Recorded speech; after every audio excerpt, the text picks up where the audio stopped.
everyone, Novels Wonderland here. Thank you all for the love and support you've shown me and the channel. I Become Deathstroke, Chapter 90 to 165, Chapter 64. The Temple 1407 words, but look at these footprints, hundreds of people have already come through here. It's a tourist area. Barry pointed to the ground at the canyon's entrance, addressing the two walking ahead, and the shop where I just bought stuff is really not far. Su Ming turned his head to look at him. He had, of course, also seen the footprints on the ground, densely packed like ants moving house. These footprints won't last long in the sandy ground, probably only from half an hour ago.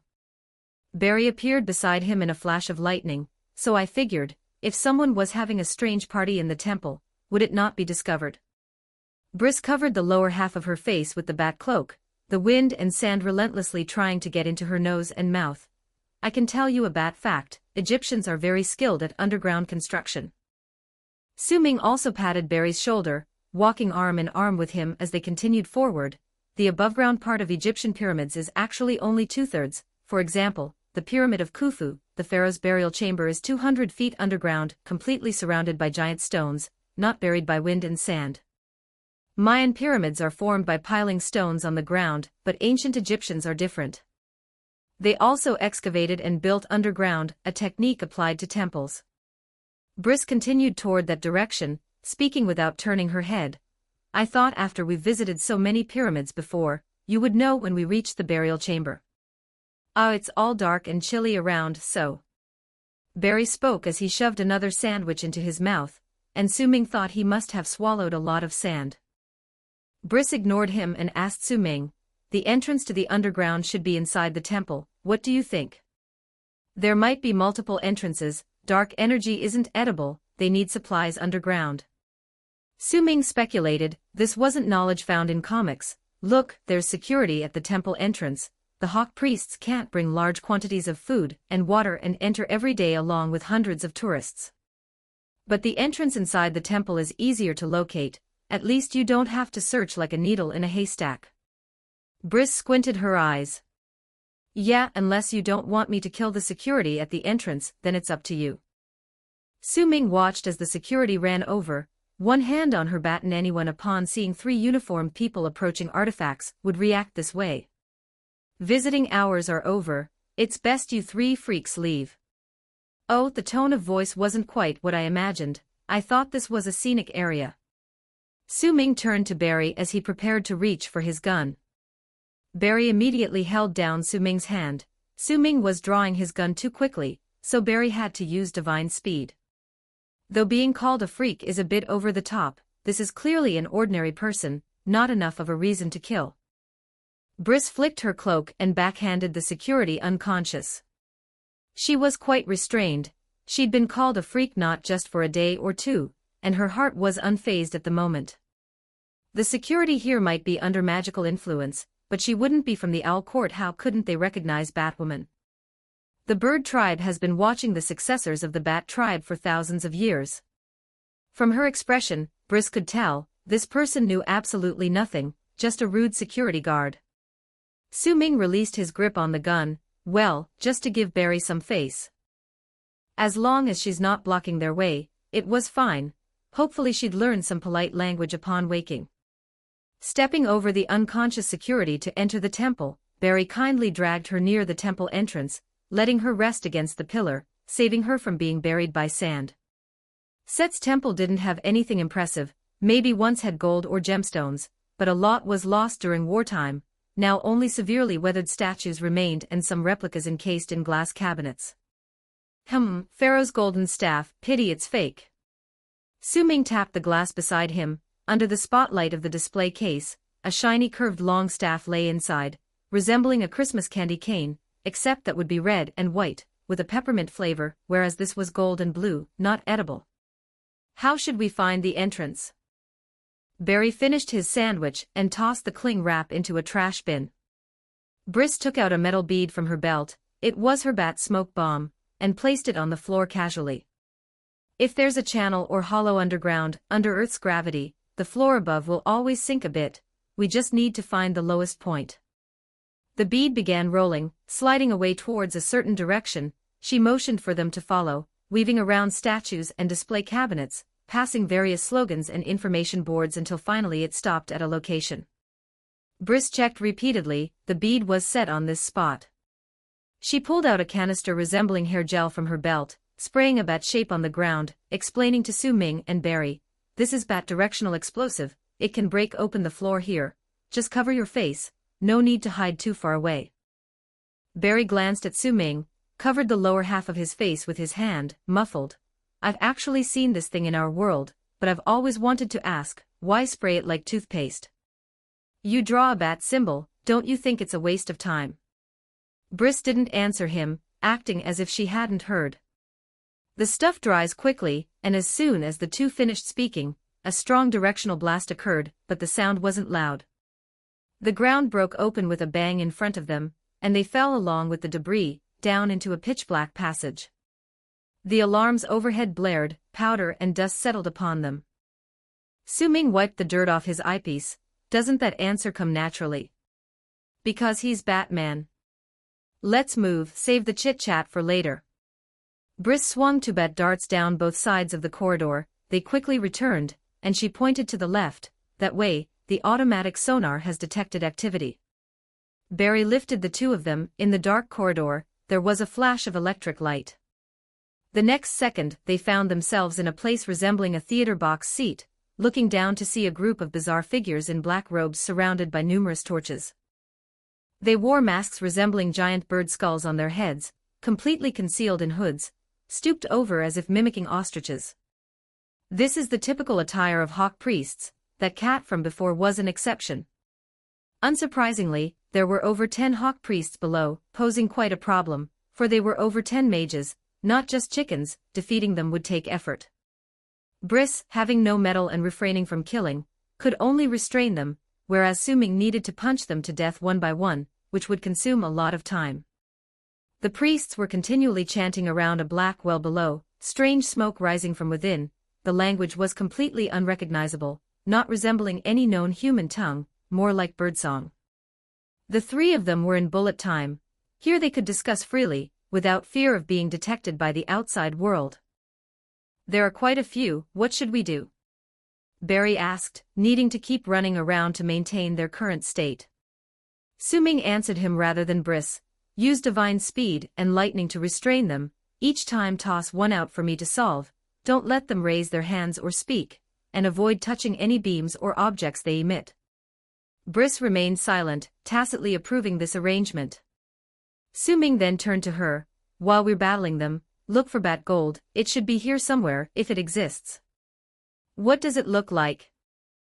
Briss asked for more description.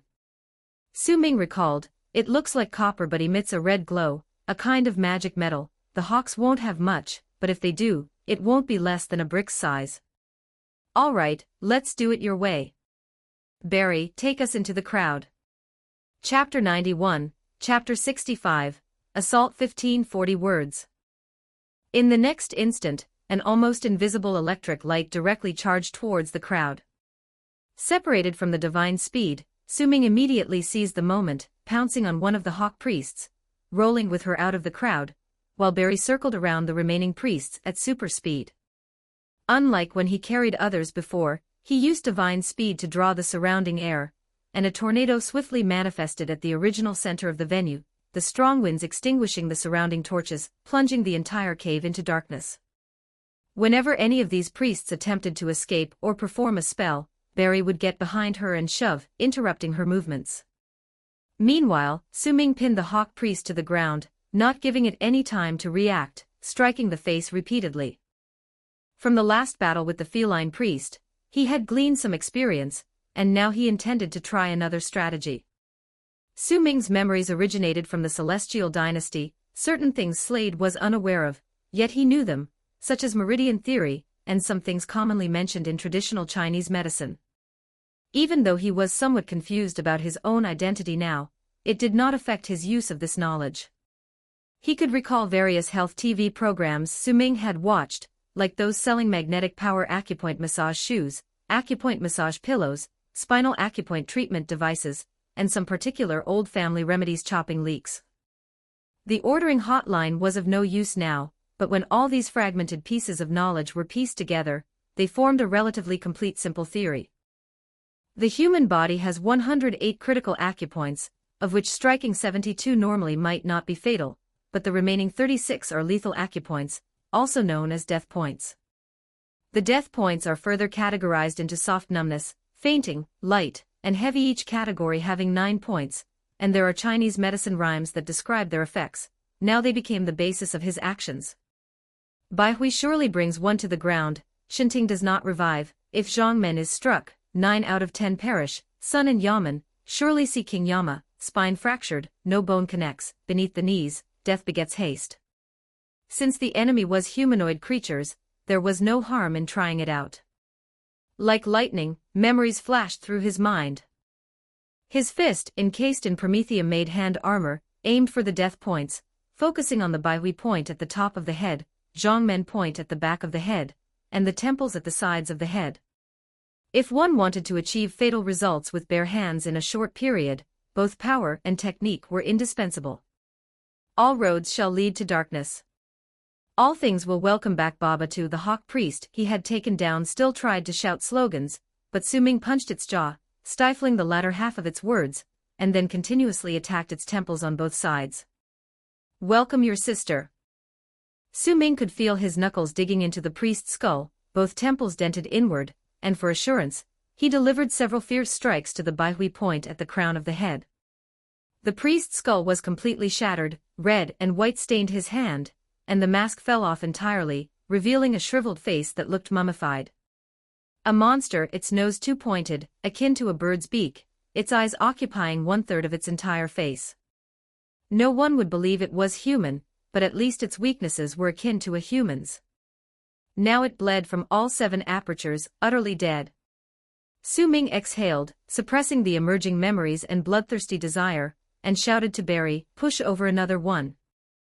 Barry glanced at the corpse on the ground, shivering at the grotesqueness. Fortunately, it was a monster they were dealing with, which made him feel better. All things. All what? The priest Barry tossed over began to chant slogans, but Su Ming leaped, grabbed it midair, clasped its neck with his legs, and slammed it against the ground.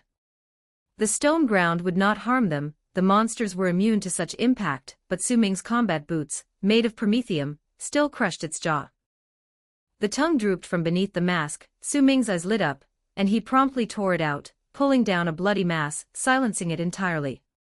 Subsequently, he bent over and delivered several more punches to send it on its way, ensuring it had no chance to chant spells.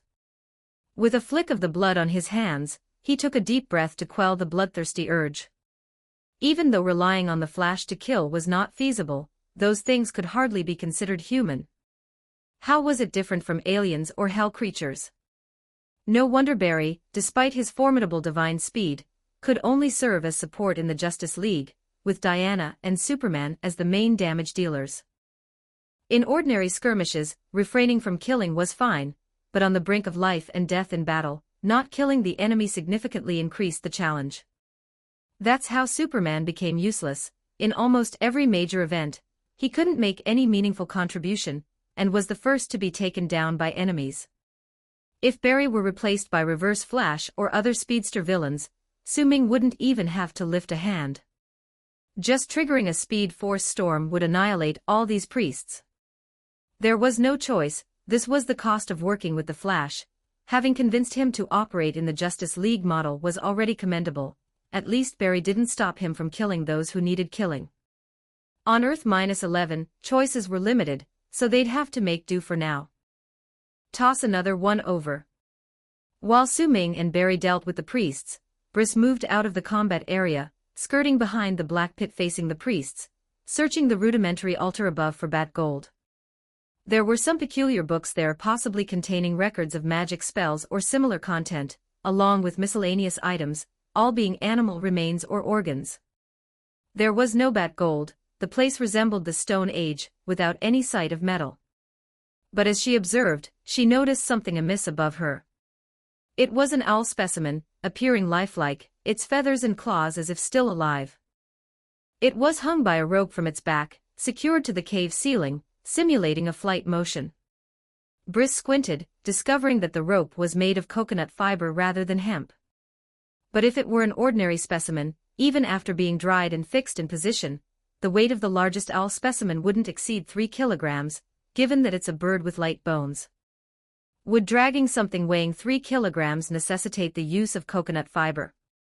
Before the advent of the iron era, even at docks for lifting goods, coconut fiber was employed, being made from the bark of palm trees. It was used by slaves for hauling several thousand tons of stone blocks during the construction of pyramids. With a touch of her wrist, a bat dart appeared in her hand, and she threw it towards the rope, severing it with the sharp bat wings. The owl didn't take flight but rather plummeted like a stone with a thud, shattering upon impact, revealing a piece of ore.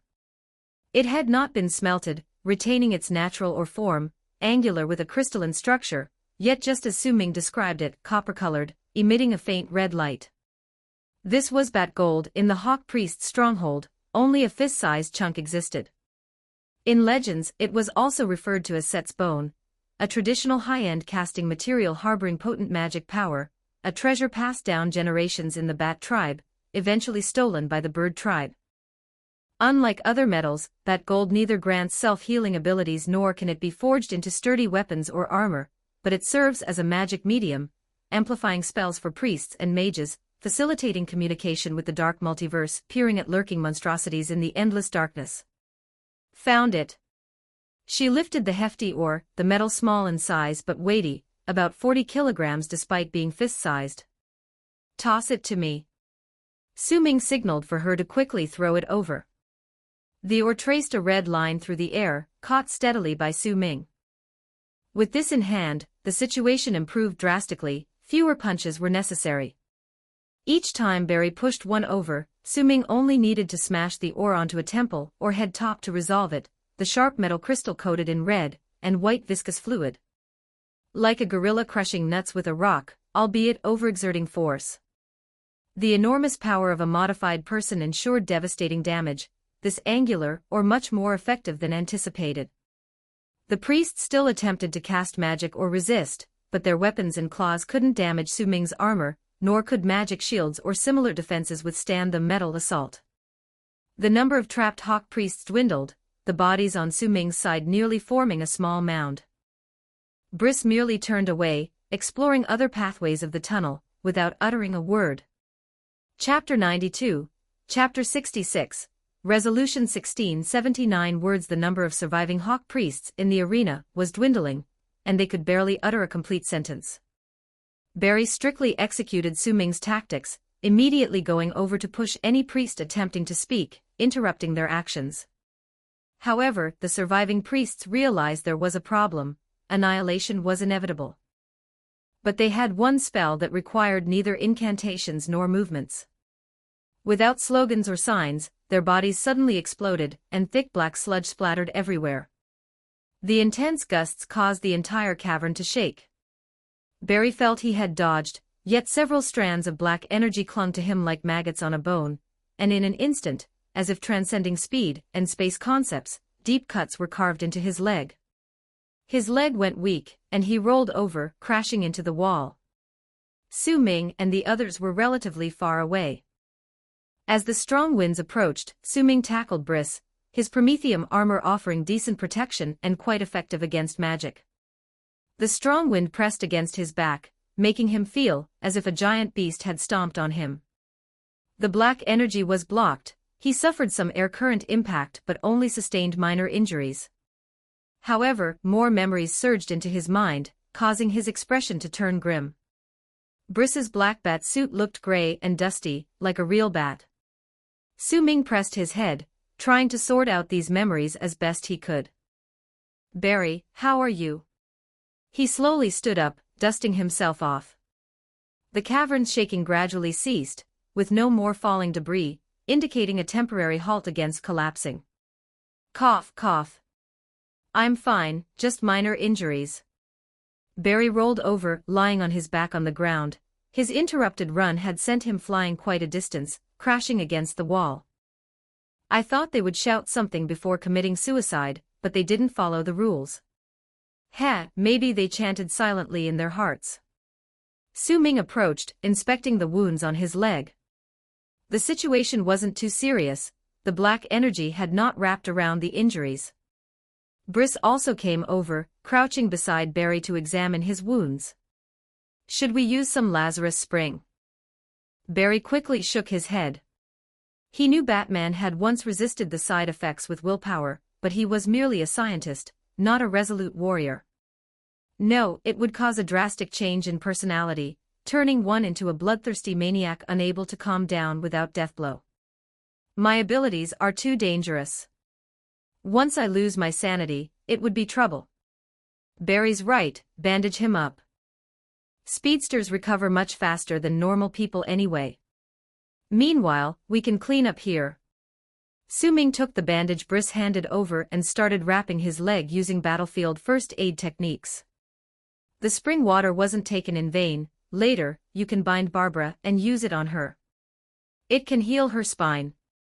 As for battlefield first aid, it means not having much time on the battlefield, where the procedure is simply to press on the blood vessels and wrap wildly with bandages. After bandaging, Su Ming helped Barry to lean against the wall, then joined Briss in checking the cave's condition. Apart from those self-exploding priests, there were corpses everywhere. Briss remained expressionless, initially thinking they were humans, but realizing now they were monsters.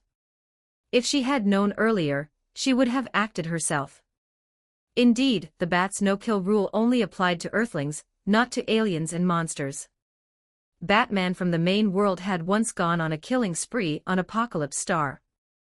Su Ming searched through these monsters' corpses, finding nothing of value. They didn't even have personal belongings. He simply tossed their corpses into that black well. The black liquid below kept churning like boiling asphalt, consuming the mummy-like corpses one by one. What do you think is below? Briss asked him as she stood aside, not interfering with Su Ming's actions. Some manifestation of dark energy, perhaps. These corpses melted inside, its principle unknown. Su Ming threw down the last corpse, clapped his hands, and removed 4 grenades from his chest, dropping them into the well. A muffled explosion sounded, like popcorn popping. The black well instantly collapsed, buried deep underground, with rubble and yellow soil completely covering it, and no black matter splattered out. Frankly, I didn't think much of this reckless plan before. Briss said expressionlessly. We're always taking risks. There's no such thing as a 100% successful plan. Fortunately, luck was on our side, and you found Bat Gold. If we hadn't discovered it, we would have been in big trouble. The longer we dragged this out with these ghostly things, the more variables there were. If they found out about the human pyramid trick, Barry's controllability would be nullified. Su Ming sniffed the faint scent of gunpowder in the air, slightly relaxing. Before coming here, he was only half confident. Thus he informed Cindy of what he knew, hoping she might find a way to escape if the 3 of them ran into trouble. Thankfully, his arrangement for Briss to find critical items paid off. Indeed, the beloved daughter of DC. Next, he decided to search for any stragglers. Although the commotion earlier was quite significant, the priests' fanaticism towards their faith might prompt them to join the fight, but it's best to search again just in case. I'll go up and turn off the tourist sites alarm, you guys be careful. With a pull of her cloak, she swiftly disappeared into the darkness. Merely waiting wasn't an option, so Su Ming searched through each underground passage. Apart from the living quarters of these priests, the underground space wasn't very large, not even comparable to the Indian Mountains underground lab. All the enemies were wiped out, and in a large room in the back, some ordinary members of the Owl Court committed suicide. The time of death was recent, their blood was still fresh. He simply used a lighter to set these guys and the remaining books and documents on fire, and the underground was suddenly filled with smoke and dust. From where they fell, heading in the opposite direction led to a hidden exit, located within a dry underground riverbed outside the Valley of the Kings. By the time the 3 of them returned to the surface, it was already dark. The temperature in the desert dropped rapidly, and there wasn't a cloud in the sky, the stars seemed almost within reach. In open spaces, the sky always feels vast. Hawk's home base has been raided, now only the Gotham City branch remains. The Hawk Priest is equivalent to a tribal shaman, and generally doesn't roam the world, Su Ming said, supporting Barry as they walked toward the Nile River. There might still be a few in Gotham City, Briss said, cautiously scanning their surroundings. Cairo and Gotham, one is their brain, the other their sharp claw, Su Ming nodded, affirming her statement and heading toward the river with Barry on his back. Members of the Owl Court are spread across the world, but without their priesthood, their methods of contacting Barbados have been severed by us. To cultivate hawks again would take at least 3 to 5 years, and by then we surely will have resolved the issue in the main world. Your tone doesn't sound so certain when you say surely. Do you really think I don't understand what gods at a multiverse level mean? I just hope things don't get too bad, Briss shook her head, always firmly opposing blind optimism. Su Ming glanced at her, then at Barry. That's a problem for the main world. Barry has already agreed to hire me to solve it, right? Barry scratched his head, giving an embarrassed smile. Seems. Not sure if Bruce would shell out the money though. You're a member of the Justice League, everything you do now represents them.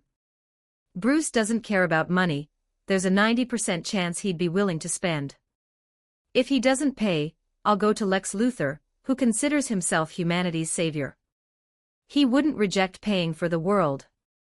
Then, I'll hold a press conference, saying the Justice League and Superman have brought disaster. I have lots of evidence, all the world's scumbags will support me. Su Ming set him down, and the three found a sheltered cliff recess, lighting a fire as they waited for Barry's leg to recover. Barry looked conflicted, unsure if Su Ming would actually do such a thing for money, but he still felt it would be better for Bruce to pitch in some money. However, Su Ming was only joking. Some things are better kept from ordinary people, cover what you can. Luthor Group, so, I'd like to hear your next move, Briss interrupted his banter with Barry, thoughtfully watching Su Ming. Su Ming poked at the fire with a dry branch, wood carried downstream during the Nile's flood season. Finding firewood in other deserts wasn't this easy. Having dealt with the traders, the next step is to address the world's major conflict, which is the military standoff between Paradise Island and Atlantis. That's what I think too, but it requires a meticulous plan, Briss nodded, the firelight reddening her face. Su Ming shook his head, not sure if in disagreement or helplessness. Plans don't necessarily need to be meticulous. Human nature and the brain are fascinating things. Sometimes, the enemy's superficial understanding can help us, filling in gaps that were originally vulnerabilities, and that's truly flawless. Because people only believe what they want to believe. Briss seemed to grasp something and stopped speaking. Barry looked at Su Ming, whose helmet was splattered with black blood, showing no discernible expression. He then looked at Briss, who always seemed to have a poker face, impossible to read her thoughts from her expression. He could only raise his hand to indicate he wanted to speak, but they've been at war for hundreds of years. This isn't a war sparked by lack of understanding, but a fight for world domination. Chapter 93, Chapter 67, long 1197 words. Of course, Su Ming also knew that power struggles are always like this, not something that can be resolved with a few words, but he had another idea, a less glorious idea. The hero is Zeus's illegitimate child, a demigod, the next generation inheritor of the Amazon, highly valued by the Amazons. The Sea Queen is now the king of Atlantis, the inheritor of the sea god Poseidon, with a mixed bloodline of undersea people and humans, holding the trident representing divine authority, and her ruling position is very secure. Both sides are fighting for the domination of Earth, wanting to choose a ruler through war, so Su Ming would give them one. Actually, humans in the Middle Ages already knew what to do, it's just that these demigods are too arrogant. More than 2 hours later, Barry's wound had healed, and Su Ming and Briss once again took human-powered transportation back to Gotham. From a distance, the chaos in Gotham City could be seen, with the most luxurious Bowers Hotel burning like a torch, with even the heavy rain unable to extinguish the fierce blaze, smoke mixing with the night sky reaching the heavens. Briss stared at Su Ming, expressionless. Was this the not-too-influential promise? Su Ming shrugged. Anyway, he wouldn't admit it. Cindy had said that she would make these appear as accidents, so an accidental fire was not too bad. Back to the Bat Cave. She exhaled a breath, feeling somewhat suffocated. Barry glanced at Su Ming helplessly, meaning look at what mess you've made. Su Ming turned his head and whistled, as if he knew nothing.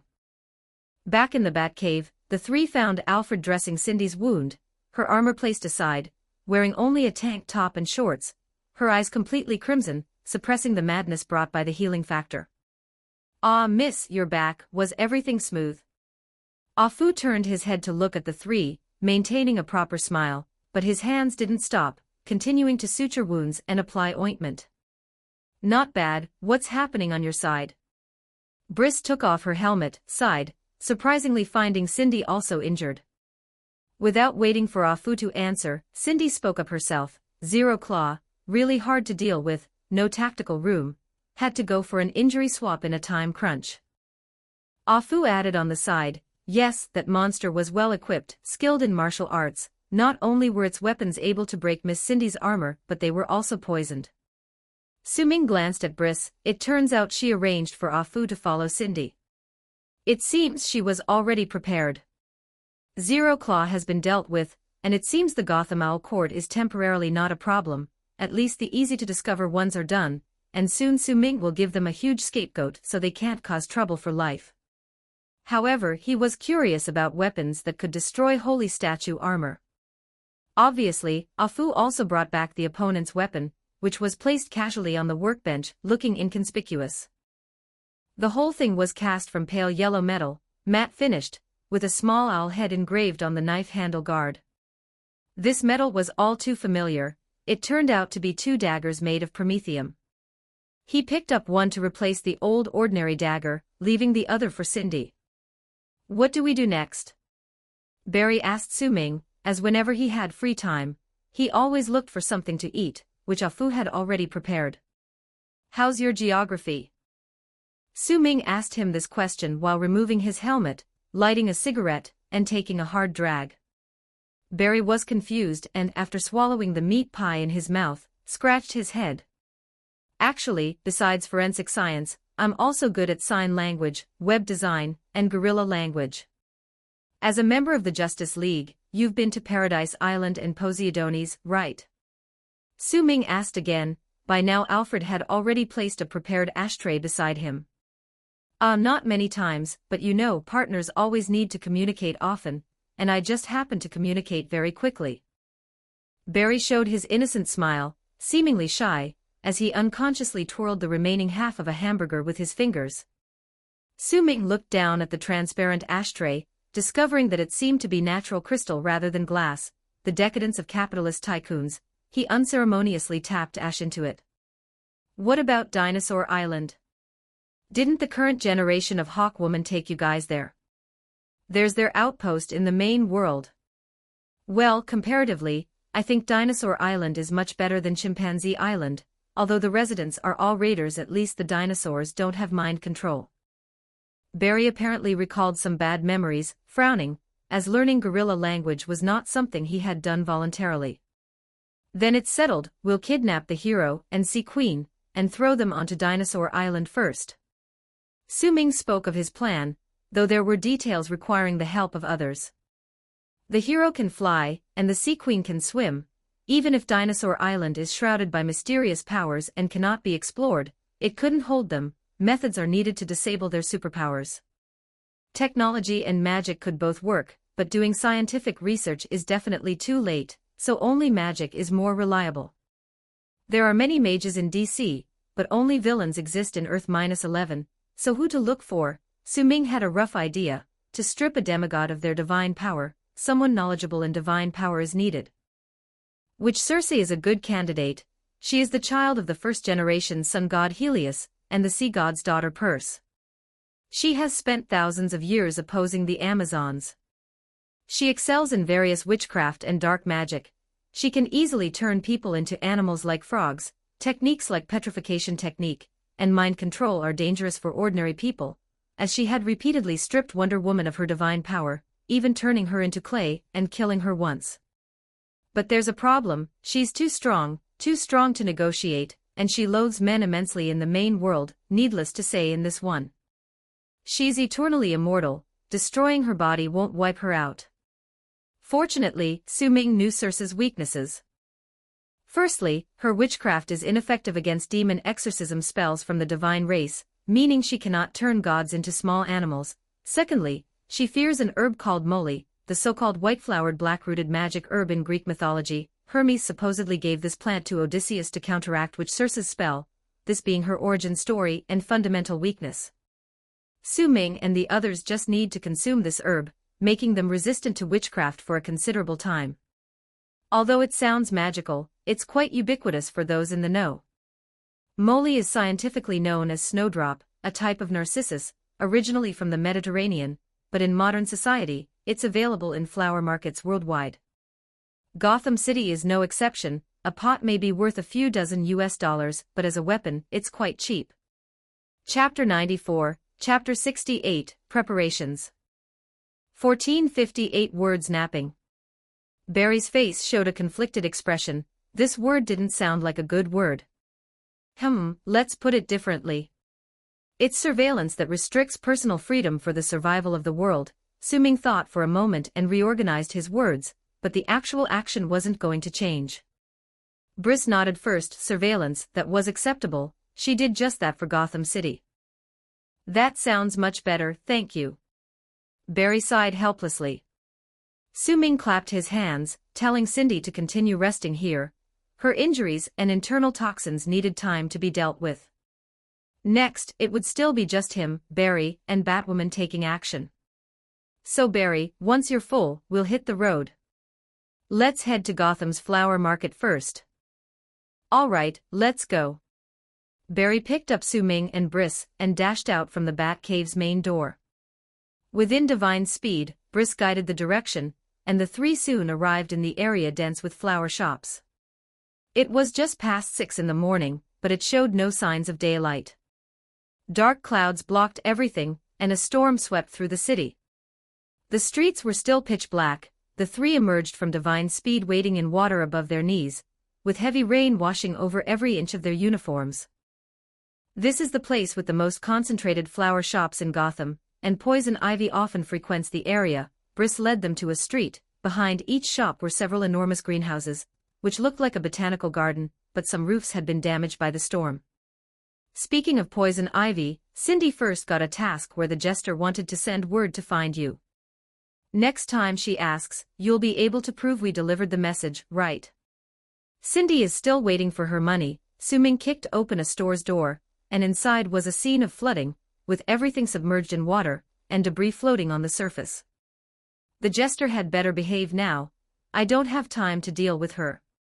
Briss remained non-committal, following her inside, and from her belt began taking out money, pressing it under the cash register as compensation. What does the flower look like? Barry asked Su Ming. The room was filled with an array of flowers and plants occupying every corner, with soft branches even hanging from the ceiling. It has white flowers with black roots.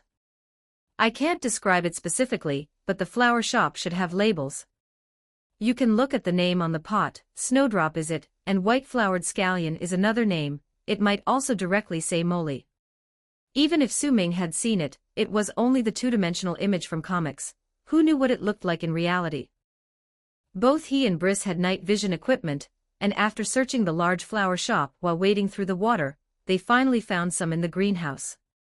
Barry looked at the pot Su Ming was holding, touched the leaves, and leaned in to sniff. It's actually quite beautiful, but it doesn't have much fragrance. Instead, it kind of smells like green onion. Su Ming shrugged. Before seeing Circe, we need to eat these plants. I hope you like the taste of onions.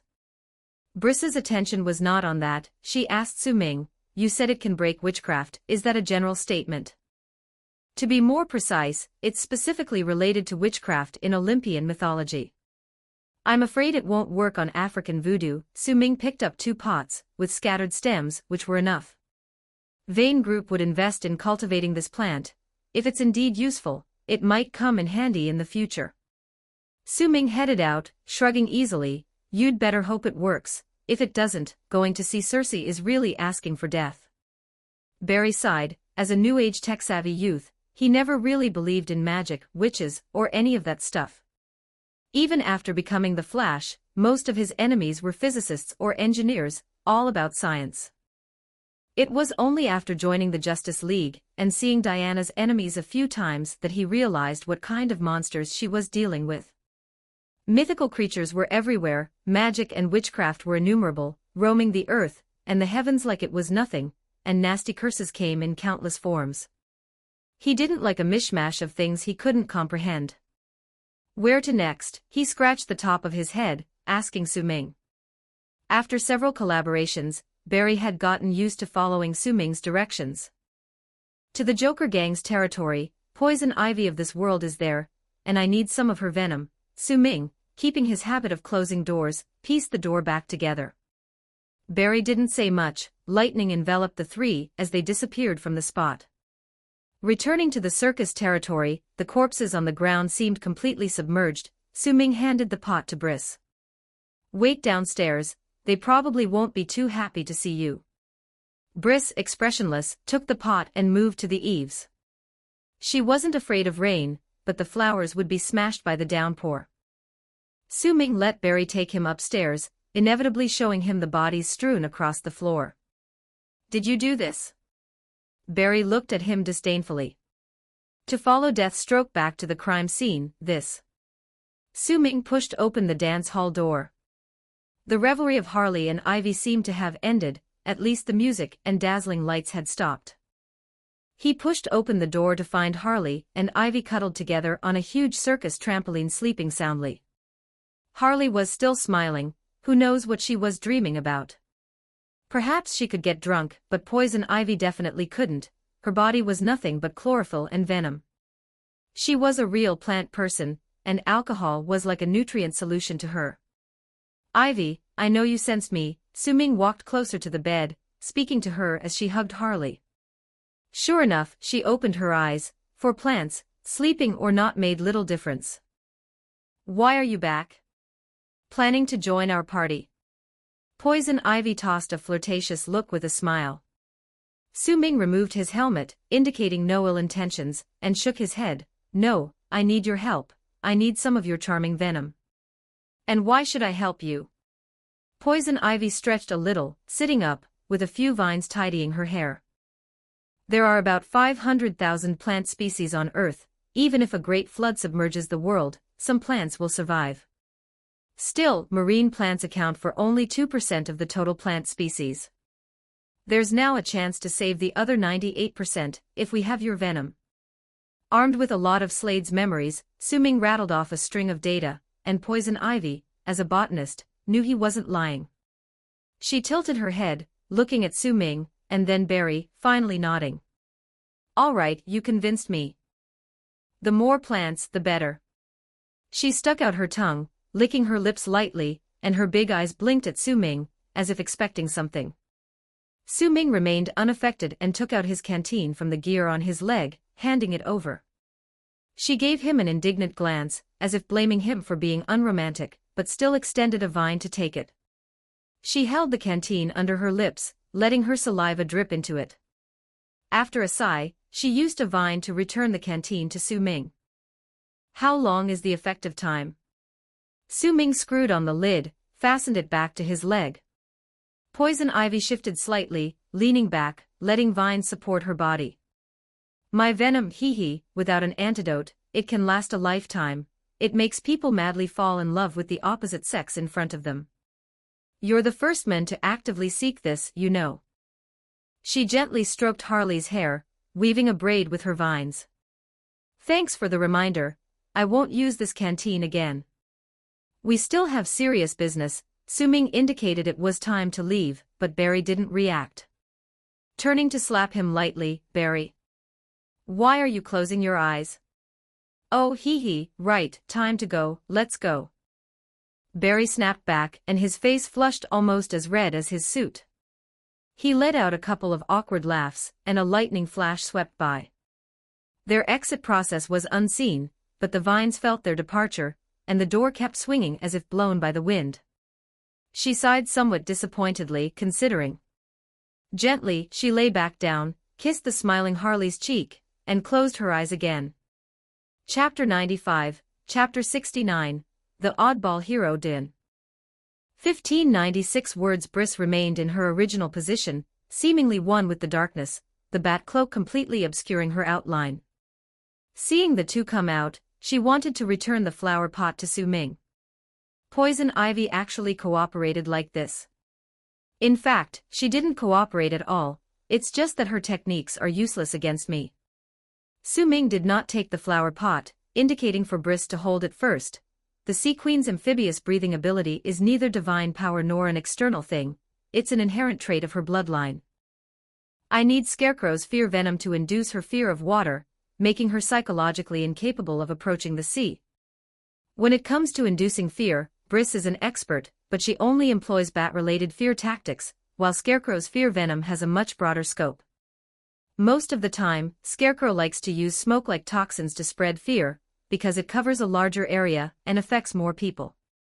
In rare cases, especially when dealing with enemies who have willpower checks, he uses concentrated venom to inject into the human body, coupled with psychological guidance and suggestion. It can almost make the injected person fear anything. Scarecrow leads others into confronting their deepest fears, causing them to fall into madness or stupor. For example, Briss was once injected with venom, seeing an illusion during the bat-filled sky where her parents were killed in front of her, leaving her deeply traumatized. Now Su Ming has to first go to the black market to purchase fear venom, and also prepare special needles that can penetrate the Sea Queen's skin. However, with Batwoman tagging along, some violence might be required. Morning on Paradise Island. Paradise Island always seems the same, with clear mountains and waters, pleasant climate, and everywhere covered with flowers and plants, amidst beautiful white marble houses, without high-rise buildings and neon lights, seemingly like a peach blossom spring. Clear rivers cascade down from mountaintops, tall waterfalls form a rainbow, the island's inhabitants are all smiling, enjoying their lives. Even if the Amazons ruled the world, Paradise Island remains their reservation, without massive construction and excessive population. Only council members' families and royal bloodlines may reside on Paradise Island, others live in external societies. No choices, the Amazons now face population explosion problems. Perhaps during war times, the Amazon casualty rate was high, but after hundreds of years of peace, with their long lifespans, naturally more descendants follow. But all these don't concern Din. As the prince of the Amazons, his family naturally has palaces and castles. Although Amazonians admire frugality and martial prowess and look down on men, a prince is still a prince, especially as the son of God, completely different. Even though enjoyment here doesn't compare to the outside world, seeing others wearing beast hides and burlap, while he possesses a set of divine artifacts, he remains quite satisfied. No need for the best, just better than others will do. It's not that he hasn't ventured out into the outside world, but several times he caused huge trouble, at least seen as signs of a foolish ruler by the Amazon Council. For example, he turned city sports stadiums into coliseums, secretly capturing civilians to watch them slaughtered by mythical creatures, or quietly destroyed all cars in a city, making citizens ride horses to work, and also incited the sea race into cities for slaughter, then appeared as a hero to eliminate the sea race, a script outrageously melodramatic. Unfortunately, he seemed to lack some brains, causing various things, mostly discovered by the council and reported to the Queen. Things needing concealment would still be concealed, for it concerns the Amazon's image. The council naturally finds excuses to fool ordinary people regarding the prince. Various media and news agencies unleashed full force, constructing him as a positive figure, a hero with the world in mind, with various experts and scholars supporting him, creating such a stance that it doesn't matter if you ordinary folks believe or not, we believe wholeheartedly. But merely deceiving people isn't enough. He remains grounded by the Queen on Paradise Island, forbidden to leave, making him behave until the storm passes. He's not in a hurry, since he can fly, it's just a thought to leave, only lacking entertaining new ideas recently, so he decided to take a thoughtful period. He's currently in the royal palace garden, merrily tending to flowers and plants, having dismissed all the guards, for all of them together aren't his match, whether they're there or not makes no difference. The Queen's restrictive measure is merely for appearances to placate the council. The royal palace garden is vast, even containing some small mythical creatures, such as white deer with starlight on antlers, winged rabbits, and more. He plucked a small flower, placed it below his nose for a sniff, revealing a smile he thinks sweet. Then, he tucked the small flower next to his temple, looking at his reflection in the garden pool, constantly doing alluring movements, admiring himself. I am indeed the most beautiful man in the world. He stretched out his large-knuckled fingers to caress his face, with not a single beard on his chin. Divine power keeps him youthfully forever, looking perpetually 17 or 18. After gazing for a while, he reached out to touch his reflection in the water, placing wet fingers into his mouth, licking with his wide tongue, speaking to the reflection, "Even you are so beautiful, all because I am simply so beautiful, hee." However, just as he was lost in self-admiration, murmuring, he heard someone behind him inappropriately making dry retching noises. What nerve! Who dares to mock the prince of the Amazons? The most handsome man in the world. Do they really think the swords of the Amazons are dull? He turned his head frostily, and before him appeared a strangely dressed person. The figure was indistinguishable as male or female, but wore noble hunting attire from centuries past, with a comical mask atop it that featured two round lenses resembling the eyes of an owl. Who are you? How dare you trespass on Paradise Island? He instantly drew his fire god sword along with the shield behind him. Amazon warriors were never without their weapons, always ready for a glorious battle. The intruder did not answer, but let out a strange call as if imitating some animal, then immediately began dry heaving. Din's face turned from green to red, then from red to black. He screamed and swung his sword. This madman must be jealous of his beauty, deliberately engaging in such bizarre antics. He planned to kill the freak and make jerky to feed to dogs. Although the strange person kept gagging, when attacked, they immediately flicked a dagger out from their sleeve and deflected the fire god sword. This stunned Din. The fire god sword, forged by the fire god, was a divine artifact. How could it be stopped by an insignificant dagger? Not to mention he was a demigod, and his strength was unparalleled. But the opponent seemed to have some special force dissipation technique. When his sword swung down, the dagger did not block but redirected the force, causing his sword to slash into the garden ground instead. In that instant, the lasso of truth on his belt vanished. Indeed, vanished. It was hanging there properly, with no visible action from the enemy, yet it abruptly disappeared. Where's my treasure? Damn little witch. Return it to me. He swung his sword again, and the owl-dressed person agilely rolled away to dodge. Disgusting, Barry, hurry up, I'm really going to vomit. The strange person whispered disdainfully. A voice came from somewhere unseen behind the hero. Sorry, I just threw up at the seaside, you know I'm a bit sensitive. The intruder spoke unknowingly to someone, but Din was a warrior. He sensed trouble, and indeed the next moment, lightning surrounded him, and he found himself tightly bound by his own lasso of truth. The other end of the lasso was held by the person wearing the odd hood, so it's a man. So presumptuous, how dare someone like you covet divine artifacts? Din snorted coldly and began to pull the lasso forcefully. But the lasso of truth was the official weakness against Wonder Woman herself in DC Comics, and even a hero from the dark multiverse could not resist. Once ensnared by the lasso of truth, he would become frail and powerless. Immediately in the next second, two crisp sounds echoed, and he noticed his divine power arm guard inexplicably fell off. Replaced by a pair of bronze bracelets engraved with Medusa's visage, a sinister dark magic flowed from Medusa's eyes, spreading over him like sewage. The divine power within his body faded away, as if an illusion, leaving him weaker than even an ordinary person. His previous strength advantage disappeared, and under the opposing force's powerful pull, he was yanked off balance and thrown to the ground. Mission accomplished, let's retreat. Su Ming released the lasso and issued the command, first knocking Din unconscious, then picking up the sword and shield, and using the dagger to slash Din's arm. Blood flowed, and with his finger dipped in blood, he drew the head of an owl on the garden's pillar, alongside a balanced scale, boldly writing, Owl Court will rule the world. All paths shall ultimately lead to darkness. All shall return to Barbados. Soon after, a red light flashed, and all three vanished from the scene. Chapter 96, Chapter 70, Dinosaur Island 1281 words with a flash of electric light, they appeared on the beach of a small island, surrounded by the vast ocean, with a dense rainforest in the middle of the island. The golden beach felt like a soft carpet, and the ocean's scent filled every corner of their nostrils. Occasionally, in the jungle, dark shadows could be seen swaying, as huge creatures lived on this island. Barry dropped the unconscious hero, perhaps intentionally, making him eat a mouthful of sand. It's the first time I realized that not just anyone looks good in Diana's uniform. Barry shook his head wildly, his mouth making a whirring sound in the wind. Su-Ming looked at Briss, who was waiting under a tree, removed his mask, and grabbing Hero by an arm, walked towards their prepared base.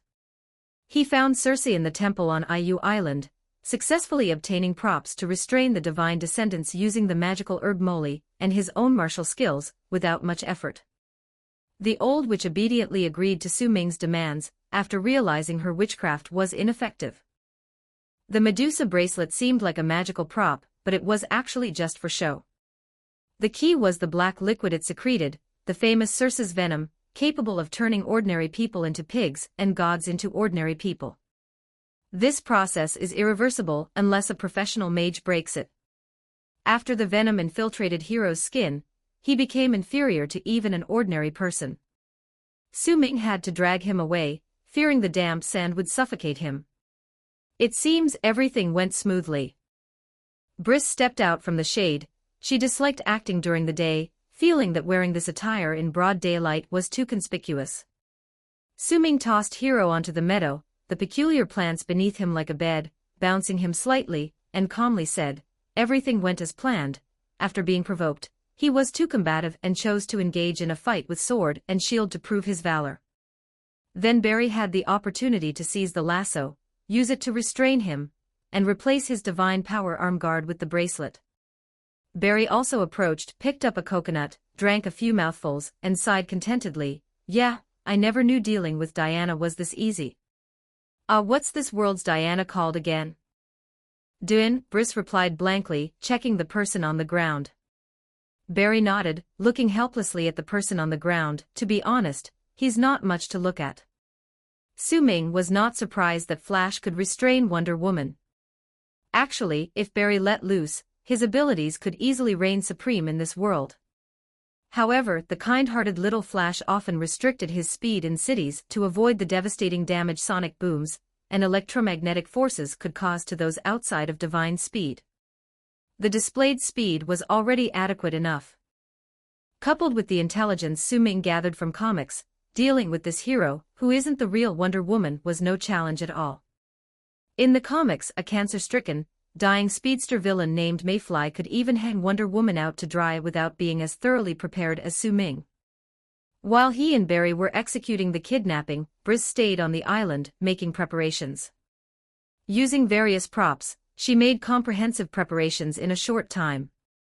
But only having Hero wasn't enough. Now Su-Ming and the others needed to kidnap the Sea Queen too. Compared to Paradise Island, Poseidonis was a more troublesome place, being completely underwater. Fighting amphibious creatures underwater, no matter how reckless, was not a plan Su-Ming was inclined to make. You stay hidden, throw him in the cabin, and just make sure the dinosaurs don't carry him away. Su-Ming drank some water to moisten his throat slightly before putting on the hood, transforming into Sharp Claw. This set of seemingly luxurious clothes, in fact, was a costume pilfered from some theater in Gotham, lacking the original uniform's gliding function and being unbearably hot and moldy smelling. Briss nodded. As long as she protected the guy during his unconscious phase, there was nothing to worry about once they woke up. The outskirts of the island only had small dinosaurs, nothing to be concerned about. So she dragged Din into the cabin and threw him in a corner, waiting for the Sea Queen to accompany him. She believed in Deathstroke's capability because of his exceptional intelligence, analytical skills, as if knowing everyone's weaknesses and knowing what to use to counteract them. With this ability, his plans were never futile. There were many things she wasn't aware of or had never heard of, but genuinely effective tactics were about attacking the enemy's weaknesses. Thorough planning could make battles much simpler. Batwoman herself was a tactical master. Many of her opponents were much stronger than her, but the eventual victor was still her. So she understood that Deathstroke's fearsome nature wasn't due to his martial prowess and marksmanship alone, but that he was also one of the world's top tacticians, hidden under the guise of the world's best assassin. Watching their footprints on the beach disappear, Briss meticulously erased them, and then hid in the darkness. Out on the ocean, Barry was carrying Su Ming, running frantically. He knew that if this plan succeeded, Earth-11 would be basically secured, and they could return to the main world to confront the real enemies. The Justice League friends were still waiting for him.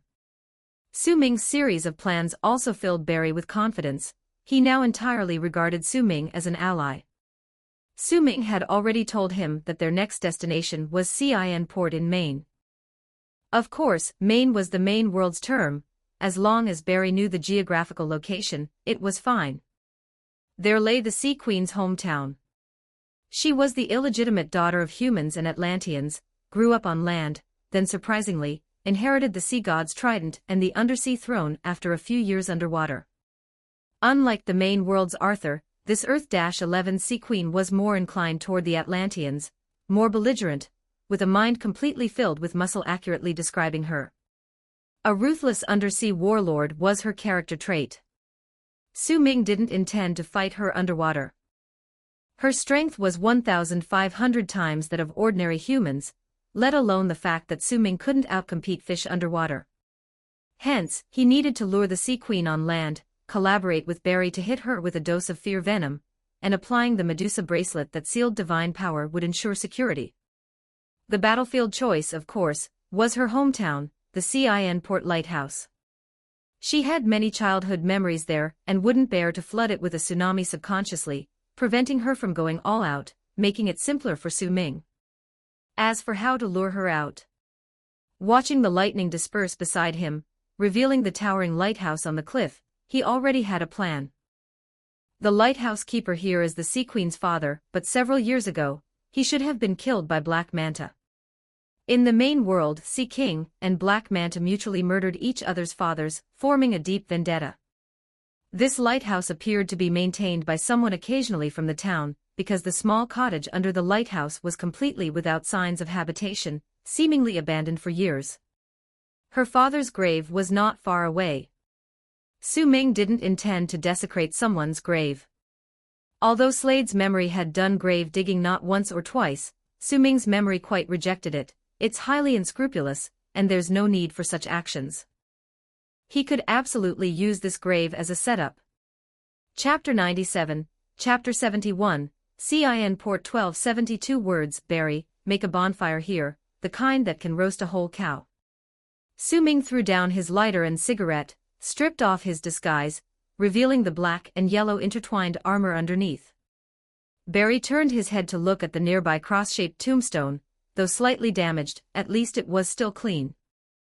Are we really going to barbecue in front of someone's grave? Of course, this is for the sake of this world. Su Ming took out a small bat-shaped oxygen tank, lifted his helmet to put it in his mouth, then fastened his helmet again, answering him vaguely. I feel like I won't be able to face our world's Sea King properly after this. Although Barry said this, his body was very honest. In just a moment, a large pile of wood appeared before his eyes, stacked into a huge bonfire. He even found gasoline from somewhere, and was pouring it over the wood.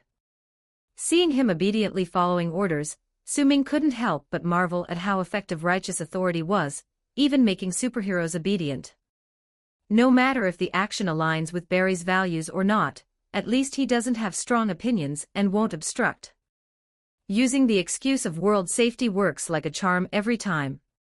He let Barry prepare on that side while he walked to the dock and plunged into the water. Cin Port isn't a major port. To be precise, there aren't even a few ships here. Cin Town is on the other side of the cliff, where there's a place for townsfolk to dock. This is just a harbor for sheltering ships during hurricanes, a great geographical location, but usually not used. This was his first time diving in a suit, and with Prometheum-made armor, the weight made him sink to the seabed almost immediately. It's just morning now, and the weather here is much better than Gotham's, but the seabed was still pitch black. Through the red lenses of his mask, all he saw was a red-tinted scene. There were some old fishing nets, a few broken sunken ships, and some coral and seagrass. He could feel the water currents affecting them, everything seemed to be gently swaying. His target was fish, not ordinary fish, but big fish. Sea King can communicate with sea creatures, he especially loves seahorses, as they are his steed. Besides that, dolphins and sharks are also his friends, because their brains are large enough and smart enough to play with him. In truth, the product of Maine is more about swamps and alligators, which are not Sea King's friends. Maybe because alligators' ancestors were lizard-like, Sea King couldn't communicate with them. However, there are also sharks along this coastline, and the sharks roaming around are friends of Sea Queen. It's ironic how she befriends fish, but is unwilling to befriend humans. Sea Queen had a dark childhood. But that's Earth-11 for you, the DC world is already quite dark, and this dark multiverse is naturally even darker. While pondering, he swiftly reached out and caught a fish swimming past, drew a dagger, and made a cut. The cut wasn't deep but was enough for it to bleed and flee. Using this method repeatedly, he quickly injured dozens of various fish. He needed to wait for a few sharks, only by hurting Sea Queen's friends can he get her attention. In a place like Cin Port, she wouldn't bring an army, as it represents her human half, something Sea Queen always avoids, just as the Sea King in the main world does. Atlanteans have a strong aversion to Earth's surface people. The first few years after Sea Queen ascended to the throne, some people thought she was not fit to be Sea King, simply because of her impure bloodline. Later, her rule stabilized through sheer force, but she wouldn't want others to see her humble past. Thus, Su Ming chose Cin Port not only because it's her hometown, where her father's grave is, but also because it's the only place guaranteed she won't bring an army. Sharks can smell blood from 200 kilometers away in seawater, and they come in groups to hunt. Su Ming was now using a massive amount of fish blood to lure them.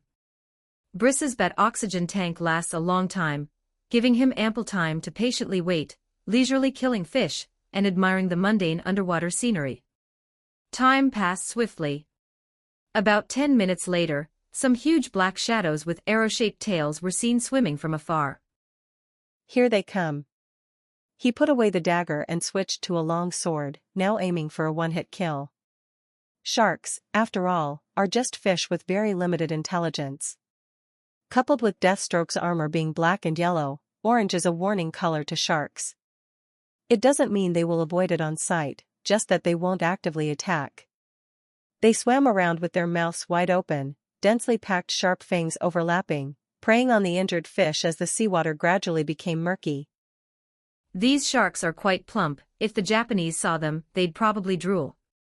Japan holds 40% of the world's deep-sea fishing output, they eat everything from whales and dolphins to sharks. He thought so in his mind, but his hands were quick. As a shark swam nearby, he suddenly propelled himself off the seabed like a torpedo, demonstrating the immense power of a modified person. He tightly embraced the shark's head, gripping the long sword in a reverse grip, and stabbed down forcefully from the top. The shark struggled a bit but soon was motionless. He used the same method to kill another, then dragged the two sharks by their tails, treading on the seabed to return to the shore. Cold seawater trickled from his armor, and the bright red shark blood stained the shoreline pebbles. Dragging the two sharks to the bonfire on the mountaintop where Barry was adding more wood. All right, find a place to hide. When Sea Queen arrives, use the feigned eastward attack tactic. Su Ming pointed at the nearby lighthouse, signaling him to act accordingly. Barry looked at the two big sharks, each longer than his height, with dense teeth like rows of saws, their green-black skin shimmering with water light. Since the fish are dead, make sure to grill them nicely later. Su Ming nodded helplessly in agreement, as it's almost impossible to make shark meat taste good. He donned the sharp claw disguise again, cut down two small trees, skewered the sharks like kebabs, and planted them by the grave at the bonfire. With such a huge shark being cooked this way, who knows if it'll be well done, but Westerners love their steaks rare, so fish steaks should be similar, right? He knew, at this moment, countless eyes in the water were watching him, and soon these fish would go complain to Sea Queen.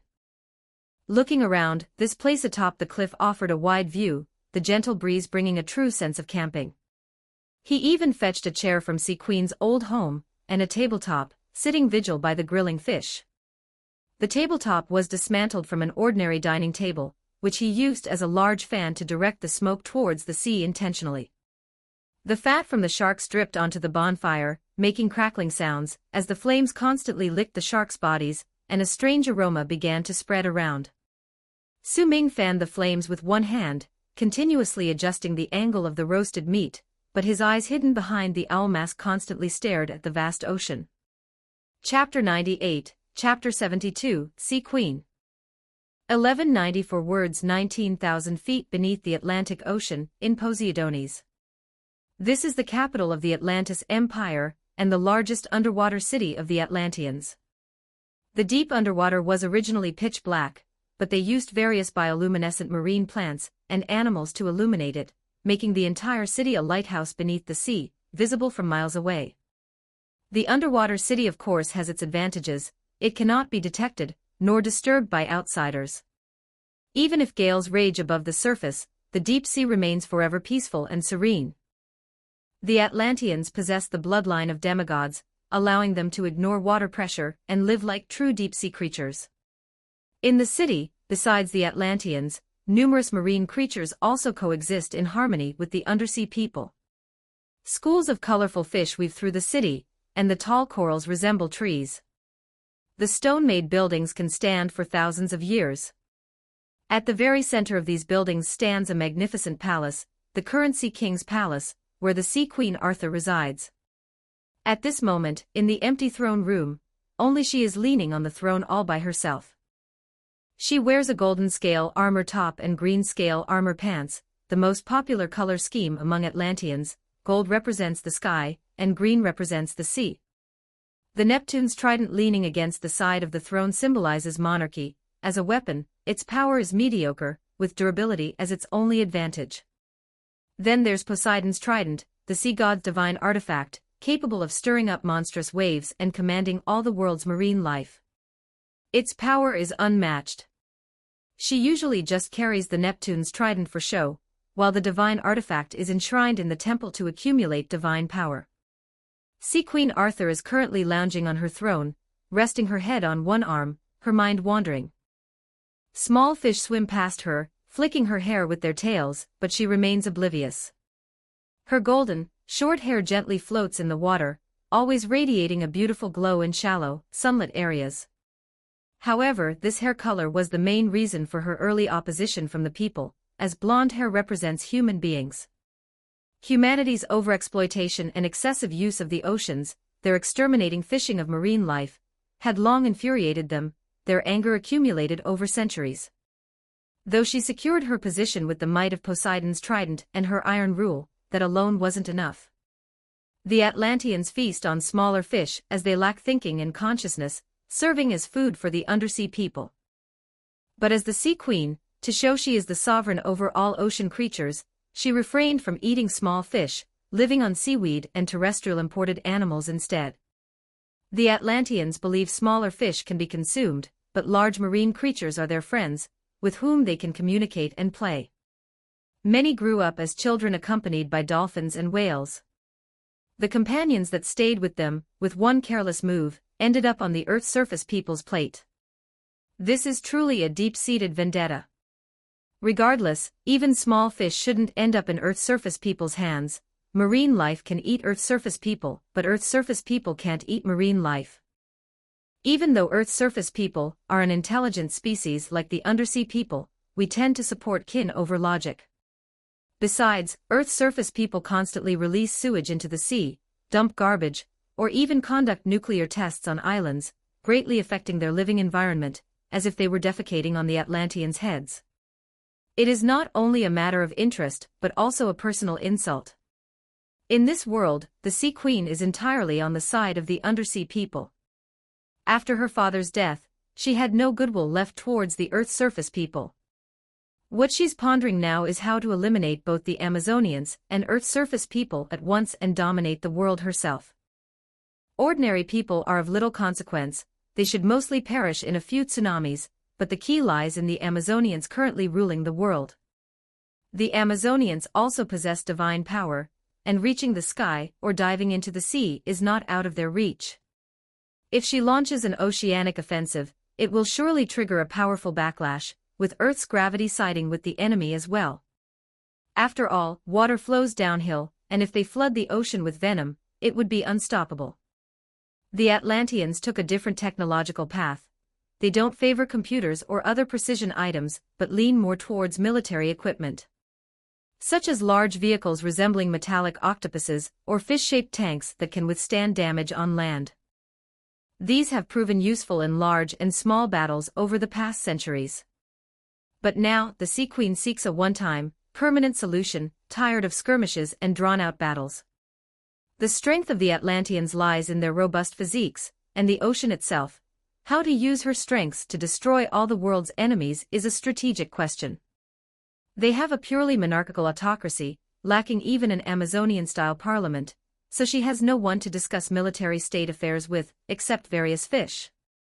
Sea mammals are better, but the efficiency of fish brains, let's not mention it. She feels her thoughts caught in a dead end, her mind filled with floods, and more floods. That simply will not work. She aims to become the world's ruler, not perish alongside the enemy. As she contemplates, she suddenly senses a unique frequency directly entering her mind. It is the language of fish, perceivable only by Atlanteans through brainwaves, fully understandable by her alone. Queen, someone is killing us. Still without seeing a shadow of the fish, she hears their thoughts. These are not ordinary fish, but her beloved group of sharks that patrol outside Cin Port as a guard to her old home. She seizes the trident beside the throne, leaping forward powerfully, the strong current propelling her swiftly through the water. In an instant, she leaves the algae and bioluminescent creature-filled throne room, heading toward Cin Port. She doesn't bring her guard with her. She doesn't want others to see the state of Cin Port, which represents her past, the human half of her past. She has confidence in handling any enemy alone. Her equipment is excellent, her armor not quite a divine artifact but nearly, her strength is immense, battle-hardened, a master of long-handled weapons. She rarely leaves the ocean for land battles unless absolutely necessary. Prolonged absence from water makes her weak, reduced to an ordinary human level. In her view, those hunting sharks at Cin Port are merely fishermen. Killing a few ordinary people should be easy. Since she's returning to Cin Port anyway, she might as well rest for a while in her old home, and perhaps come up with new strategies to defeat the Amazonians. The current pushes her rapidly through the blue waves, with countless marine creatures seemingly cheering her on, and she can see the brightness above, a sign of sunrise. She is the Queen of Atlantis, and marine life is her people. Now, she is going to seek justice for her people. Chapter 99, Chapter 73, Provocation 1690 words. However, when she broke through the waves and stepped onto the land, she found things were not quite as she had imagined. There was no sign of any fishing boats around, the sea was merely visited by some seabirds like seagulls flying around. She looked at these flying enemies with disdain, mobilized her water control ability, and the seawater formed dense arrows, shooting fiercely into the sky. Those fish killers that were originally chirping joyfully suddenly plunged into the water one by one, and countless fish immediately began to tear them apart, turning them into pools of blood. Although seagulls are annoying, they are clearly not the kind of animals that can harm sharks. The perpetrators of such evil deeds could only be humans. Suppressing her revulsion, she carefully examined the location of the beach, and sure enough, she saw two obvious fresh bloodstains on the rocks by the sea. The bloodstains meandered up the mountain, and the direction in which the rocks moved also pointed toward the peak, indicating that someone dragged a bleeding prey up the mountain. Judging by the size, it should be her deceased shark friends. At this moment, she smelled some smoky flavor, along with a strange aroma of roasted meat. This scent mixed with a salty and fishy smell, which she had tasted when she didn't yet know she was a mixed blood. Grilled seafood. Cin Port is a fishing port where she grew up, naturally relying on fish as a source of food. But after she learned about her origins, she naturally detested all Earth's surface people who ate fish, and as she considered it her hometown, she unilaterally felt that the residents here should set an example for all surface dwellers by ceasing all fishing activities. The fishermen here have already been driven away by her using various means, leaving only the elderly or those unable to go to sea in the town. The former fishermen. Some are dead and others have been driven inland by harsh sea conditions to make a living. In any case, Cin port absolutely does not allow anyone to harm fish, or they will face the sea god's wrath. If it weren't for the childhood memories of the sea queen here, wanting to secretly hide away, she would have devoured this tiny town with a tsunami long ago. Yet, at this moment, someone boldly killed 2 sharks and shamelessly started a barbecue not far from the coast.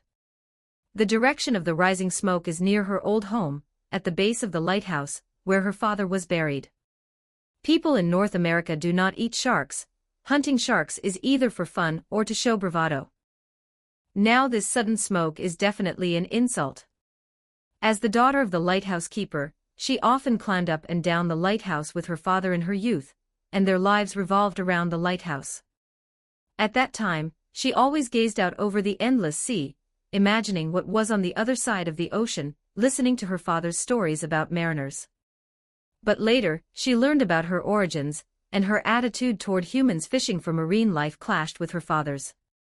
She felt more connected to her mother under the sea, and her human father suddenly seemed alien to her, like a different species. Her mother died in a revolt, she ascended the throne, exterminated all opposition, but shortly after, her father was also assassinated by Black Manta. She buried him under the lighthouse. Her last shred of humanity was buried with him, and since then, she has had nothing to do with humans. She is an Atlantean. But now, someone has peeled away her queenly shell, reminding her that she is actually the daughter of the lighthouse keeper, and killed her friends, burning the bodies. This is simply courting death. She clenched the trident in her hand, seawater slowly cascading from it, reflecting dazzling light in the morning sun. The ocean was behind her, serving as her steadfast support. Gazing at the bright red bloodstains on the ground, she once again set foot on the familiar path, heading from the docks to the lighthouse, which was once her home, and now her enemy is there. Eliminate the enemy, hoist him on the flames with the trident, then let her companions in the water also taste human flesh, and finally raise this small town to the ground, bidding farewell to the past completely. As the stone path under her feet gradually shortened, she finally saw it. A person wearing a strange hood had built a big bonfire in front of her father's grave, with 2 sharks skewered upside down next to the fire like roasting corn. The person could not be distinguished as male or female, but she could see him quickly turning a small branch acting as a grill, using the other hand to sprinkle salt in a peculiar manner. The salt flowed rustlingly from the bottle, passing over his forearm and elbow, evenly sprinkled over the grilled fish. Injecting the soul.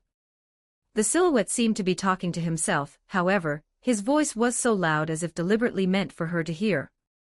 This person was none other than Su Ming. Deathstroke's equipment was quite comprehensive, and as a mercenary, since he might delve deep into deserted areas for long periods, he actually carried a small bottle of salt. Despite being a modified super soldier, without salt, his stamina would deplete over time.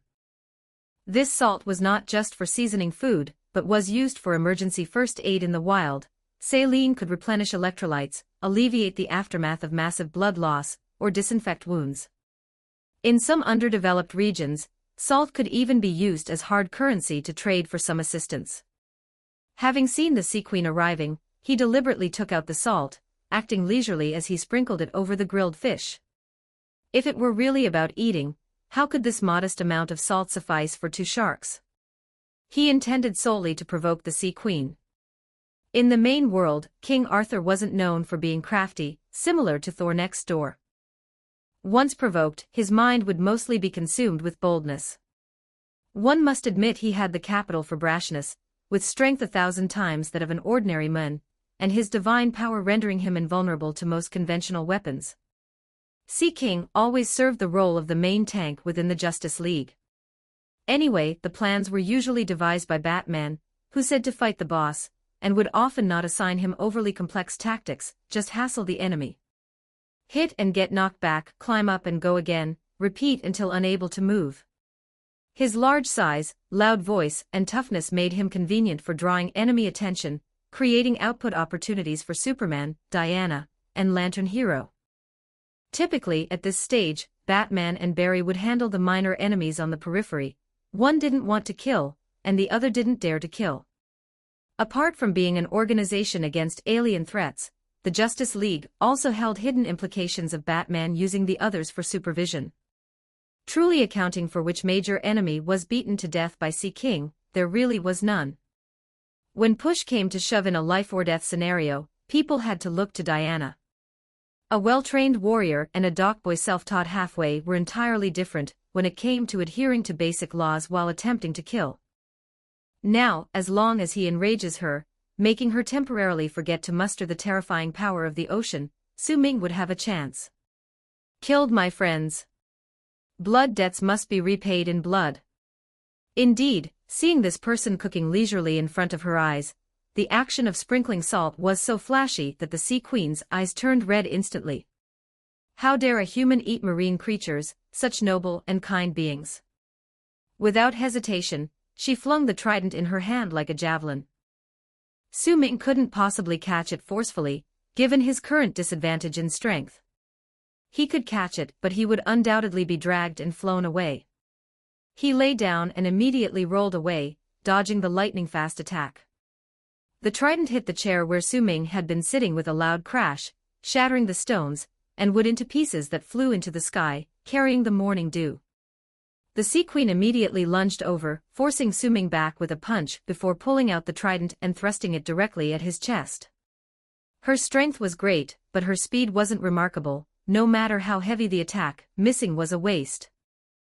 Deathstroke's physical fitness and killing skills granted him not only quick reflexes, but mastery over all weapons.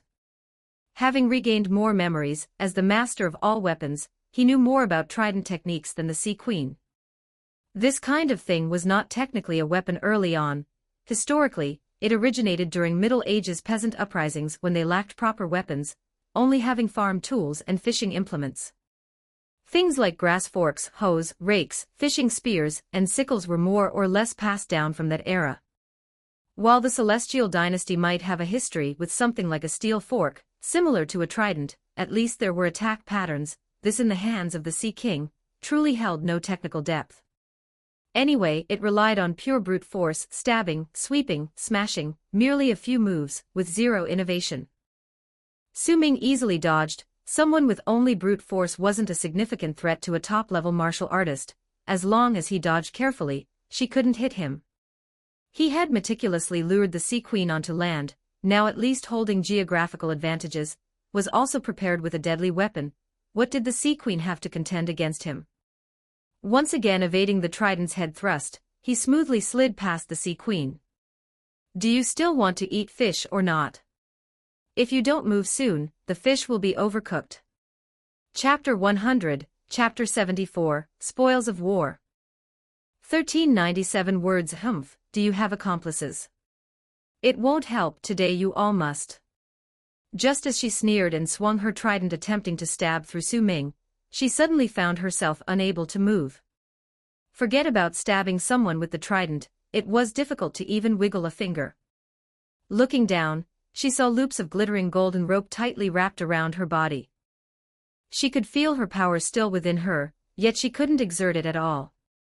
It was normal to be powerless. The lasso of truth could even bind Superman.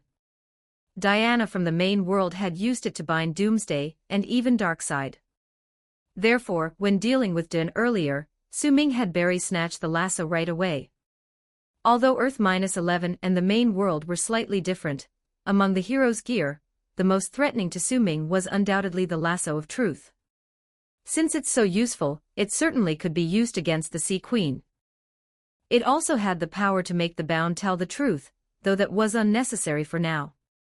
Barry, with a flash of lightning, handed the lasso to Su Ming, who immediately looped it several times around his elbow, securing it to his arm. With all his strength, he pulled the lasso taut. What is this? The Sea Queen was bewildered. There was no Justice League in this world. She had only seen Dun on TV, and naturally didn't know about this treasure. Su Ming naturally had no obligation to answer her question. He raised his chin, and Barry, right away, circled to the back of the Sea Queen, and gave her an injection. This earthy yellow potion was no steroid.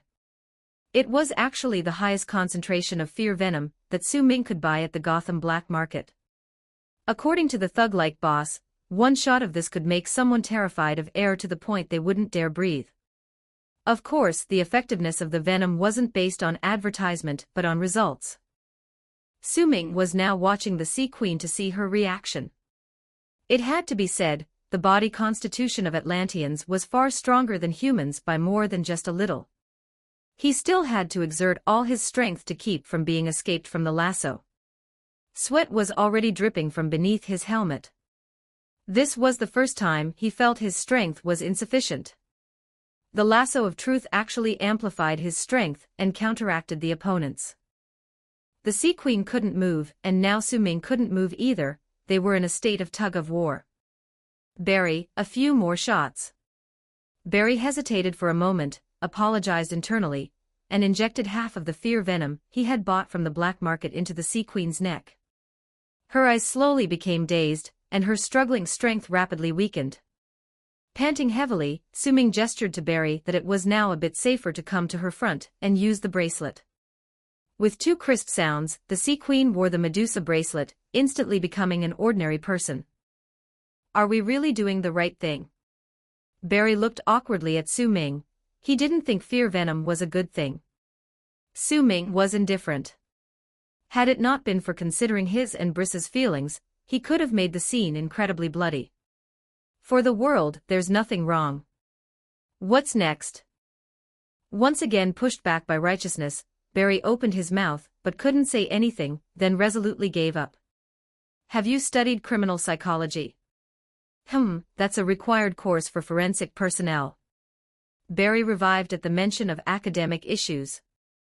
Since 1972, criminal psychology has been formally placed on the agenda as a discipline, initially with FBI training, and gradually spreading to all federal law enforcement technical personnel. Oh, then you go hypnotize her to fear the ocean.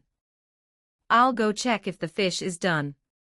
Su Ming patted his shoulder, turned his head towards the fire, and inspected the two fish, wondering if they might have been affected by the recent battle.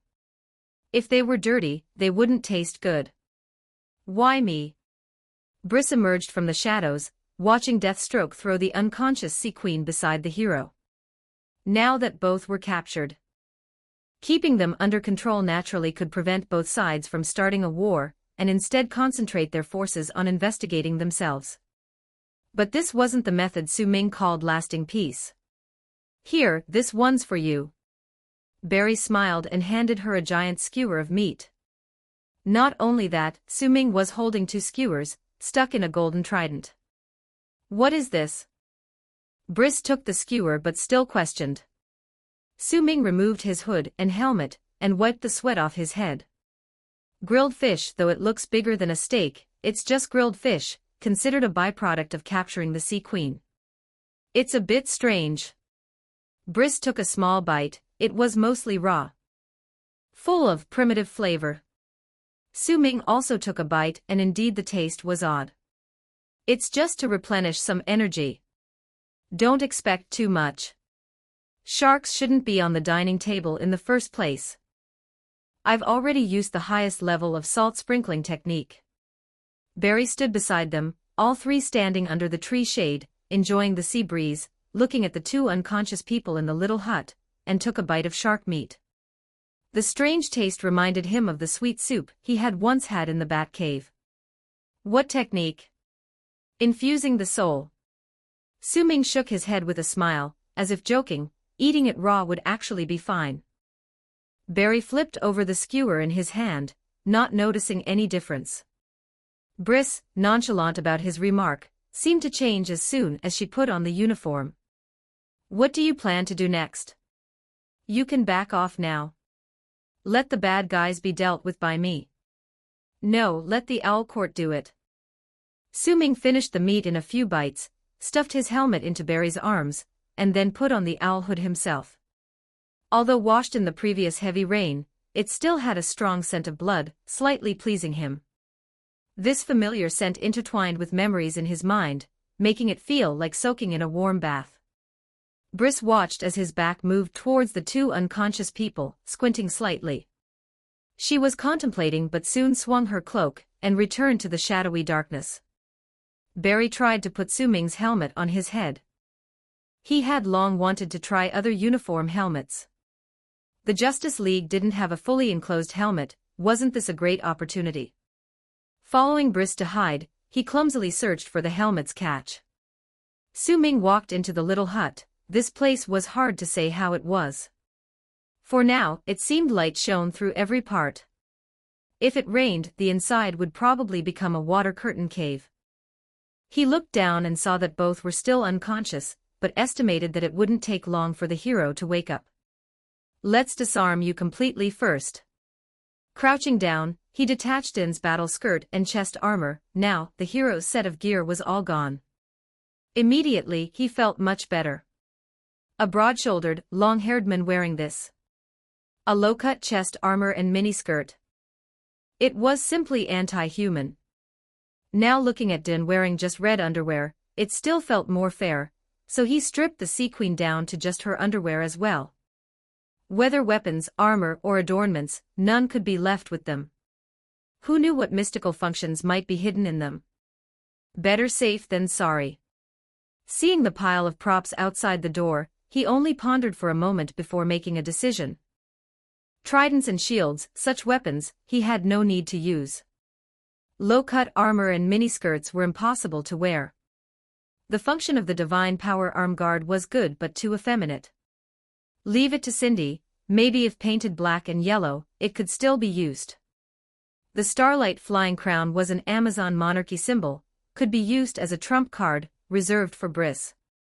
He called Barry over, instructing him to make a quick dash to Antarctica to bury the remaining stuff at the pole. Chapter 101, Chapter 75, Making Things Up 1321 words. Su Ming didn't like the lasso of truth, it didn't fit his combat style. He wasn't Wonder Woman, able to stand and stalemate an opponent on the battlefield. Though he had self-healing abilities, he was still lacking compared to a demigod. If an enemy attacked during a stalemate, should he dodge or not? His strength was much greater than ordinary people, but it couldn't compare to Wonder Woman's. In his hands, the lasso of truth could at most restrain someone of the Sea King's caliber, and not for long. The most critical thing was, he preferred to kill, to directly eliminate enemies with knives and guns. Such a tool for capturing hostages, he temporarily lent it to Barry.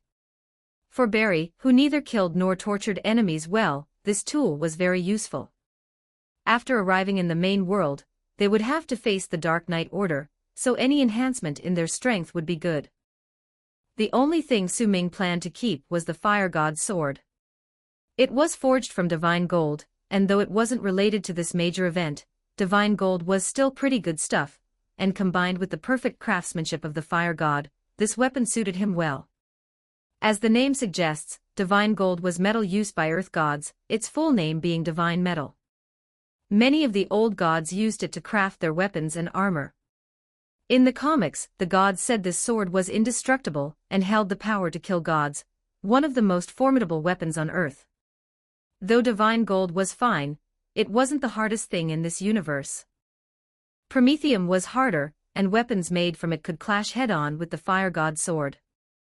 Weapons made from N metal could easily penetrate armor made of divine metal, not to mention the X metal that created the DC universe on a completely different level.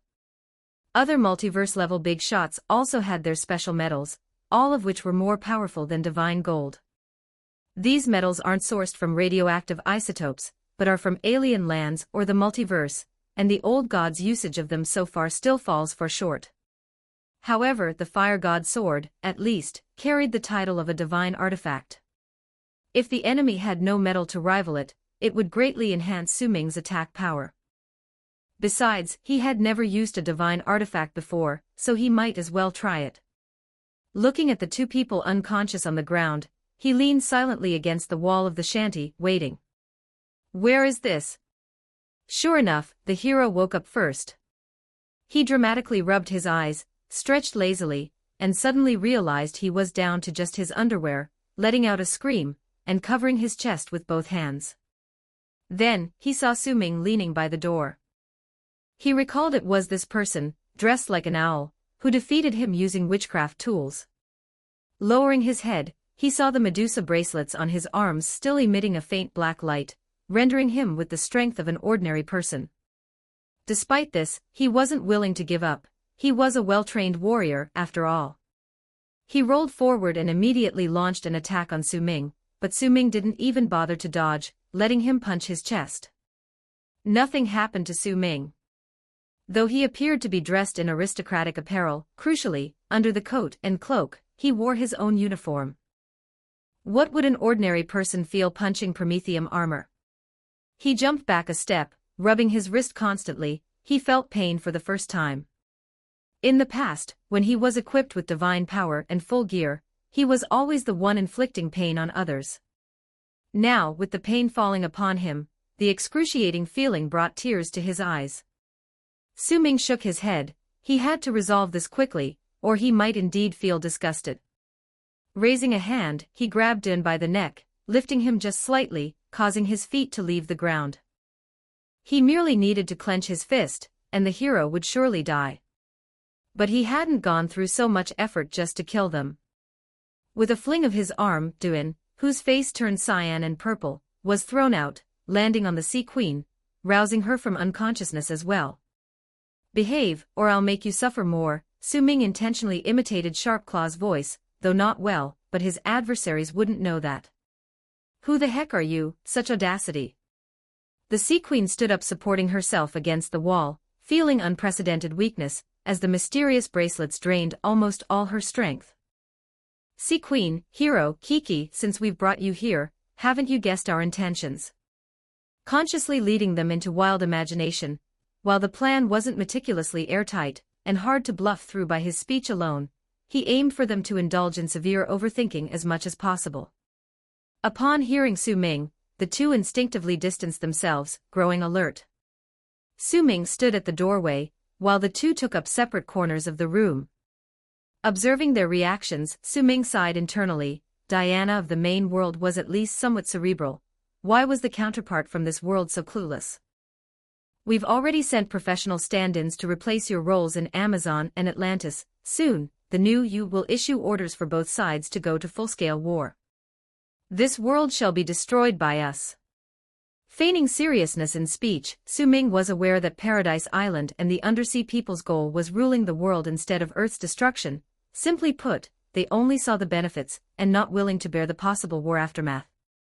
By throwing out worldly destruction, Su Ming manipulated their reasoning towards his desired direction. Din, clutching his chest, shrank into a corner, frightened upon hearing Su Ming, but quickly recalling something, finding his confidence once more. Dream on. My mother and the Amazon Council are on Paradise Island. Even if you impersonate me issuing orders, they won't be recognized, he replied, shaking off his fear. Su Ming's owl head turned toward him, and who knew what expression lay under those round glasses, but he gave off an eerie voice. Killing the queen resolves all, doesn't it? Nobody will question the inheritors, you, right? Once our agent becomes the king of the Amazon, the queen's death can serve as an excuse for full-scale war with Atlantis. Kukuku. Din's eyes widened, horror displaying on his pallid face, realizing the ensuing scenario. The Amazonians have no intention of going to full-scale war with the Atlanteans. Their current strategy is to confine them to the ocean, fully aware of the repercussions. If they could fight, they'd have done it centuries ago, and wouldn't have waited till now, resulting in a Cold War-like situation between land and sea. Su Ming's head turned to the other corner, towards the Sea Queen. She tried to maintain composure, yet her eyes darted as if searching for a potential weapon in the room. Don't think only you command the fish. There are agents among the Atlanteans, already prepared to replace you. The sea god's trident bequeaths kingship. You're set to witness war breakout, followed by Amazonians annihilating all aquatic lives. The Sea Queen trembled with shock, and as the stranger confidently spoke, it seemed he knew where the sea god's trident was hidden, which spelled trouble. Why are you doing this? It benefits no one. Din replied, huddled in his corner in grievance, wiping tears with his fingers. Su Ming had been waiting for this question. He immediately let out an eerie laugh similar to an owl screeching in the night, because our master adores broken worlds, the dark god. When enough die in this world, he shall descend. Chapter 102, Chapter 76, Acting 1437 words. The Sea Queen and the hero were filled with doubt and suspicion. It was the first time they had heard of such a being, and from the sound of it, this so-called master was very powerful and wicked. But these were just words without evidence, so they were skeptical. Su Ming was well prepared and anticipated this outcome. He let out a villainous laugh and brought in the corpse of an animal from outside the room. It was actually a small herbivorous dragon, slightly bigger than a dog. This was a prop prepared by Briss. There were plenty of these on Dinosaur Island, and they were so foolish they wouldn't even avoid humans. Goo goo. I will let you blind pseudogods witness the might of a true god. He tossed the small dinosaur onto the floor in the center of the shack, and pulled out the black light battery from his robe. The moment he took out this flashlight-like object, the temperature in the room seemed to drop. The air was filled with a decayed smell, as if it had instantly turned into a tomb. He jabbed the black light-emitting end directly into the dinosaur's body. The dinosaur's corpse oozed a black-yellow liquid, its skin and flesh began to split open, and a dim black glow enveloped it. Suddenly, it opened its eyes. Its eyes no longer showed the spark of life, nor the bewilderment of a beast, but had turned completely black, filled with a bloodthirsty desire. The two of them watched, dumbfounded, as the revived corpse turned into a zombie dragon. Although they couldn't understand what the black light battery was, it must have been some magic wand-like tool. Without incantations or visual effects, just a light touch. The corpse turned into a monster. They finally understood why this so-called master needed a world filled with darkness, and why a great battle was necessary, because what he needed were corpses. Su Ming inconspicuously wrapped his arms around the zombie dinosaur's neck, patting its head, while secretly applying force. In reality, this thing didn't obey his orders. The entities resurrected by the black light battery were mindless zombies with only bloodthirsty desires, needing to be held onto for safety.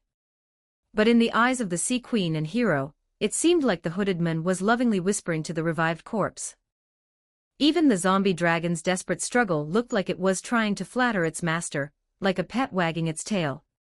Su Ming flung it out the door with a shout, "Go play, go kill, ha ha ha." In truth, this was a signal.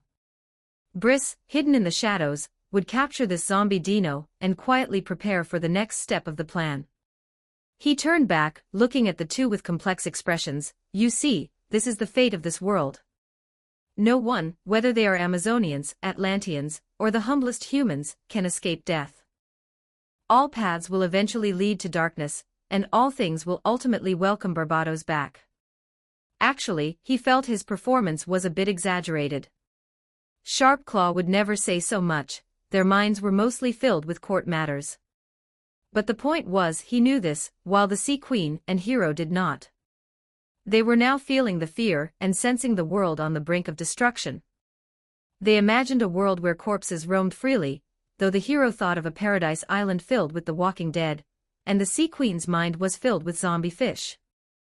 This brought their positions closer together. They both needed to prevent the world from losing too many lives, or else the terrifying so-called master would descend. Su Ming used the asymmetry of information to deceive them.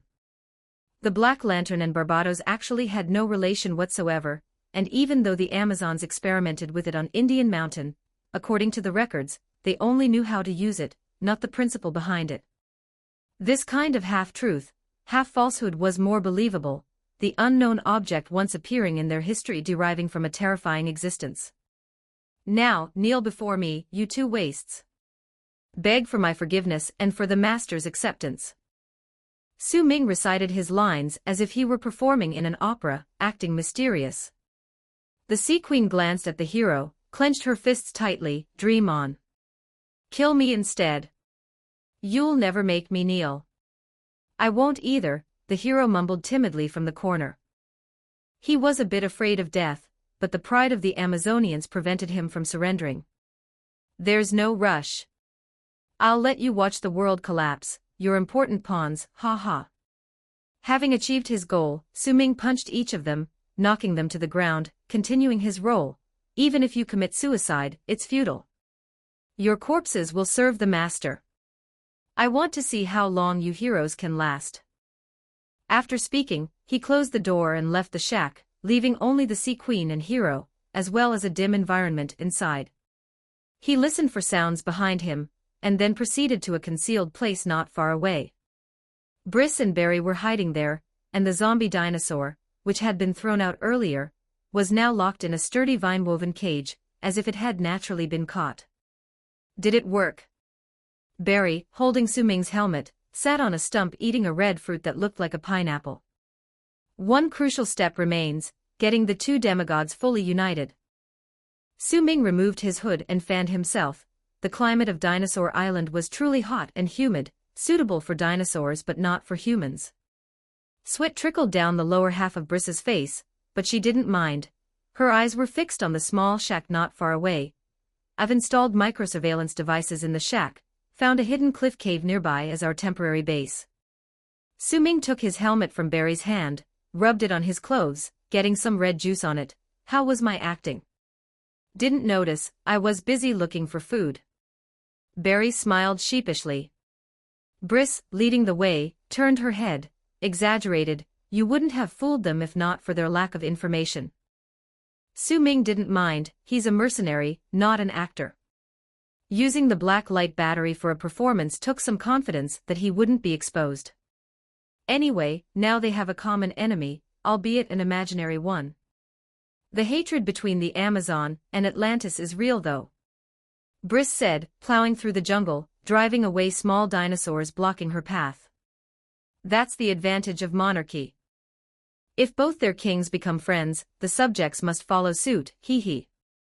Su-Ming hooked his arm around Barry's shoulder, walking behind Briss, conveniently, the most reputable Sea Queen and hero, one male one female. Is that why you went to find Ivy? Briss asked without turning her head. Of course, I planned to give them a love potion. Su-Ming admitted openly, as that was exactly his plan. Isn't that not quite right? Barry blushed, scratching his head, unsure what he was thinking. It's not a prank, is it? Though it seemed like it, Su-Ming was without mischief. This was a meticulously planned strategy. Although the process was funny, the result was necessary. Both the Atlanteans and Amazonians want control of the world. In Su-Ming's world, even the middle-aged nobles knew what to do. Neither side can best the other, starting a war would have serious consequences, so they should form an alliance through marriage. Their child, with the bloodline of both races, would be a natural leader, fully qualified to lead both the Amazon and Atlantis. Su-Ming needed them to unite, not only because of the threat from the imaginary enemy, but it was crucial for them to be willingly. What is more effective than unwavering love? Poison Ivy's charming venom will make them fall madly in love, devoted until death, ensuring they will never betray each other unless Poison Ivy provides an antidote. But Ivy had no idea Su-Ming would use the venom here. She had no connections to these demigods at all. Perhaps locking them together for decades would achieve the same effect, but Su-Ming was pressed for time, needing to complete it before the Atlanteans and Amazonians launched a massive search. Though Dinosaur Island was hidden, blocking magical and technological detection, it was still on Earth, not forever undiscoverable. No time to let their feelings develop slowly, so using the charming venom went straight for the result. Chapter 103, Chapter 77, Observation 1207 words. This isn't some prank game, but the optimal strategy deduced from complete rational analysis. Su-Ming wrapped his arm around Barry's neck, causing him to stumble, and only able to touch the trees in the rainforest to maintain balance. I don't know, they're not good guys, right? Barry scratched his temple, feeling somewhat confused. Su-Ming patted him, his tone slightly serious, to avoid drawing Barbados's attention to Earth-11, we mustn't make too much noise. Those two may be scum, but only they can stabilize the armies spread across the world at a time like this. I support your approach. Briss arrived in front of a cliff, pushed aside some vines and plants, revealing a small cave. The primary goal now is to remain as hidden as possible. We're short on time now. We don't have the luxury of supporting any benevolent ruler to power. Su Ming patted Barry's shoulder and walked into the cave. Our actions so far have not threatened their lives, and are still within the Olympian Pantheon's tolerance range. In fact, promoting the alliance between the Amazonians and the undersea people is something they are pleased to see. If you wish to replace the ruler of this earth, the entire Olympian Pantheon would become our enemy. Briss nodded in agreement, following behind them. Indeed, there are gods in this world. Regardless of who wins between the Amazonians and the undersea people, their faith either belongs to Zeus or Poseidon, still under their control, so they've always been spectators. But if you want others to take a hand in ruling this world, the Olympian Pantheon will likely unite against external threats. I can't assure you we'll silently eliminate millions of soldiers and a bunch of gods. Su Ming shook his head with a smile, knowing Barry wished for the people here to have good days eventually. But actually, the people here were supposed to be completely wiped out in the original story. Under his plan, surviving is already enough, why ask for more? As long as Earth continues to exist, there is hope. Briss pulled up her cloak, concealing the cave entrance. Earlier, she had arranged the setup here, having placed simple miniature surveillance devices, along with lighting lamps and grass mats for resting. Except these lamps are all bat-shaped, casting bat-like shadows, leaving people somewhat speechless. Barry took a left look and right touch, appearing very curious about the cave. He believed he could infer some geological conditions from this, understanding the formation of Dinosaur Island. Su Ming and Briss crouched by the surveillance monitor, observing the two inside the shed. In the dimly lit cabin, sunlight streamed in through gaps in the bark and leaves. The Sea Queen and Hero curled on the ground panting. Su Ming's punch wasn't really heavy, he merely needed to knock them down to facilitate his leaving. However, they'd never been without divine power, encountering such a situation for the first time. Previously, even being slashed would not hurt, now a punch felt like even stomach acid was vomited dry. Pain and unprecedented pain spread through their bodies, they clawed at the sand beneath them, struggling but unable to straighten. Did you hit too hard?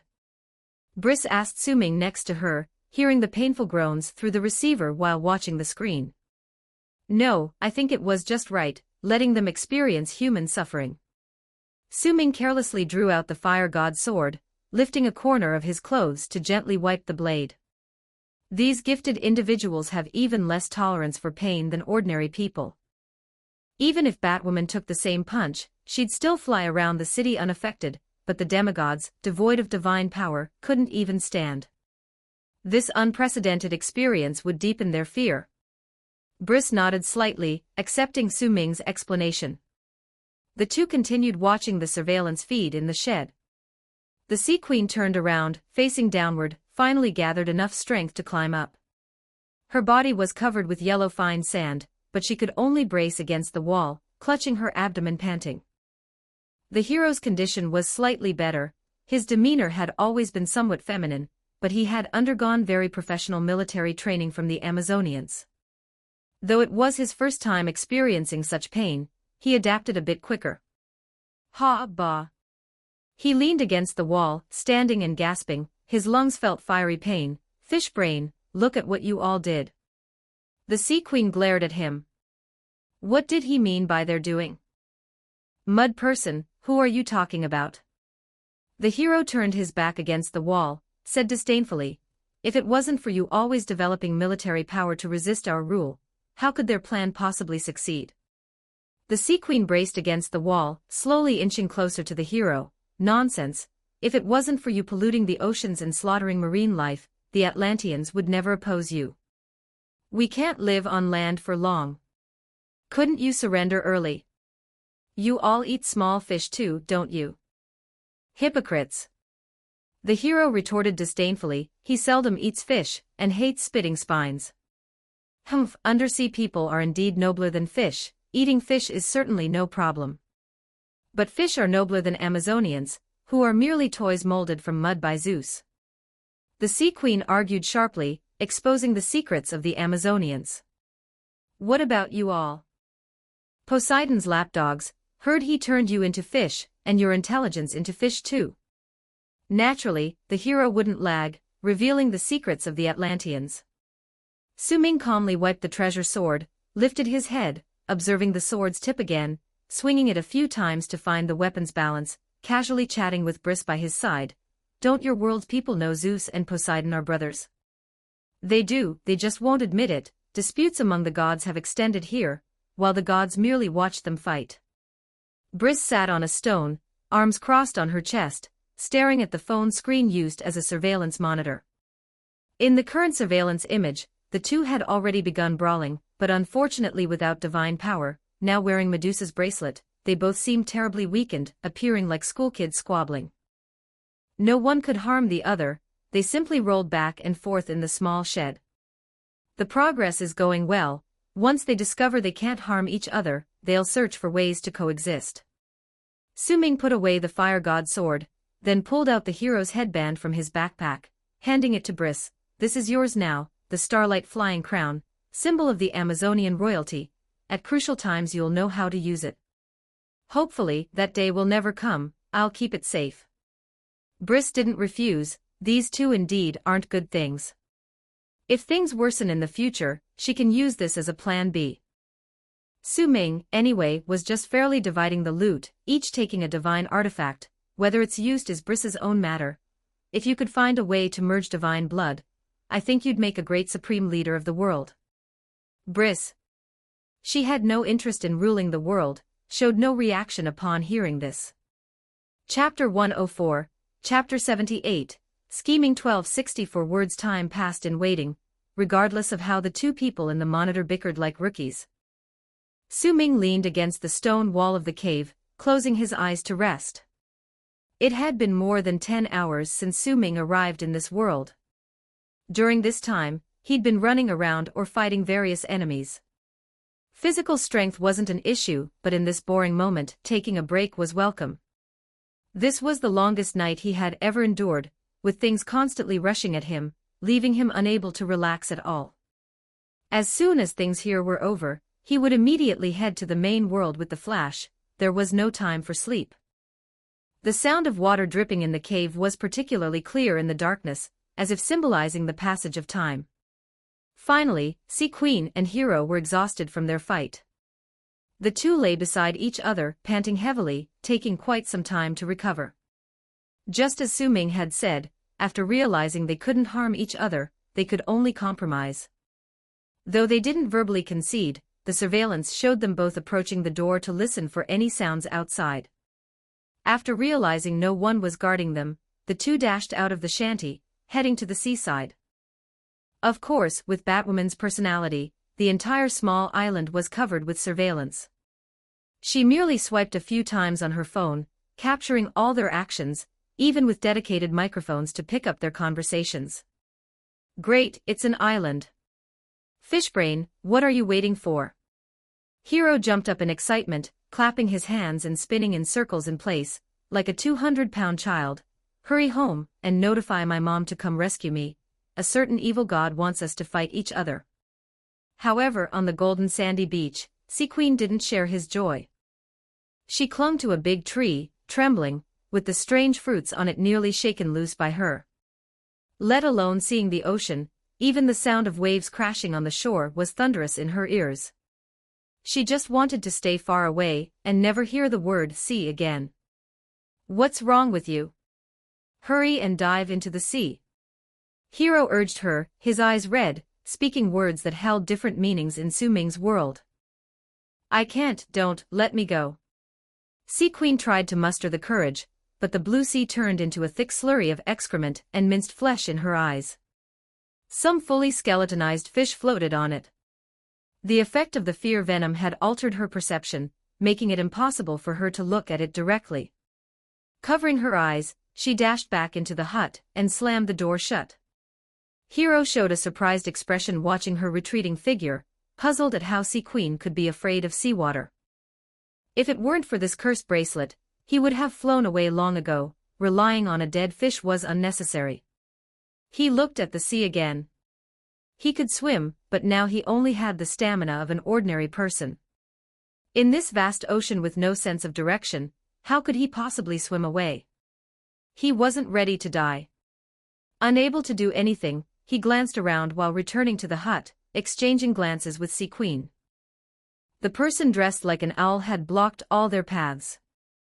No one knew where they were, just as the owl-like person said, making them watch helplessly as the world faced destruction, eventually forced to surrender to Barbados. He didn't know who Barbados was, but from what the weirdo hinted, it was clear they stood opposite all living things. "What's wrong with you?" Hero asked Sea Queen, unable to understand how an aquatic amphibian could be afraid of the ocean. "They injected me with some liquid. I can't even look at the sea now." Sea Queen had calmed down considerably, thinking the safest place on the island was this small dark room. "Is the effect of this liquid permanent?" Hero anxiously rubbed his hands together, unable to break free from the magic props. His only hope was relying on Sea Queen to swim away. "I don't know, but I'm sure they'll inject me regularly. In such circumstances, I stand no chance of resisting." Sea Queen leaned against the wall in despair, her head hanging limply. "Their plan is too meticulous. Are we just going to watch ourselves become slaves to the evil god?" Hero fell to the ground in despair. Thinking about another version of himself attempting to assassinate the Queen on Paradise Island made him restless. Although his mother was a mighty warrior, the other side possessed magic props that countered divine power. There were two sets now, who knew if there wouldn't be more? As the only two who knew the truth, they were trapped here, watching helplessly. While they were at their wits' end, Owl appeared again, pushing open the door, carrying a large tree leaf filled with fruits of various colors. He shook his hand, dropping the fruit all over the ground and sneered, "Eat, you two useless ones. Our owl court won't let you die just yet." With that, he shut the door, and the bright sunlight once again disappeared from their view. "Is this our prison meal? Just fruit?" Hero looked at the food on the ground, lacking alcohol, and meat felt like torture. Sea Queen picked up a bunch of grape-like fruits, putting them into her mouth to eat. Orange juice trickled down her chin as she mumbled, "Even if you want to escape, you need to maintain stamina. Without it, you won't have the strength when an opportunity arises." Hero thought for a moment after hearing her and picked up a fruit resembling a melon, rolling it around in his arms, unable to find a spot to bite. Could it be poisonous? If they truly wanted to kill or torture us, fists would suffice, poisoning would be redundant. Sea Queen had no doubts, always straightforward. Reversing roles, if she held such an advantage, she wouldn't resort to poisoning. Her words made so much sense that Din was left speechless. Without suitable tools, they had to use elbows to smash open the melon, revealing white pulp inside. Despite the unsightly appearance, they needed to eat, or they'd lack energy if a chance to escape appeared. The plants and animals on Dinosaur Island maintained a pre-Jurassic period ecosystem. Despite being prisoners, once overcoming their psychological barriers, they couldn't let go of the fruit. One thought occupied their minds. It was delicious. If Su Ming found out about this, he'd surely be delighted, thinking it was great that they enjoyed it, proving his seasoning wasn't in vain. Watching the two devour the fruit clean and lie on the ground burping, Su Ming and Briss exchanged a glance, knowing the second step of the plan succeeded. After administering the fear venom to Sea Queen, Barry didn't discard the syringe. The special alloy needle was quite pricey, and even if stolen, waste wasn't an option. Su Ming washed the syringe, filled it with charming venom from poison ivy, and injected each fruit, knowing some unscrupulous vendors did the same.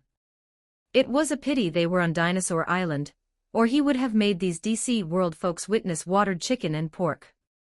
Even in this manner, Barry was dumbstruck by the sight, never imagining such a trick. Inside the small hut, as the charming venom took effect, the situation gradually turned ambiguous. Chapter 105, Chapter 79, Objective Achieved. 1312 words. The two people originally lying on the floor like dead fish suddenly felt the world had changed. The tattered grass hut became adorable, the sand beneath them became warm, the person beside them, who was supposed to be an enemy, seemed to be emitting a pink glow. Their previous shortcomings now appeared differently in each other's eyes.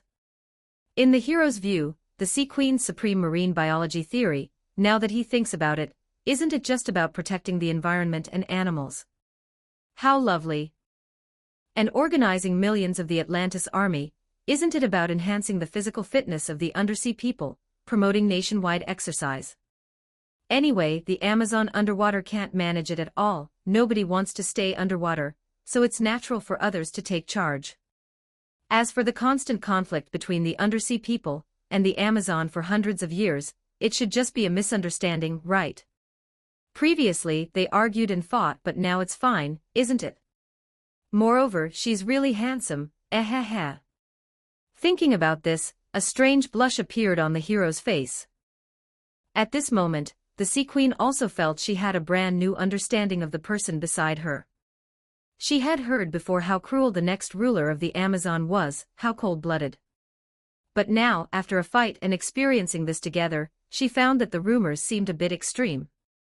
Not only is he not that cruel, but like other men, he's quite delicate and often shows a panicked expression. As for the things he did before, it's probably just youthful antics. Like capturing ordinary humans to fight mythical creatures, maybe nobody told him that ordinary people can't defeat mythical creatures. After all, he grew up on Paradise Island, surrounded by elite warriors, for whom fighting a minotaur or a scorpion-tailed lion is commonplace.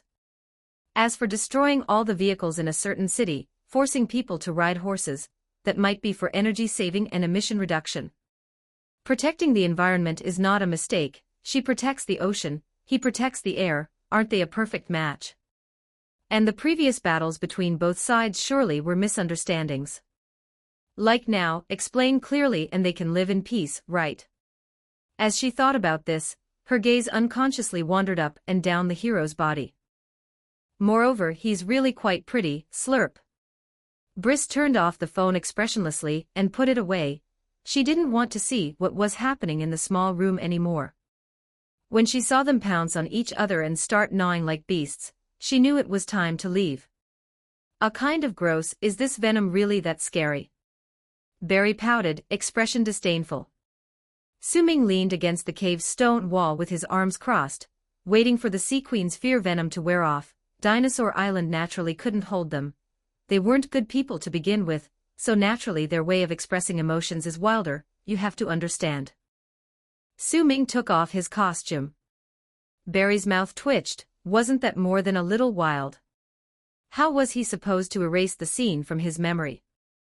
Briss also didn't speak, quietly dismantling the lighting equipment, ensuring the three of them left no traces.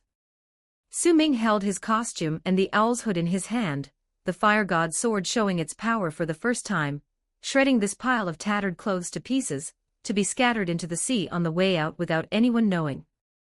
He sheathed the sword, nodding in satisfaction with his weapon, then patted the distressed Barry. All right, Barry, one more trip, we're going back to Gotham. When the three returned to Vane Mansion, the sky was already bright. Even though the clouds overhead had not dispersed, the heavy rain outside had stopped. Cindy was eating lunch at the dining table, while Afu was opening the window and wiping the glass, the fresh post-rain air relaxing them all. How are your injuries? Su-Ming sat across the table, removed his helmet, and picked up a piece of bread. Cindy lay back on her chair, spreading butter on her bread with a dinner knife, her expression much calmer. No problem, as long as I'm careful these days, and avoid severe injuries, there's no risk of going berserk. Su-Ming nodded, accepting Cindy's knife, the sunlight cast on the table, gilding everything in gold light. I have to go, your world is safe now, but Barry, and I still have a final battle to face. Briss changed into pajamas, looking like the heiress of a wealthy family again, sauntering over to sit by the table. It's not certain it's safe yet, but at least things are moving in a positive direction. I agree with that, but our goal was always the future child of the Sea Queen and the hero. That child will undoubtedly be the ruler of this world. Su-Ming stuffed the bread into his mouth, saying to the suddenly appeared Barry beside him, the power of bloodlines is that strong. We eliminated the owl priesthood, threw the black pot to the owl court, resolved the leaders' hatred between Amazon and Atlantis. Just with a bit of caution, there won't be big disturbances in 3 to 5 years, perfectly avoiding Barbados's attention. Briss also picked up some bread, indicating agreement, while Barry's expression was strange, looking at the food on the table, wanting to eat but feeling awkward, his expression pained. "What's wrong with you, Barry?" Briss asked him, now considering Barry a friend as the Earth-11 matters had concluded, although necessary surveillance remained. "No, it's nothing. I'm just thinking about the future of this world's people, that the hero's child growing up in such an environment won't turn out to be kind." Barry's facial muscles twitched as he voiced his thoughts. Su-Ming patted his shoulder, pulling him close by the neck. "Strictly speaking, they're just tools for reproduction. The optimal solution for this matter is their bloodline. Earth is saved, and Bat Heroine will plan for the future." "Do you still not trust her?" Briss kept a blank expression. "This much is enough for now, I'll keep an eye on them later." Su-Ming's main goal was to ensure his survival. In his self-rescue process, he incidentally saved everyone on Earth-11. Is he also supposed to guarantee their future quality of life? He's not a superhero, why meddle in such affairs? Afu watched the four in the living room, nodding in satisfaction. He felt proud of his young lady, bringing the prepared lunch to the table and standing by. "All right, Barry, since you're not hungry, let's prepare the cosmic treadmill. The main world still needs addressing." Su-Ming casually grabbed a few pieces of bread, picking up a bottle of wine from the table and taking a swig. It's time. Briss, we need to borrow your Batmobile and treadmill." Barry smiled earnestly, changing instantly back into his Flash uniform. "Okay, I won't leave my world to help you fight Barbados, but I can offer this assistance." Briss hoped Su-Ming would leave soon. His presence was too dangerous. Someone with so much intel, and allied with Cindy, made her feel unsafe. Su-Ming could probably guess her thoughts. Knowing Bats trust no one, he didn't bother defending himself. After resolving the world crisis, the concealed rift between her and Cindy would inevitably resurface. Cindy could also anticipate this but chose not to comment. Her fingers toyed unconsciously with the dinner knife. "Are you sure you don't need my help? Since there's now a means of back and forth, and Briss has paid her dues." Su-Ming shook his head with a smile. "Divine speed is unpredictable, traversing the cosmos back and forth isn't wise. No, this is your world." Chapter 106, Chapter 80, Farewell. 1457 words. The moment of farewell has arrived, and naturally, this lunch cannot continue. With the help of a few people, Barry welded Briss's treadmill to the roof of the Batmobile, connecting various pipes to the car's engine. Briss then changed the car's permission requirements on the console, gifting it to Su-Ming and his companion. At Su-Ming's request, she also gave him some gold jewelry for pocket money. With everything ready, Su-Ming secretly slipped the Divine Power silver bracelet to Cindy, who knew how to handle it. "Goodbye, Cindy." Su-Ming hugged her to say farewell, their black and yellow armor clashing with a sound. "Goodbye, Sue, it was a nice operation." Cindy patted his back, feeling a bit nostalgic, shaking her head with a smile as she let go. "Although operating with teammates is nice, don't bring Holly on such dangerous missions. She's not as capable as I am." Su-Ming joked with her, knowing he must leave as the mission wasn't over. He had to head to the main world to face Barbados.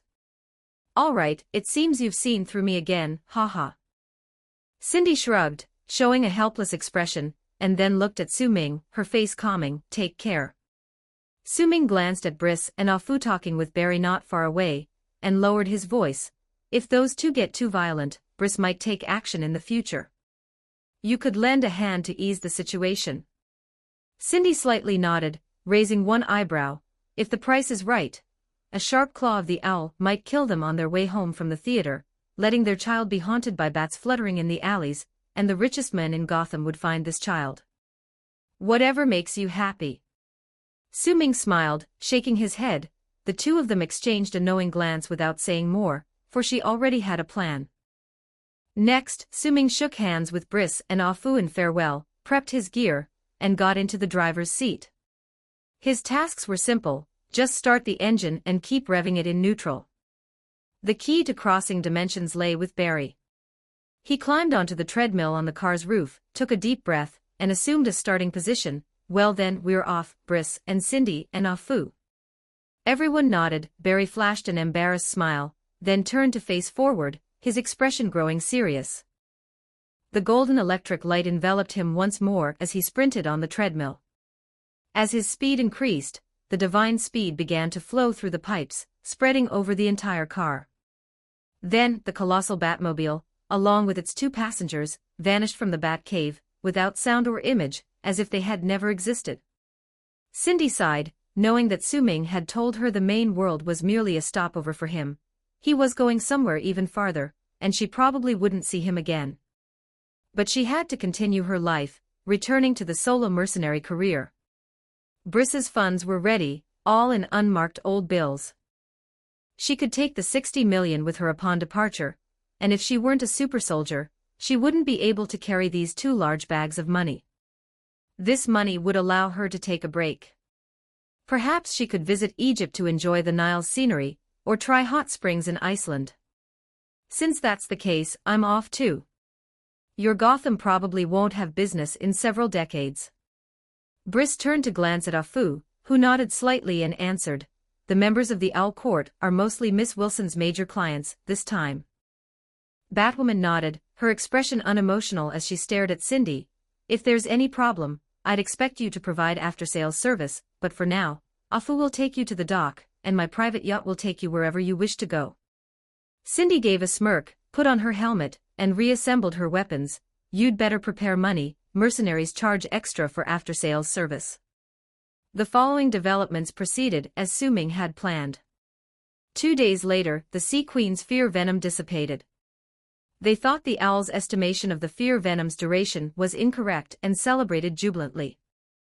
With a stroke of luck, they immediately escaped the island. The Sea Queen, under the spell of love, carried the hero away like a dolphin, directly taking him back to Paradise Island amid their intimate circumstances. After explaining their relationship to the Amazon Queen, and the threat lurking in the darkness, they recounted their experiences from recent days, including the blood writing in the garden and the abandoned zombie dragon on Dinosaur Island as evidence, despite the absence of the fake version of himself. But the plan was enough to astonish anyone. While the Queen found their passionate relationship somewhat odd, it was not surprising since both had the Olympian pantheon's bloodline, and infatuation was like a genetic predisposition. Facing an unknown external threat, the Queen and the Council indeed brainstormed various solutions. At this moment, Sea King's residence on Paradise Island demonstrated goodwill, so both parties engaged in genuine peace talks. Both races had absolute monarchy. Once the Sea Queen and the hero decided, nothing could change. Their races merged, any non-compliant stubborn individuals were discreetly executed, and past histories were obliterated. The Amazons and Atlanteans had always been one family, as close as sisters. Conflicts. They never existed. The newly merged race dubbed themselves Olympians, and the world was truly unified. Though injustice and darkness persisted, at least peace finally descended. It was a good beginning. The newly established Olympian regime's first order was the manhunt of a cult known as the Owl Court. The reason was unclear, but the bounty on the television news was shockingly high. Anyone who could provide leads was promised various benefits. Unfortunately, later people found out that only a TV station's female reporter in Gotham almost consistently received the rewards, as cultists seemed as common as roadside weeds, and those she reported were never wrong. With these bounties, she launched her own documentary series, Deathstroke on the Blade, distributing it secretly. The unique narration and perspective garnered high praise, even boosting the business of this mercenary. However, it also led to the emergence of many new assassins, rekindling concerns over Gotham City's security as the documentary's backdrop city. Su Ming didn't even manage a reaction. In the previous second, he was inside the Batmobile, waving goodbye to Cindy outside the window. The next second, the Batcave outside his window transformed into boundless yellow sand, flowing like a meat grinder, dragging their car toward a bottomless abyss. Why is it a quicksand pit? Su Ming immediately engaged the gear, battling against the sand. Thankfully, the Batmobile was solid and its tires had good traction. Where is this? After dimension traveling, Barry felt a bit weak. He lay on the car's roof, listening to the engine's roar, glancing back at the massive black hole in the desert. I thought you knew. The time point we're returning to in the main world, to avoid triggering the flashpoint effect, can only be the time I left. So this isn't Egypt. It's Midtown. Su Ming recalled a comic's plot, realizing it was the outskirts of Midtown Underground, where the Red Death Demon challenged Barry to a duel. Forget the flashpoint effect. Arriving here already triggered a butterfly effect. Now, he could only strive to steer this change toward a positive outcome. We're underground in Midtown. The quicksand whirlpool behind us is formed by the Speed Force storm. Anyone sucked in loses time until they die. Barry clutched the cockpit's glass, shouting to Su Ming. Su Ming was speechless. He had just experienced his longest night in Gotham, and now immediately had to face a mutant Batman from the Dark Knight Order. It was truly troublesome. He gripped the steering wheel, flooring the gas. Ahead was a glowing area, presumably an exit to the surface. He drew the fire god's sword with his other hand, cut a hole in the cockpit roof, and let Barry in. Where's the Red Death Demon? The time spent in the multiverse doesn't reflect in the main universe. So, when he steps out of the divine speed and returns to this point, it will be at this time point too. Barry squeezed in next to Su Ming. The Batmobile's cockpit had limited space, leaving them both cramped. Before a second passed, a heap of various vehicles appeared dozens of meters behind them, engine roars filling the air, and the Bat radar's alarms blaring on the console. Well, I see him. He's behind us. Chapter 108, Chapter 81, Red Death Demon 1355 words. The roar of engines behind them merged into one, and the vehicles kicked up a dust storm of yellow sand, while in the quicksand black hole not far away, red electric light intermittently burst out, emitting a piercing scream. Among the vehicles chasing them, a red Batmobile was at the forefront. Although it still had the Batmobile's contours, it was covered with pieces of red flesh and veins, making it appear bloody. A person wearing red armor sat inside the car, chasing them while letting out a bizarre laugh. His armor looked as if it had been salvaged from a sea of blood, with red ceramic armor covering his entire body. On his chest was a white bat emblem, crossed by a red lightning bolt, resembling a crack that split the bat in half. Su Ming couldn't see his face, only those scarlet eyes staring ahead, with red Speed Force lightning pouring out from him. He was the Red Death Demon, another mad Batman from the Dark Multiverse. This was a story set in the Dark Multiverse Earth-52. As usual, you're already too late, it's time to give the Speed Force to someone else. At that time, the Earth-52 Batman was fully armed and pointing a freezing gun at the Earth-52 The Flash. What happened on this Earth? We don't know, but we do know that on this Earth, Batman's family was slaughtered, the entire Bat clan except for Batman were all killed. Batman attempted to seize the Flash's Speed Force to fulfill his long-desired wish to be fast enough to stop things before they happen. In the battle with the Flash, even though he was fully armed, he was still knocked to the ground. But Bruce no longer cared about friendship, all he cared about was the Speed Force. He took advantage of Barry's sympathy, and as Barry reached out to help him, Batman inserted a super-low temperature potion made by Mr. Freeze into Barry's leg, instantly encasing Barry's leg in ice. He calculated that Barry would only need 3 seconds to use his Speed Force to remove the ice, but 3 seconds for Batman was enough. When Barry woke from unconsciousness, he found that Bruce had tied him to a Batmobile powered by a cosmic treadmill, intending to crash into the Speed Force to obtain the power. In an instant, the scene shifted back to Gotham City, where crime was rampant. The Scarecrow attempted to kill someone, but at this moment, a red figure appeared out of nowhere and ripped out his heart. My name is Bruce Wayne, I am vengeance, I am justice, I am the Red Death Demon. This Batman did not fully gain the Speed Force, the Speed Force inexplicably fused him and Earth-52 Barry together. He controlled the power and body, while Barry was like a ghost, residing in the depths of his mind. The Red Death demon swiftly killed all the criminals who had plagued Batman for years, while Barry, fused with him, still tried to persuade Bruce not to sink deeper. But at the same time, the sky turned red, and this Earth was about to be destroyed. Bruce still wasn't fast enough to save everyone. He failed again.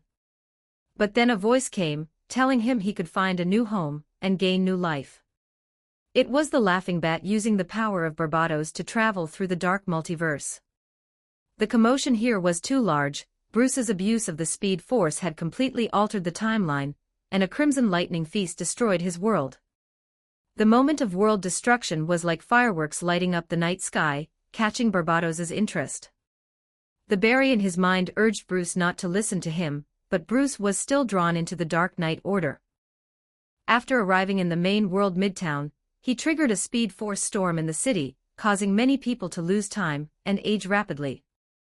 The main world Barry came to fight him, drawing him out of the city for a battle in the outskirts. Their speed was so fast that the grasslands were stamped over tens of thousands of times per second, turning them into desert. Barry was no match for him, losing the first fight and nearly dying, but Dr. Fate saved him. After a Justice League meeting at the Eternal Tavern, Barry took Superman to the Lonely Fortress to activate the Cosmic Tuning Fork, sending Superman to the dark faraway universe to rescue the main world Batman.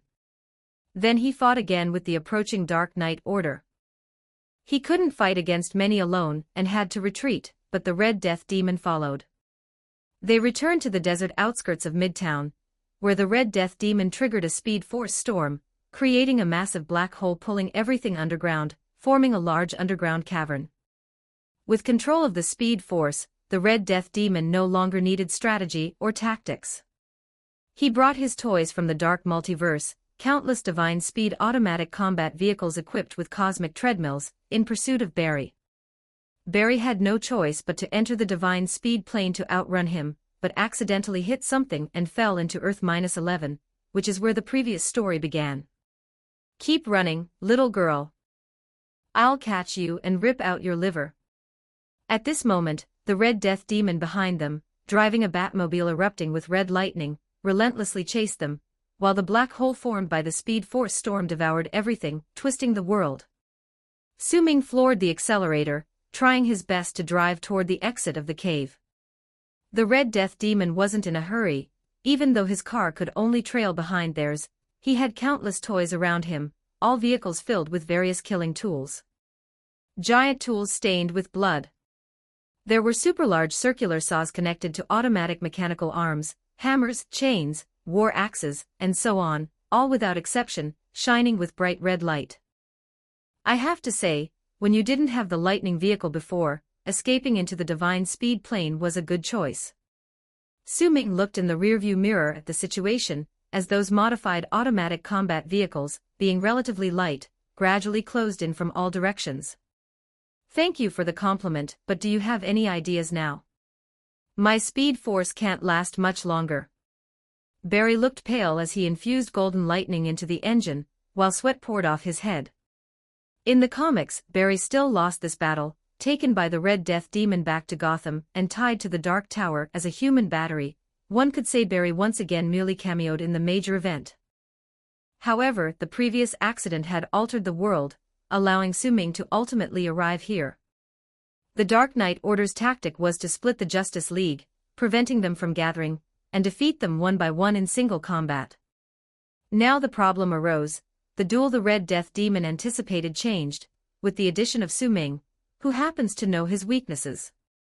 Avoidance won't solve the problem, and we actually have a local advantage now. Let's deal with him first. Su-Ming pressed a few buttons, and the Batmobile emitted smoke, a simple trick taught to him by Briss before. After offsetting the speed of the quicksand, the two cars appeared very slow, but in reality, the speed was now beyond the meter's display. With the current infusion of the Speed Force, the speed per second was over 1,000 kilometers. The Red Death demon's car could go even faster, but he was now playing a cat-and-mouse game. Barry licked his dry lips and looked at Su-Ming. "Tell me, Slade, I'm listening to you. If we die, let's at least keep each other company on the other shore." Su-Ming glared at him. "First, if we really die, we won't be on the same path. you'll go to heaven, and I'll go to hell. Secondly, although humans will eventually die, it definitely won't be today. Chapter 109, Chapter 82, Red Lightning 1540 words. The smoke and yellow sand kicked up by the Batmobile mixed together, obscuring all the view behind. At this moment, the vehicle finally slowly burst from the underground, allowing a view of the distant Midtown and the gradually darkening sky.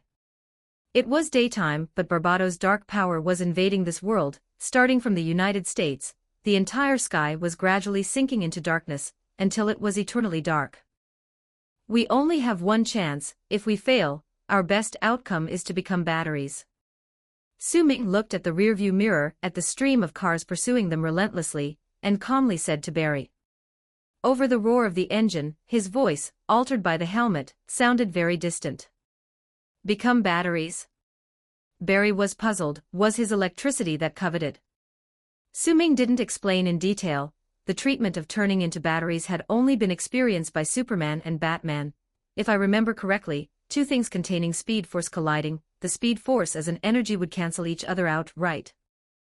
Barry nodded, sweat trickling down under his hood. Yes, I've fought many speedsters. When we fight with speed force enhancement, it can only speed up our reaction time, but won't give us the extra impact force of increased speed. Objects containing speed force from different individuals can't penetrate each other, right? Su Ming asked again. Barry gave a definite answer. That's the situation now, pedal to the metal. Su Ming pressed a series of buttons on the console. Rows of small lights lit up, accompanied by a voice announcing autopilot activated, radar connected, route planning complete. What do you mean? At least make it clear. Barry reluctantly lowered his head, his stamina drained by the speed force like a leaky faucet, leaving him even unable to make snide remarks. But lowering his head showed him the planned route on the control panel. Wait, you're going to? Su Ming squeezed past Barry, climbed through the previously cut canopy of the cockpit, and with a tug of his hand, rolled onto the roof, lying atop it and speaking to Barry. That's right, I'm going to play bumper cars. Wait, even if the two speed force-wrapped cars indeed stop immediately upon collision, if you don't have speed force, you'll instantly receive an acceleration exceeding 3,000 kilometers per second. Even if you're a super soldier, you'd be turned into mush. Barry was shocked and tried to stop Su Ming's crazy idea. Su Ming indifferently extended a hand to him. The smoke screen lasts for another 3 seconds, so grab my hand and keep distributing some speed force to me. As long as I can crash into him in the car, I can neutralize the speed. Barry glanced at the scene in the rearview mirror, where the blood-red Batmobile loomed in the smoke and sand. The cockpit of the crimson Batmobile was small. Wanting to break through the cockpit in the moment of the two cars colliding and being thrown out, and hit Red Death Demon, was undoubtedly unimaginable to ordinary people. Although Barry wasn't very optimistic about this plan, the die was cast, and the countdown on the smoke screen had only 2 seconds left. He gritted his teeth, reached out, and grasped Su Ming's hand. Golden electric light once again spread across Su Ming's body. You are really crazy. Barry sighed helplessly, but then smiled, because despite the slim chance, it was undoubtedly scientifically feasible. Su Ming let go of Barry's hand while lying on the roof, golden lightning spreading across his armor. Gazing at the vast yellow sand ahead, he pulled the pin on the grenade attached to his chest, raised the fire god sword with both hands above his head, bracing for what was coming. Isn't this the meaning of a warrior's existence? In a moment, grab onto him, and you tie us with the lasso of truth, then quickly go to resolve the black hole caused by the speed force storm. Barry intended to say something, but the autopilot settings Su Ming had previously established took effect. Briss's black Batmobile completed an in situ drift in the smoke, turning 180 degrees. The two cars faced each other and began driving, separated by a wall of yellow sand and smoke, and in the blink of an eye, they collided, both coming to an immediate halt. And Su Ming, going from high speed to stationary, instantly received terrifying acceleration, like being fired from a cannon, flung out. Thankfully, the speed force's protection kept him from blacking out due to the immense acceleration. It was too fast to react. Su Ming had calculated a lot, and he had already posed on the roof, as if he were a human cannonball being fired in a circus.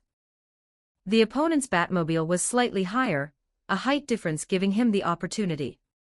The next moment, he immediately felt himself press against something, and upon looking up, found himself sitting in Red Death Demon's lap. Red Death Demon didn't react, even with the speed force. He had a momentary mental blank. Clearly he was having fun chasing people down. How suddenly did someone end up sitting in his lap?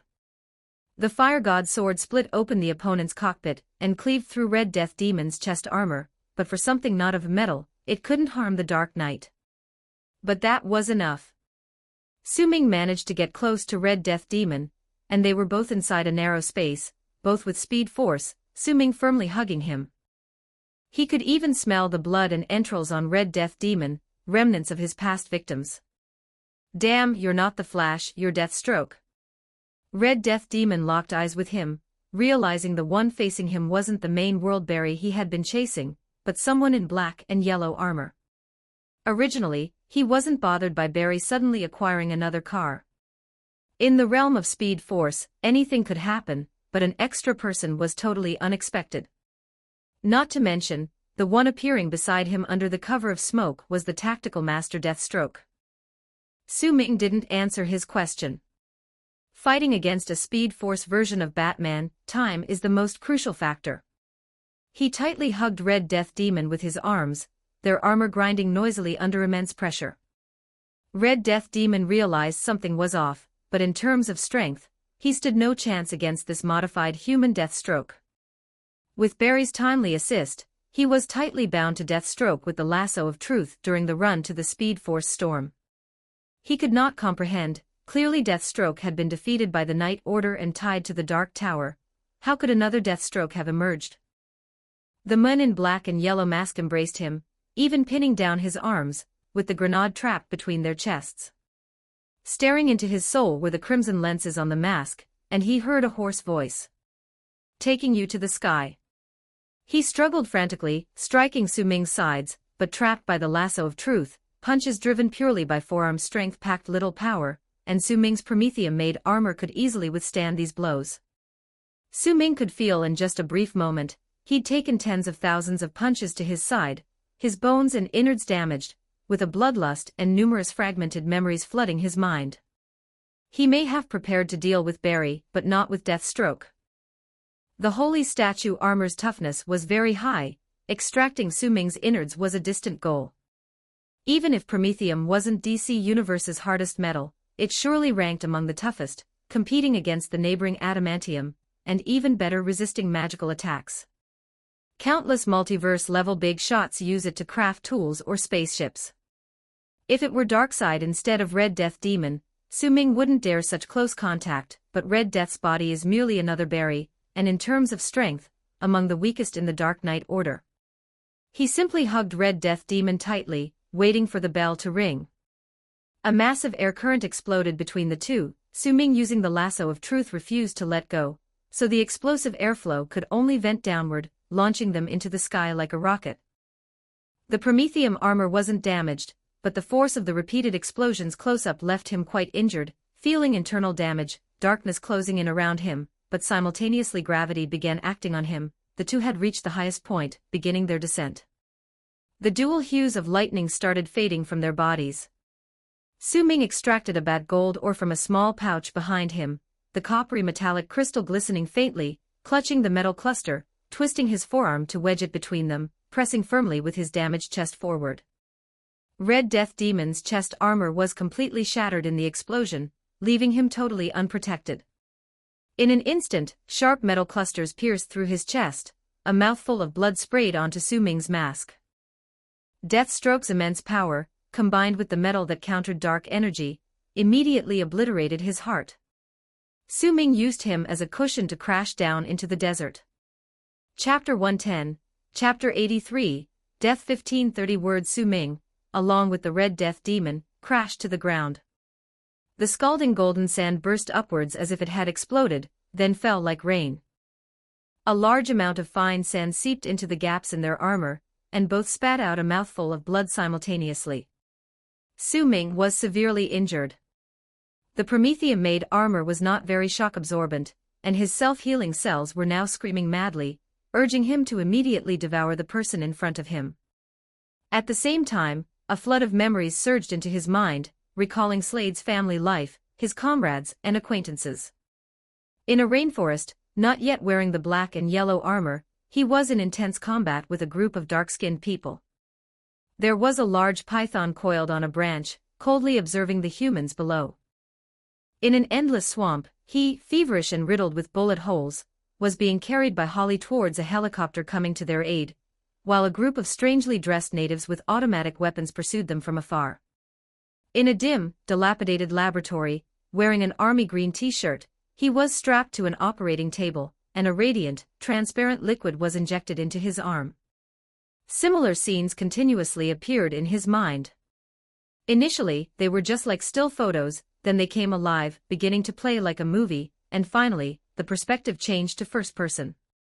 The visions before him were too clear, these were his own memories. The headache they induced already overshadowed the bloodthirsty desire, putting him in a peculiarly calm state. He let go of his grip, releasing the lasso of truth, watching as the Red Death Demon's blood dyed the desert red and quickly seeped underground. Cough cough. Su-Ming took off his helmet and spat out a mouthful of bloody foam. Although the suit had shielded him from the grenade shrapnel, the shock from the explosion was wholly absorbed, and there was continuous pain from his ribs.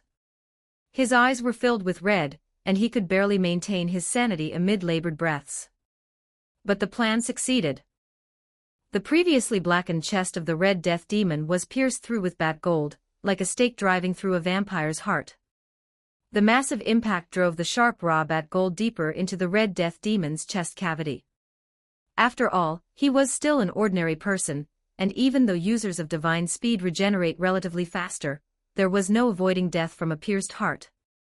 He wasn't dead yet, but the bat gold was guiding the dark energy within him to be expelled. Once the energy was gone, the injury alone was enough to kill any person. Barry appeared by his side with a streak of red light. He had stopped the Speed Force storm by running in reverse, and those other automatic killing machines had also ceased moving, having lost their Speed Force drive. "You did it, Slade." He looked at the Red Death Demon lying quietly on the ground, breathing heavily, speaking to Su-Ming with a complex tone. He didn't want to kill, nor to see anyone die, but faced with the previous situation, even if it were him, he couldn't think of any peaceful resolution.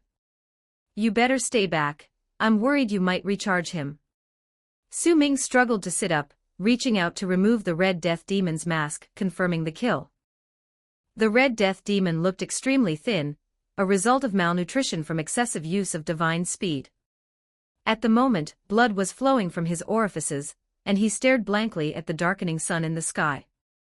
The red lightning flowing out of his body sank into the ground, and the black smoke spilling from the bat gold wound was almost invisible. Su-Ming estimated he had only about 10 seconds left. An illusory image flickered across his face, as if a soul was leaving the body. His face, initially a scar-covered bruised Batman visage, changed with a twitch, and the red armor, covered in flesh and blood, also transformed into gold. Barry was about to step back but froze upon seeing the scene. "He kind of looks like me." Su-Ming wiped the blood off the Red Death Demon's face, turned it over and looked. The sky in the Red Death Demon's eyes had changed to black and yellow. "That's right, this body is you from Earth-52. Remember, wearing the same clothes is not scary, whoever has thinner clothes feels embarrassed." Barry tilted his head, gesturing for a pause. "Shouldn't it be Bruce?" "That's also correct. The divine speed is very capricious." Su-Ming endured the pain in his chest, sitting in the sand nearby, slowly pulling out a cigarette, lighting it as he held it between his lips. "The Red Death Demon is the fusion of Batman and the Flash from Earth-52.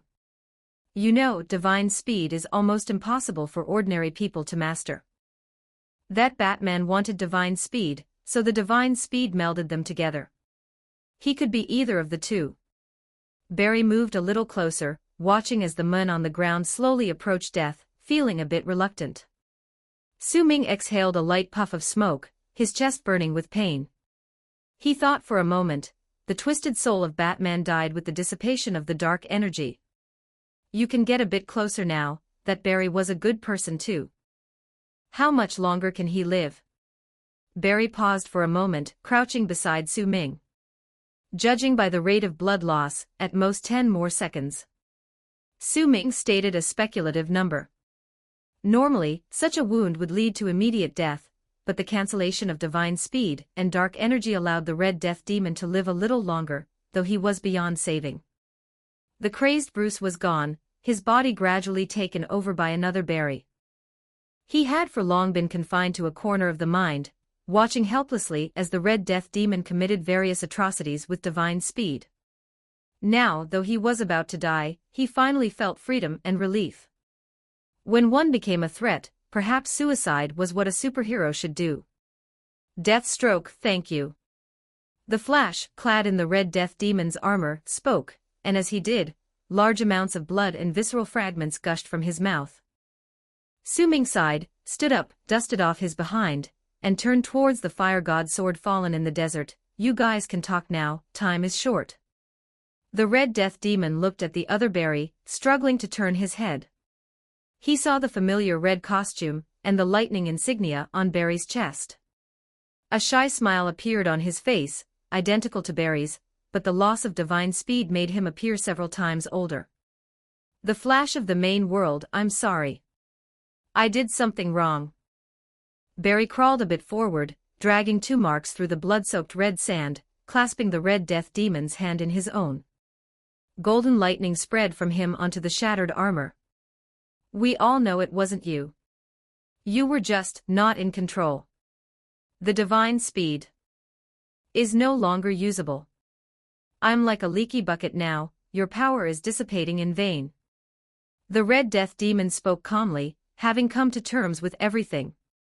All his family and friends had perished when Earth-52 was destroyed by the divine speed, and he was on his way to apologize to them. No, you're like me. I believe you're a good person. It's all because of that mad Batman. Barry shook his head, the divine speed lightning on him growing more intense, yet he felt the divine speed pouring into the Red Death Demon was like sinking into the abyss. Bruce was my good friend. He was just. The Red Death Demon closed his eyes, speaking with difficulty, deceived. Unfortunately, I wasn't eloquent enough to convince him. You did your best.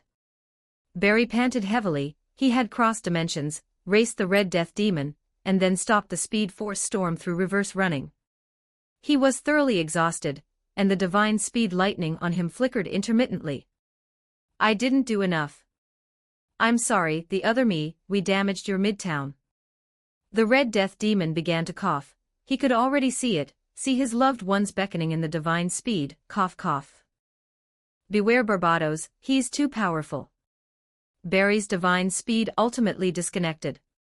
He couldn't sustain it any longer, only clutching the Red Death Demon's hand tightly to express his determination. The Red Death Demon opened his eyes, looking towards the distant midtown. The city, partially damaged from the earlier battle, still had many intact buildings. At this dim sunlight moment, it resembled a sunset, the glass of the high-rises reflecting multicolored halos, just like Midtown's other name, Gem City. He smiled, not sure what exactly he was describing. Beautiful. I'm home. The hand clad in ceramic armor slipped from Barry's grip. Barry's exhaustion was so severe that he couldn't hold onto that hand. The Red Death Demon lay quietly in the desert outside Midtown. Chapter 111, Chapter 84, Safe House 1187 words. Su Ming stood not far away with his arms crossed, with the fire god's sword that had long been retrieved strapped to his back. The sand whipped up by the breeze rattled against his armor, making a rustling sound. He held his helmet, placed it back on, and some data appeared on the visor inside.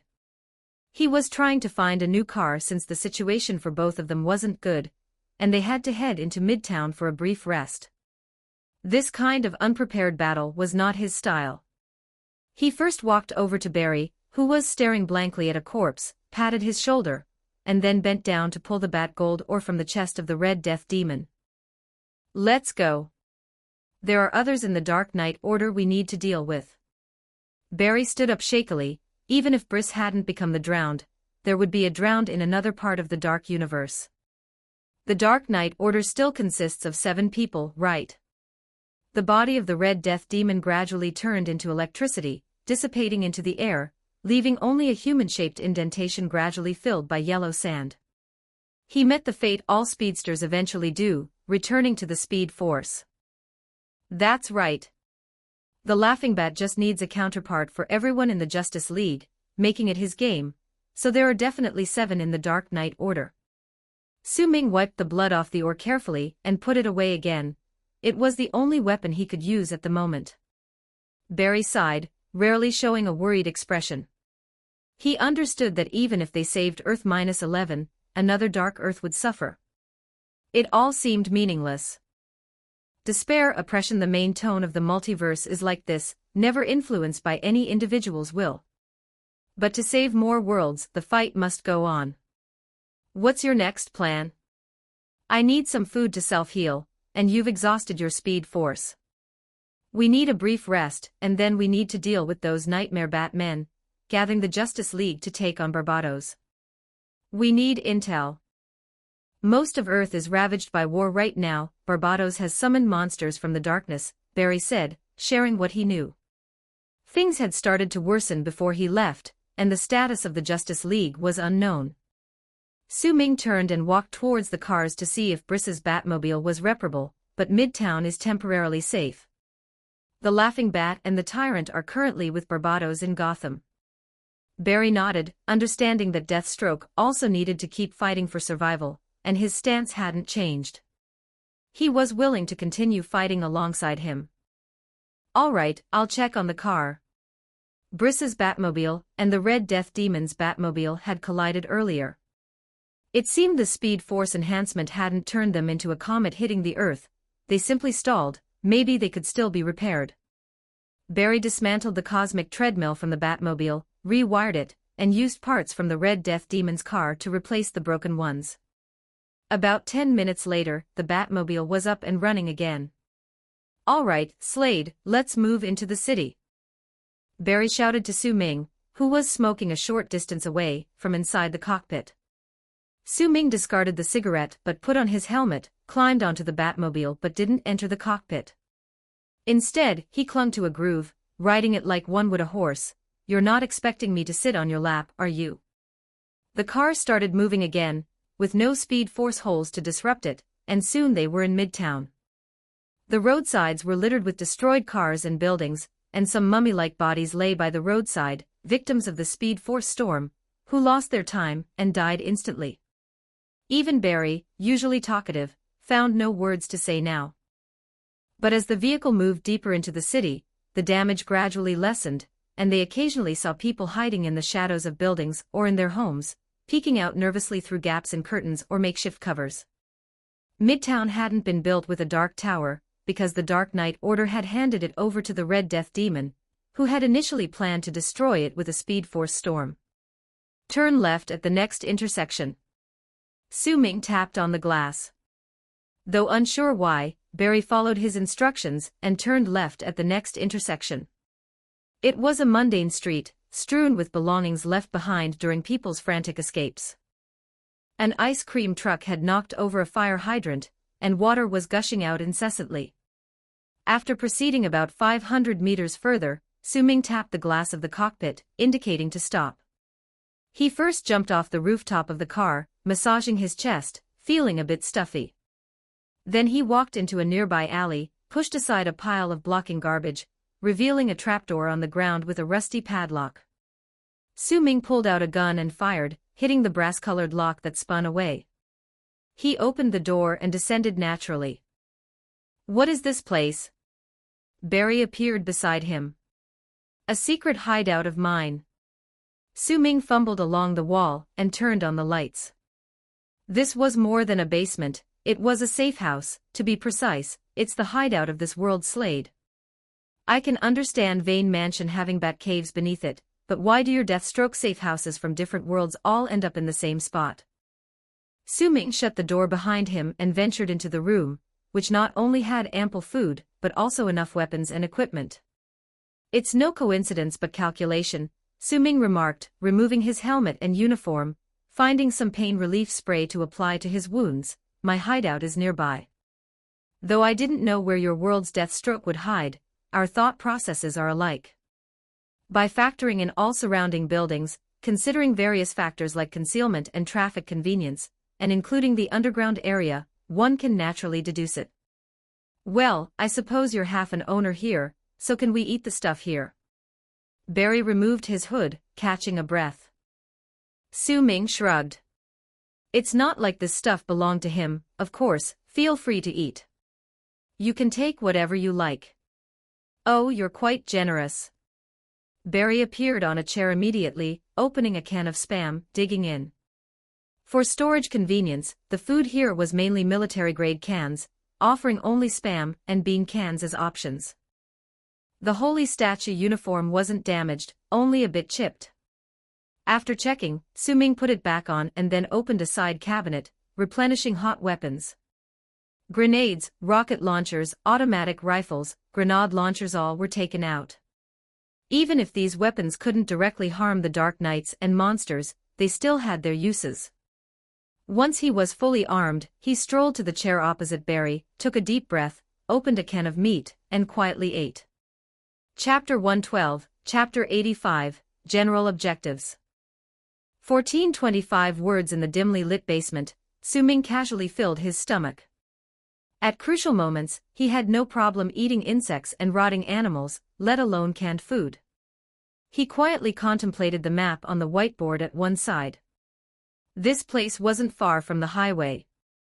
On normal days, the sound of cars passing by would be audible, but now, all that could be felt was a blanket of silence outside. Barry's mouth was full of meat pieces as he also looked at the map but found nothing new in the U. What are you thinking about? Su Ming took out a cigarette and lightly bit it, drawing a few symbols and lines on the map with a pen. I mentioned before, they're essentially knockoffs of Batman. After succumbing to madness, they gave up their greatest advantage, which is Batman tactics. They are lost in their new powers. The Red Death Demon also didn't fully utilize the normal speedster abilities. On one hand, another you was distracting him in his mind, as occupying someone else's body with a soul isn't quite compatible. On the other hand, he did not anticipate my appearance, and we two cooperated rather well. But your tactics seem crazy too. Barry wiped the crumbs off the table, considering whether to continue eating meat or switch to beans for a change of taste. Su Ming rubbed his temples as the memories flooded in. That's because they're Batman. They still have logical thinking abilities, and even if they don't use them, I can't let my guard down. So you're using unpredictable madness to fight the Red Death Demon? Barry shrugged, continuing to eat meat, just like the Joker. Su Ming shook his head, exhaling a smoke ring, and continuing to draw on the map without turning back. He is really insane, no one can mimic it. My plan seems crazy, but in reality, it's backed by armor and self-healing abilities, it's just acting.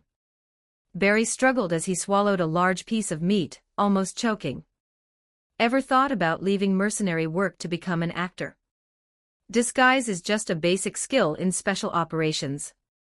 He thinks I'm crazy, unaware of the dark energy within him, but didn't expect I have more information than he can imagine.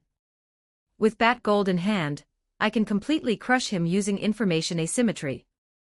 Su Ming scribbled chaotically on the map, turning the entire world map into a dense mess filled with symbols and abbreviations Barry couldn't understand. If he didn't know that Deathstroke's thinking ability far exceeded ordinary people, Barry would definitely think he was venting his anger on the map. What do we do next? Next, we head to the Celestial Eyes underground warehouse in Washington to confront the merciless Iron Fists and free Diana from her entanglements. Su Ming patted the map. The first plan and backup plan were ready, which could be followed. All right, then let's go now. Barry had almost fully recovered his strength. He quickly devoured a few cans of luncheon meat, eagerly looking at Su Ming. Su Ming couldn't help but sigh inwardly, putting his helmet back on, slinging the weapons on the table onto his back, and said, I still need some preparation. The merciless Iron Fists are a weapon master and war god. Rushing in now would only cause chaos for Diana. All right, I'll listen to you. I'll just deliver you there. Barry put on his hood and wiped his mouth. Let's go to the Pyramid of Khufu in Egypt first. I need to switch weapons. Although bat gold can be said to be short and risky, it's not enough to fight the iron arm whether used as a brick to smash or a dagger to stab. We're here. Barry crossed the sea again, directly delivering Su Ming into a dark tomb. The surrounding smells were filled with dust. The tomb wasn't large, with only a golden coffin and nothing else. This place had long been converted into a museum by the Egyptian government, with anything valuable having been moved long ago. Went too far, backtrack a bit, back to the upper exhibition area. Su Ming said to Barry helplessly. He seemed a bit overly eager, running too fast. Barry scratched the center of his brow with his finger, looking a bit embarrassed, carrying Su Ming back into the museum again. Don't let urgency or anger affect your thinking. Save your energy. The Pyramid of Khufu, just like other pyramids, belonged to Egypt, which once was a vassal state of Great Britain. The treasures inside had mostly been transported back to the British Museum by British archaeologists. Even after Egypt's independence in 1922, to this day, the British government still hasn't returned the artifacts to them. However, those explorers waving the flag of archaeology were only interested in gold and gemstones. A lot of things they didn't care for were left behind, and Su Ming came precisely for that. He skillfully took out a large amount of C4 explosives, blasting open the museum's vault, inside of which were showcased many ancient weapons. But his target was clear, directly heading towards a weapon in the corner. Su Ming elbowed through a glass display case, the glass crashed to the ground, and he picked up a one-handed hammer inside. It looked completely unremarkable, and was not light in his hand, weighing about 70 or 80 kilograms. It resembled the meteor hammer from the history of the Celestial Dynasty, except there was no chain between the hammerhead and handle, which were fixed together. In Europe, this weapon was called the Morning Star Hammer, just a large spherical ball with irregular conical spikes cast on it. This was the equipment of Hufu I, the first-generation Hawkman, but without a doubt, it was made of N metal. Back then, alien spacecraft landed, and the strange metal discovered was used by him to create equipment. The Prometheum-made armor trembled slightly. This was the guidance between metals. Su Ming knew he hadn't found the wrong thing. Weren't you always using a sword? Barry listened to the relentless alarm sounds coming from nearby, looking somewhat nervous. This was obviously a robbery, in which he was an accomplice. What it means to be a weapon master is that any weapon can be used to exert master-level combat power and skill for me. Su Ming slung the hammer over his shoulder, adjusting the strap. The security will arrive soon. If you don't want me to kill them, quickly take me to the next place. Where to next? Where is the shadow contract team now? Su Ming now needed some magic assistance, and the shadow contract, composed of several powerful mages, was quite appropriate. On one hand, they were all superheroes, relatively enthusiastic, and on the other, it was a team with numerous members. Getting them to help could make things a lot easier. Barry first took Su Ming out of the pyramid, arriving at the bank of the Nile River. Overhead was a sky full of stars, and before them was the rolling river water. Su Ming keenly noticed crocodiles swimming not far away. I was previously saved by Dr. Fate, teleporting me from the Red Death Demon to the Forgotten Tavern, but as soon as we laid out our plan, the Dark Knight Order caught up. Barry crouched down, watching the river flow before him. The captain of the Shadow Contract team, Master of the Dark Knight, voluntarily stayed behind to cover our Justice League, but soon after, the Dark Knight Order caught up with us. Su Ming arranged the weapons on his back. The large amount of munitions made him look like a hedgehog. If it weren't for his exceptional physical condition, there'd be no way to carry so many weapons. Master of the Dark Knight has already sacrificed himself. If the Shadow Contract team is not in the main world, they might be in the magic plane, Maya, and we can't enter that place. Are we really going to him? It's not Witch Circe again, is it? Barry's face was full of rejection. Apparently, Earth-11 Circe left a bad impression on him. No, Witch Circe's witchcraft is too niche, only effective against the Olympian pantheon's magic. The person we need to find now. Sigh, it's hard to explain. Let's go. London, United Kingdom. Su Ming sighed. If there were any way, he definitely didn't want to go to London. That person was just too troublesome.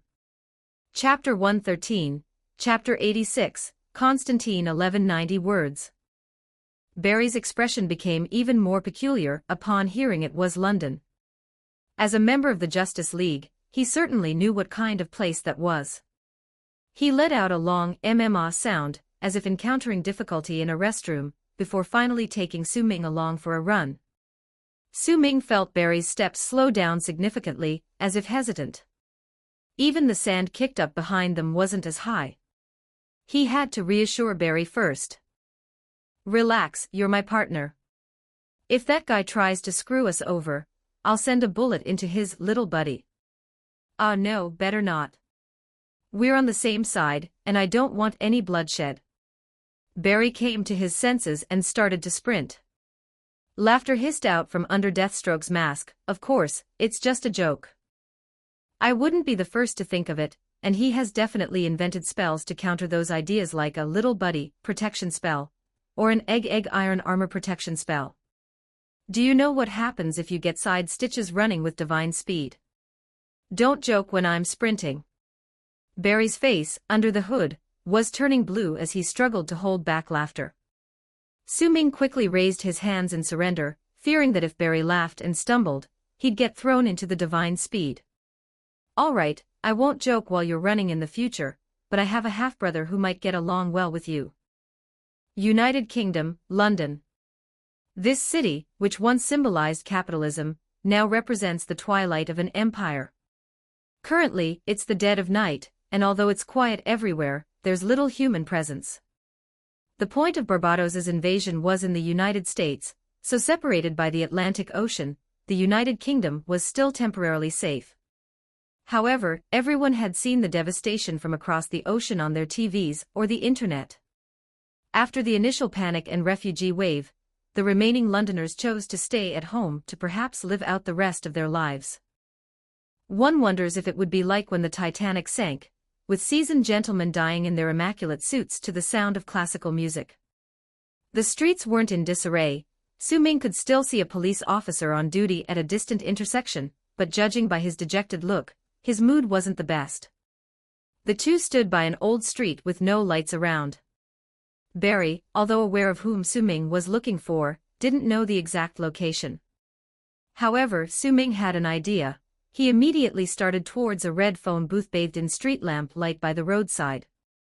The warm yellow light fell like hot water, forming a large circle on the ground, with the phone booth in its center, particularly conspicuous.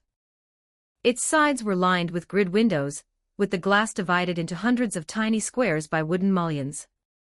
On the light box reading telephone at the top, there was even a small crown-shaped cutout. Su Ming strode over, pulled open the door, and went inside the cramped space filled with a mix of urine and cigarette odors. He picked up the phone book, scrolling through its information in search of keywords like Dark Arts Master and Demon Exorcist Master.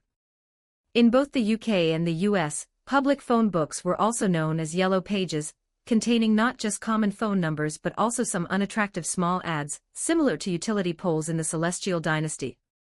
As a mage, Constantine didn't like advertising online due to its immunity to magic. Unlike on these simple yellow pages, where with just a small spell placed in a printing house at midnight, his ads could appear free in tens of thousands of phone booths throughout London. Many companies and enterprises received yellow pages for free. Indeed, Constantine was in dire need of money. Although he worked on a commission basis, his days were far poorer than Deathstroke's, who served high-income clients, while his clientele often consisted of those left with no choice by dark forces. Ahem, a little divine speed, please. Su Ming reminded Barry. Barry sighed, exasperated. If hurry was the aim, why dive into the phone booth so eagerly instead of letting him search? Nonetheless, he placed a hand on Su Ming's shoulder, suspecting this otherworld Slade must have been a speedster once, as divine speed coursed effortlessly between them.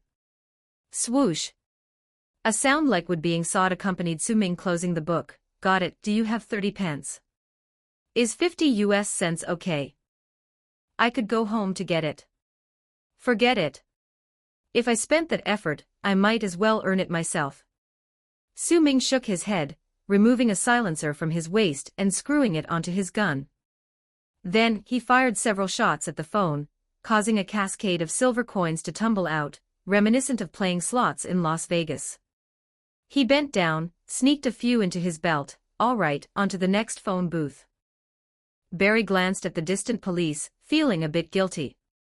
Su-Ming's actions vividly illustrated the mercenary, firing for money, mentality. He wasn't thinking at all, just acting on instinct. Before the police could notice, Barry whisked Su-Ming to another phone booth, planning to reimburse the London city government for the damages later. Su-Ming took off his helmet, took a breath of London-style smog, inserted the coin into the machine, and dialed the number he had noted down earlier. Boop. After a wait of about a dozen seconds, a voice answered, "Hello. Constantine. I need your help," said Su-Ming straightforwardly. "No time, but I'll give you a tip, buy more booze, it's a cure-all." A cavalier voice responded, with background noise akin to a swarm of flies buzzing around the microphone. 10,000 US dollars. Su-Ming said impassively, gazing at the street. "Where are you?" "I'll take the job." Constantine agreed immediately. Su-Ming felt like he'd heard saliva trickle into the mouthpiece. "If you don't know where I am, it's a sign of your incompetence, then there's no need to discuss business." Su-Ming was inclined to respond, but he and Barry weren't Londoners. They had no idea where they were. Huffing sounds came from the other end, followed by the snap of a lighter flipping open. "Fine, that's tough, I'm on my way." Su-Ming hung up, exited the booth, leaned against the building's wall, and donned his helmet again, waiting. Soon, through the dark shopfront adjacent to him, a man in a tan trench coat, cigarette in mouth, swaggered out.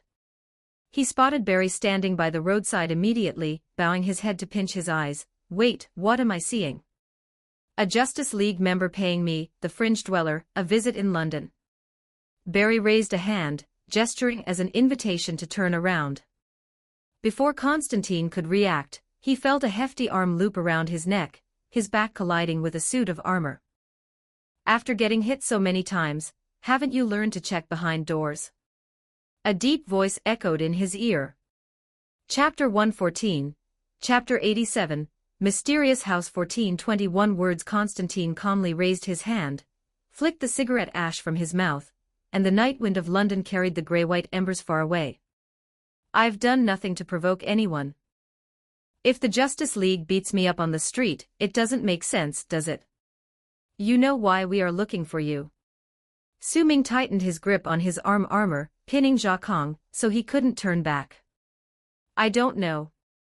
Constantine maintained a calm expression, and put the cigarette back in his mouth. "Has the Three Palaces acted up again?"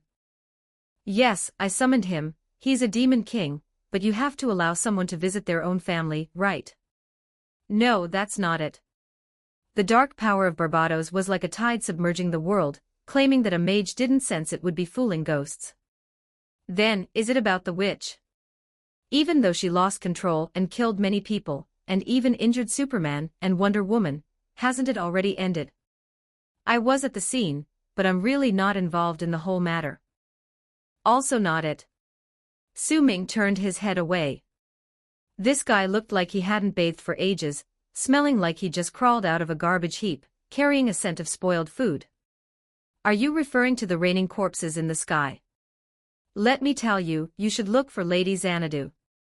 Although due to our friendship, I provided some magic ceremonies and tools, I didn't use a scrap of magic. It was all her doing. I can take you to capture her, and I'll even help you for free." "Wrong again. The zombie chaos in London's mirror space." "Not that either.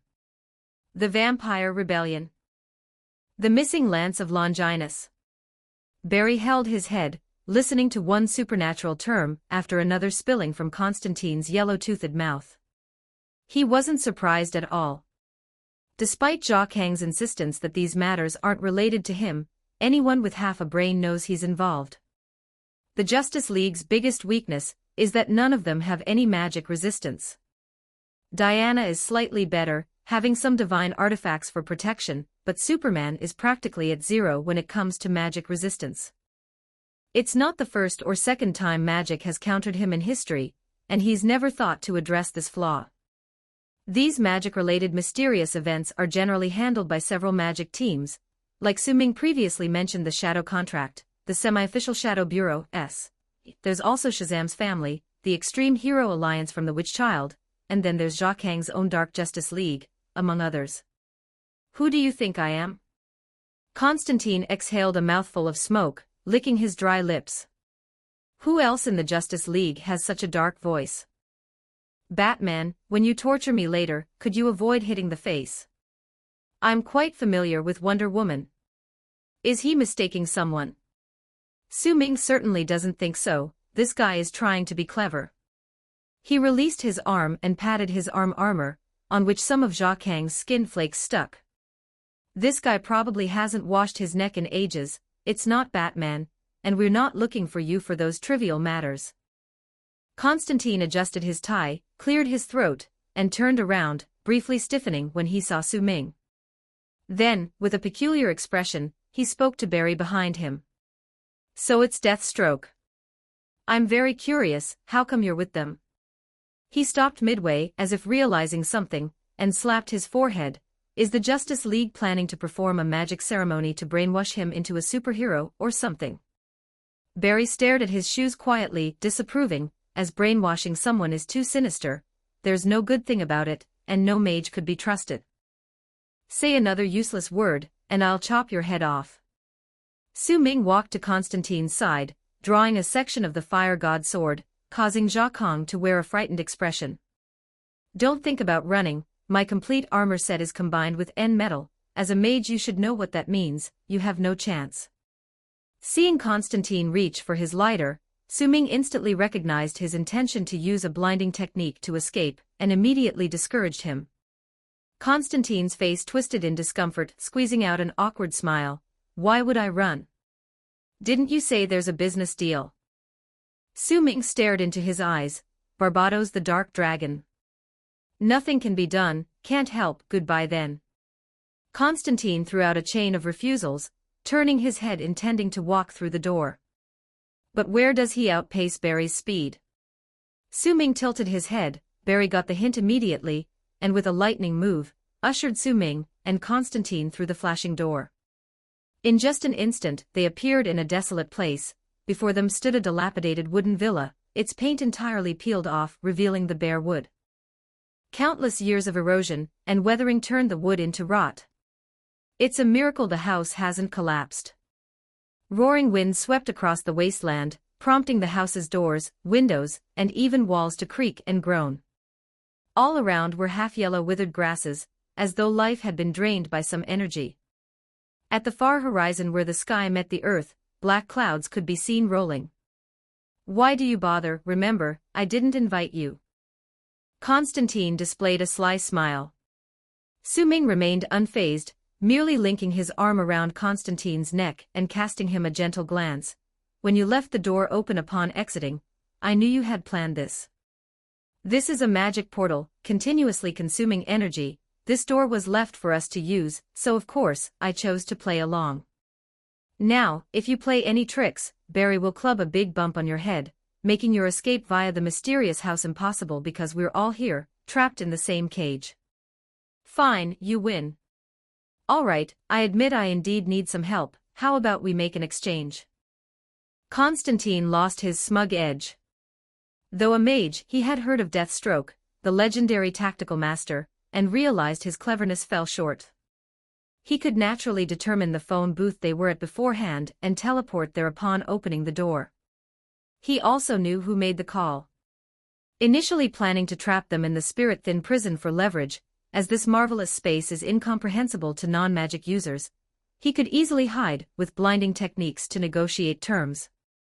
But Su-Ming is not this world's Deathstroke, having intelligence far beyond his imagination, directly revealing his schemes, leading to Jia Kang's fear that Deathstroke was prepared, and when Deathstroke is prepared, he is possibly one of Earth's most terrifying individuals. It wasn't that Deathstroke was wiser than Batman, but rather Su Ming knew exactly what kind of person Jia Kong was, having been cautious long before meeting him. Let's go. This should be the mysterious house, located on the cross-section of all time and space, a transit hub to the spirit-thin prison. Su Ming dragged Jia Kong toward the dilapidated structure, looked at the bizarre faces carved on the door, and spoke with confidence. "Oh, you know quite a lot." Constantine revealed an appreciative look on his stubbled face, seemingly a bit boastful, then explained to the puzzled Barry, "Spirit-thin prison is the spatial fracture between heaven and hell. After people die, if they aren't meritorious enough for heaven or sinful enough for hell, their souls dwell in the spirit-thin prison." "Are there ghosts here?" Barry's face twisted. As a scientist, he detested scientifically inexplicable things. Constantine held his cigarette, turned, and spat out a yellowish spit to the side. "Indeed, you see those black clouds on the horizon? They're all ghost souls." Barry only felt a tingling sensation on his scalp, as though the black clouds were advancing this way. At this point, Su Ming mercilessly shattered Jia Kang's lie. "Don't listen to his nonsense. Those are just ordinary clouds. Spirit-thin prison, apart from being a bit eerie, isn't much different from the outside world. Ugh, can't you let me win just once? It's not often I get to find amusement with the Justice League." Jia Kong rolled his eyes but didn't slow down, pulling out a key to open the villa's door, making a gesture of invitation to Su Ming and Barry. Chapter 115, Chapter 88, Exposed 1420 words. Fortunately, the interior of the house wasn't as dilapidated as it appeared from the outside. Though old and worn, it still seemed habitable. Walking through the tall porch, a spacious, hall-like area appeared before their eyes. The interior space was evidently much larger than it seemed from outside, likely due to magic. Su Ming wasn't surprised. There were similar houses in Harry Potter, called the Traceless Stretching Charm. In the DC realm, it probably had another name. However, Barry was glancing around repeatedly, as if searching for something. In the dark corners of the house, a few faint shadows flitted by. Su Ming knew those were the real ghosts, but he chose not to tell Barry, who was a bit jumpy right now, his eyes darting around constantly. Constantine broke free from Su Ming's grip, leading the two further inside with a very smug smile on his face, inviting them to sit in the living room. A creature with loose, saggy skin appeared. Its entire body was brownish-yellow, with a lizard-like tail trailing behind, dressed in a black tailcoat, walking upright, and wore round, rimless glasses on its nose. When it saw Constantine bringing in the two guests, its squinted eyes showed no emotion, and it bowed slightly, but without any sincerity. "Hello everyone, I'm the Demon Abbas, temporarily the butler of the mysterious house due to some unspeakable, disgusting, and sordid reasons." This was Barry's first face-to-face encounter with a demon, and his attention was fixated on the demon's sharp claws. "That's right, just a little demon, not worth mentioning." Jia Kong casually propped his feet on the table, lit a cigarette, and started smoking. "And you, didn't you see guests are here? Hurry up and make tea, you filthy old goat." Abbas turned and left, seemingly accepting the command without a word, but Su Ming saw it give Jia Kong a venomous look, filled with murderous intent. The tea he brews later must be poisonous. Jia Kong really has a knack for courting death, having a demon as a butler and constantly humiliating it. Maybe he's using a contract to bind it, but contracts always have an expiration. In hell, countless demons are sharpening their claws, just waiting for Jia Kong to die and fall into hell, eager to torment his soul. Jia Kong, however, seemed oblivious, casually smoking, occasionally licking his teeth, as if some dinner residue was stuck there. "I know why you're here, it's all about Barbados, right? I'll help, but you guys have to do me a favor." Su Ming took off his helmet and instead of responding to Jia Kong, he spoke to Barry. Barry hit him on the back of the head. Both Barry and Jia Kong were puzzled, but under Su Ming's one-eyed gaze, Barry still gave Jia Kong an apologetic smile. A flash of electric light shot past, and Jia Kong fell off the chair, but Su Ming knew he was fine, thanks to the protective magic. His cigarette was still in his mouth, and didn't even lose its ash.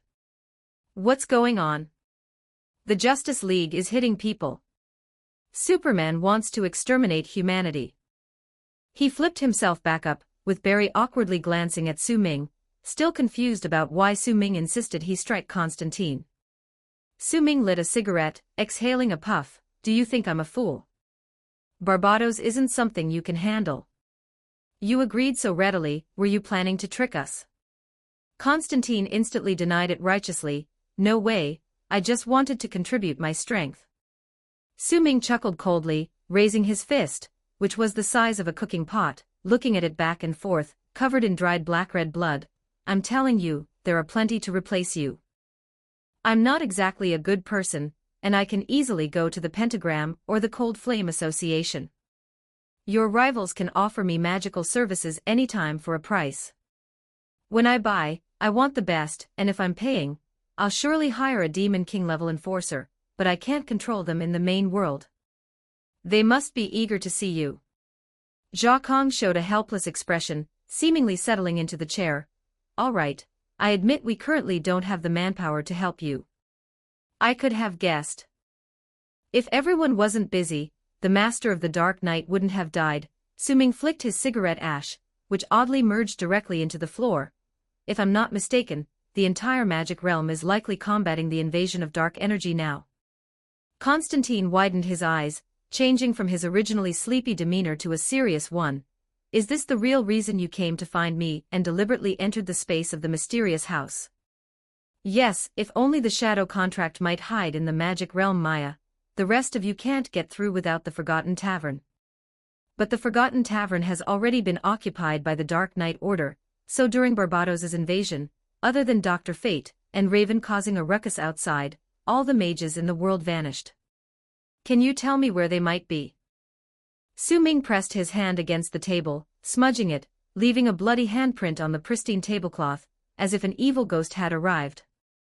Jia Kong put on a bitter smile, but was inwardly shocked at how Deathstroke had detected the mage's actions. Simply unbelievable. Haven't you already guessed? So you used money to lure me out. This is my weakness.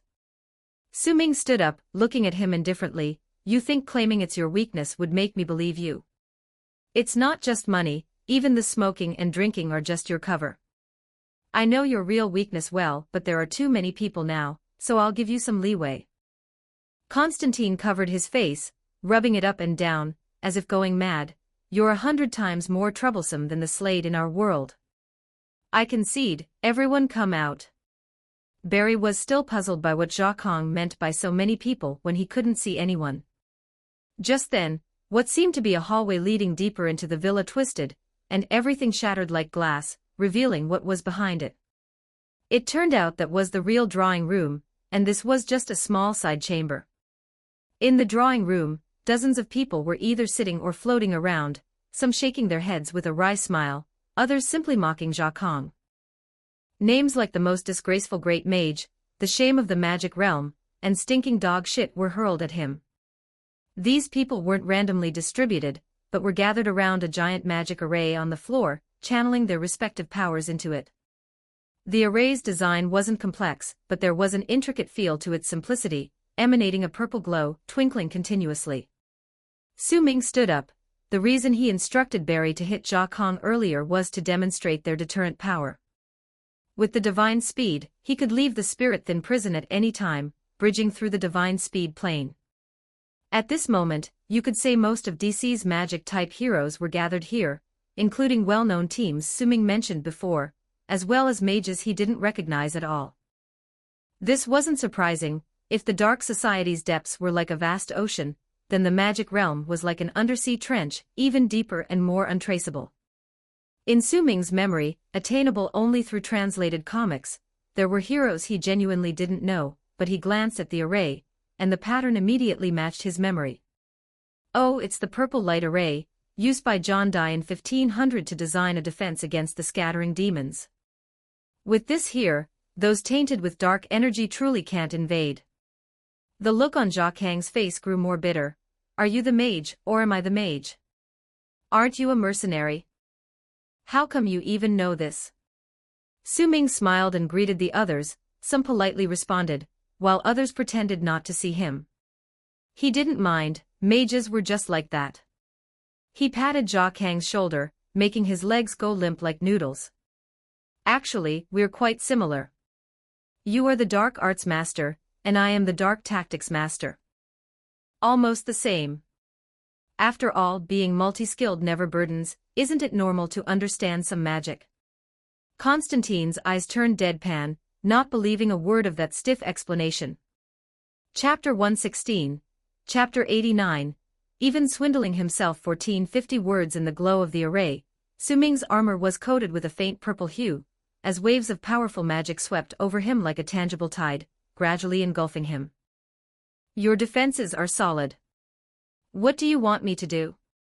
He fastened his helmet, observing the scene. Constantine's thick-skinned nature was like a city wall, previous failed deceit did not seem to affect him. First, tell me what you want from us. Su Ming sneered, you guess. Constantine turned his head, pretending to be smug. You're the ones who came looking for us, now you want me to guess. Is this how you do business? Business is done this way, with both parties having their own needs. Whoever speaks first is at a disadvantage. If it were someone else, Su Ming might directly communicate, but not with Jia Kong. He must be kept uncomfortable at all times to ensure he doesn't have the mind to con others. Now is not the time for business, the whole world is in danger. Su Ming glanced at Barry, who was still exchanging pleasantries with the mages. Barry, look at Constantine, only thinking of his own safety. Isn't that selfish? Barry's eyes darted, and although he couldn't see Su Ming's expression, he decided to fully cooperate with him. Compared to these sinister mages, Su Ming made him feel more at ease, as at least Deathstroke's actions could be explained by science. That's right. All right, then use your divine speed to wipe out their array, so these people will join us in facing the enemy directly on the battlefield. Su Ming and Barry performed like a comedic act. Jia Kong frowned. Hey, wait a minute, you're going to harm others without benefiting yourself. Facing Barbados, going to the front lines won't allow us to use our full abilities, it's suicide. I know, but doesn't it hurt your face to talk about harming without benefiting, Constantine? Su Ming calmly replied, crossing his arms, either tell me what you want us to do now, or we'll all board the Titanic and ride the waves together. Jia Kong took several deep puffs of his cigarette, feeling more annoyed than ever. This guy had just put on his helmet, and with the high magic resistance of N-metal, hypnosis spells wouldn't work anymore. If he used large-scale magic, the surrounding flash wouldn't just watch him chant. A casual push would cause backlash enough to make him cough up blood. He thought of many things but ultimately sighed, all right, I shouldn't have let you in from the start. We also want to resist Barbados, but using our method, this array is just a defensive one. For it to have additional functions, a larger power source is needed. Su Ming merely nodded, having accused them of being selfish as a setup. Mages aren't short-sighted, especially with Lady Xanadu among them, who could somewhat predict the future. So you want an energy amplifier, is it the cosmic tuning fork or the Mobius chair? The most famous energy amplifiers in the DC world are these. The cosmic tuning fork was created by the Anti-Monitor, which can control the flow of energy in the multiverse, but has now been taken by the Dark Knight Order. The Mobius chair, crafted with X metal by the Anti-Monitor, is currently missing. Sitting on it grants a series of unscientific abilities like instant teleportation, telepathy, and omniscience. Actually, the mother box from Apocalypse Star can also be considered an energy coordinator, just that it resembles a supercomputer, probably not in line with the magical style here. Constantine's eyebrows turned into an inverted V, and his expression was like a burst chrysanthemum. I can't take it. Even if you managed to get those things, Barbados would probably arrive the very next second, and we couldn't hold him off. Su Ming was just saying it, those two items were unattainable, but since Jia Kong was still beating around the bush, he simply held his ground. I understand your plan, hiding in the spirit-thin prison, using the bright magic array to tug at the cosmos and play tug-of-war with Barbados. Yes, he's planning to sink Earth Zero into darkness, triggering a chain reaction that involves all the light universes. So now, while we still have a chance, we reinforce Earth Zero's position in the blood domain to buy more time. Constantine walked to the array, placed his hand on it, whispered a phrase, and injected some magic power, then immediately stood up as if losing more power was a disadvantage. Even if we complete the new array, it's just prolonging the inevitable, but it's the best we can do. We need your bat gold. Wouldn't it be easier if you said so earlier? Your habit of trying to con people is already incurable, huh? Did Lady Xanadu's divination magic see the bat gold I have? Su Ming continued to analyze calmly. Zhao Kong remained silent, but a female mage dressed like a gypsy smiled and nodded towards Su Ming, affirming he was correct. You can have the bat gold, but in exchange, you must provide us with magic props capable of handling Doomsday and Steel Bone. A monster and Iron Man. Zhao Kang's eyes glinted as he calculated and nodded in agreement. Su Ming took out the bat gold, which emitted a faint red light, but it was still smeared with blood and fragments of internal organs. Without hesitation, he tossed it to Zhao Kang. This thing was like a brick in his hands, so it was better to let professionals handle the magic metal. He had already acquired Hawkman's warhammer, so the bat gold was basically useless in his hands. Even if Barry got it, he wouldn't use it to stab anyone, so let the mages use it. This not only buys time for the world but also for Su Ming, as even if they didn't organize themselves, he had similar ideas.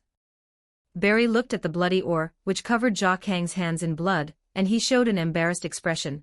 But with just this small piece, what can it do? Zhao Kang flicked away the cigarette but extinguishing it with his foot, and the blood got onto his beard. That's the view of outsiders. To mages, the existence of a substance is more important than its quantity. Su Ming seemed to suddenly remember something and reached out to him, then break off a piece, and give me back the rest. Cough, cough. But sometimes, more is always better.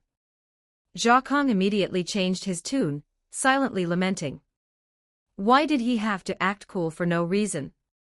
Could it really be as Deathstroke said, that his conning disease was terminal, and in its flare-ups, he even conned himself? Despite his distress, he quickly placed the dirty metal cluster on the ground, bit his finger, and drew a small array on the ground, one far more complex and intricate than the previous one. After depleting one finger, he bit the second, then the third. Just as he had gnawed all 10 fingers and couldn't squeeze out any more blood, thinking of taking off his shoes, Su Ming simply stabbed his arm, which provided enough blood as he pressed down on the arterial spurt to carefully complete the array. He shot a pained glance at Su Ming, who was leisurely wiping the fire god's sword.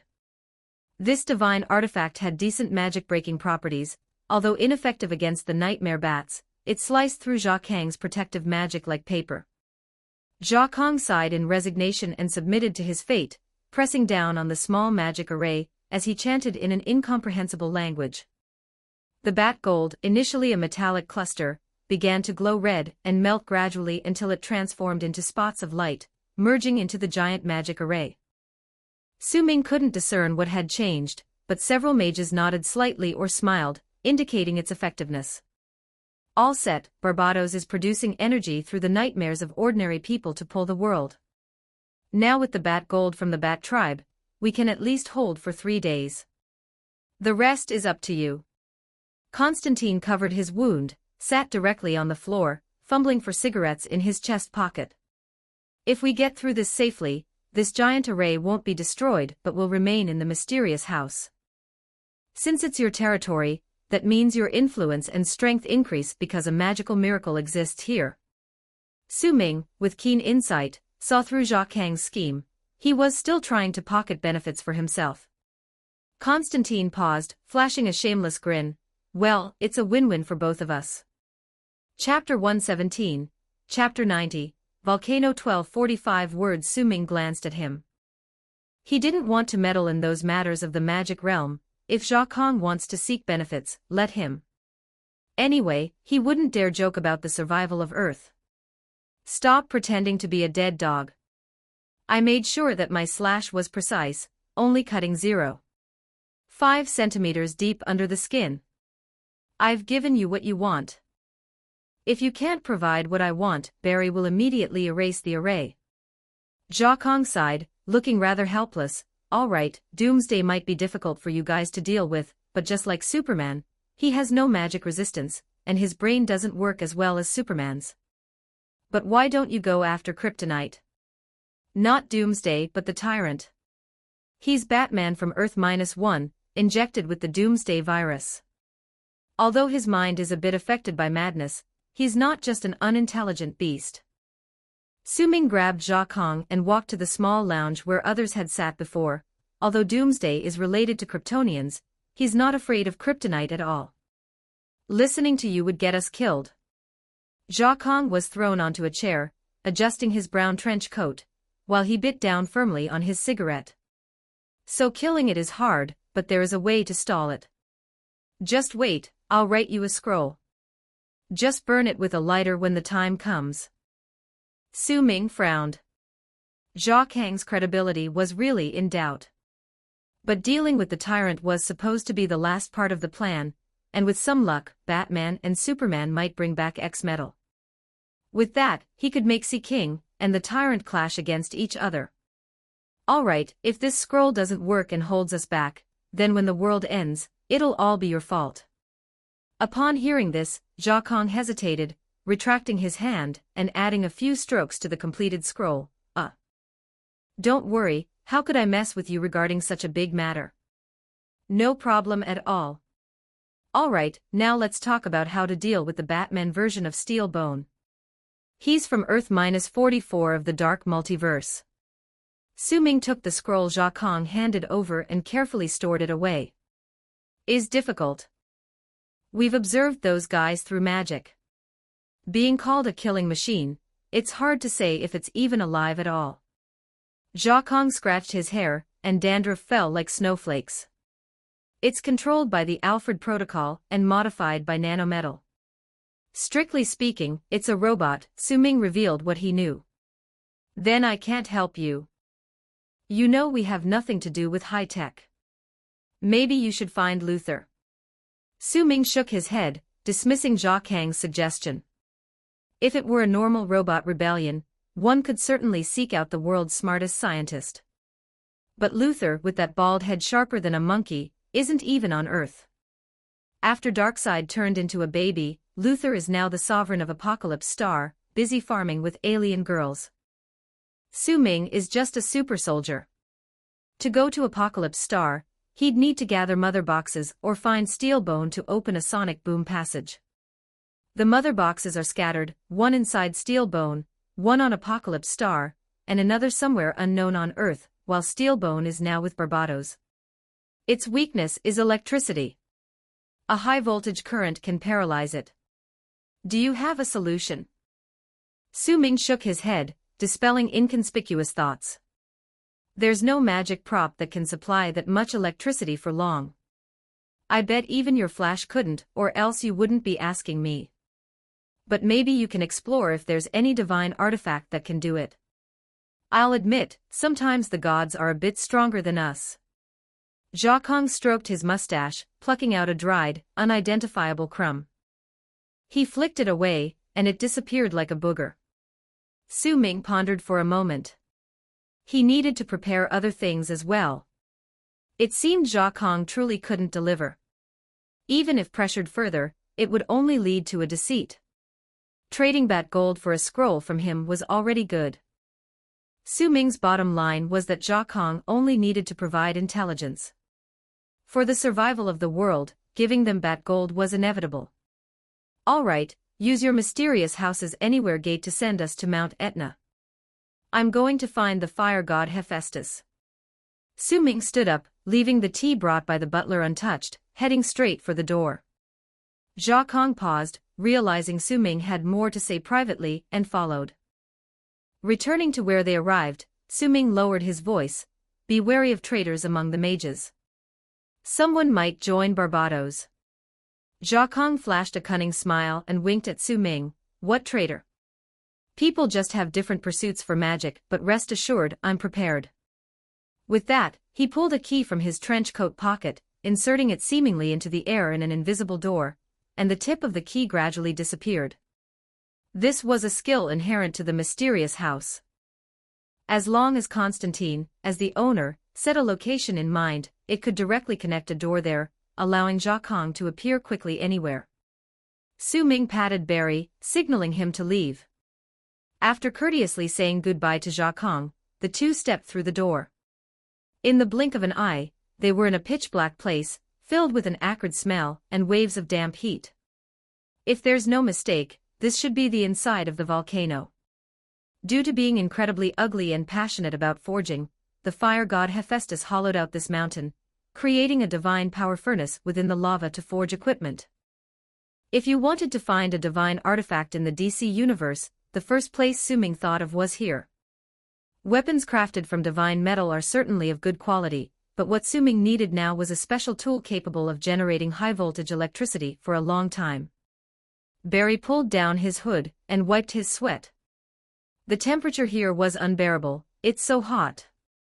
By the way, what did you mean when you spoke to Constantine as we were leaving? Su Ming glanced back. The glowing door they'd stepped through had turned into a thin line, gradually becoming an ordinary large door. Many mages use dark power, predisposing them to influence and brainwashing by barbados, hence I warned Constantine. Oh, it should be fine, right? Not all mages can be bad. Barry thought for a moment, relaxing. His butler, Demon Abbas, is in cahoots with him, just pretending to disagree for show. Su Ming proceeded down the corridor, feeling uncomfortable with the intense heat. Humanoid demons are typically strong, possessing innate racial superpowers and high magic resistance, making them nemesis to mages. So when someone plans to do evil, that butler they thought would oppose Constantine, would actually help him. Barry started to understand discomfort. He adjusted his neck. From the dirty place to jumping into a fire pit, now he just wanted a bath. Su Ming took off his helmet and lit a cigarette by brushing it against the stone wall. Who knows, maybe he made some impossible promise to the demon, but we don't need to worry about him. That scoundrel has a remarkably tough life.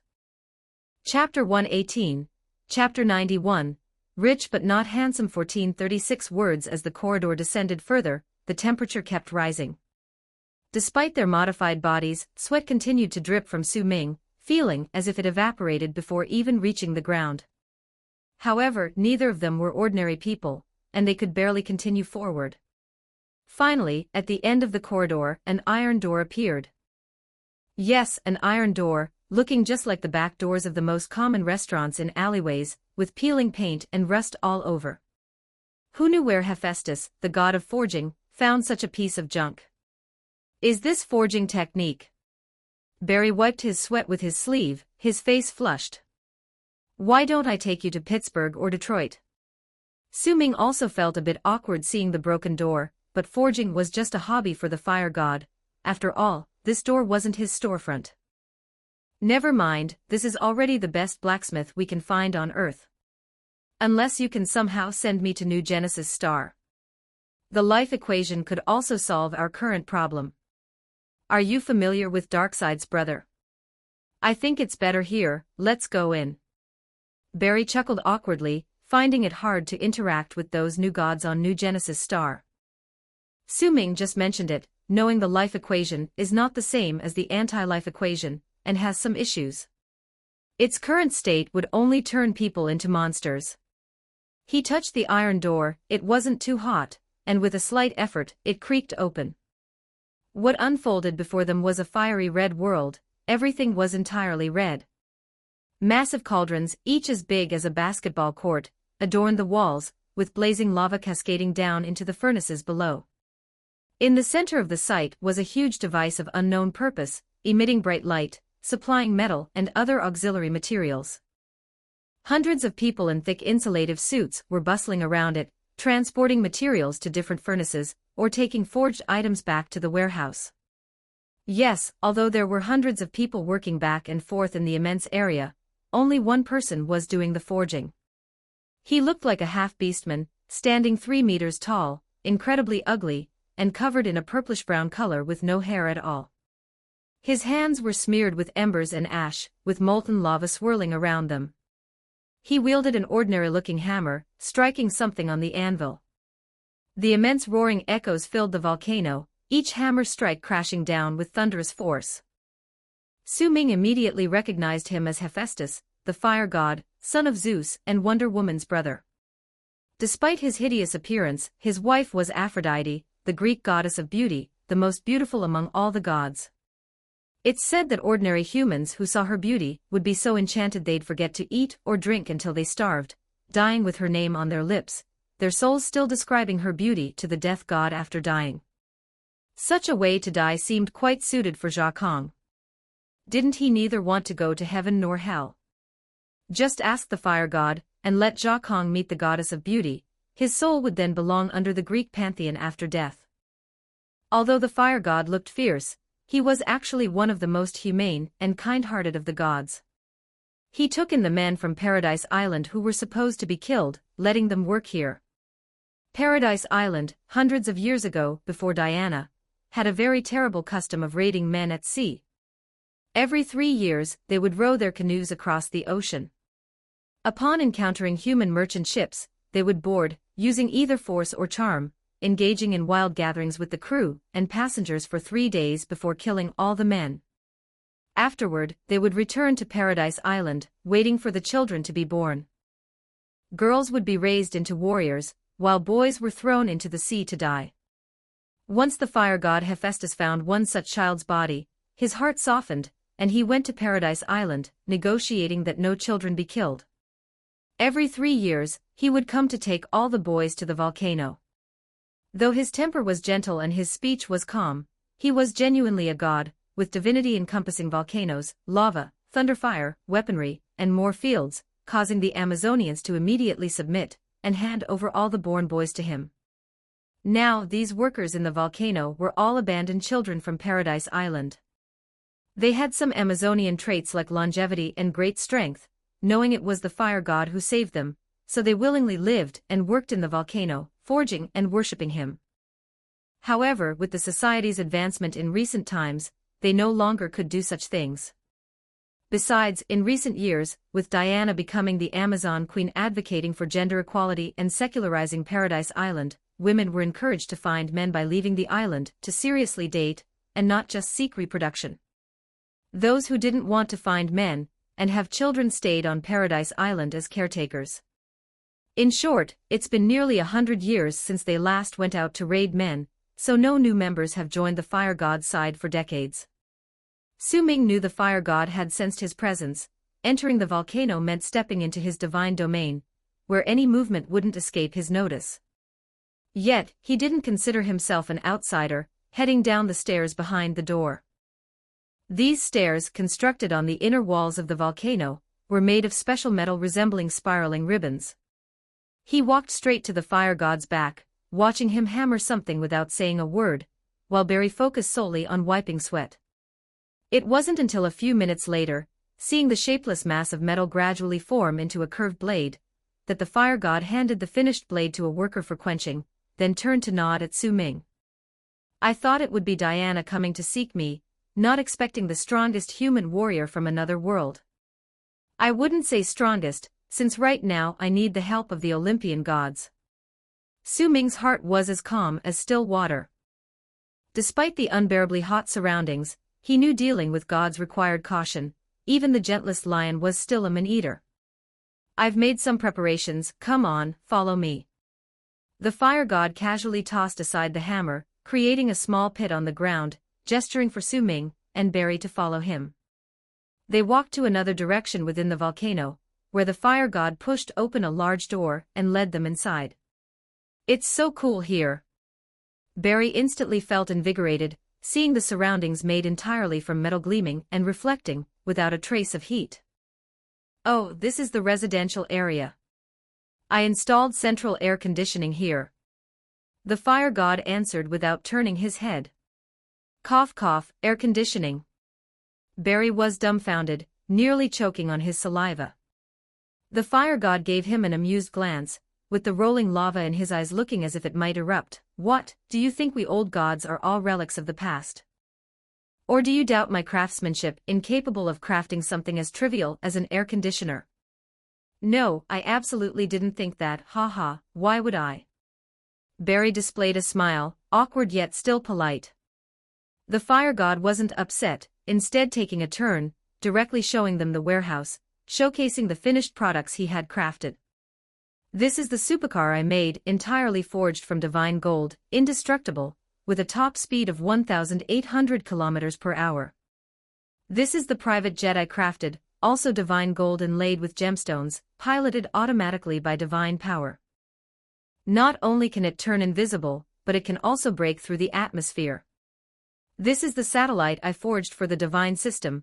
One satellite can watch global television programs from Olympus. In a few days, the Celestial Father will come to inspect it. One by one, the radiant, cutting-edge technological items appeared before them, not only visually pleasing but also functional. Finally, the fire god even showed them a partly assembled cosmic battleship, astonishing both individuals to their core. Building a battleship by hand, perhaps only a god could achieve that. No wonder he could marry the goddess of beauty. Having wealth truly allows for anything.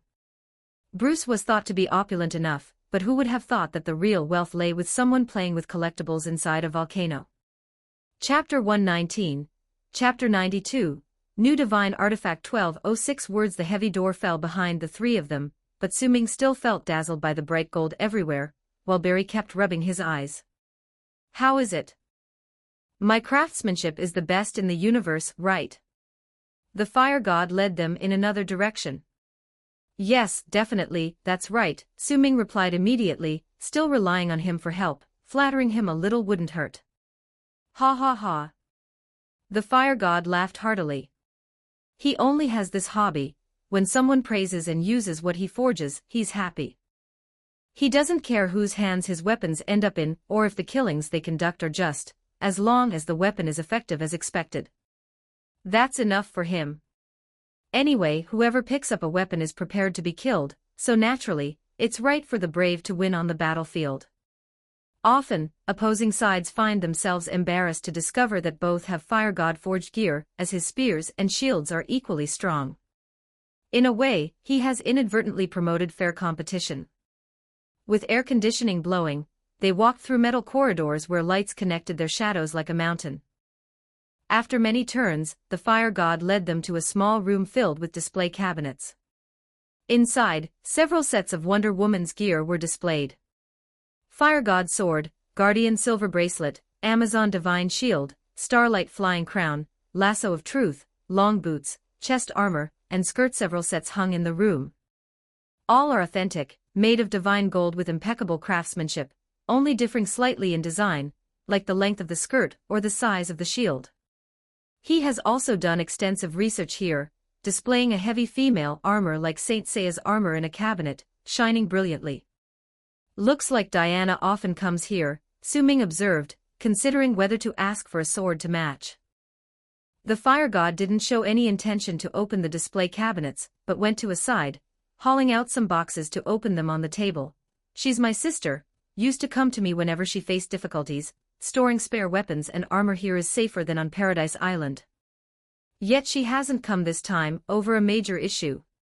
Curious, Su-Ming stared at the box, unable to see what's inside as if it was obscured by divine power. Heh, she's been dazzled by that Krypton kid, and is running around like a headless chicken with the Justice League. But we are gods, eternal and undying, while humans have limited lifespans. We have plenty of time. Little Diana will realize her mistake eventually. The fire god looked up proudly at the two, full of unspeakable implications. Barry awkwardly scratched his head, thinking it best not to express his opinion since Diana and Superman's relationship was ambiguous, seemingly dating 10 years ago but now uncertain in this cosmic situation. As their teammate, the Flash often retains memories from before each world reset, leaving him frequently confused. The fire god didn't seem to expect an answer, more willing to showcase his weapons than delve into Diana's thought processes. All right, Deathstroke, here's the weapon I specially prepared for you. From a mist-filled box, the fire god pulled out a very familiar weapon to Su-Ming, exactly as he remembered aside from the intense golden glow. This is... Su-Ming received the weapon in both hands, stroking the perfect texture and feeling the coolness transfer into his palms through the hand armor. The pattern, the weight, not just the size or stability, were precisely what he wanted. It seemed born for him, its fierce modern appearance and handcrafted classical style perfectly merged, entirely in artwork, not at all like a deadly weapon. But in a weapon master like Deathstroke's hand, it was undeniably a supreme divine weapon.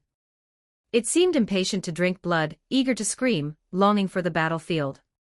Su Ming could sense its will, its pulse, and its volcano-like energy. Then he disassembled the magazine, tested the safety in sight. Indeed, this is the AK-47 customized with divine metal I prepared for you, known simply as Divine Gold 47. Hephaestus nodded slightly, observing Su Ming examining the weapon, reveling in a student-like expression. Under the mask, Su Ming's mouth twitched. The item is excellent. At least as a ranged weapon, there's no need to consider barrel wear, nor is gun oil maintenance required. However, against the Dark Knight Order, divine metal is unusable.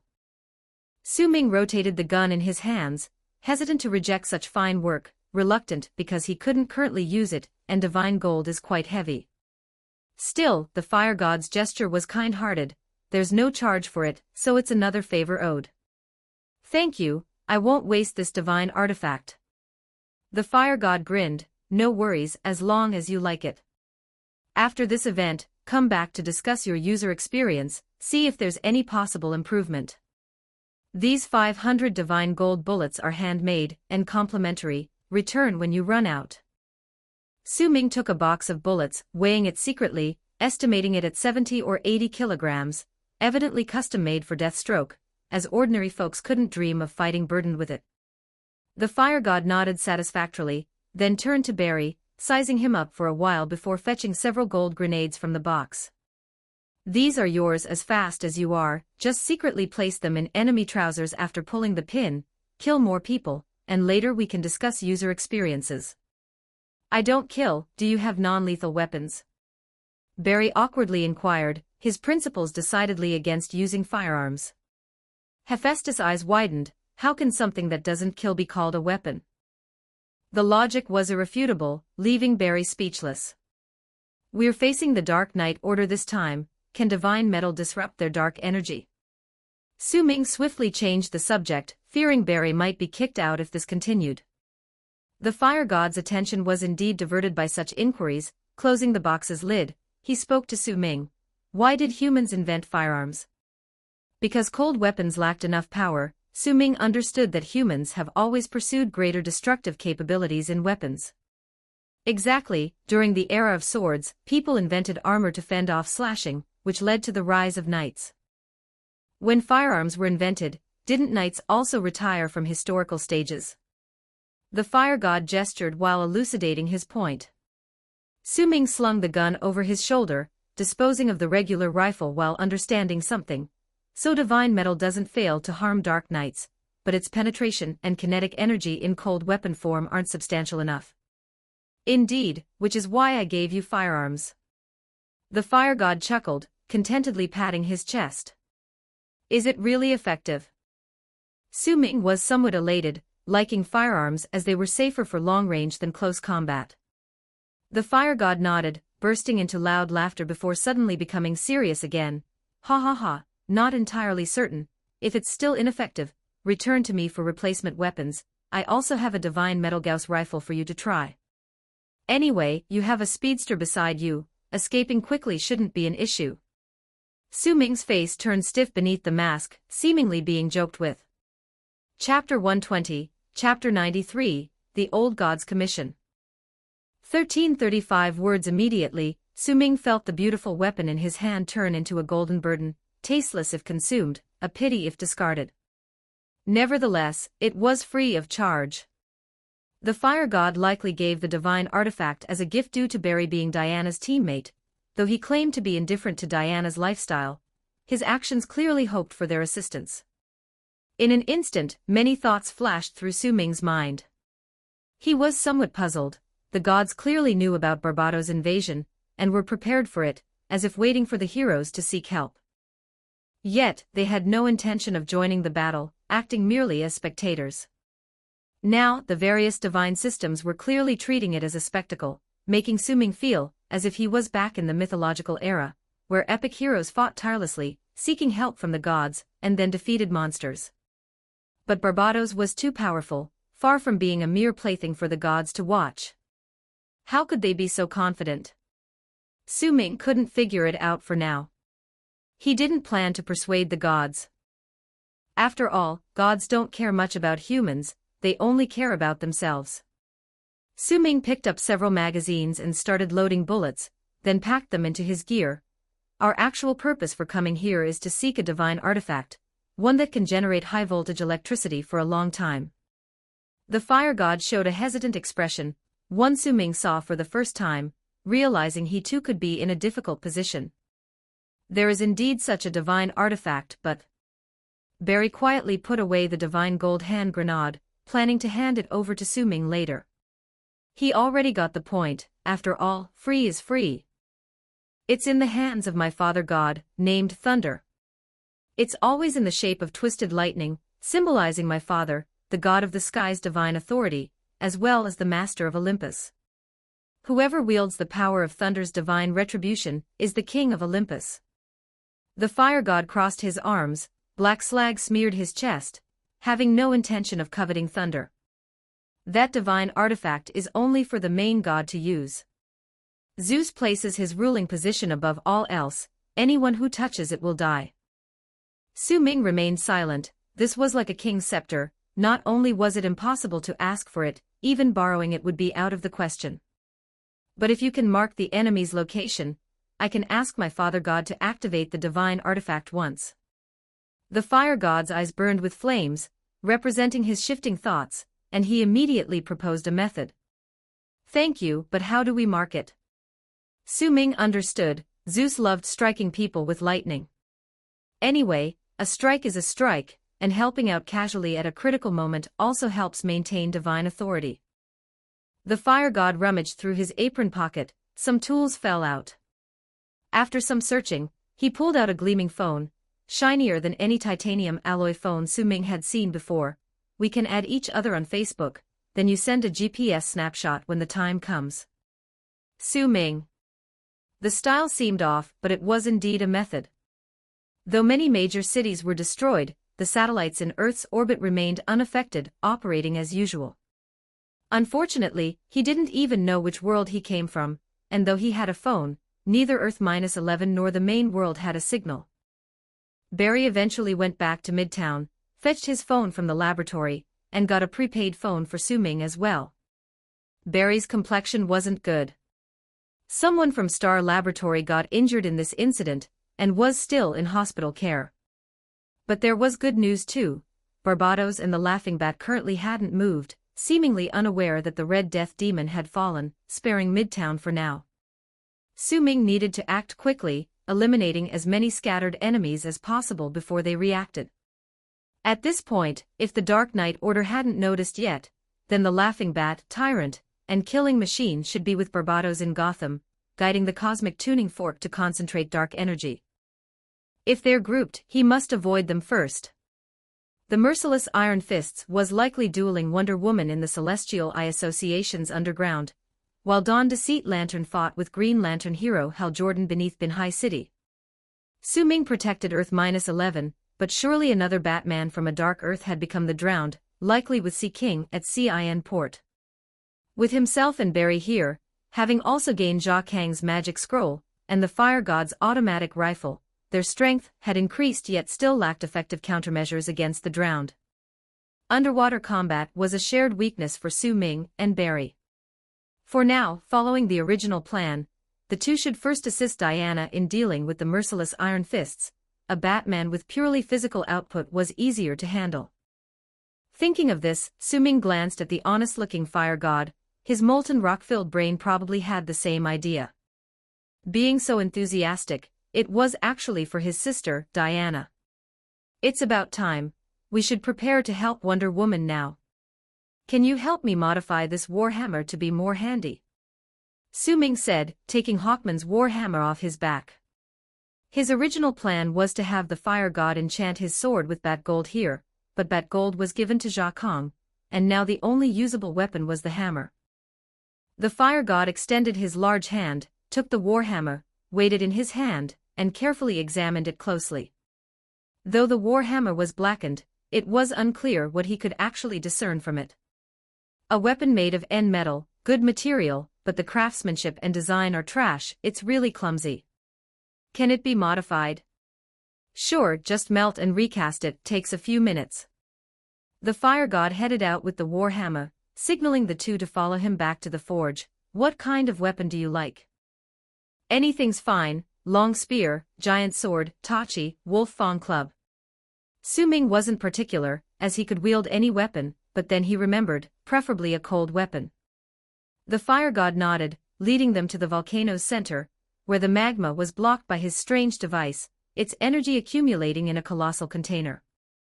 He threw the hammer into it, and with Earth's energy and the fire god's divine power at work, the massive container melted the end metal instantly with principles beyond mortal comprehension. Pressing a few buttons, the liquid metal flowed through a pipeline into a nearby mold, with some additives thrown in, letting it cool briefly before he grabbed the still red-hot metal and hammered it repeatedly on an anvil. Minutes later, a jet-black giant sword appeared before Su Ming. It had no sheen, as deep as nightfall. The sword's blade was forged, not ground, yet paradoxically sharp. The weapon was exceedingly thin, barely thicker than paper, with a hammer's worth of material becoming a 1.5-meter-long, 20-centimeter-wide giant sword. Su Ming wasn't worried about the thin sword breaking. With the fire god's creation, it was certainly a divine artifact. Such implausible and unscientific occurrences were typical here. Thank you, we'll be off now. Su Ming took the giant sword. The fire god had also provided a scabbard. Su Ming detached the fire god's sword he took from another hero, sheathing it at his waist and slinging the new giant sword on his back. I'll name this sword Nightfall. A divine artifact should have a name. The fire god stared at the weapon at Su Ming's waist, appearing deep in thought before nodding slowly. All right, I approve of that name. You must ensure Diana's safe return to Olympus. Su Ming arched an eyebrow, precisely as he expected. Rest assured, I'll accept this commission. Chapter 121, Chapter 94, Nightmare Batcave 1355 words after saying goodbye to the fire god, Barry, already feeling overheated, raced across the sea with Su Ming. On this volcanic island, only gods and their followers could probably live here. Every day was filled with forging, eating, sleeping, and bustling around in extreme temperatures. Without faith, it would be impossible to persist. This was near the coast of Italy, another mission crossing the Mediterranean Sea and the Atlantic Ocean, something Barry was quite accustomed to. Do we have a strategy to deal with the merciless iron fists? As they ran, Barry inquired of Su Ming. Su Ming looked at the vast ocean, rubbing his chest. His injuries had almost healed, but an itchy feeling remained. He's Batman of Earth-12, essentially still immortal. His power source is the war god's helmet on his head. That thing fried his brain, turning him into a war god obsessed with deathblow and battle. In that world, Batman was also in a relationship with Wonder Woman, but after he went crazy, Wonder Woman died at his hands. Should I run over and take off his helmet? Barry tilted his head, tentatively asking. Su Ming shook his head. It's useless. That's a divine artifact. Unless he willingly takes it off, it can't be removed. Then what do we do? My strength is no match for his, but martial arts aren't just about strength. Though he is Bruce and trained by his world's Wonder Woman, I believe I can hold him off for some time. With Diana's help, we can defeat him. Here, take this. Su Ming handed the divine gold hand grenade to Barry. Barry had stealthily given it to him earlier, and it hadn't even warmed up yet. No, I can't kill people. You don't need to kill anyone. Merciless Iron Fists has another trump card, a huge gold coin. Su Ming pressed the grenade into his hand. A gold coin. That's right. How much do you know about Greek mythology? A little bit. In mythology, after anyone who believes in Olympus dies, they go to the netherworld to await the nether god's arrangement, crossing the nether river along the way. Souls must pay a coin as fare, or they'll sink to the riverbed. Barry nodded, pocketing the grenade. I've heard that before. Some people even place a coin in the mouth, or on the forehead of the deceased. But it seems, using US cents or pence is incorrect. Legends say the Netherworld River ferryman only accepts one type of ancient Greek currency, the drachma. Besides its monetary value, it has special magical functions. It can house souls as a residence in the Netherworld. Souls that can't afford it are thrown into the Nether River. The underworld doesn't provide accommodations, that's why the ferryman charges a fare. Su Ming hooked an arm around Barry's neck, watching the scenery blur around them. So what do I need to do? Merciless iron fists destroyed his world. After killing everyone and every god, he went to the Netherworld and obtained Hades' treasure. He melted all the Amazonian spheres together, recasting them into a gigantic gold coin, about 2 meters in diameter, and this thick. Su Ming gestured with his hands, indicating the coin's thickness of several dozen centimeters. Is that Bruce very short on cash? Barry couldn't understand. He'd witnessed countless multiverses, but had never seen an impoverished Batman robbing others' vaults. No, it's a magic prop. Su Ming looked at him helplessly, feeling like his earlier mythological explanation had been in vain. It contains natural dark energy capable of housing the souls of the dead. Right now, inside it, is the Amazon Ghost Army from Earth-12. So you need me to blow it up? Barry nodded slowly. He knew how to use a grenade and had no problem destroying props. As long as it wasn't a task to kill, he was fine. As for the souls inside, they were originally deceased spirits, and destroying the coin to let them rest was also a good deed. If you don't want us surrounded by thousands of ghosts, you must blow it up. Su Ming patted his shoulder encouragingly. You are the key to success. Diana's and my lives depend on you. All right, I'll do it. The east coast of the United States was already in sight, and in the blink of an eye, they stood firmly on the shore. Oh God! Barry looked at the ruins of Washington, D. before him, uttering the words involuntarily. Everywhere were broken walls, and some buildings had been completely reduced to dust. Smoke and flames spread across the entire city, and mangled bodies lay buried beneath the debris. This is the power of the war god. God may be powerful, but he clearly doesn't care about this. Let's keep moving, there's nothing more we can do. Su Ming took a glance before regaining his composure, knowing past events couldn't be undone. 1,200 meters underground in the Celestial Eye Association's secret warehouse. This had been transformed by merciless iron fists into a massive exhibition hall, filled with specimens of various monsters, and all the divine artifacts he collected from god-slaying. Unlike a typical exhibition hall, all items were arranged along the walls, leaving a large open space in the middle with luxurious carpets covering the floor, making it resemble an indoor ballroom. A tall figure clad in full medieval armor was staring at a much smaller woman before him.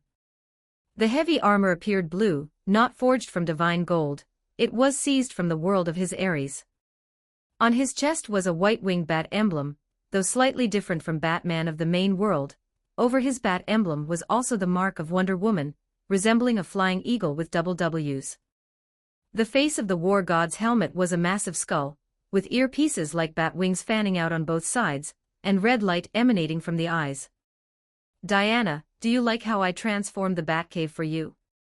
His deep voice echoed from under the helmet like the wailing of the dead from hell. In the past, in my universe, I hoped we could have a home together. Wonder Woman stood opposite him. After the Justice League left the Forgotten Tavern, though they had their own tasks, Barbado's powerful dark energy quickly located them all. A mysterious dark magic created wormholes that sucked them in, dispersing them across the nightmare Batcaves worldwide. One nightmare Batman awaited each of them inside. Diana knew this was a tactic to divide the Justice League, Batman's specialty, which the nightmare Batmans clearly inherited. It just means that my counterpart in another world had poor taste in every aspect. Diana wore a contemptuous smile, looking unfazed and fearless, only raising her sword and shield defensively. Perhaps that was our most intimate time. Merciless iron fists turned away, selecting a weapon radiating golden light from a nearby rack, then challenged Diana. These displayed here are the weapons of the gods I slew. Come, my dear, choose one. No god can control our destiny anymore. Diana's eyes narrowed, she recognized the weapon that was both like a sword and a blade as the God Slayer. Fire God once forged it in the main world, using it as bait to lure Deathstroke to work for him, hoping Deathstroke could use the God Slayer to kill a Titan named Lepidus imprisoned beneath Paradise Island. The Titans were enemies of Olympus, Zeus wanted Lepidus dead, and Fire God was merely an errand boy. But things never went smoothly. Deathstroke caused massive trouble on Paradise Island with the dreadful weapon, leading the Fire God to reclaim the God Slayer afterward. The sword could communicate with a person's mind, possessing unmatched power, able to alter its shape at will into any weapon. But all that was history. The present problem was urgent, and none of the weapons in the room could match the God Slayer. Diana thought for a moment, then let her Fire God sword and Amazon divine shield fall to the carpet with a heavy thud. Chapter 122, Chapter 95, Merciless Iron Fists 1131 words. I missed you, Diana, but surrendering is not your style. Merciless Iron Fists watched as Diana dropped her weapon, examining her with interest. No, let's fight with our bare hands. Diana's expression was serious. Against the God Slayer, other weapons were of no advantage. Only bare-handed combat would be somewhat fair. Diana was fighting for the glory of the Amazons, and after Merciless Iron Fists donned the war god's helmet, the belligerent factor had fused into his soul. A duel of glory he could not refuse. A hissing laugh came from beneath Merciless Iron Fist's helmet, and the sharp God Slayer was casually tossed back onto the weapon rack by him.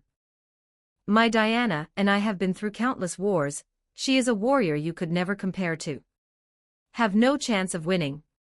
With that, he agilely lunged at her, his enormous fists whistling through the air, moving with a speed that defied his physique.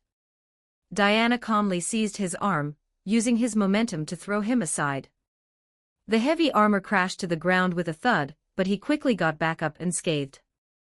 You're not the Bruce Wayne I know, but no matter where you come from, you're just another Bruce Wayne, a mortal impersonating a god. Merciless Iron Fists lunged at her again, and their fingers interlocked, engaging in a test of strength. Even though Diana mentally despised her enemy, she had to admit that this Bruce, after gaining the war god power, was stronger in every aspect. I am the mortal who has slain countless gods. He nonchalantly increased his strength, pressing down on the already smaller Diana. Ha, but your skills are incredibly clumsy. Who trained you? An assassin. Diana used all her strength, yet she was still at a disadvantage. She gritted her silver teeth, squeezing out some mocking words. The words had an effect, but not the one she imagined. A sudden surge of immense power came from Merciless Iron Fist's hands, lifting Diana and tossing her like a sack. She landed heavily on the ground. Merciless Iron Fist stood up straight, not even out of breath. He stared at the fallen, indignant Diana with his blood-red eyes, and responded in a dull voice, "It was you." Diana's back burned hotly as she spat, "Impossible. I would never teach you, even in death." "Absolutely true, you would recognize it if you saw it." He turned around and took a giant two-handed hammer from the wall. Diana rolled on the ground, picking up her Fire God sword and shield, charging at him. "Tell me the truth." Ironarm swung his warhammer to block the strike, and the two clashed with a clang. He had mastered all the Amazon battle techniques, and Diana's assaults felt like lovers' quarrels to him. Calmly fending off the sword strikes from every tricky angle, he replied smoothly, "I'm telling you the truth. After I destroyed the gods, I sought out your sisters. The Battle of Paradise Island lasted for 3 days, and I ensured they died with great honor." Despite being from another universe's Paradise Island, Diana's heart wavered for a moment, as she instinctively associated the familiar faces with her friends and family from another Earth. This moment of distraction was seized by Merciless Iron Fists. A powerful swing hit her on the side of the face, sending her spinning like a top in the air before she flew far off. She spat out a mouthful of blood. Thankfully, she had divine power protection, otherwise, her head would have exploded from the blow. Nonetheless, her ears buzzed, rendering her unable to stand for now. Iron Arm emitted a whooshing sound, unsure if he was laughing or enjoying the inhalation. He hoisted the warhammer on his shoulder, turning his head to a large gong beside him.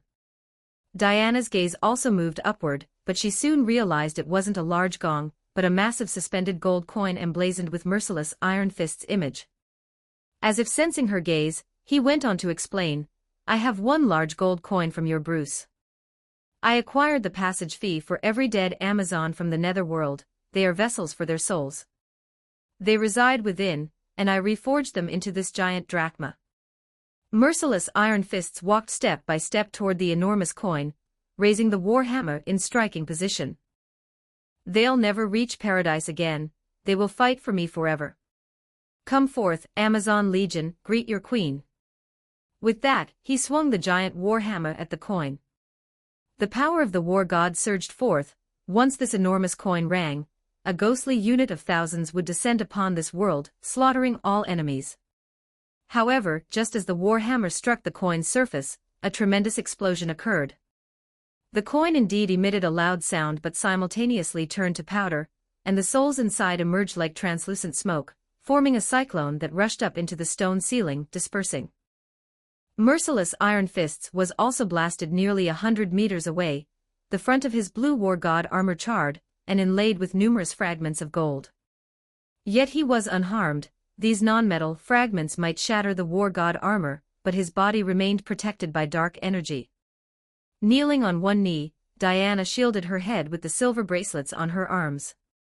Despite being blown a short distance away, she dodged the shrapnel and shockwave, only at the cost of worsening tinnitus. How is it possible? Iron Arm grasped the warhammer, his gaze searching the dim distance of the underground space. However, a burst of bullets awaited him, hitting the lenses of his helmet's eyes in quick succession. Several bullets struck the same spot repeatedly. These were not ordinary bullets. He was well acquainted with human weaponry, knowing that hot weapons couldn't damage the war god armor, yet the war god's helmet, a divine artifact, was deformed from the impact. Unable to endure, he immediately raised the warhammer in front of him, but it was futile. This supposedly decent weapon's hammerhead couldn't block the bullets. Much like toothpicks piercing butter, the bullets passed through, accurately hitting his head. Nonetheless, he had already achieved his aim to buy time. As long as his eye position wasn't hit, he could observe his surroundings and seize chances. Heart-stirring, he rolled away from the bullets, hiding behind a series of display cabinets. Diana, her eyes wide open, found it unbelievable that the war god could be repelled by gunfire. Was she being tied up on the dark tower, living a nightmare? It was at this moment a tall silhouette suddenly appeared beside her, an arm clad in black and yellow armor reaching out to her. "Lamppost, I've come to rescue you." Chapter 123, Chapter 96, Clash 1244 words. Hearing this nickname, Diana felt both annoyed and amused, because this term was unique to one person. Deathstroke. Terms like utility pole, big bamboo stick, and white pillar were all used by Deathstroke to describe her legs. She knew her legs were long, fair and straight, and Deathstroke, being the rogue he was, continuously brought them up, eventually making it her signature nickname. In the past, he did this to provoke her, to infuriate her and force her to show her hand, but hearing it now, she felt a slight sense of relief. "I never thought you'd be the one to rescue me." She placed her hand in Deathstroke's, and he pulled her up with one swift motion. Suming let out a mocking laugh and shook his head. He wasn't the Deathstroke of the main world, but adopting this nickname from the comics was the quickest way to prove his identity. Realizing Earthlings are more reliable now, aren't you? Your Krypton boy has turned into a battery now. Wonder Woman furrowed her brows. She noticed Deathstroke seemed about 10 centimeters shorter. The last time they met, her height reached his single eye, but now they were about the same height. However, it wasn't the time for idle chatter. Hearing that nickname solidified his identity for her, and at times like these, someone as ruthless as Deathstroke indeed seemed more dependable than Superman or Batman. Undoubtedly, Diana was moved to kill, and it was for justice. "Let me deal with this guy first, and then help those big boys who fell over." She picked up her sword and shield again, her eyes scanning the distant darkness, searching for Iron Arm. "All right then, I saved Earth-11 and Barry who had fallen in, and now I'm here to save you." I've got a little slip of paper filled with numbers that I might need Bruce to sign. Su Ming dropped the divine gold AK-47. Even though it had a rapid fire rate and hit its target directly all dozens of rounds, Merciless Iron Fists was still up and about. You saved him. Diana exclaimed in surprise. The divine speed could offer a lot of help. Where is he? Right behind you, Diana. Barry looked helplessly at the two chatting away. It seemed Diana hadn't noticed him behind her at all, being too engrossed in watching Deathstroke. Wonder Woman flashed an embarrassed smile, generously hugging Barry, making him blush furiously. Su Ming, meanwhile, was keeping an eye on the commotion not far away, walking towards the weapon rack and picking up the Godslayer. When Wonder Woman and Merciless Iron Fists were grappling, he and Barry arrived just in time. According to the plan, Barry had secretly planted a divine gold hand grenade on the other side of the large gold coin, and pulled the pin, exploding just as Iron Arm was making a noise. While observing the battlefield, Su Ming instantly recognized the Godslayer. Its aura was the brightest among all the weapons, like a crescent moon shining. This weapon contained no metal and could be said to be purely composed of sun god energy, but its biggest advantage was its ability to change forms according to the user's will. As long as you held it, with just a thought, it would transform into the most suitable size and wait for you. Whether it was a cold or hot weapon, whether it was a human or alien weapon, as long as you could envision the weapon's structure, it could mimic all. Reaching out, this weapon landed in Su Ming's hand, instantly emitting a fierce light, illuminating his armor. An endless murderous intent instantly coursed from his arm to his brain, longing for battle, as though a gentle voice kept whispering that it had once killed hundreds of millions in another world, and now, once again, it was picked up by a warrior. Having read the comics, Su Ming was well prepared. He knew exactly the nature of this weapon. It didn't cause the comic Deathstroke to lose control, so it wouldn't cause him to either. His heart pounded a few times harshly, the bloodthirsty desire then subsided. He didn't intend to be dominated by a weapon, so it wouldn't happen. He casually drew his fire god sword and tossed it to Diana, who blinked at the two identical weapons in her hands. Here's a fire god sword for you, the Godslayer is mine now, no need to thank me. He then inserted the Godslayer into the scabbard at his waist. Though it was a curved blade, it transformed like a liquid, seamlessly fitting into a scabbard half its size. With the Godslayer in Deathstroke's hands, it was akin to handing a tyrant a nuclear bomb, extremely dangerous. Diana wanted to say something but found herself tongue-tied, realizing that Deathstroke indeed needed to use this weapon given the world's current situation. Su Ming didn't care about Diana's gaze. With the Godslayer in his hand, it was impossible for her to take it away. He drew the Nightfall giant sword from his back, black light shimmering upon it. Let me first see where Merciless Iron Fists is hiding. Su Ming wielded the giant sword, advancing towards the display stands. This underground space was vast, yet only the small area where Diana and the others stood was illuminated. Merciless Iron Fists was hiding within the darkness. Despite being Nightmare Batman, being able to make stealth moves in full-plate armor over 2 meters tall seemed to be his unique skill. There were no signs in Su Ming's night vision goggles. Finding him in a short time wouldn't be easy.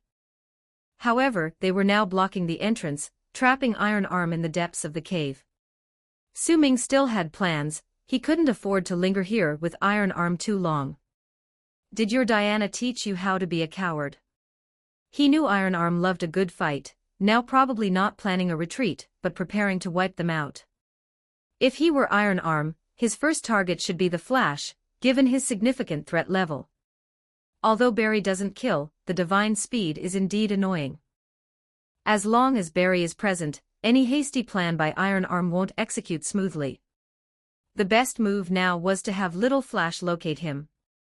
Though as the war god Iron Arm was quick, compared to the divine speed, he was much slower. Su Ming gestured to Barry, who promptly approached. Su Ming whispered a slew of words into Barry's ear. Though Barry had doubts, he ultimately nodded, vanishing in an instant. In the next moment, the lasso of truth appeared suddenly in Wonder Woman's hand, stretched taut, extending straight into the dark depths of the warehouse. The rope vibrated intensely, sweeping away surrounding display racks and treasures, while Diana bit her teeth hard, gripping the rope tightly. Su Ming knew time was short. The damned war god's helmet infinitely magnified Iron Arm's power. It was his turn to act.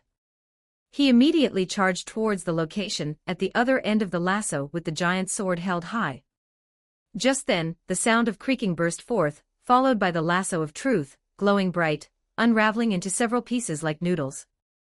Iron Arm's war god divine power tore it apart, a divine artifact falling apart on the ground like an ordinary rope. Chapter 124, Chapter 97, Tactical Execution 1334 words. The expression on Su Ming's face beneath the mask didn't change at all. It was already part of the plan for the Iron Arm to escape the lasso of truth.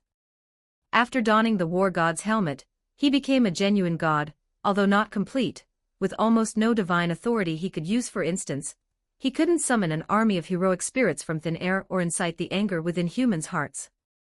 However, the essence of the divine power within him remained unaltered, with his mortal body bearing an immense energy.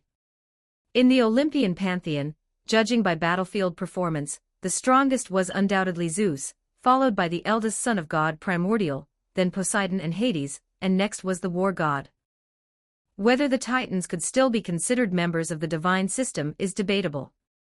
If they were considered, there were quite a few powerful ones among the Titans, but since they had a falling out with Zeus, even though their origins were in Greek mythology, they never ventured to Mount Olympus. Aside from his cruel and impulsive nature, war god Ares outperformed Apollo and the other children of Zeus by a significant margin on the battlefield. The lasso of truth was a divine artifact forged by the fire god, and it was impossible to bind the war god. Since everyone had divine power, it was just a comparison of strength, and a dead object could never surpass a living god.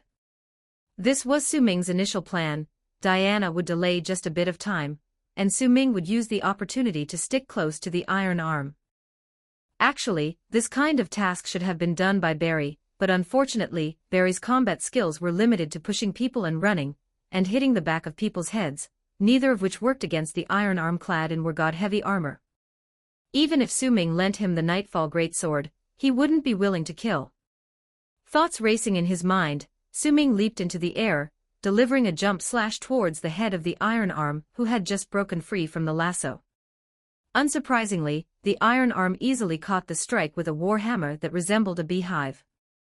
The strong recoil transferred through the weapon into Su Ming's hands, as he expected. There wasn't much technique involved in this strike. To deal with such an experienced warrior, one must resort to tactical planning.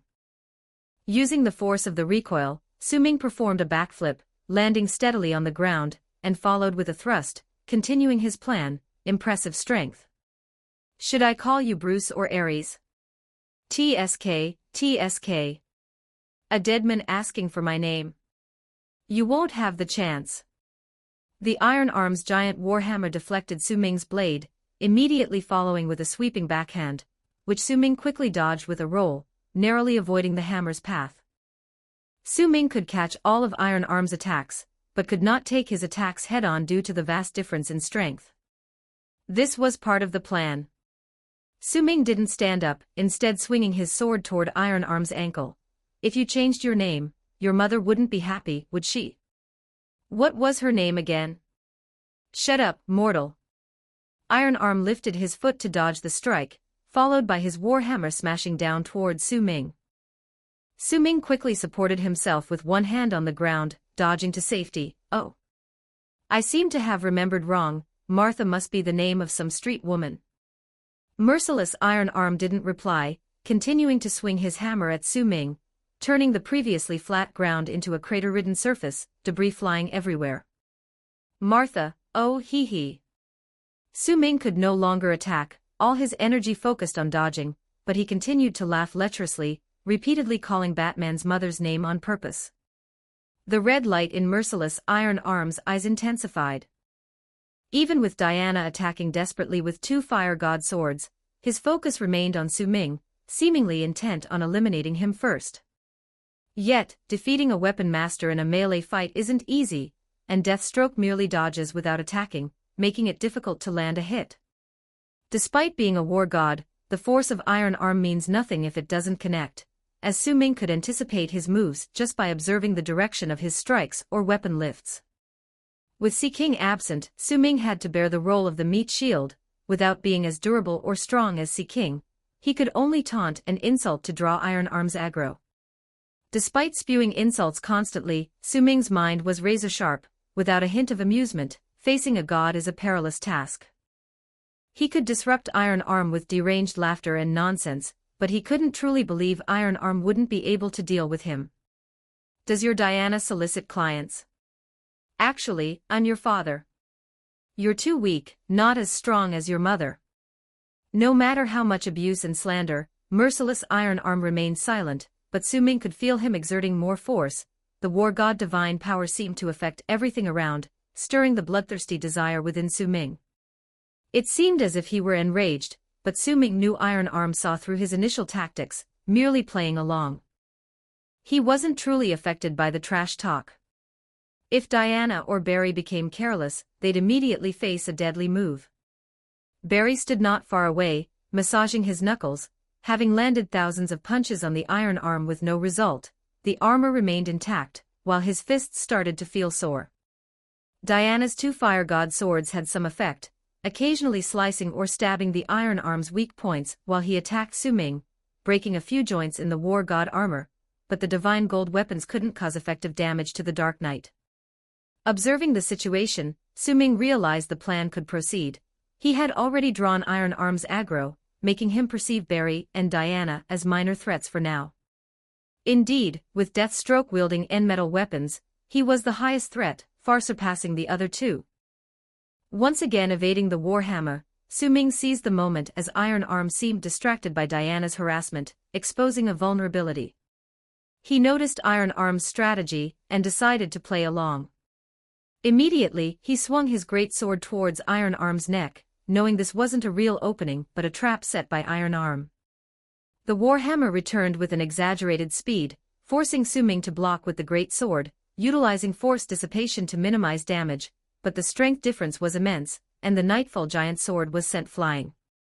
Su Ming crashed through rows of display racks, scattering various items and weapons. He ended up carving a path across the ground like a rolling gourd, spitting out blood. Goodness! If that had landed clean, I'd be a pancake. Thinking this, he touched his chest, the chi swirling within, and the bloodthirsty desire surged with overpowering memories. He was injured badly. Gritting his teeth, he immediately drew the God Slayer from his waist, charging toward Iron Arm once more. As per his will, the God Slayer transformed into dual blades, radiating intense golden light, amplifying Su Ming's bloodthirsty desire 100-fold. He felt as though he weren't wielding the weapon, but was being wielded by the God Slayer, which sought simultaneous attacks on the neck and stomach, with Su Ming merely as its vessel. This sword was wicked, possessing a sense of self, but it only knew death. Clang, clang, clang. A series of weapon clashes erupted, sparks flying between him and merciless Iron Arm. He changed tactics, adopting a dual-blade fighting style, significantly increasing his attack frequency. Iron Arm sought to avoid the Godslayer's blade at all costs. It would utterly ruin his armor, representing his accolades and war god's honor. In brief encounters, Su Ming managed to suppress him in martial skills. Chapter 125, Chapter 98, Madness. 1240 words. Despite the dual blades in his hands dancing to create an impenetrable defense, Su Ming's eyes reflected only caution and calculation. Though it seemed merciless Iron Fists was entirely caught in his plan, victory was still uncertain until the end. Parrying, dodging, blocking merciless Iron Fist's defense was flawless, even with just an ordinary divine artifact hammer. Seizing the moment, Su Ming's gaze sharpened as he saw the scene behind merciless Iron Fists. Now was the time. The Godslayer instantly transformed into a sword and shield. Su Ming charged with the shield at merciless Iron Fists, the sword in his other hand aiming for the gap beneath the helmet. However, merciless Iron Fists released the hammer, grabbing Su Ming's wrist. In an instant, Su Ming felt his right hand explode with pain, as if the armor was being crushed and deformed. "Got you," merciless Iron Fist said, eyes glowing red and tone indifferent, like capturing a small insect. Su Ming let out a strange laugh. No, I've got you. I am War God. Merciless iron fists exerted more force with his massive hand. A resounding crack came from Su Ming's bones, his right arm likely fractured.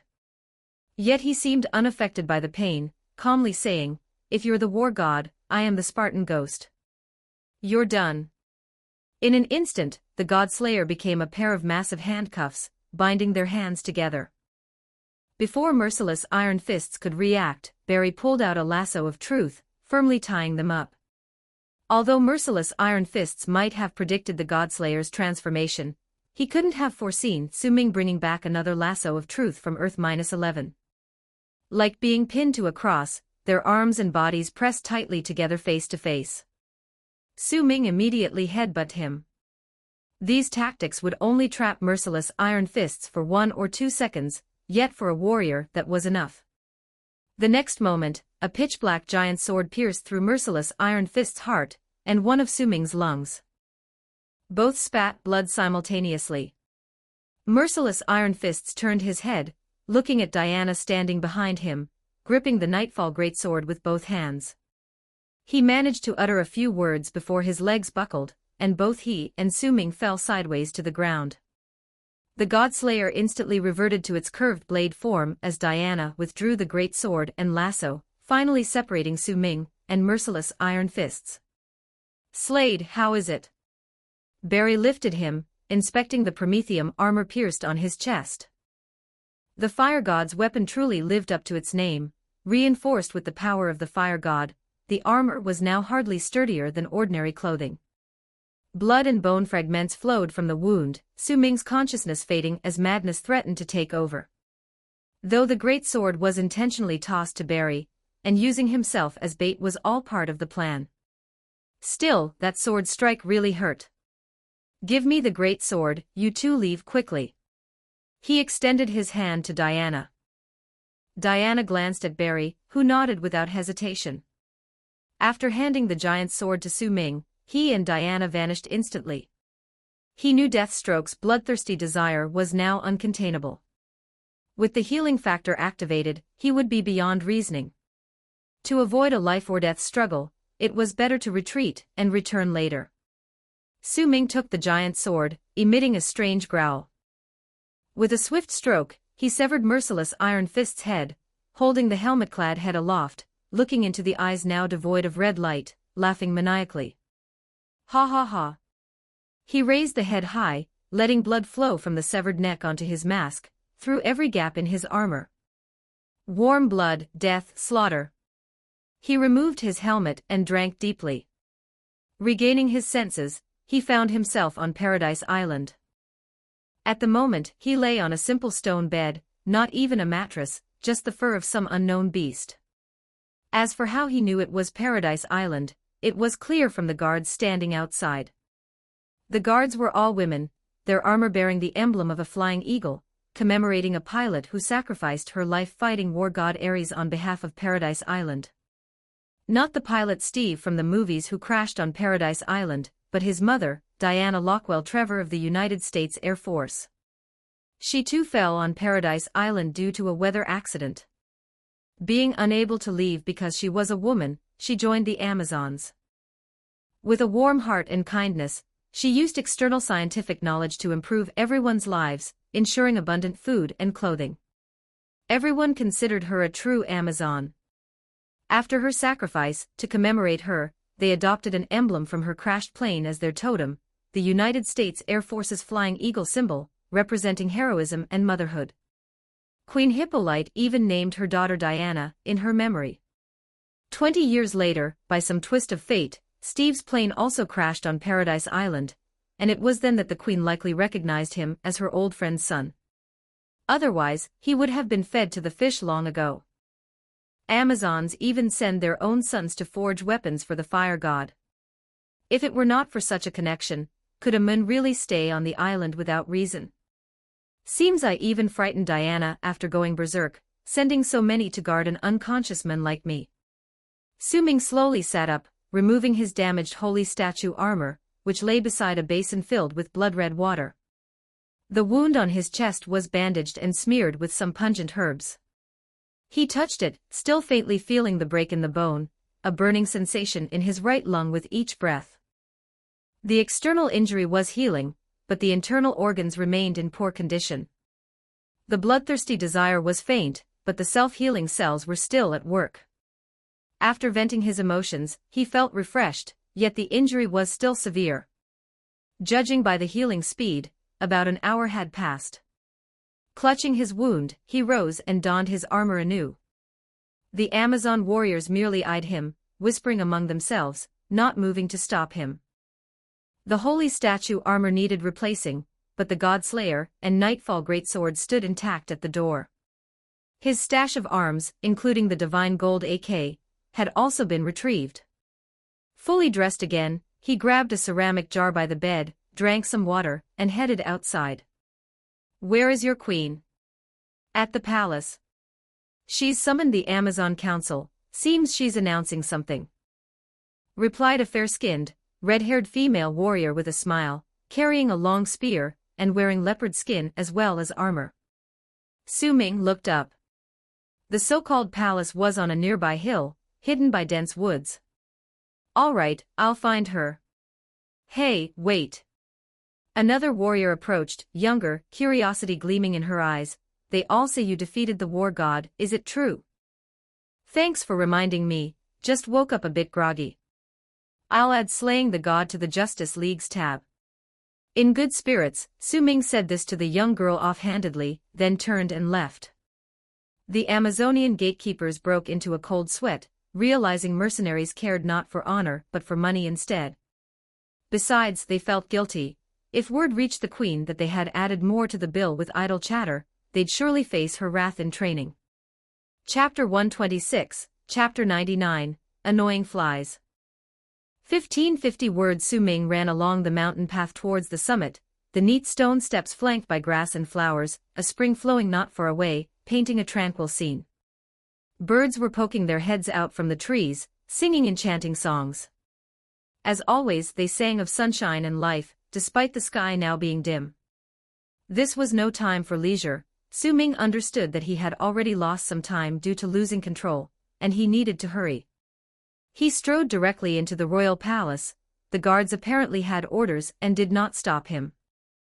At this moment, a meeting was being held in the throne room. Diana stood on a high platform, discussing with those below, while Barry wore an embarrassed expression not far behind her. The people Diana was negotiating with were the Amazon Council, a group of women in hooded cloaks. They were the elders of the tribe, and Diana respected them greatly because she believed that their knowledge and experience were beneficial to the continuation of the Amazons. However, Su Ming did not see it that way. These old women, who should have been buried, loved to rely on their age to impose their will, and were always out of touch with reality. Even without asking, Barry's expression showed that Diana was once again being given a hard time by them. Su Ming stepped lightly, continuing to move forward, and heard the content of their argument. "Your Majesty, there should be no men on Paradise Island. Please expel them." One cloaked woman stood at the front, loudly urging Diana. "No, they are my comrades." Diana shook her head, wearily sitting on the throne. She was skilled in fighting, but political matters made her head spin. "This is our tradition." Besides them, the Amazonian men originally living on the island should have been expelled long ago. The cloaked women revealed their true intentions, rallying together in agreement. It turned out their goal was to expel the Amazonian men on the island.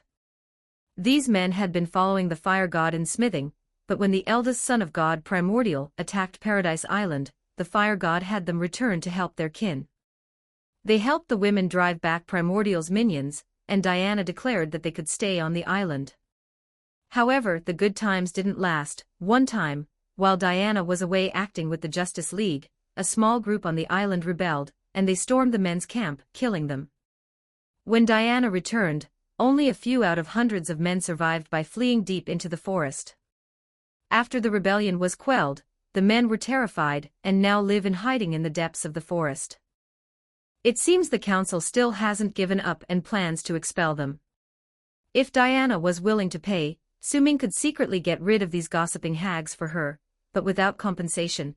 He had no interest in meddling in Diana's affairs.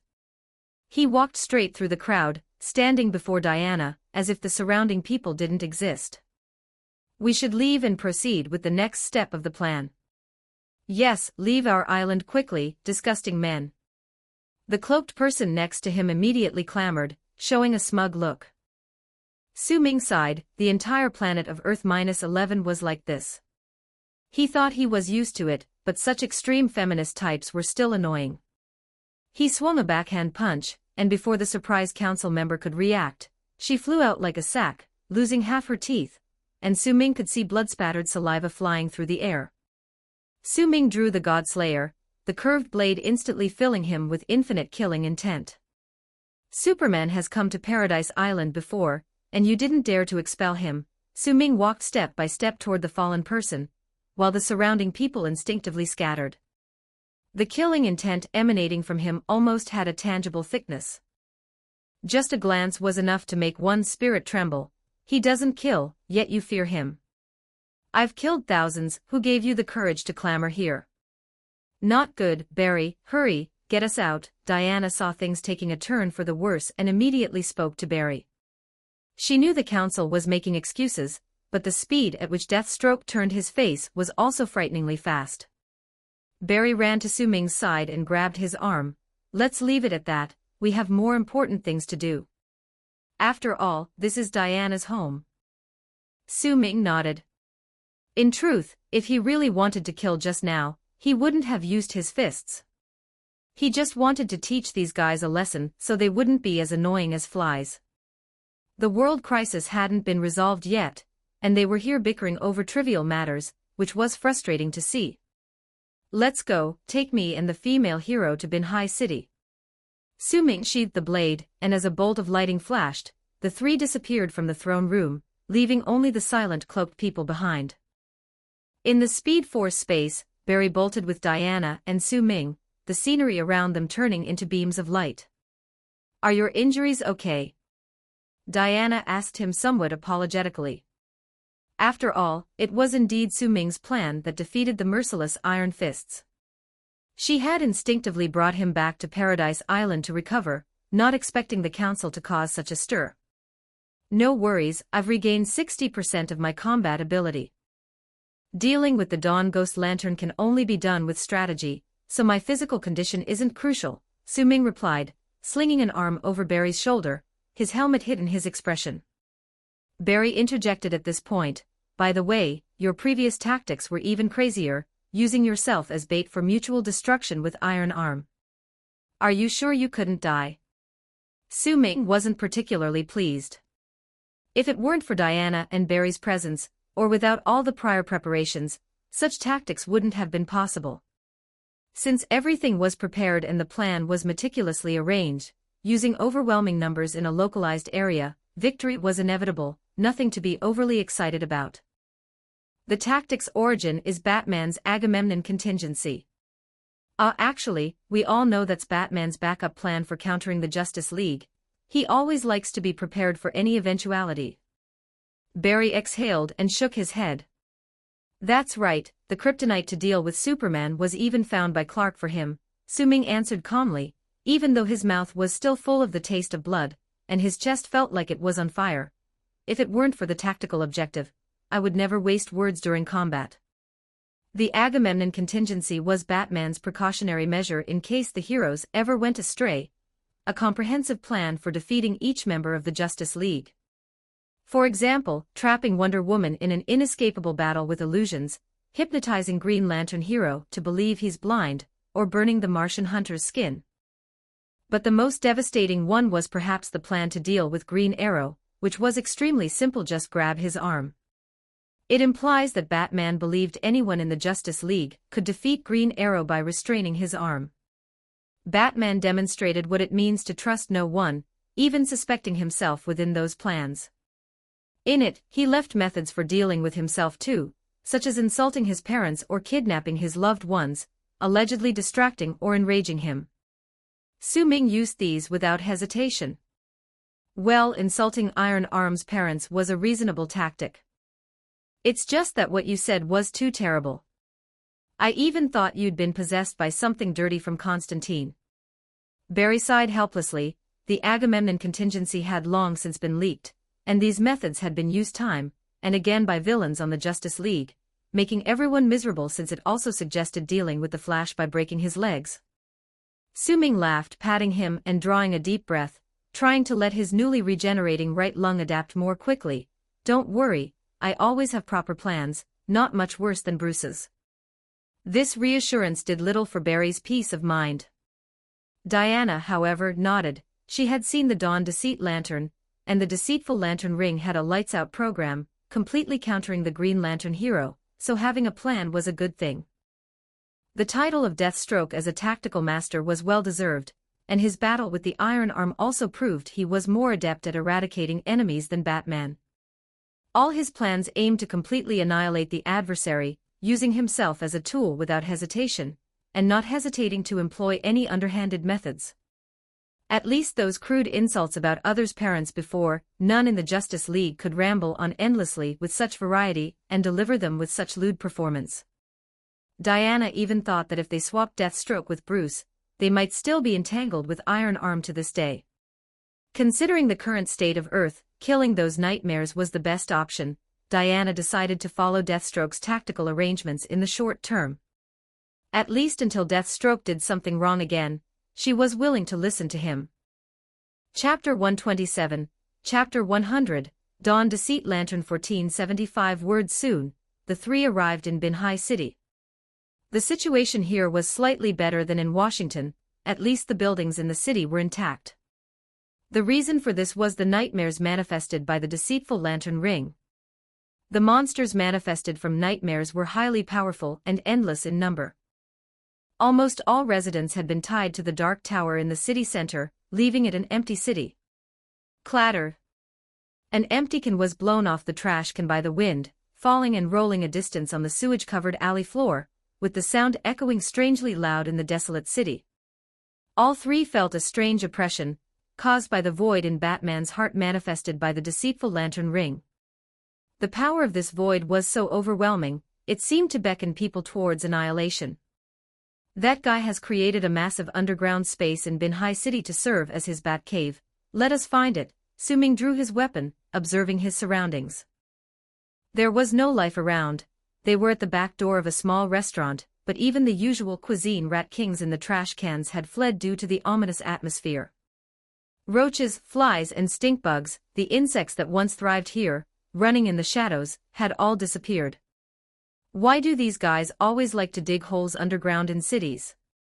Now, it's as if there are bat caves all over the United States.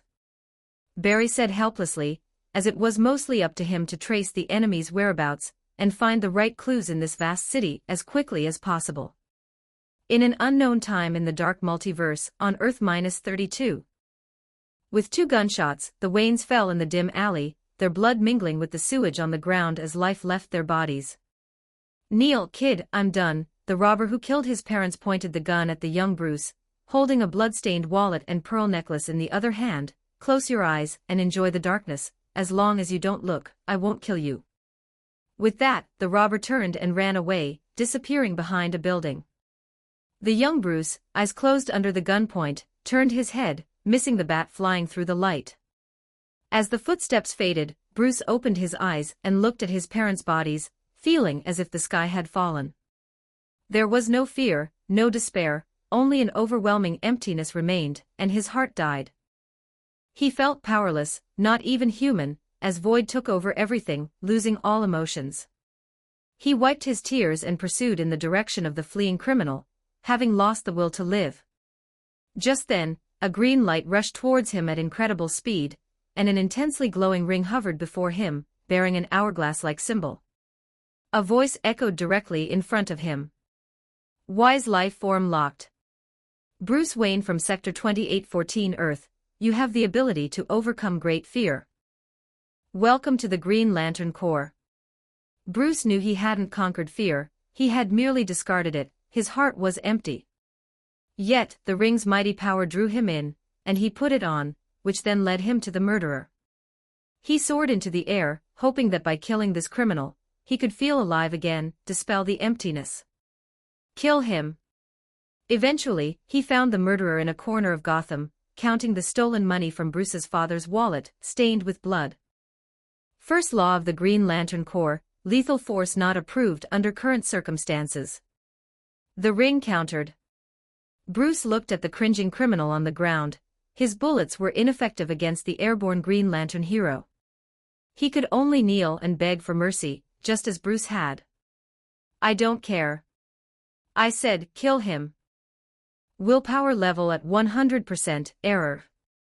Willpower level at 127%. The Ring did not execute, only emitting error warning tones. The emptiness in Bruce's heart made him resolute. He had only one wish, his sole wish. He deserves it. Willpower level at 184%. The Ring's voice echoed in his mind, with numbers Bruce couldn't decipher, but he knew his efforts had effect. He doubled down on believing in himself, steadfastly walking this path. Willpower level at 200%, exceeding, crackle, screech. Strange sounds came from the Ring, and moments later, it emitted odd gray smoke, like fog or special energy. Then, a distorted, ghostly-like voice spoke. Lethal force approved. Instantly, a gray-green light burst from the Ring, and the criminal bathed in the light turned to white bone in a flash. He possessed one of the most powerful forces in the universe. But this power could not resurrect his parents, and his heart remained an empty void. He began to hunt down the criminals in this city, never lost, never regretful, he simply killed. Why could so many criminals live while his parents could not? Scarecrow, dragged to the sky and killed, Penguin Man, dismembered in outer space. One by one, criminals disappeared from Gotham. Green Lantern hero, you have to stop, this is not justice. Gordon saw him again on the roof of the police station. He was supposed to be a hero. You don't understand me, Bruce replied coldly. I know who you are. Aren't you tired, Bruce, of everything that happened in that alley a few years ago? Director Gordon tried to persuade him, too many had died in Gotham. I said shut up. A powerful gray-green light flashed, and Director Gordon turned to Bones. His parents were dead, so no one should live. Just then, more Green Lantern heroes arrived to stop him, feeling the maddening ring all the way to OA Star like a thorn in their side. Yet, despite their numbers and the aid of the Corps' Guardian, they were no match for the deceitful Lantern Ring's lights-out protocol. They all perished. The nightmare Bruce had created within himself manifested for the first time, and obliterated his opponents in the darkness with overwhelming force. Among the corpses of the Green Lantern heroes, the strongest Guardian, Ganser, still had a breath left. That darkness will destroy the cosmos. Bruce did not answer him. A giant nightmare creature plucked Ganser's head like picking mushrooms. He seized countless rings, gaining knowledge and intelligence, proceeded to OA Star to eradicate, and obtained the Corps' Green Lantern power source furnace before returning to Gotham City. There was one thing Director Gordon said that was right. He was tired. He did not want to be a Green Lantern hero anymore, as they were too weak. At that moment, he saw a group of bats flying over the shadow in front of the furnace. The flapping little creatures made him squint unconsciously. He recalled the cellar at home. He had fallen into it as a child. The bats inside made him feel afraid. He no longer had any emotions, but he could make the world fear. He was the bat. A powerful gray-green light flooded into the gigantic furnace, and the dozens of meters high furnace was instantly filled with empty power. He also threw himself into it. When he emerged from the furnace, he chose the bat as his new totem, put on a bat-shaped helmet, the Green Lantern emblem on his chest turned into the shape of a bat, and endless gray light poured from his ring, spreading over him. He became the Dawn Deceit Lantern. He created his own Deceit Lantern Corps, reciting his Corps' oath. The night vast, snuffs out the gleam, the daylight wan, no longer king, dawn fleeting, midnight prolonged, Deceit Lantern eternal, dawn extinguished. The balance was broken, Green Lanterns no longer existed, the emotional spectrum was permanently lost. He continued his slaughter. Destroyed all lantern groups, destroyed all emotions. A cosmos without the emotional spectrum was too conspicuous, quickly drawing the attention of Barbados. Taking advantage, Barbados unleashed his power. A strong dark power began to corrode the entire world. The cosmos collapsed like melting snow. Earth-32 was destroyed. The power of the Deceit Lantern spared Bruce. Amid the fragmented universe, a person with a genuine smile invited him to join the Dark Knight Order, his face showing nothing but a wide, grinning mouth. He said his master, Barbados, greatly admired warriors of darkness, and far away, in another universe, he needed the lights-out ring to extinguish the light of hope. Upon success, Barbados would grant Bruce the thing he most desired in his heart. His parents would be resurrected. Bruce felt only a void inside, unsure how to react, but perhaps resurrecting his parents could fill his emptiness. This question was not one the Dawn Deceit Lantern needed to ponder. His inner hollow wished to devour everything, especially light. Chapter 128, Chapter 101, Hal's Battle.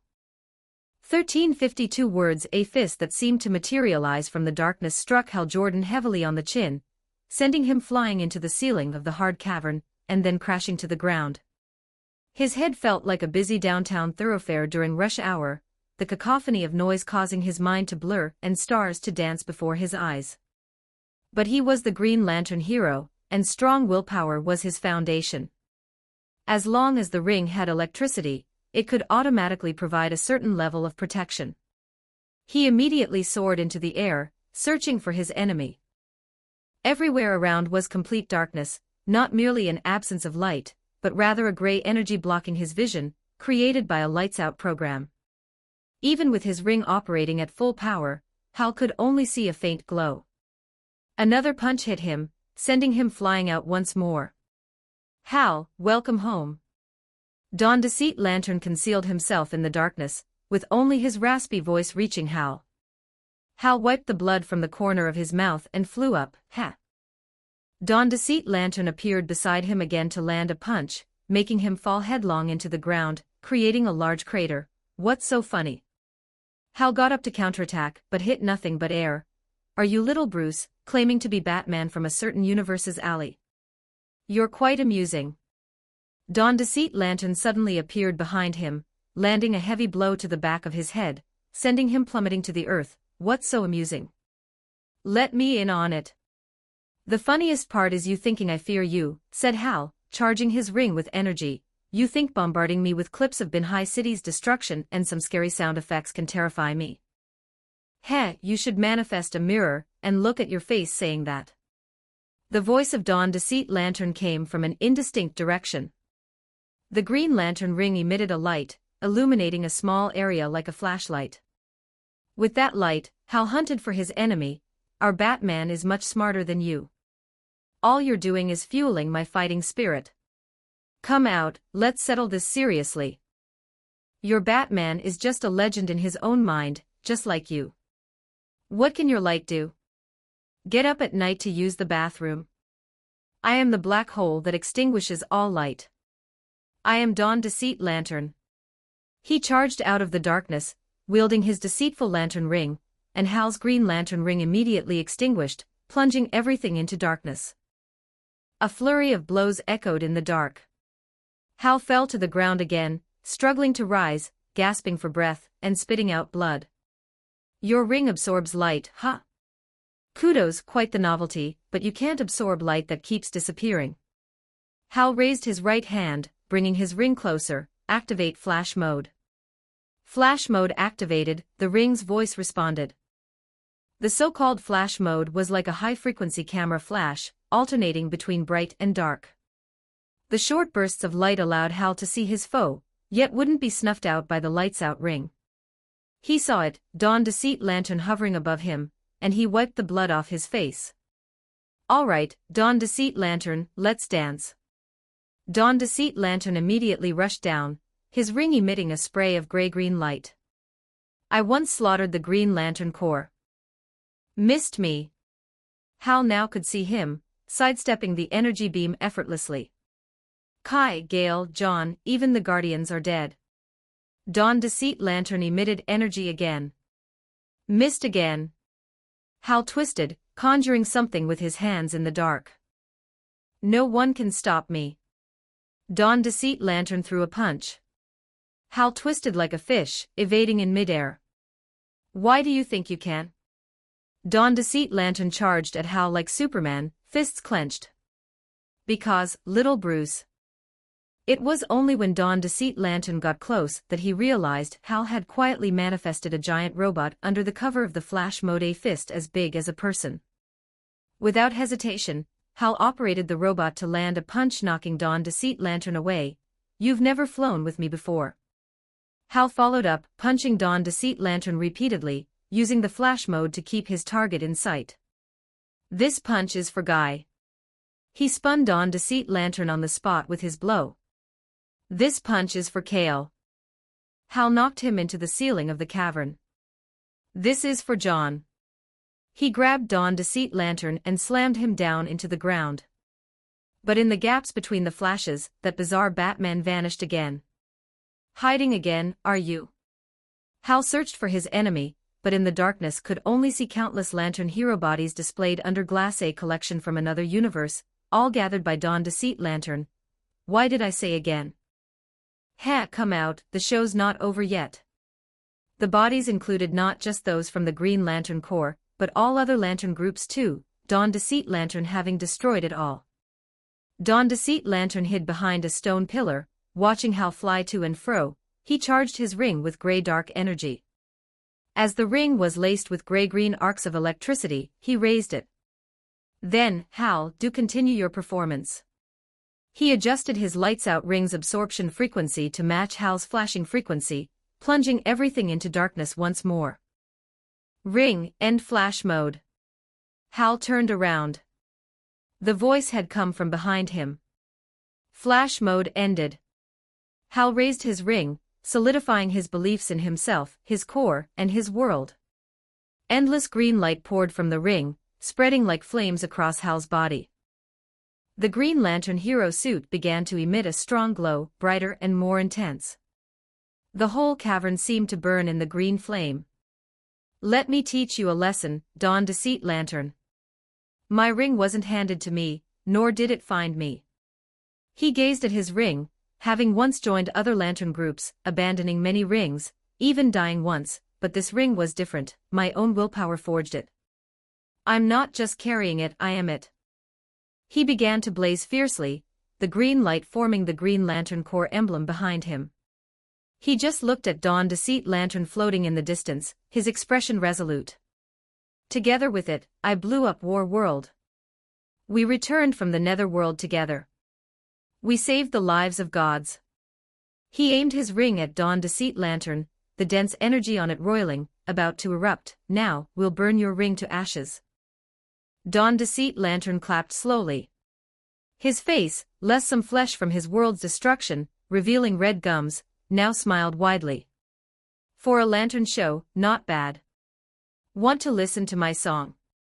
Hal unleashed energy, a massive pillar of green light rushing toward Dawn Deceit Lantern. Who the hell wants to hear your emo songs? I rock out with rock music. Dawn Deceit Lantern shrugged, seemingly pitying Hal's taste, and raised his hand, making a fist. A strong swathe of gray-green light surged forth like a tide, dissolving Hal's attack as if it had never been. Everything returned to darkness, with only Hal and his ring emitting a faint glow. In the dim haze, he saw countless nightmare creatures surging toward him. Leading was the form of each Lantern group leader, retaining the horrors of their deaths in another world, twisting, screaming, uttering sounds Hal only heard in his nightmares. They're all mine. Fear always claims a foothold. This isn't how I trained you, Jordan. Ismet's bloody lake will embrace your crimson. I wish to be alone with you, darling. Hal looked at these nightmare creatures, each face familiar, their bodies imbued with powerful energy that filled him with dread. He knew he was on the brink of failure, but he only shook his fist and brightened his ring. All right, who's first? Green Lantern lets one face fearlessly, not that one isn't frightened in the face of death, but that one can still fight to the very end under the weight of fear. Chapter 129, Chapter 102. Arriving just in time. 1319 words. The fierce underground battle between the two of them was like popcorn popping in a microwave, the vibrations could be felt on the surface. Su Ming bent down to touch the ground. The source of the vibration wasn't far away. The shaking quickly stopped. Without calculation, Su Ming knew Hal had lost. The lights-out procedure was just too much of a restraint for him. Although Hal was very capable of fighting, his strength all came from the Green Lantern ring. Su Ming removed the automatic rifle from his back, slowed his breathing to steady his heart rate, and prepared himself. Just a few seconds later, he saw a gray-green light rise from the ground. It was the Dawn Deceit Lantern. The energy manifested from his ring was dragging Hal's legs, hanging him upside down and flying him. Hal didn't move, his face full of blood, his life or death uncertain. Su Ming immediately took aim. A series of calculations flashed through his mind, and he calmly fired a 3-round burst. The divine gold bullet, ignited by the fire god's power, flew steadily with a trail of flame towards the sky. He accurately hit the airborne target hundreds of meters away. It wasn't clear if the Dawn Deceit Lantern was injured, but Su Ming saw it wobble and stop. The energy supply of the deceitful lantern ring was unexpectedly interrupted, and Hal fell from a great height. "Barry, catch him!" Su Ming shouted loudly. In fact, when Su Ming fired, Barry had already noticed the situation in the sky. When he saw someone falling, Barry immediately connected to the divine speed. Dropping from such a height was difficult to catch with bare hands alone, so he returned to Su Ming's side and took Diana with him, allowing her to catch Hal in midair and bring him back. Su Ming kept firing. The Dawn Deceit Lantern originally planning to pursue had to start dodging. Deathstroke's ability to predict was very strong. He could always see the guy in the sky pause repeatedly, indicating he was repeatedly hit. Diana caught Hal. He was conscious but completely exhausted, unable to struggle. "Hi, Diana, Barry." Hal showed his blood-stained teeth and smiled to greet the two. "You missed my concert." "Ha, looks like you're just the warm-up dancer because our big stars haven't appeared yet." Su Ming didn't even look at him, continuing to maintain suppressive fire at the sky. "I hate you, Slade, cough cough." Hal spat out a mouthful of blood, weakly struggling to lean against the wall beside him. Da-da-da-da-da-da. The gunshots echoed rhythmically, and Su Ming continuously changed magazines, while Diana drew her sword and shield and flew into the sky, intending at least to knock the Dawn Deceit Lantern down. Su Ming dropped the rifle, out of bullets. The fire god only gave him 500 rounds. Some had been used against the merciless iron fists, and the continuous shooting just now exhausted all his reserves. A gun without bullets is just a fire stick. Now it was up to Diana, who had engaged in combat. Diana's martial arts and strength far exceeded Hal's, and she dared to strike hard. If the Dawn Deceit Lantern got hit by Diana's sword, a fall would be inevitable. Su Ming would immediately have Barry deliver the Nightfall Greatsword. But it seemed the Dawn Deceit Lantern understood too, and he immediately activated the lights-out procedure, plunging the whole of Binhai City into darkness. "Where are you?" Barry immediately shouted. "Don't shout, I'm right 3 meters to your left." "Did you think we disappeared?" Su Ming pulled out a cigarette and calmly lit it. Strangely, he couldn't even see the flame on his own lighter. "Ah ha ha, just got a little worried, this darkness came so unscientifically." Barry scratched his head awkwardly, cautiously moved a few steps to the left. "You're talking science with the lantern ring." "The Green Lantern ring, which can manifest inner thoughts into reality. I think of it as a ring-shaped magic staff." Su Ming took a puff of his cigarette and waited quietly. He wasn't worried about Diana's martial arts, since blind fighting is a skill a warrior should master. The so-called blind fighting, in the language of the Celestial Dynasty, is to discern position by sound. At least avoiding enemy attacks shouldn't be a problem. The premise is that Diana doesn't act impulsively and remains calm in battle. "In brightest day, in blackest night. No evil shall escape my sight. Let those who worship evil's might. Beware my power, Green Lantern's light." The green light shone. Hal stood up supporting himself on the wall. Although his legs were as limp as noodles and his hands couldn't leave the wall, his oath gave him firm belief, and the lantern lit up again. Su Ming nodded, the combat determination was truly strong. Looking at him, he had at least a dozen fractures and internal bleeding throughout his body, and besides that, he should have a severe concussion, yet he could still stand up. Hal noticed the youthful face of Su Ming, but he knew this was no time for studying it. He tried to fly up, but the ring told him directly there wasn't enough energy. This was a bit awkward. Ever since integrating with the ring, he had always relied on willpower to recharge it, sending the lantern furnace back to OA for maintenance as it was too troublesome. Right now, though, his soul felt like it was about to be knocked out. His head was buzzing, and just being able to make the ring glow was fortunate enough, let alone returning to OA to retrieve the lantern furnace. Looks like we have light now.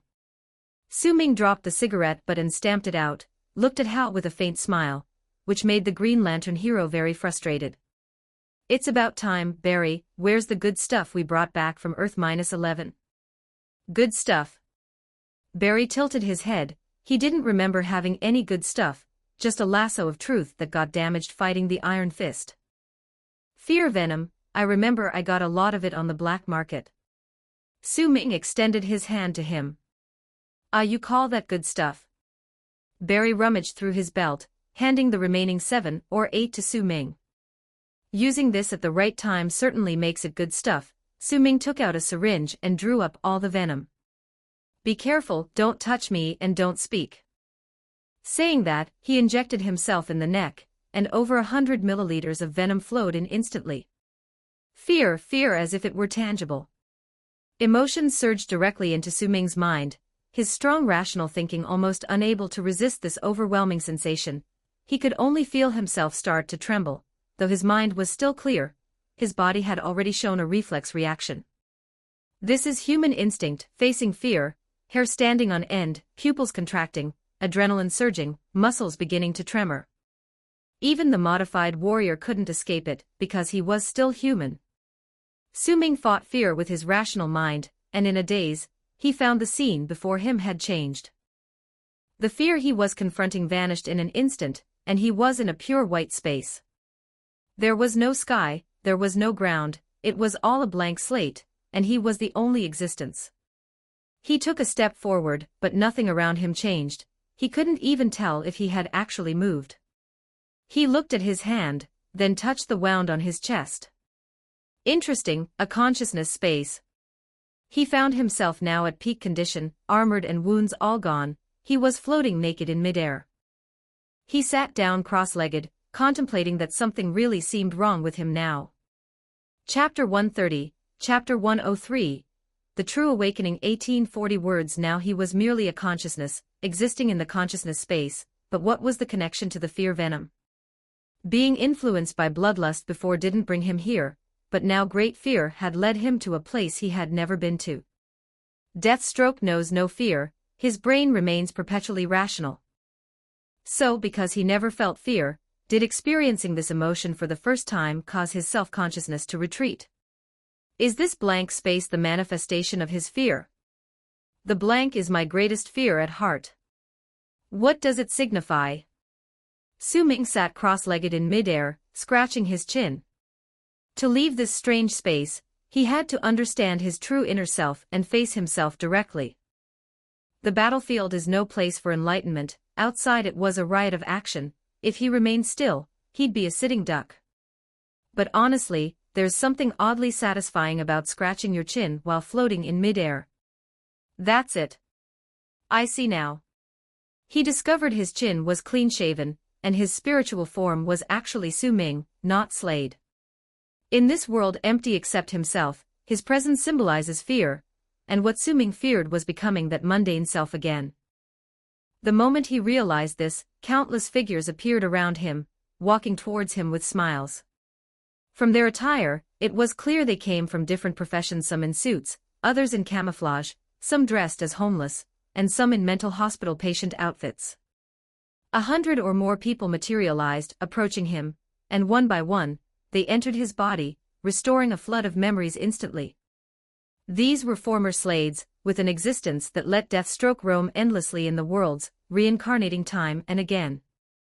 But Su Ming's crossing had changed everything. You've remembered. Su-Ming nodded, speaking to himself in an eerie tone. Yes, someone veiled my memories, forcing me to live and die on different Earths as an ordinary person. My original memories were hidden in my human fear instinct. Since Deathstroke had no fear, he would subconsciously skip over these memories. An unexpected happening from outside the world interrupted a cycle, allowing Slade to reappear as Deathstroke. My memories and soul come from outside the DC world. To him, I am a high-dimensional existence. There's an 80% chance my appearance affected his plans. Su-Ming spoke to another self, knowing what lay ahead for him. Your soul is a high-dimensional existence, he cannot erase you. I believe he will banish us again. Slade's voice echoed in his mind, devoid of emotion. Do you remember who you specifically are? I once thought I was you or any one of them, but those memories seem too mediocre, like they're fake, right? Su-Ming spoke the words for him. Truthfully, you were caught in an infinite loop, experiencing different lives each time. Su-Ming rubbed his head, but absorbing memories in this space came with no discomfort. Those were various lives Slade had experienced countless times, now fused with Su-Ming. Not much useful knowledge, as Deathstroke already mastered a lot, but he now felt his soul stronger, his spirit more vigorous.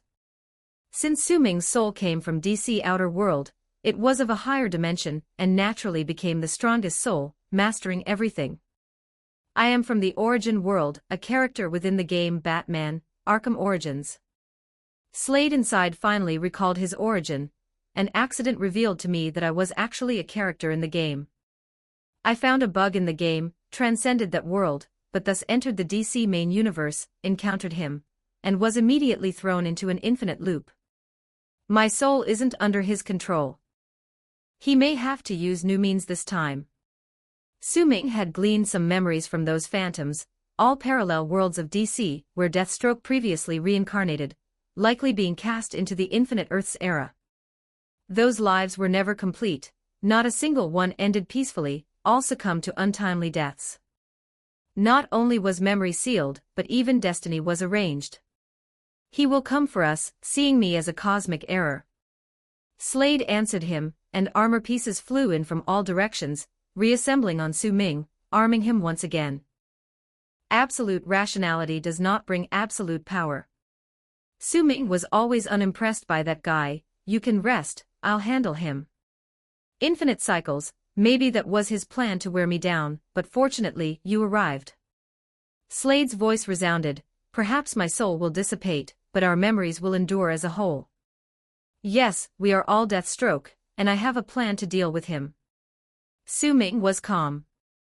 He felt that after receiving these memories, Slade and those previous reincarnated souls were likely no longer in existence, lacking numerical basis, just a strong premonition.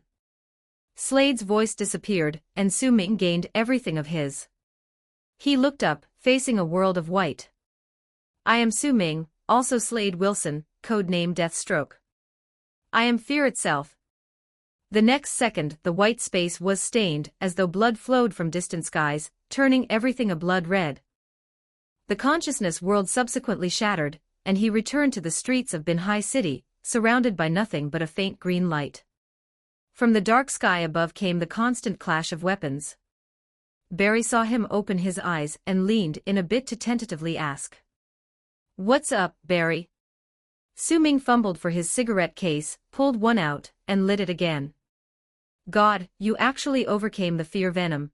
Overcoming human instinct with thoughts is much harder than suppressing a knee-jerk reaction.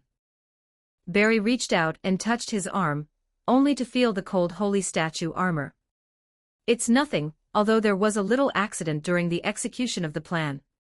Su-Ming took a drag of his cigarette and calmly answered him. You seem to have changed a bit. Hard to say, overall the feeling you give off has changed. Barry grinned, indicating his vocabulary was insufficient to describe it.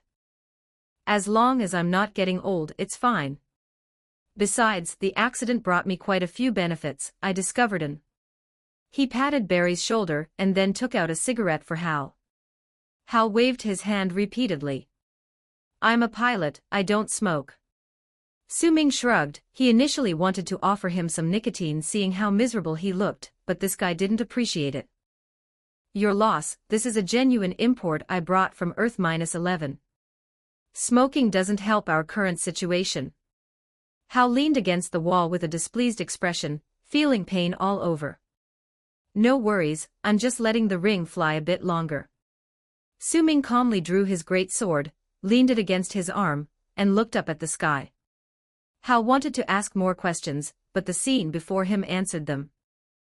In the thick black sky, a golden trajectory shot straight down, and stopped in front of Su Ming. Wrapped in golden light was a ring, intricately engraved, and a cold voice echoed simultaneously. Intelligent life form has been identified, Su Ming from Earth of Sector 2814. You have the ability to wield and impose great fear onto others. Welcome to the Sinestro Corps. Hal spat a bloody saliva, struggling to stand up.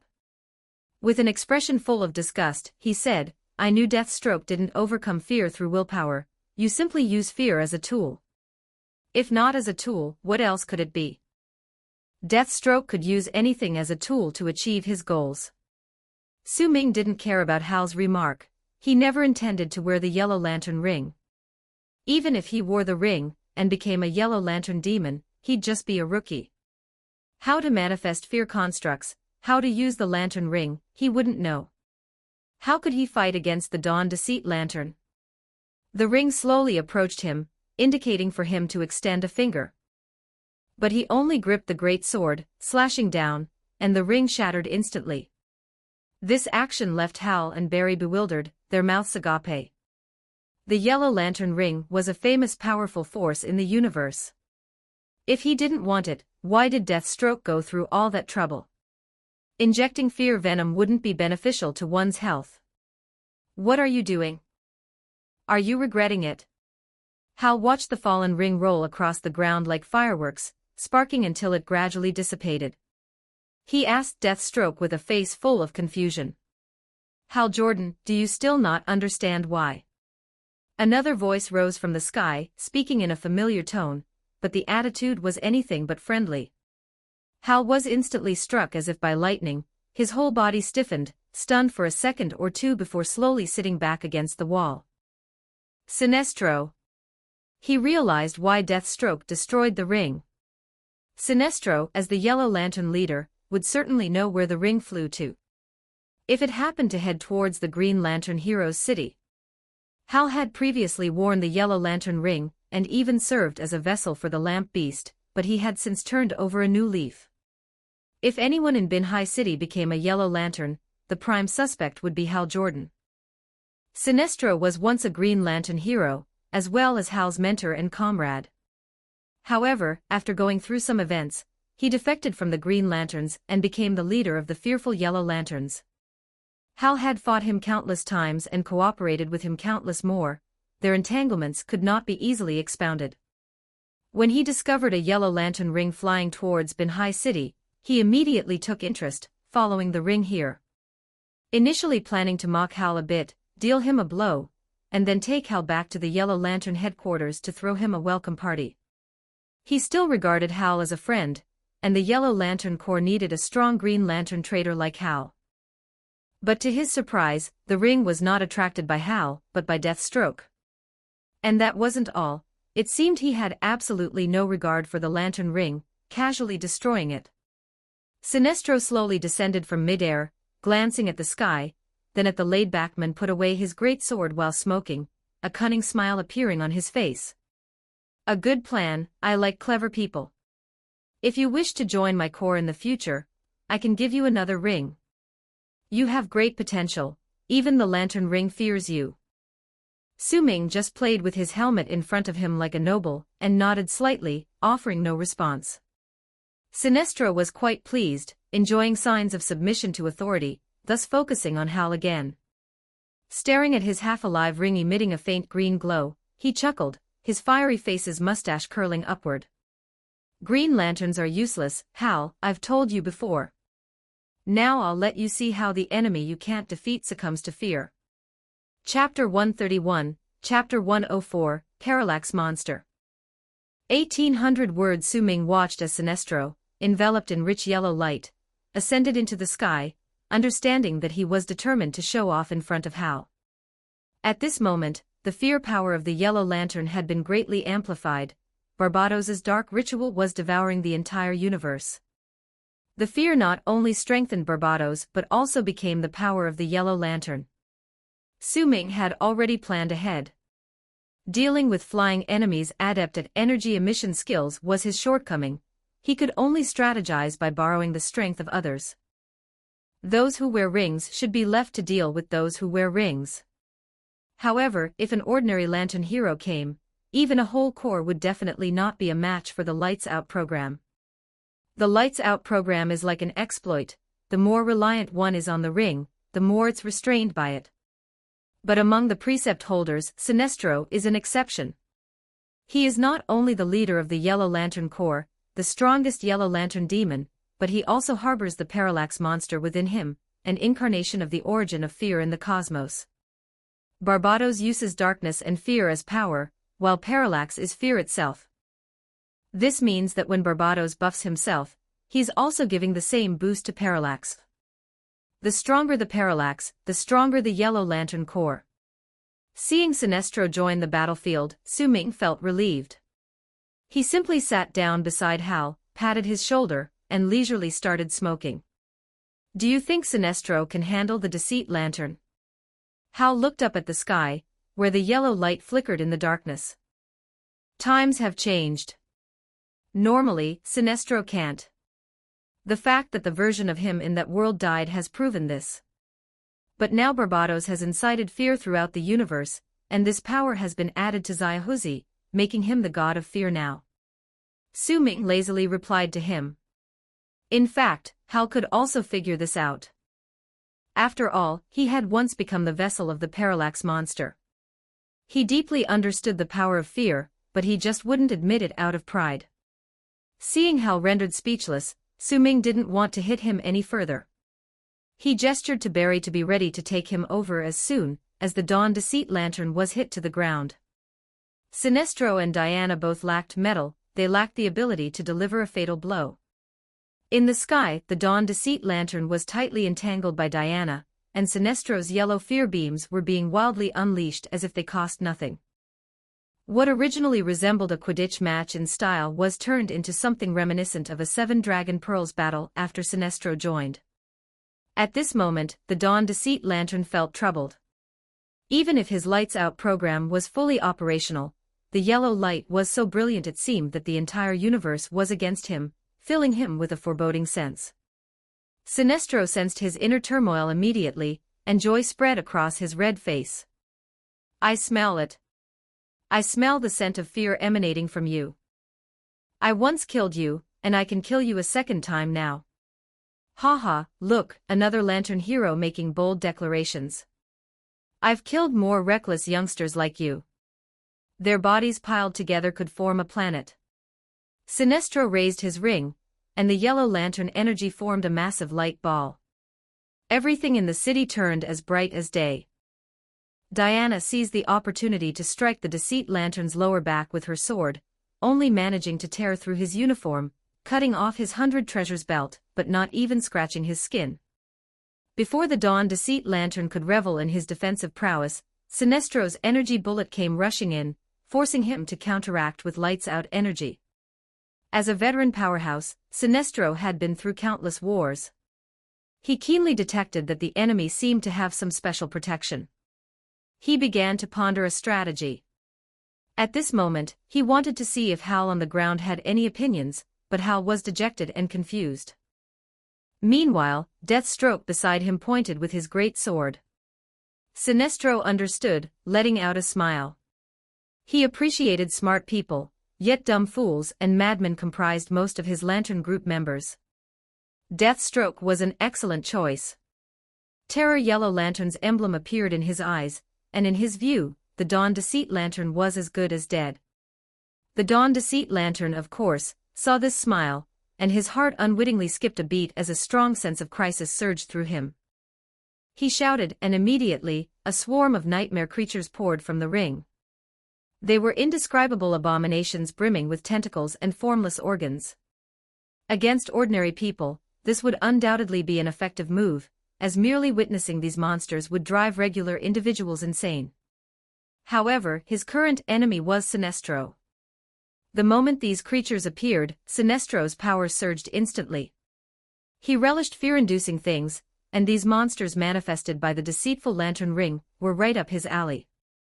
"Young man, you wore the wrong ring," the red-faced Sinestro laughed heartily, sweeping away the approaching monsters with fear-yellow lantern energy.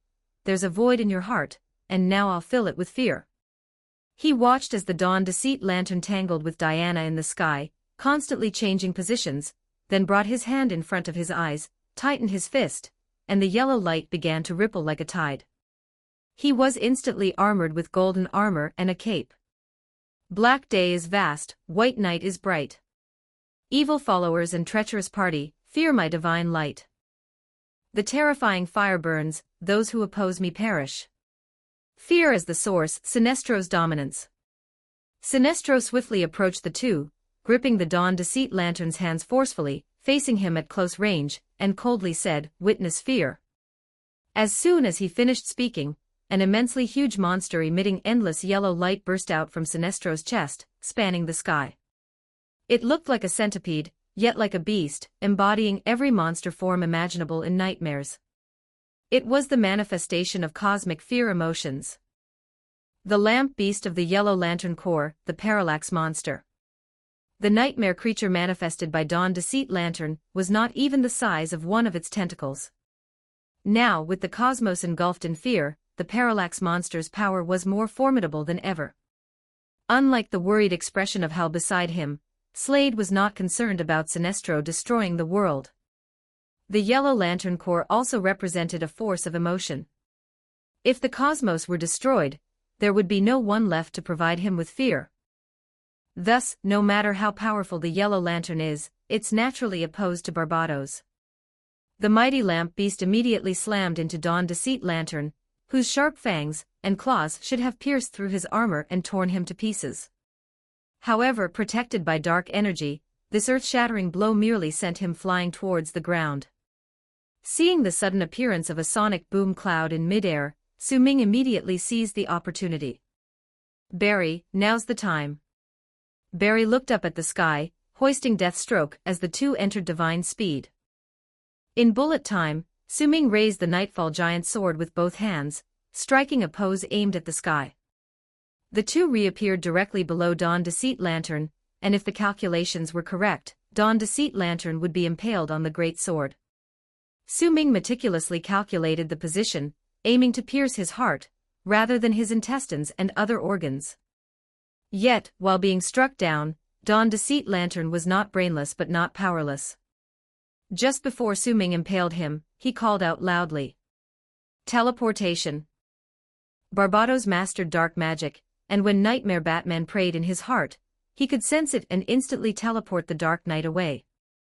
But the Red Death Demon and merciless Iron Fists had no such chance before, they were instantly killed. A small wormhole dense with dark clouds and lightning appeared beside Dawn Deceit Lantern, starting to pull him in with a strange suction force. His entire body appeared to soften like clay, stretching long like noodles. Of course, Su Ming knew this ability. If he hadn't worried about their escape, he wouldn't have used self-destructive tactics twice before. As Dawn Deceit Lantern shouted teleportation, he simultaneously said to Barry beside him, "Divine speed." Barry, accustomed to working with him, immediately patted his shoulder, enveloping them both in golden lightning.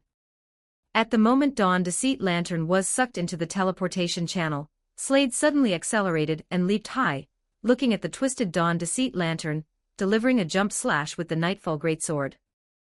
The dark channel vanished and Su Ming, who leaped into the air, landed with a roll to absorb the impact. The first thing he did was look down at his great sword, blood rolling down it, with the black metal veined in red. The second landing sound came only now. It was the lower half of Dawn Deceit Lantern. He had almost entered the teleport channel, but the divine speed-clad Deathstroke was much faster, intercepting halfway and cutting him in half. The legs, complete with the pelvic bone, continued to twitch under nerve action. To prevent Barbados from somehow reattaching the body, Slade flipped his sword to pin it to the ground, thoroughly destroying the spine, pelvis, and nerves, stopping it for good. Diana and Barry, who fell from the sky beside him, winced at the sight. Don Deceit Lantern was too pitiful, with his companions split in half. Sinestro, however, was indifferent, raising an eyebrow and casting an approving look at Slade. Deathstroke had real potential. A simple move instilled a hint of fear even in the nearby Flash. Su Ming pulled out the great sword, shook off the mess, and resheathed it. "We should leave quickly, the Dark Knight Order will seek revenge." "I'd like to see what they're capable of," Sinestro said arrogantly, brimming with confidence from his mighty fear powers. "Of course, you don't mind, now you can escape even if you lose, but Hal is already severely injured. Are you sure you can protect him?" Slade gestured for Diana to approach Barry as they prepared to retreat. Sinestro retracted the parallax monster, the gigantic beast merging into his chest as he touched his mustache. "Ha, you make a point. Hal dragging me down isn't new." Barry whisked away Slade and Diana in an instant, while Sinestro also took off, his ring manifesting a giant hand to grab Hal, trailing behind them. Mere seconds after their departure, a larger passage appeared at the previous battleground, and a few silhouettes emerged. Chapter 132, Chapter 105, Abandoning the Useless 1171 words he. "Oh dear, isn't that the Don Deceit Lantern?" A person dressed in tight leather, with a broad grin on his face, immediately noticed half a body on the ground. He was the Laughing Bat, and those boys were once his Robins, transformed by Barbados into Robin hounds filled with bloodthirsty desire. The Laughing Bat still had feelings for them. He decided to put name tags and leashes on them, keeping them well fed, and whenever there were remnants to scavenge, he'd unleash them for a feast. The laughing maniac turned around, spreading his arms as if feeling a sense of bliss, hugging himself tightly while dancing madly. But suddenly he stopped, reached out a hand to grab his chin, tilting his head, and walked towards the leg that had been gnawed on and left pitted. "Oh no, Deceit Lantern, how are you? Answer me." He picked up the half, cradling it in his chest, and suddenly started crying. Like a little girl lifting her doll, he raised the remains, pulling them away from his cheek, speaking to the exposed cross-section. "No, Deceit Lantern, you can't die." "Who killed you? Tell me, don't people in movies always reveal their killer before they die?" However, it seemed like he used too much force. This half-body, already fragmented, finally came apart. The Laughing Bat seemed to understand something, trembling slightly. "Is it? So it's this Earth that killed you, he. The others who emerged from the passage glanced at each other. A person fully clad in bat robot armor spoke quietly to a nearby giant monster. "The Deceit Lantern is clearly still alive, badly injured, but in his eyes, it seems to be dead." The giant monster scratched an arm, standing 5 meters tall, resembling a wall amid the ruins, gray spores falling from above. "Doesn't matter if trash lives or dies." At this moment, another person wearing bat armor woven with chains, face pallid, leaned on a trident as they exited the wormhole, their face bloated from soaking, draped with seaweed and oysters, like a corpse from a sunken ship. "The Don Deceit Lantern is useless. His heart is filled with fear, and for a lantern hero, that's the end. Looks like the Red Death Demon and Iron Arm are dead too. I'm curious who managed to kill them all in an instant." The killing machine began calculating with keen interest, but due to lack of information, he had no answers. Su Ming, constantly moved by Barry, ensured no critical information leaked, rendering even the killing machine unable to deduce who the culprit was. "I'm more curious about the laughing maniac's plan. He doesn't seem to mind the casualties." The new drowned suddenly plunged the trident into the road, leaning on it. "His thoughts are illogical, impossible to calculate." The killing machine responded. They were all different versions of Bruce from other worlds, sharing commonalities but not with the Laughing Bat, who resembled his former rival, the Joker. The three fell silent, watching the laughing maniac embrace an ambiguous object, laughing and shouting like a lunatic, and the Nightmare Bats reached a new consensus. "Oh right, I have something else to do. I'll see you later." The Laughing Bat rummaged through his pockets, finally finding a wilted and very ruined small paper flower. He casually tossed the flower onto the pile of debris, pretending to wipe tears in an exaggerated manner, as in a stage performance. "You know we love you." With that, he tugged at the robin's leashes, glancing around, but clearly, the surroundings didn't satisfy him, so he was the first to return to the wormhole. "Let's go," those guys ran fast. "If the little pests return, I'll host them well." The tyrant followed him, entering the teleportation passage. The laughing bat, as if not hearing, quickly returned to the wormhole, where it was a doomsday scene of lightning and thunder.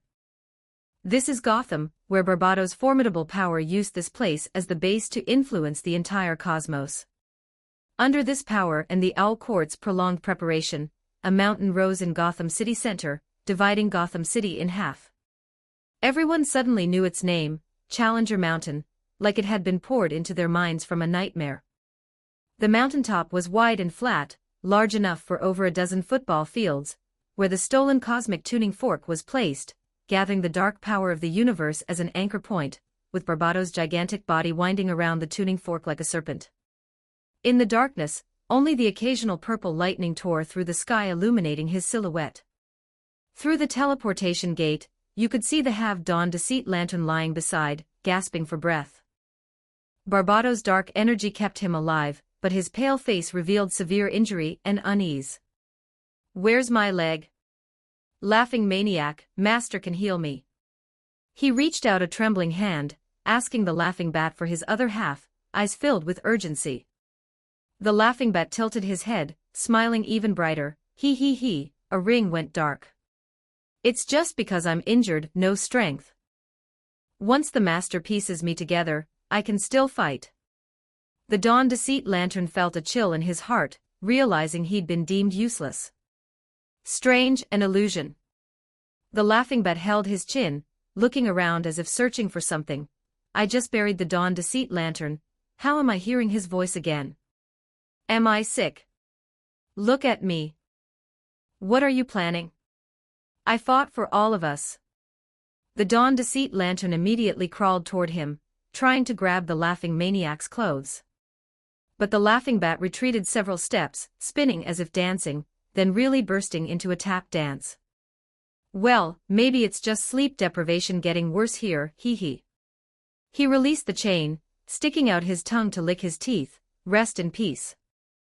A few mad robins immediately let out sharp laughter, pouncing on the dawn deceit lantern with limbs flailing, attacking him. They were creations of darkness, any dark deeds were justified. In just seconds, the dawn deceit lantern went silent. At that moment, the deceitful lantern ring detached from its chewed-off finger, flying into the sky. "Lantern hero has died, seeking successor." The laughing maniac merely turned his head to look at the killing machine, maintaining his grin. "What are you waiting for?" The little bird flew away. Among the dark knights, the laughing maniac was Barbados' favorite, for he was the darkest and most insane, so he was usually in charge. The killing machine immediately raised its arm, as the once mechanical arm instantly transformed, clanking into a giant cannon muzzle. A black energy beam cut through the sky, accurately hitting the dull green ring. Error. Damaged. Watching the ring shatter into pieces, falling down the mountain, the laughing bat happily trotted back to the two, draping an arm over the killing machine, and the drowned, leading them into laughter. Ha ha ha ha ha ha ha ha ha ha. Chapter 133, Chapter 106, Seeking a Path. 1570 words. After playing with them for a while, as if he didn't take these matters to heart, the laughing bat strode confidently towards Barbados, humming a light tune. A few minutes later, he arrived beneath the cosmic tuning fork. Here, Steelbone was fixed upside down on an operating table, and the killing machine immediately continued its previous work, attempting to separate the mother box inside Steelbone using mental stimulation. Once he possessed the mother box, he could travel anywhere in the cosmos using the sonic boom passage. At the same time, he could also gain massive computational abilities, doubling the operation speed of the tuning fork, and draw the world into darkness even faster. The drowned showed no interest in these technological gadgets, simply walking quietly to the side, sitting atop a pile of corpses, spitting out a mouthful of dirty water, and playing with it continuously in his hand. The Sea King of the main world had already been defeated by him, and was now hanging on the nearby tuning fork. The ordinary people of the city were all hanging on the Dark Tower, while the so-called superheroes, due to their stronger willpower which provided more energy, were directly put onto the tuning fork. Because the cosmic tuning fork looked more like a huge golden tree with countless branches, Su Ming referred to the process of the heroes being hung up as going up the tree. Mad laugh, did you discover anything? Barbados turned his gaze towards them. Under its grand black cape was darkness, only revealing eyes that emitted a purple glow, and a wide mouth, wrapping around the tuning fork collecting dark energy. He, my great master, everything is proceeding according to plan. Although a few worthless ones have died, the world is in our grasp, ha ha ha. The laughing bat spread his arms, very politely bowing to Barbados. It had better be so, I've noticed the opposing magic power has increased. You take people to solve this problem, those little worms are hiding in the spirit-thin prison, someone reported their location to me. Barbados's voice was like thunder, echoing on the high mountain top. All those trapped in nightmares showed expressions of fear on their faces. As you command, my master, I will offer you all the worlds, ha ha ha. The laughing man turned and went down the mountain, waving over the drowned and the tyrant, and whistled, immediately bringing over the well-fed robins, who handed over their dog chains to him. Good, let's go, let me think, how should we play this game? He grabbed the iron chain, leading them into a newly opened passage. On Su Ming's side, they had crossed the Bering Strait to Siberia, now in a vast uninhabited region, surrounded by endless coniferous forests and tundra, desolate and uninhabited. It wasn't like there weren't any creatures. In just a brief moment, he detected traces of bears and rabbits having been active nearby. He could determine the prey's size and passing time from the animal paths, determine the prey's weight and direction of movement from footprints, and calculate the degree of tooth wear from chewed grass blades to determine the prey's age. But unfortunately, this time it wasn't a hunting trip. Our action has certainly been discovered by the Dark Knight Order. It's no longer possible to break them apart individually, so activate Plan B, meet up with Batman and Superman as quickly as possible, find the X-Metal, and engage the enemy in a decisive battle. Su Ming leaned against a giant pine tree, kicking up a pine cone from the ground and tossing it in his hand. This was a Siberian larch, a common plant here, characterized by its height, in contrast to the more common landscape pines of the Celestial Dynasty, appearing slender and tall, reaching over 10 meters.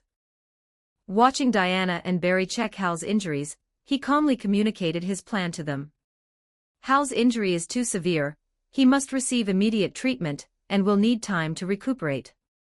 Diana roughly checked his bones, realizing that if the injury had happened to an ordinary person, they would definitely be dead by now. It was sheer willpower keeping Hal conscious and speaking. It's a pity the Teen Titans have gone missing, otherwise finding Wally would quickly heal his injuries. Barry pulled back his hood, gasping for air, looking at Hal lying on the ground, continuously spitting blood, knowing he had completely lost his combat ability. Though the Dawn Deceit Lantern was at least severely wounded, they had also lost a member. Damian and Nightwing along with a few others should be following Green Arrow in the Gotham sewers as a guerrilla force, while Raven should now be on Blackhawk Island. The other Teen Titans are all hanging on that Christmas tree of his emitting black light. Su Ming immediately answered Barry's question. Even though the story had been altered by him, and the intelligence from the comics might not be accurate anymore, the heroes previously hung on the tuning fork weren't going to come down on their own. This major event was yet another heart-wrenching journey for Green Arrow Hero. Outside of the Seven Giants, the Justice League actually had another frequently appearing extra member, and that person was Green Arrow Hero. During the P-52 period, he was a Justice League elder, but after N-52, he became more of a marginalized figure, mainly because as an ordinary person, he didn't have a particularly suitable role within the Justice League. Not as intelligent as the Master, not as capable as Superman, not as fierce as Wonder Woman in killing, and as a mascot, even Barry was better, leaving his situation somewhat tragic. Consequently, during the N-52 period, the editors elevated Steel Bone, who originally played a supportive role in the Teen Titans, to the Justice League, while Green Arrow was abandoned, though he was of the same generation as an uncle.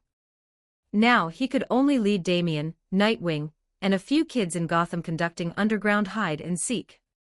Sinestro pointed his ring at Hal. A ball of yellow light enveloped the two, gradually lifting them from the ground.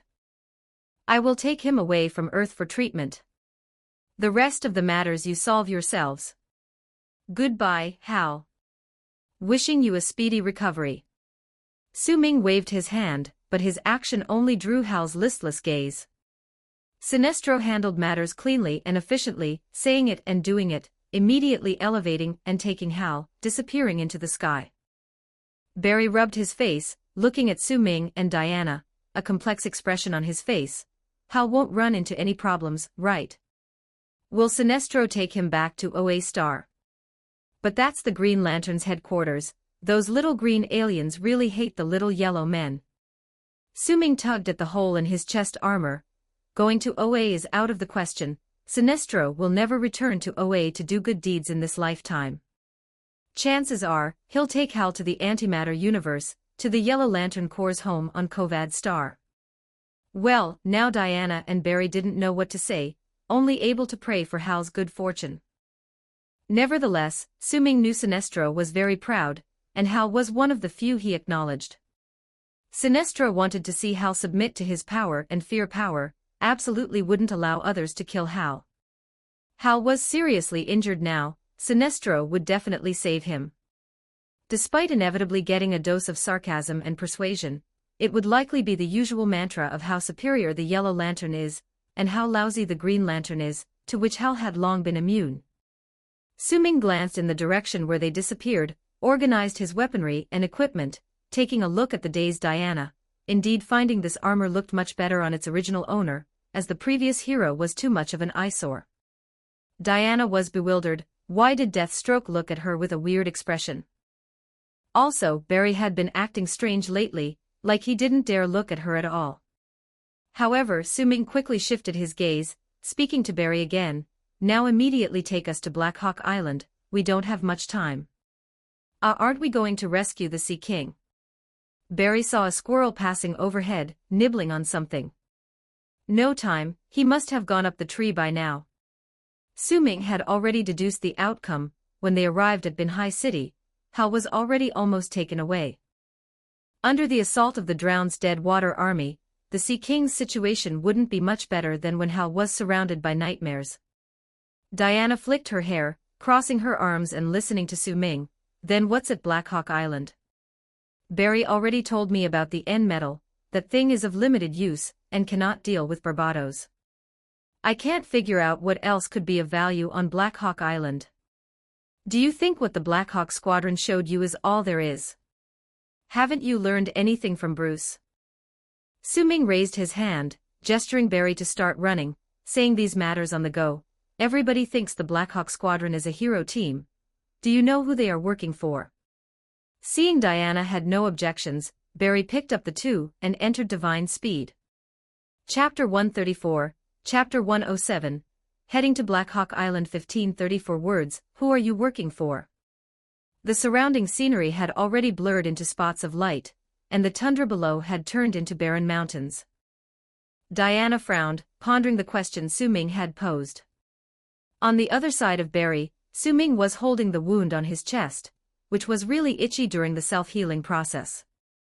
The Black Hawk Squadron has helicopters, warships, robots, military satellites, and an island concealed by magic. They also have secret bases distributed worldwide, elite special forces of several hundred personnel, scientists in various fields, but they are just ordinary people. Each operation requires the deployment of warships or planes, and when you add up the ammunition, fuel, and post-operation costs, it will cost at least close to 7 figures in US dollars. When did you visit there? Diana asked doubtfully, a suspicious look on her face. It's confidential. The issue is that you and the Justice League were previously supported by the United Nations, and later funded by Bruce, so you could build planes and space stations. So who funds the Black Hawk Squadron? Where does their money come from? Su Ming certainly wasn't going to say his intelligence came from comics, so he quickly shifted the topic back on track. Aren't their leaders supposed to be Hawkman and Hawkwoman? Their first life was the Prince Hufu and his wife, they should be quite wealthy, right? Barry thought quickly and immediately proposed a possibility. Diana also leaned toward this explanation because it was a relatively reasonable explanation within the legal scope. Prince Hufu's wealth is still in the British Museum. Hawkman and Hawkwoman reincarnate through rebirth, and they may not even awaken the memories of their past lives. Wealth is something you can't take with you when you die. Su Ming chuckled softly. If the Black Hawk Squadron could once be partially trusted, now they certainly couldn't be trusted at all. Judging by your expression, do you already know something? Diana asked him back. Even through the mask, she could sense the smug look on Su Ming's face. She still preferred Bruce's way of calmly delivering intelligence. Deathstroke's way of asking questions felt like solving a riddle. Su Ming, of course, noticed her feelings. He intended to cultivate her and Barry's ability to think independently, which was a good deed, but unexpectedly, they didn't appreciate it. It seemed being a nice guy was a thankless task. Might as well keep a record. How much should he charge for intelligence fees? Behind the Black Hawk Squadron is the Eternal Council. They are a group of ancient casters who are all immortals. Su Ming curled his lips and sighed, including the Great Mage Morgan, the Great Mage Old Shazam, the Shadow Bureau's Director Time Elder, Egyptian Goddess Isis, God's Angel Iriel, and others. Barry's face wrinkled into a frown, and he tightly pursed his lips. It doesn't sound very reliable. Mages aren't usually trustworthy, right? It seems Constantine has tricked you guys many times before. Su Ming shook his head, correcting Barry's statement. Most mages are reliable, except for Constantine. The Eternal Council used to have a reliable stance, but didn't you notice that Constantine's mysterious house's array didn't call on them? Clearly, the Eternal Council is supposed to be the strongest group of mages on Earth. Are you saying? Diana seemed to understand something. That's right, even he noticed earlier that they couldn't be trusted. The Eternal Council always thought of themselves as strong, but when Barbato's dark forces from the multiverse surge across worlds like a tsunami, their confidence from immortality made them feel that if even they couldn't resist, then surely no one else on Earth could resist. So they surrendered and became traitors. Su Ming said calmly, and the other two couldn't see his expression through the mask, but his tone didn't sound too good either. Diana clenched her fists, wanting to beat up those bastards who truly surrendered without a fight. Earth has faced countless crises, and they never even showed up. That's because they have a new immortal leader, Vandal Savage, who is an old acquaintance of yours. Just hearing that name made Diana and Barry show expressions of disgust. Savage has been an old adversary of the Justice League, gaining infinite longevity from meteor radiation since the Stone Age. He is highly intelligent, full of cunning tricks, and has accumulated countless wealth through all kinds of evil means. He's been a serial killer, joined the Nazis, orchestrated massacres, and incited racism and military coups worldwide, essentially amassing wealth extravagantly and developing military power. His ambition was to rule the world, to become the lord of the world, and he would do anything to achieve that goal. Damn, what are they thinking? How could they let such a villain join? If it weren't for the fact that the three of them were in the divine speed, Diana would definitely have stomped the ground beneath her. Su Ming, however, understood how a group of undead monsters holed up in a little black room held meetings every day. Their lives were too long, and their concepts of good and evil were long blurred beyond recognition. The Eternal Council is not the Justice League. Their criteria for membership require only one thing: members must be immortal, and Savage perfectly fits that criterion. One could even say he's the longest living person in the world. Does the Black Hawk Squadron know about this? Barry was notably composed now. He already knew that if Deathstroke had spoken of this, it meant he had a plan. Now, heading to Black Hawk Island, the determining factor lay in whether the Black Hawk Squadron would comply. If they were completely under the control of the Eternal Council, then the few of them would likely face combat. The good news is they know nothing. The connection between the Eternal Council and the Black Hawk Squadron is a one-way channel. Currently, only their leader, this generation's Hawkwoman Kendra, is aware, but she should be in Antarctica attending a meeting with the Eternal Council now, haha. Su Ming responded mockingly, indicating that the Eternal Council had been completely deceived. They wanted to continue living eternally and directly fell into Barbados's trap. It's so ironic, the Eternal Council does not deserve to possess power. Diana was also reluctant to say anything more. She bit her lip and sighed. Barbados's threat has forced these people to a dead end. They believe they are compromising for the sake of this world, thinking surrender can preserve Earth, but can Barbados's promises be trusted? Barry shook his head. These people indeed seemed to be regressing as they aged, calling them naive was inaccurate, to be precise they were just afraid of dying.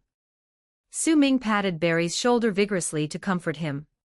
He also wanted to rub Diana's head, but her gaze stopped him. Anyway, the operations later might not be entirely quiet. Once it's time to act, you two have to stand by me, you know the reasons now. Of course, I trust you, Barry immediately replied with a bright smile. He had grown accustomed to trusting Deathstroke's decisions through previous battles. Su Ming looked over Barry's nose towards Diana. Without hesitation, Diana nodded as well, unwilling to compromise with the enemy. Now those who surrendered were her enemies.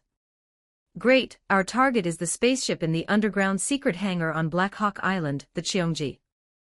The Watchers use it to traverse the multiverse, and the central computer of that ship contains the coordinates to almost all locations in the dark multiverse. We need to obtain that intelligence. Seeing her nod as well, Su Ming could proceed boldly.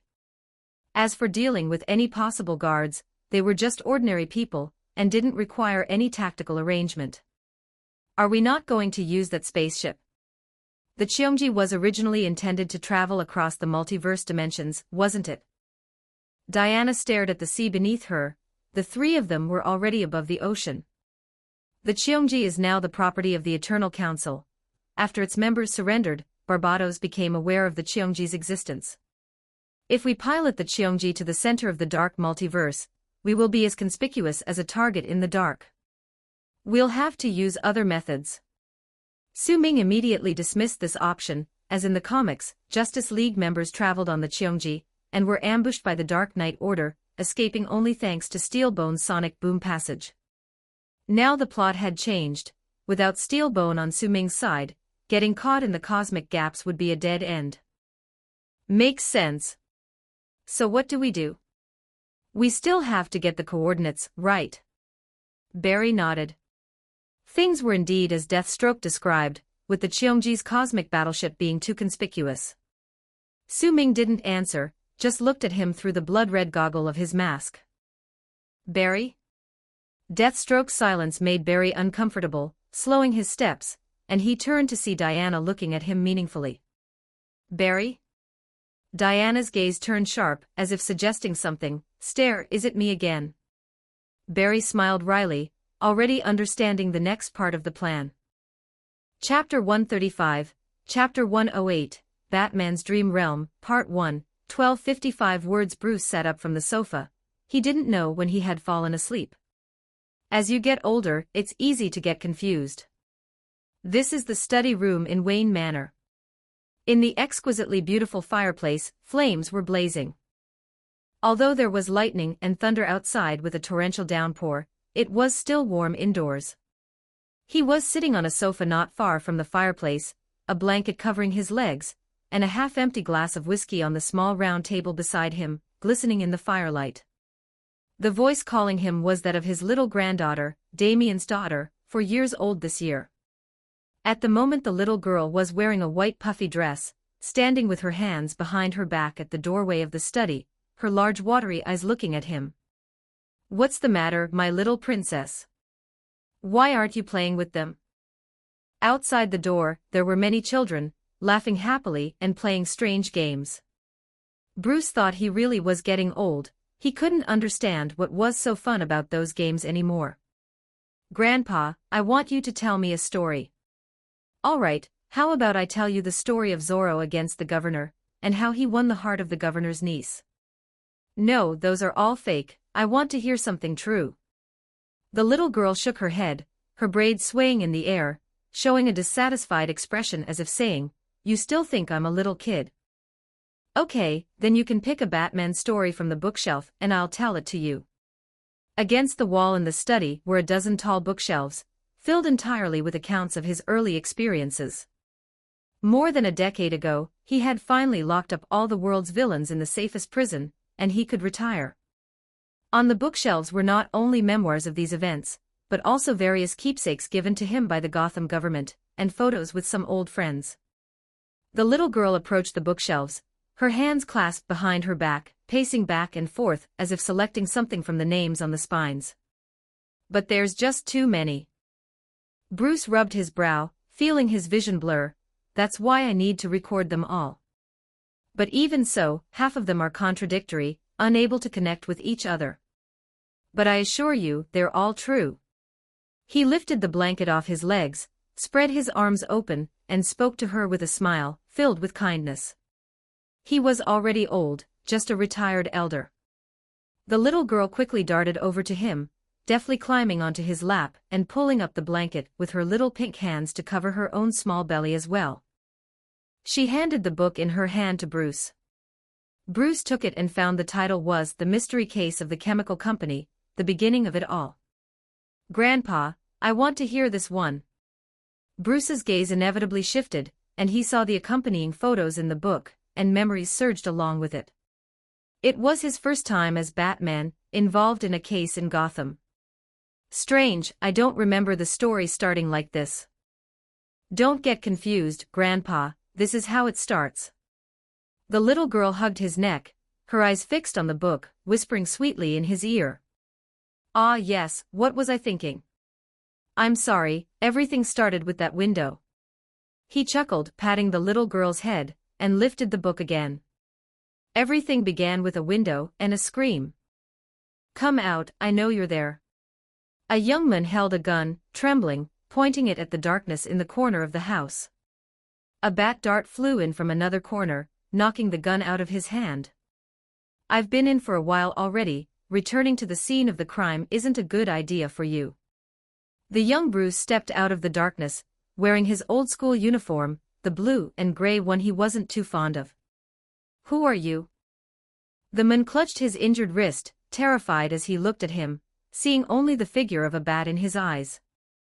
"I'm here to help," Bruce coldly replied. The man was already frightened enough. He judged that the rest of what he would say would be the truth. "You think like those cops that I killed my father, right?" "No, we are different." Batman simply denied. The man's fearful demeanor wouldn't soften him. "Your father was already dead. You just pulled out the dagger from his chest, leaving your fingerprints on it." "I didn't kill him. I saw a black shadow outside the window at the time. I wanted to save my father." Batman said nothing, just gradually approached the window. When a human heart is pierced, perhaps one could live for a few more seconds if the dagger isn't pulled out, but once it's removed, there would be heavy bleeding, leading to instant death. But this man clearly didn't have the courage to kill his father. This knowledge wasn't necessary to say. Batman approached the glass, which was covered with all sorts of dense bloodstains, seemingly forming a strange pattern. "It's the birds, they often crash into this window out of nowhere." The man answered Batman's confusion. "These bloodstains, there's something odd about them. These bloodstains aren't right." Bruce on the sofa rubbed his temples, stopped turning the pages, the scene frozen on that window. "There's nothing wrong, Grandpa, keep telling the story, there's always bloodstains there anyway." His granddaughter Janet swayed her body, whining to him. He looked at her kindly, smiled, and continued to flip through the book. But the story changed. He saw the destruction of Earth, himself wearing a beast-hide apron, standing on a hillside. Below the hill were a group of natives wearing bat headdresses fighting with a group dressed like birds. More precisely, it was a war. A strange white-haired woman appeared behind him, explaining that this was his origin. This was the epic battle between birds and the bats, a combat spanning human history, where the bats would wield strange metal to defeat the birds. Birds symbolized reincarnation, while the bats would end this cycle. "This is all fake." The beast hide on Bruce's body suddenly turned into a bat suit, and he watched as the people from the Bat tribe bowed to him devoutly. It was clear, but his reason knew it was all fake. He seemed to remember that he was trapped somewhere. He needed to find a way out.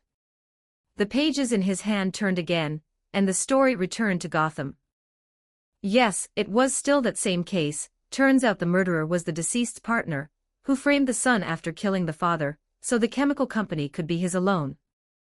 At this moment in the illustrations, Batman and Gordon were trapped under a huge glass dome descending from the sky, with the killer planning to vacuum the air inside to suffocate them. Batman took out his Bat Diamond glass cutter and shattered the dome, while the fat killer climbed up a ladder, trying to escape. Bruce pursued him, but beside the upward ladder, there suddenly appeared another ladder leading downward. I don't want to tell this story anymore, Janet. Why, Grandpa? I have to find the way up, or a window. No, Grandpa, you have to climb down that ladder, now. Chapter 136, Chapter 109, Batman's Dream Realm, Part 2, 1200 words go down to. Bruce, in a daze, followed his granddaughter's words and descended the ladder, finding himself in a scene filled with religious aura.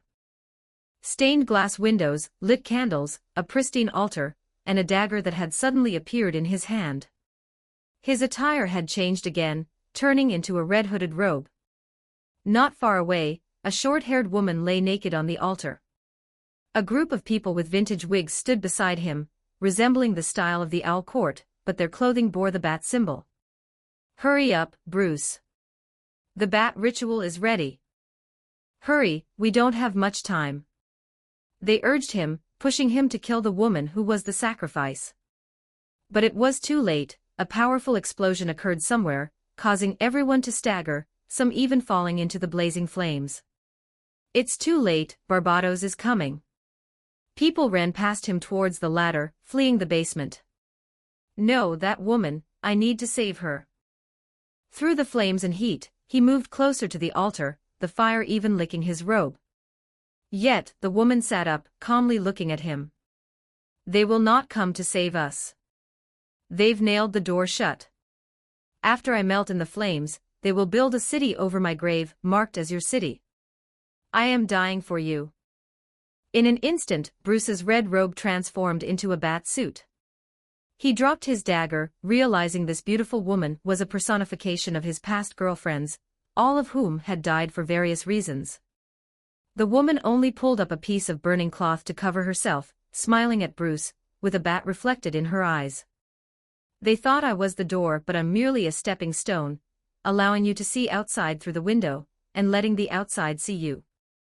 Barbados has seen you. Bruce clenched his teeth, closing his eyes. No.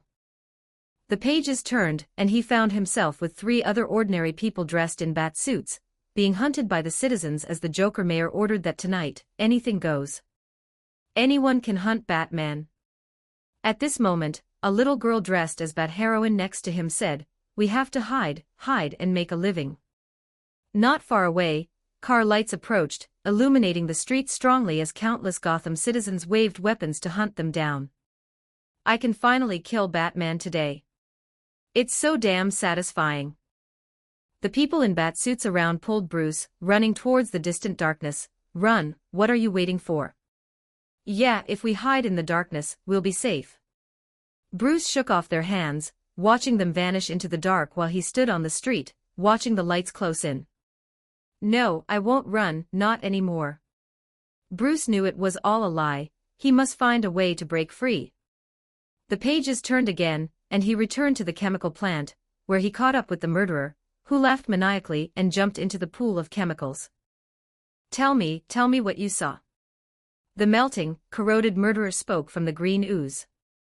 Suddenly, he found the scene changing, becoming his grandfather Alan Wayne, standing atop a tall building in Gotham, watching the city through binoculars. Through the special binoculars, he saw that many buildings in Gotham glowed with different colors at night. Damn, they've mixed amber gold into the steel at Wayne's steel factory. The buildings in Gotham City Center are infused with amber gold, stretching endlessly like a mountain range. As he turned to leave, a hooded figure with round glasses appeared behind him, stabbing him with a beautifully carved owl dagger, blood spurting out. For the court. Alan Wayne, you will walk the path we have laid out for you. I will find a way out. The pages turned again, and he appeared in daytime Gotham.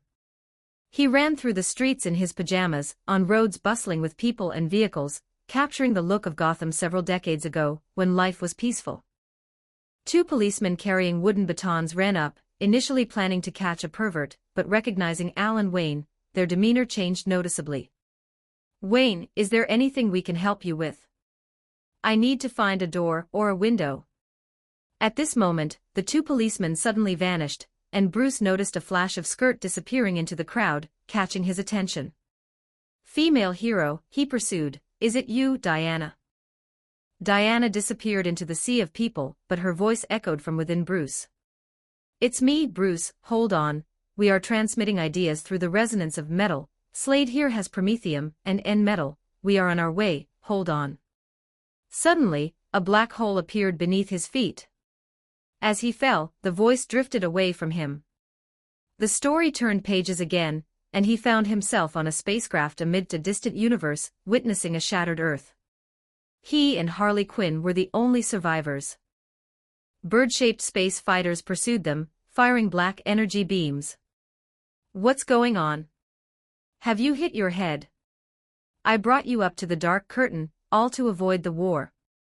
He remembered, he was still trapped in the dark multiverse. I know, there's a window here, I can get out. He shattered the spacecraft glass and took a leap.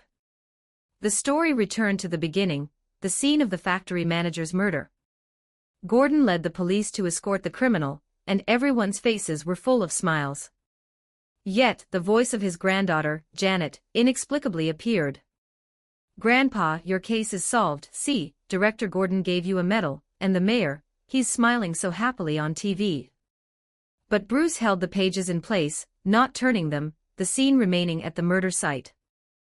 No, dear, this is the real story, the story of Bat and Bird. Batman, who are you talking to? Chief Gordon turned his head to look at him, the matter finished, it was time to wrap up. These stains, they're bird blood. He turned to look at the blood-stained window, the blood on the glass gradually forming the shape of a bat. Suddenly, the surrounding policemen's faces changed, becoming those of the Justice League, yet he ignored this, bypassing them directly heading towards the stairs, he had found it. Birds are attracted to the reflection of shattered glass, and metal reflects too. This scene is a reminder to myself using the enemy's blood that everything before was an illusion. I will find the true path, and leave here. His granddaughter Janet snatched the storybook and closed it. No, Grandpa, don't change the story, it's too scary. I don't want you to. I must find the passage. I need the truth. The granddaughter who was originally cuddling in his arms suddenly turned cold, twisting her head in an eerie manner like a clockwork doll, eyes bloodshot staring at him, her face cracking, revealing her entire jaw. She spoke with a terrifying voice, like a ship hitting an iceberg on a cold winter night. Then let me show you the truth. Chapter 137, Chapter 110, Batman's Dream Realm, Part 3, 1162 words. Janet leapt off his leg and stuck to the ceiling like a spider, merging into the darkness the fireplace couldn't illuminate. Her limbs twisted unnaturally, hissing and sucking sounds emanating from her mouth, and she disappeared with a thud. Bruce stood up cautiously, grabbing the fire poker as a weapon and searching the room. He was indeed old, but still capable of fighting. Come out. The fireplace suddenly extinguished, and the cold voice sounded again. After all this, what have you seen? I haven't seen anything. Bruce turned around on the spot, vigilant of every corner, hiding in the darkness, which was his most adept tactic. Hee, I know what you've seen. In the darkness, bats and birds unite, shaping you into what you are now. You've seen the failures of yourself in other worlds, witnessed your own helplessness, and the hollow truth. Bruce pinpointed the source of the voice, slowly approaching the study's window, where there was a reflection of none other than himself. Only now his body was aged and frail, yet the reflection was in his prime, with a sinister gaze, wrapped in black, mysterious energy. The reflection stared at him and flashed a sly smile. I am right here. Barbados, you're trying to twist my story. Bruce tightened his grip on the fire poker, straightening up to face him. No, I shaped you.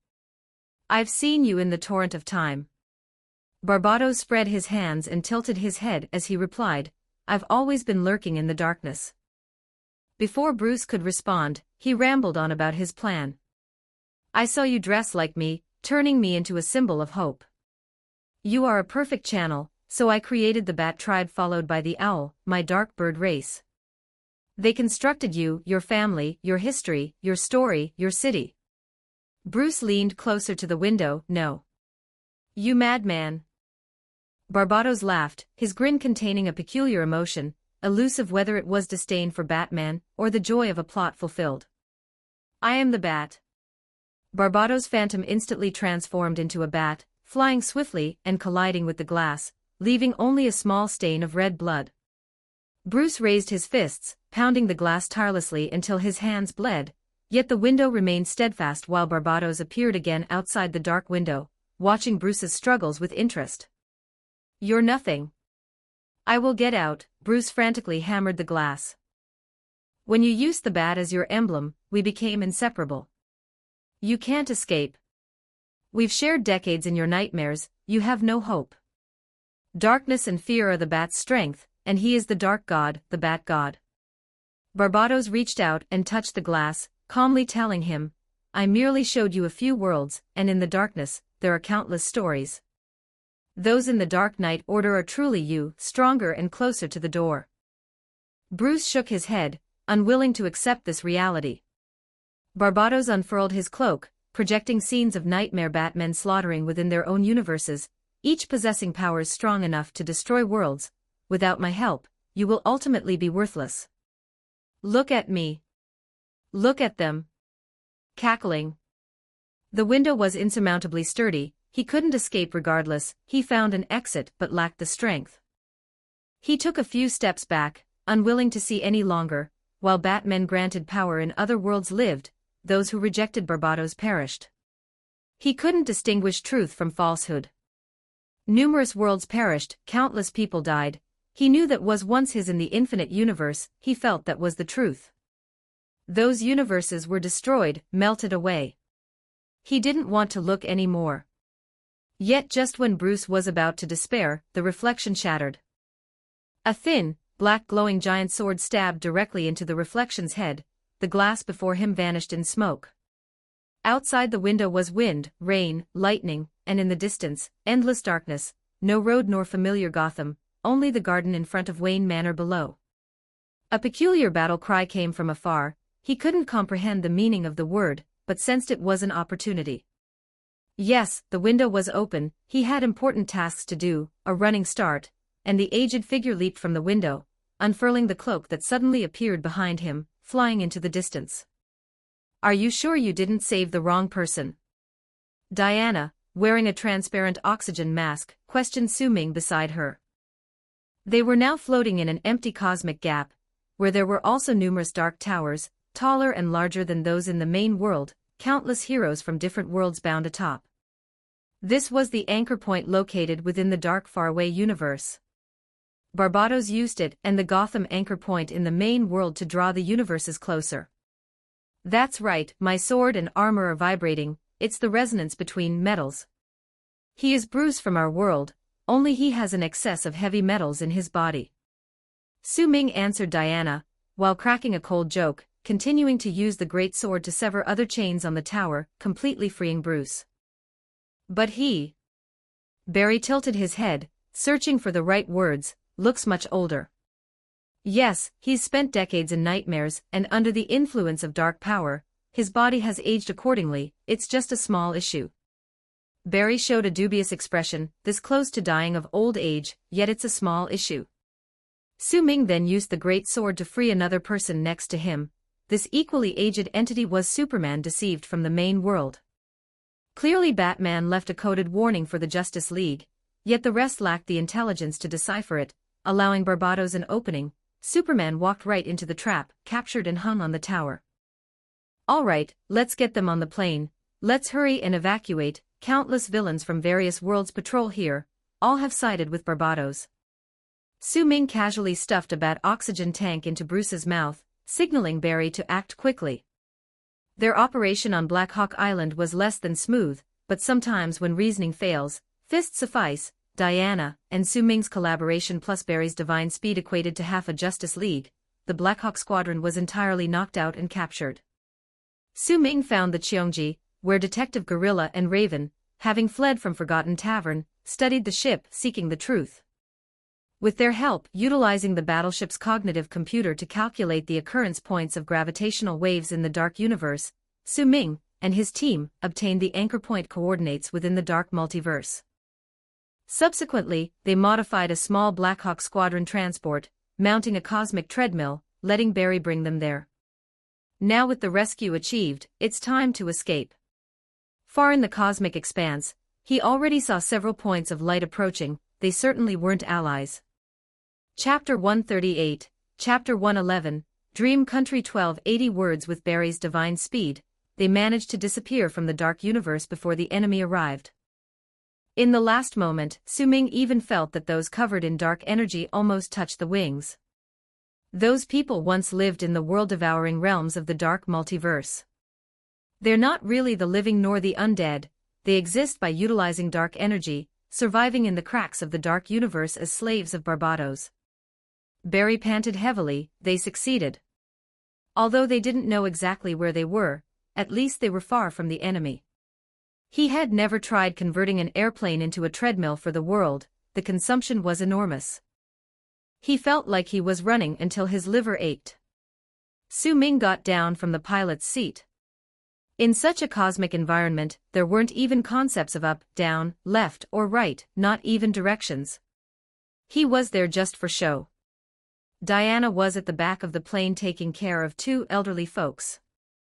Batman and Superman had their lives drained for decades to be used as battery power, spending those years in nightmares. The endless despair and failure turned into dark energy, also consuming their life force. But now they were awake, at least their consciousness was. Where are we? Bruce stood up, supporting himself on the cabin wall, and peered outside. It was pitch black outside the porthole. He was now hunched, with gray hair, and the bat suit hung loosely on his aged and frail body. Still, he was slowly regaining his former composure. We're in a desolate dark multiverse, where there's no mass, no time, nothing. This is an empty shell left after Barbados devoured it, where we've escaped his minions' search. Su Ming took off his helmet, looking at the elderly Batman. Even knowing that this unnatural loss of youth could be restored, it still led to a sense of an old hero in decline. Reasonable, but who are you? Batman turned his head away from the shattered world, having seen enough similar brutal scenes during his decades in nightmares. The person wearing Deathstroke's uniform didn't match in height, weight, or age. He needed to confirm this stranger's identity. I'm Deathstroke from another world, and I'm on your side now. Time was limited, and Su Ming didn't bother to elaborate further, just addressing the point Bruce cared about the most. Bruce was skeptical, but he could see that Barry and Diana trusted this Deathstroke, and given the current situation, that was enough. He still harbored some doubts as to whether he had entered yet another dream, but he didn't voice it, keeping that suspicion to himself and observing quietly. What's our next target? Diana relaxed, her face softening a lot. The presence of Batman and Superman made her feel much better, as the Justice League was complete with both brains and strength. Having rescued Superman and Batman, we're just one step from victory, finding the world furnace, obtaining X-Metal, and letting Clark face Barbados head-on. Su Ming shrugged. The previous experiences were actually the most dangerous, and now that the big shots in the Justice League were rescued, he could afford to take it easy and play support. Seeing Barry and Diana turning their gaze towards him, Bruce was somewhat puzzled. He didn't know the location of the world furnace. Why were all three looking at him? At this point, the nearby Superman also came to his senses, but seeing the three waiting silently for Batman to speak, he swallowed his questions and joined the waiting. The problem is I don't know the exact location of the world furnace. Correct, you indeed don't know, Su Ming nodded, acknowledging what he said was right, but your new friend knows. wasn't he the one who told you about Barbados's existence? You mean Dream God Daniel, right? Batman, tormented, found those memories from before his nightmares seemed like another lifetime, yet he still recalled the voice that frequently spoke in his dreams. Yes, you just need to call his name now, and he will take us to his home, the Dream Country, and from the Dream Passage to the Eternal Furnace. On the entire Earth, Bruce was the only one who could contact Dream God while awake. This preferential DC treatment was unparalleled. Batman now got a headache at the mention of dreams, but Barry knew that what Deathstroke said was true. His eager eyes looked at Bruce as if saying, "We're counting on you, we're counting on you. Dream God. Take us out of here." Bruce couldn't stand those eyes. He immediately called out loudly for Daniel, and then a faint mist enveloped them, dreamlike and illusionary. The surrounding environment twisted and changed, and they appeared in an immense library. Looking up, it seemed impossible to see its top. Each level was filled with bookshelves, storing all history like a heaven-reaching tower. "We've arrived." Su Ming sighed in relief. Here, for the moment, was safe. This is the Dream Country. Looks like a great library. Barry picked up a book randomly, finding it contained the story of a superhero from another world. It's both memory and dream. It's the place that records all of world's history. A human form composed of smoke appeared before them, towering and clad in swirling phantasmal mist, the manifestation of dreams. He answered Bruce's question, then looked with vacant eyes at the others, especially Su Ming. His records had no past of this individual. "You clearly had the ability to save us." Bruce tried to grab the Dream God, but dream was an illusion. He grasped only a handful of mist. "You let us be lost in nightmares for decades. You have no idea what we've been through." "No, you were not lost." Daniel turned to the library, where some books were already ignited. This was Barbados's power invading. The burned books represented parts of a hero's history being annihilated. "Then join us, let's fight Barbados together." Bruce took a step closer, his aged face showing intense determination. "No, I do not exist in the reality world, so I cannot fight alongside you." Daniel gently replied, expressing his helplessness, "But I can assist you. I can bestow you the most effective weapon a story." He waved his hand, and they switched positions, now seemingly standing amongst the stars, countless stars forming constellations, which then spun to form images. A long time ago, during the cosmos's creation, there emerged two brothers. Su Ming stepped forward. "He wasn't here for stories." "Sorry, Daniel, I've told that story before. Could you skip this part and send us to the world furnace directly?" Dream God was stunned, while Barry nodded beside him, indicating he had indeed heard about the origin story of the Watcher, Anti-Monitor, World Forger, and Barbados. Su Ming had also previously mentioned X-Metal was the weapon against Barbados. Barry, usually gossip-inclined and fond of stories, currently didn't want to waste time, as the Eternal Furnace's fire might extinguish at any moment. Su Ming's impression of Dream God was average. Earlier, when Bruce was in the main universe, Daniel's dream power wasn't enough to fully reach him, but when Barbados was arriving, he panicked and told Bruce about Barbados in his sleep, resulting in fragmented, ambiguous words. The outcome was Bruce understood only half, leading him to collect metals across the world, falling into the Owl's trap, and becoming Barbados's door. One could say Dream God bore some responsibility for the current disaster in the multiverse. It couldn't be said he had some conspiracy, only that good intentions had resulted in a misstep. Chapter 139, Chapter 112, Using Public Resources for Private Gain. 1479 words. Upon hearing Su Ming's words, even though the Dream God was now just a cloud of smoke with facial features, he still showed a constipated expression. Where's the promised enlightenment and guidance for the ignorant? This script isn't right. But Diana and Superman immediately looked at Batman, waiting for his opinion. The wrinkles on Bruce's face tightened as he pondered. Though his body had aged, his mind was still sharp.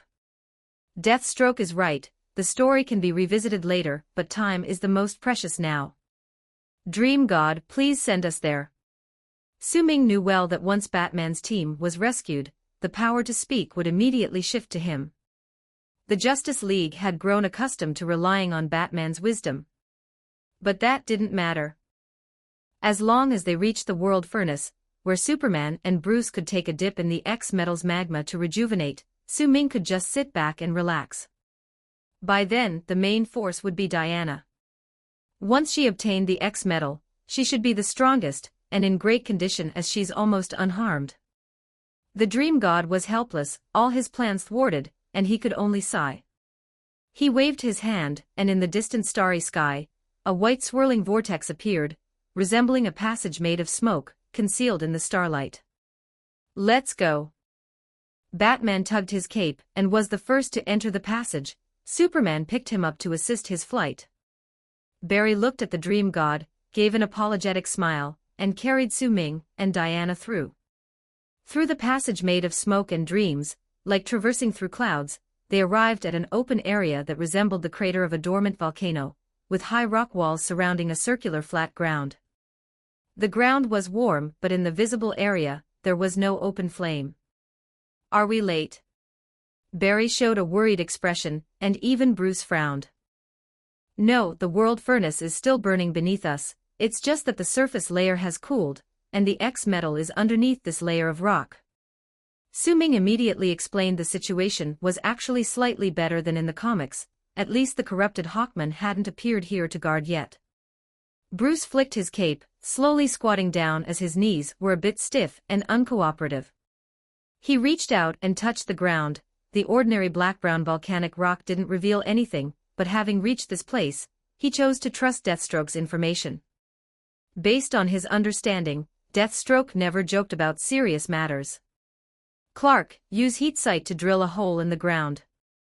He immediately looked at Superman, signaling that he could act.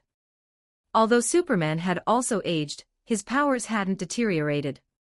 He selected a nearby spot, and beams of intense heat shot from his eyes, carving a circle on the ground like a manhole cover. Then he flew over and pulled the cut-out cylindrical stone column like unplugging a cork. A few meters below ground, as Su-Ming had said, was indeed a fiery magma. The world furnace hadn't been extinguished. Batman looked down, and the rolling heat wave hit his face. "What do we do next?" "Jump in and take a bath." Su-Ming tightened his helmet, and walked to the edge of the pit. Reason told Bruce that below was magma, with temperatures likely above 700 degrees. Jumping in was unthinkable. Even hanging a pig at the pit's entrance would result in roast pork in no time. Barry came over, first peeking down and then patting his chest. Taking a few deep breaths, he said to Bruce, "I trust Deathstroke.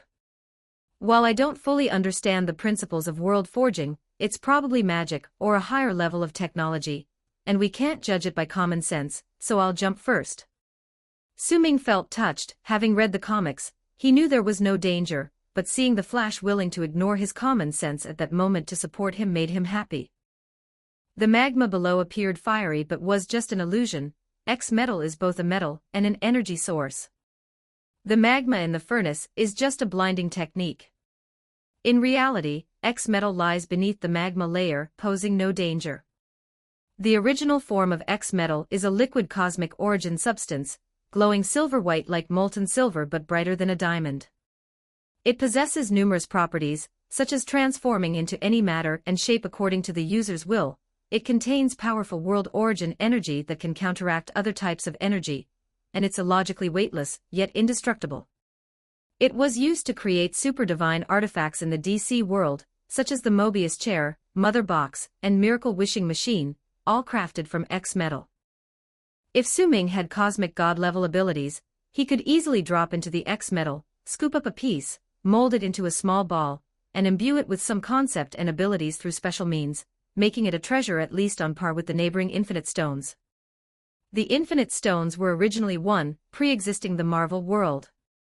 The cosmic Big Bang of the Marvel Universe separated them into 6 cosmic singularities, each housing a cosmic basic force.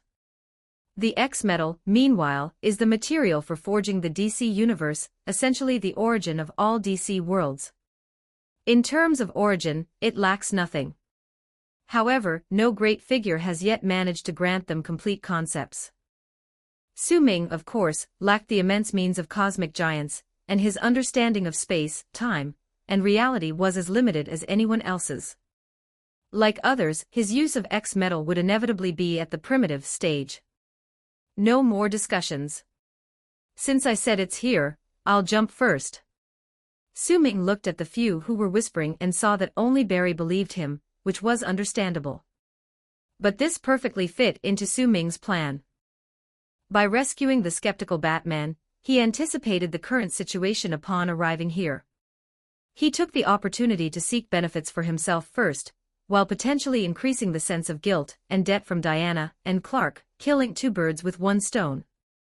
Su Ming stopped their arguments, turned around, and dived into the magma like a headlong plunge. The magma, mysterious in composition, initially seemed hot, but once inside, it felt comfortable and warm. Like the sea, it gradually engulfed Su Ming as he slowly sank downward. His vision was filled with red, but breathing was smooth, and there was no pressure felt, as if walking in a mist of burning crimson. Interestingly, this magma provided buoyancy, allowing him to hop forward like an astronaut on the moon.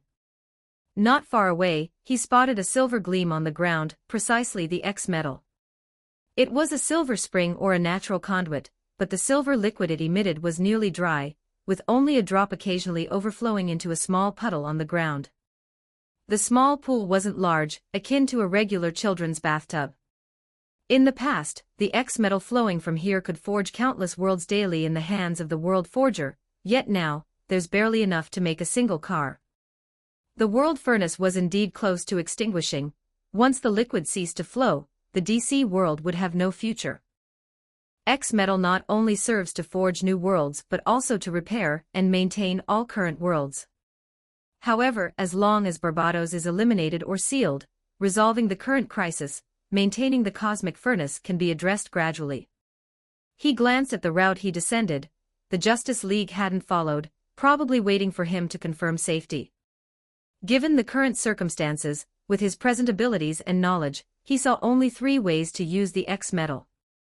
He contemplated creating the DC version of the Infinite Stones, but he lacked the means. The first method was to drink a little directly, though the effects were unknown. The second was, like the Justice League in the comics, to use it for crafting armor and weapons, but after major events, these equipment pieces would be destroyed, with their powers drained to help the main world return to the bright blood domain. The third was to use it to modify himself and enhance his abilities. However, he was a mercenary, not a doctor, and such a modification would likely be crude. Determined, he quickly removed his gloves and combat boots, drew the Godslayer, and turned it into a small knife, slicing deep wounds to the bone on both wrists and ankles. He then lay directly in the X metal's liquid pool, the surface barely covering his ears, as strands of red mixed into the silver liquid. Come on, X metal. Replace my bones completely. Instantly, intense pain overwhelmed him. Chapter 140, Chapter 113, Steel Bones 1297 words. That's right, this is how Wolverine next door gets stronger. Su Ming can control X metal with telekinesis himself, avoiding a series of troubles from adamantium surgery. Now he controls this strange substance, quickly replacing his bones from an incomprehensible level. The process feels like erosion or polishing, but not understanding the principle doesn't affect future use. Although X metal is called metal, it is actually a solid energy matter, so there's no worry about the influence of magnetic power and weight on the body, nor is high-tech needed to greatly enhance one's combat power. Deathstroke himself is a weapon, and strengthening himself is currently the most convenient choice. He already had self-healing ability, it's just that the healing of internal organs and bones was slower before, and would be affected by a bloodthirsty mood. Now with full-body bone replacement using X metal, internal organs and the brain will never be injured again.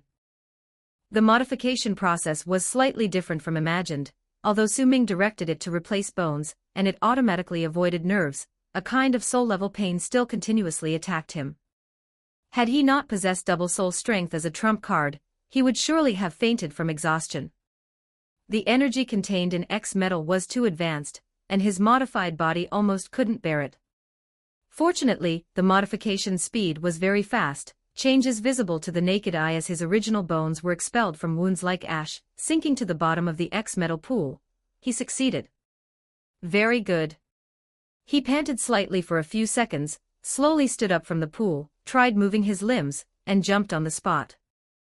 X-metal has no weight, meaning he is now even lighter than before, instantly feeling as light as a swallow. That's not all, quite a bit of metal remained in the pool, but the other few still needed it for the fight against Barbados, so he wouldn't be greedy, having already gained the greatest benefit. He casually tossed his great sword into it for a gold plating, the originally black great sword now imbued with new energy, appearing like a silver starlit sky. Thinking it over, he dipped a few grenades too, turning them into silver grenades. Finally, he scooped up a bit of X-metal to repair the chest armor's hole. Under the effect of telekinesis, the color and shape blended seamlessly with the surrounding area. In any case, as long as the Justice League sees that he gold-plated his great sword, crafted some weapons, and repaired his armor, it's enough. As for his body's enhancement, Su Ming didn't want the Justice League to know. Batman is too suspicious. He swam up from the magma like he was swimming, poking his head out under the cave, and Diana pulled him up with the lasso of truth. "How is it?" Barry came over, looking him up and down, full of curiosity. "Of course, it's done." Su Ming showed the great sword to everyone. Diana and Barry, who were familiar with it, immediately noticed the difference. Just perceiving it with the naked eye, the threat level had seemingly leveled up several notches. Each bright spot on the sword seemed to have gained life, radiating a unique energy never seen before. Such powerful energy made Su Ming's God Slayer, composed of Apollo divine power, look like a mere fire stick. "Let's head down." Batman nodded. Facts had proved safety, Deathstroke wasn't lying, so he slightly lowered Su Ming's suspicion level in his heart. "Oh, you and Superman roll in the X-metal, it will replenish the energy you lost in the nightmare, essentially restoring your youth. But it's best not to use up all the X-metal, leave some as energy to keep the multiverse and dark multiverse separated in the future." Su Ming sat by the pit, his wrist wound already healed, his self-healing ability inadvertently gained some enhancement, not noticed before, probably related to getting splattered with War God's blood. Currently, the enemy hasn't appeared yet, so he could leisurely smoke a cigarette while letting out a breeze for the Justice League. When a few from the Justice League flew out of the pit, they found Deathstroke practicing the heaven-pointing kick, and Golden Chicken stand not far from the cave entrance, looking somewhat dumbfounded. This came to Su Ming while smoking. Since the X-metal now replaced his bones, he should still be able to control it with telekinesis, like making it flexible or changing his height and weight slightly, as long as he doesn't burst his skin and muscles. It's a major benefit for disguise infiltration. Make the bones bend one more turn, or make them softer. Certain flexibility moves that couldn't be done before could now easily be achieved. But there was slight discomfort with the muscles and tendons. Targeted training would be needed in the future. However, the skull, because of unknown reasons, couldn't be controlled to change, preventing him from altering facial features, meaning his plan for a free disguise technique fell through. Su Ming, of course, noticed them, turned his head, and saw the few looking different than when they went down earlier. The silver X-metal used by them to construct armor and weapons made Su Ming feel a bit awkward. Batman, who always wore black, now donned shiny silver armor, really no problem. But overall developments were as Su Ming expected. Barry and Bruce didn't make weapons, just made armor for defense, while Diana was armed to the teeth. Flew down a Wonder Woman, came up a Silver Saint, most remaining X-metal was used to arm her. Now she wore full heavy armor, holding a shield and long sword made of X-metal, looking menacingly murderous. Fortunately, they seemed to listen to Su Ming, leaving some X-metal as backup energy. Then the Justice League's next tactic was probably having others draw hate, letting the female hero end the battle, right? Does it mean Batman finally recognized the need for lethal means in the Justice League? Su Ming nodded to himself. If he were to plan tactics, he'd probably do the same. Though having changed his bones, he indeed needed to test it in actual combat, but preferably not displayed in front of Batman. All in all, following the Justice League's action is infallible. After surviving this world crisis, he's set to start the first step of a long-term plan. Just as the Justice League discussed the next steps and Su Ming internally calculated plans, a sudden intense trembling occurred overhead, akin to a volcanic eruption. Su Ming raised his head. He found the sky had split. Yes, literally, the originally starlit, seemingly cosmic space-like sky suddenly tore open, revealing a city on the other side. Only, from their standpoint, that city was upside down. Bruce recognized it in a glance. It was Gotham, having seen the city countless times from the sky, but never from this perspective. Such an occurrence indicated the blood domain shattered, and the bright multiverse was drawing near the dark multiverse. Once they collided, everyone would be doomed.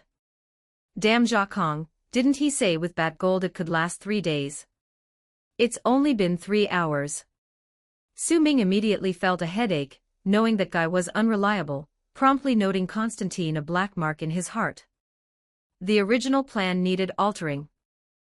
The speed at which the worlds gravitated towards each other was unexpectedly fast, was the only method to directly deal with Barbados and then topple the cosmic tuning fork.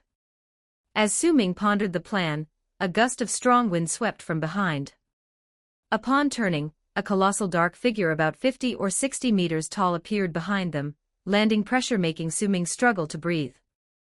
Chapter 141, Chapter 114, Dark Hawkman 1265 words needless to say, this enormous black shadow was the darkened version of Hawkman, Carter. He was likely the first person from the main world to be captured by Barbados. He fell into a prolonged nightmare, but instead of aging, the dark energy inflated him like a balloon into an immense size, while also reflecting avian traits on his body. He has been transformed into a giant divine soldier for Barbados. The original Hawkman donned avian armor, dressing himself in the guise of an eagle. At this moment, the dark power transformed him into an enormous, pitch-black eagle-headed figure. The few people standing on the ground weren't even as high as his instep, and the muscles bulging on his body were as sharply defined as rocks. His eyes emitted a black light, showing no signs of rationality. In the endless nightmare, he had been thoroughly tormented by Barbados into losing consciousness, like a puppet, with madness being all that was left. All roads shall lead to darkness. All things shall hail the return of Barbados. He shrieked with a voice like a bird's, and the terrifying sonic waves sent gusts of air that messed up the capes and hair of the others, especially Diana, whose hair immediately turned into a tangled mess, like she was sporting a bird's nest. Su Ming almost laughed at this, but Barry already did. The two exchanged a glance, their eyes filled with pride at their foresight. Indeed, having helmet protection and no capes proved to be a blessing. The other three looked rather bedraggled now. The Dark Hawkman didn't give them a chance to tidy themselves. He lifted the giant iron hammer in his hand high, bringing it down like a mountain. That giant hammer had once been used by the World Forger to craft endless worlds. It looked like a handle was inserted into a 4-story building, and even before the hammer hit the ground, the fierce wind made everyone feel the pressure. With a flash of electric light, Barry carried Diana and Su Ming away to dodge, while Superman flew with Batman in another direction. The hammer hit the ground heavily, causing the earth to shake and rocks to fly. A gigantic pit appeared where they previously stood. Hawkman shook his hammer and lifted it from the ground, revealing the red-hot magma beneath. Without needing Batman's direction, Superman knew what to do.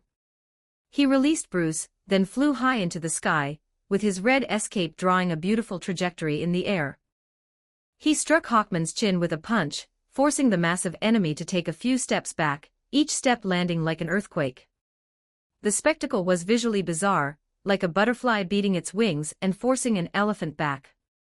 However, rationally, it was clear Superman hadn't used his full strength. Hawkman was an acquaintance of the Justice League, and Superman just gave him a light blow. Such a hit wouldn't even knock out the regular Hawkman, let alone in this enlarged state. Superman's performance in the comics was most powerful during the Silver Age, from the 1950s to the 1970s. At that time, he could reverse time with speed alone, and extinguish the sun with a breath. However, as time went on, the Invincible storyline wore thin, and editors gave Superman many weaknesses, and his own power level kept decreasing. This was inevitable, as teamwork among superheroes was trending. If Superman weren't weakened, what would be the point of the Justice League's existence? It would even render the existence of all superheroes on Earth unnecessary. So now in front of Su Ming was the reborn Superman after the N-52, still strong, but far from reaching his past peak. Many times, because of holding back or shutting down his intelligence at critical moments, his performance in battles was just average. The current scene was similar, the few had equipment made of X-metal. If Superman went all out, Hawkman's head would have been smashed, leaving no next step. Su Ming sighed and reached for his great sword. "Don't move, Carter must survive." Batman immediately stopped him. He had been wary of Deathstroke, and now, noticing Deathstroke reaching for a weapon and eyeing Hawkman eagerly, he felt uneasy all over. Undoubtedly, the previous Deathstroke from the main world hadn't left a good impression on Batman, and Batman certainly wouldn't have guessed that this eager display was Su Ming deliberately showing it to him. This would allow him to legitimately conserve his strength, without showcasing his changes before the Justice League, a plan designed against reverse thinking. "I won't kill without payment, you worry too much." Su Ming shrugged, immediately going along with it. In any case, he decided to play a supporting role in dealing with Hawkman. Batman looked at Barry questioningly, but Barry didn't know whether he should testify now. After all, two Nightmare Batmen had directly or indirectly perished at Deathstroke's hands, and Deathstroke generously let the Justice League owe credit. This time there might be no money at stake. So Barry could only give Bruce a wry smile. "Stop laughing, if we delay any longer, the world furnace will be torn apart." Su Ming helplessly reminded Barry. "The speedster has plenty of time, but you shouldn't giggle inexplicably." Currently, Superman and Diana were flying in the sky. Hawkman's hammer swung like a fly swatter. They managed to dodge, but the ground everyone stood on couldn't escape. Soon, this world furnace floating in the cosmos, like a volcanic land, would be shattered. What Su Ming could think of, Batman naturally could also perceive. But he seemed to be waiting for Su Ming's opinion, merely dodging stones, and the giant hammer with his cape in tow. Once Superman starts fighting, it's always a big commotion. There aren't many things here he could destroy, and soon, there won't be anywhere left for them to stand. Seeing Batman in silence, Su Ming didn't waste time either. He hooked Barry's neck and whispered in his ear. Barry's eyes lit up and he agreed. In the air, Diana noticed Barry gesturing at her from the ground, indicating for her to come down. She hesitated for a moment, assuming it was another idea from Deathstroke. But she didn't have a better plan now, and she had good relations with Hawkman and Hawkwoman. Dispersing the dark energy in Hawkman and waking him from the nightmare would make him a hero again. He mustn't be killed. She avoided the hammer's sweep and jumped beside Barry. Barry reached out and asked for the lasso of truth, whispering a few of Su Ming's plans. After hearing the plan, Diana looked over at Su Ming in the distance, casually leaning on his great sword watching the show. How could a mere human mercenary like Deathstroke come up with a way to deal with such a giant monster? However, she knew the plan was feasible, and she passed the tactic to Superman. In the heat of battle, Superman glanced at Batman, and Bruce nodded in agreement. Unfortunately, before Superman could turn back, he was hammered by Hawkman, fixed into the distant rock wall like a nail, with stones flying, and a section of dozens of meters of the wall collapsed like a city wall. Su Ming and Barry both drew a breath of cold air. Lucky it was Superman who got hit, anyone else surely wouldn't have fared well. It wasn't right to just watch, it was time to enact the plan. Su Ming pulled his great sword from the ground, sprinting wildly towards Hawkman's legs. Chapter 142, Chapter 115, Problem solved. 1429 words. Su Ming's attack, in the words of a martial arts family, focuses on the lower body, but more vividly and accurately, his current strategy can be called foot trimming. Yes, Hawkman's size is now too large. Even if Su Ming jumps, he can't reach his ankle, and his bird-like transformation is severe. Now what used to be feet have turned black, resembling eagle claws. Black chicken claws. Su Ming made a sarcastic remark in his heart, but he didn't slow down at all. First, his great sword hit Hawkman's toenail, and then he swept horizontally, sending a tabletop-sized piece of toenail spinning away. It's not just talk when they say 10 fingers are connected to the heart. To a certain extent, toes are even more sensitive than fingers. If a Hawkman's fingernail is missing, he can still lift a finger while holding a hammer. But when he wants to walk, he can't lift just one toe, all must bear weight. This pain is unbearable, even for a darkened Hawkman. Indeed, he was a competent warrior, and reincarnation allowed him to integrate many past life memories. But being a warrior is a profession heavily reliant on experience and training. He had no experience fighting in a gigantic form, and thus couldn't respond correctly to Su Ming's insidious torture-like offensive methods. He reacted like an ordinary person would if an insect bit his toe. He instinctively backed away and tried to crush the insect. After chopping 2 nails, Su Ming immediately began dodging in advance. Through his understanding of Hawkman, he had anticipated the opponent's reaction. So when the giant hammer came down, he dodged very smoothly. He was right next to Hawkman's foot, making it a difficult position for the long-handled warhammer to exert force.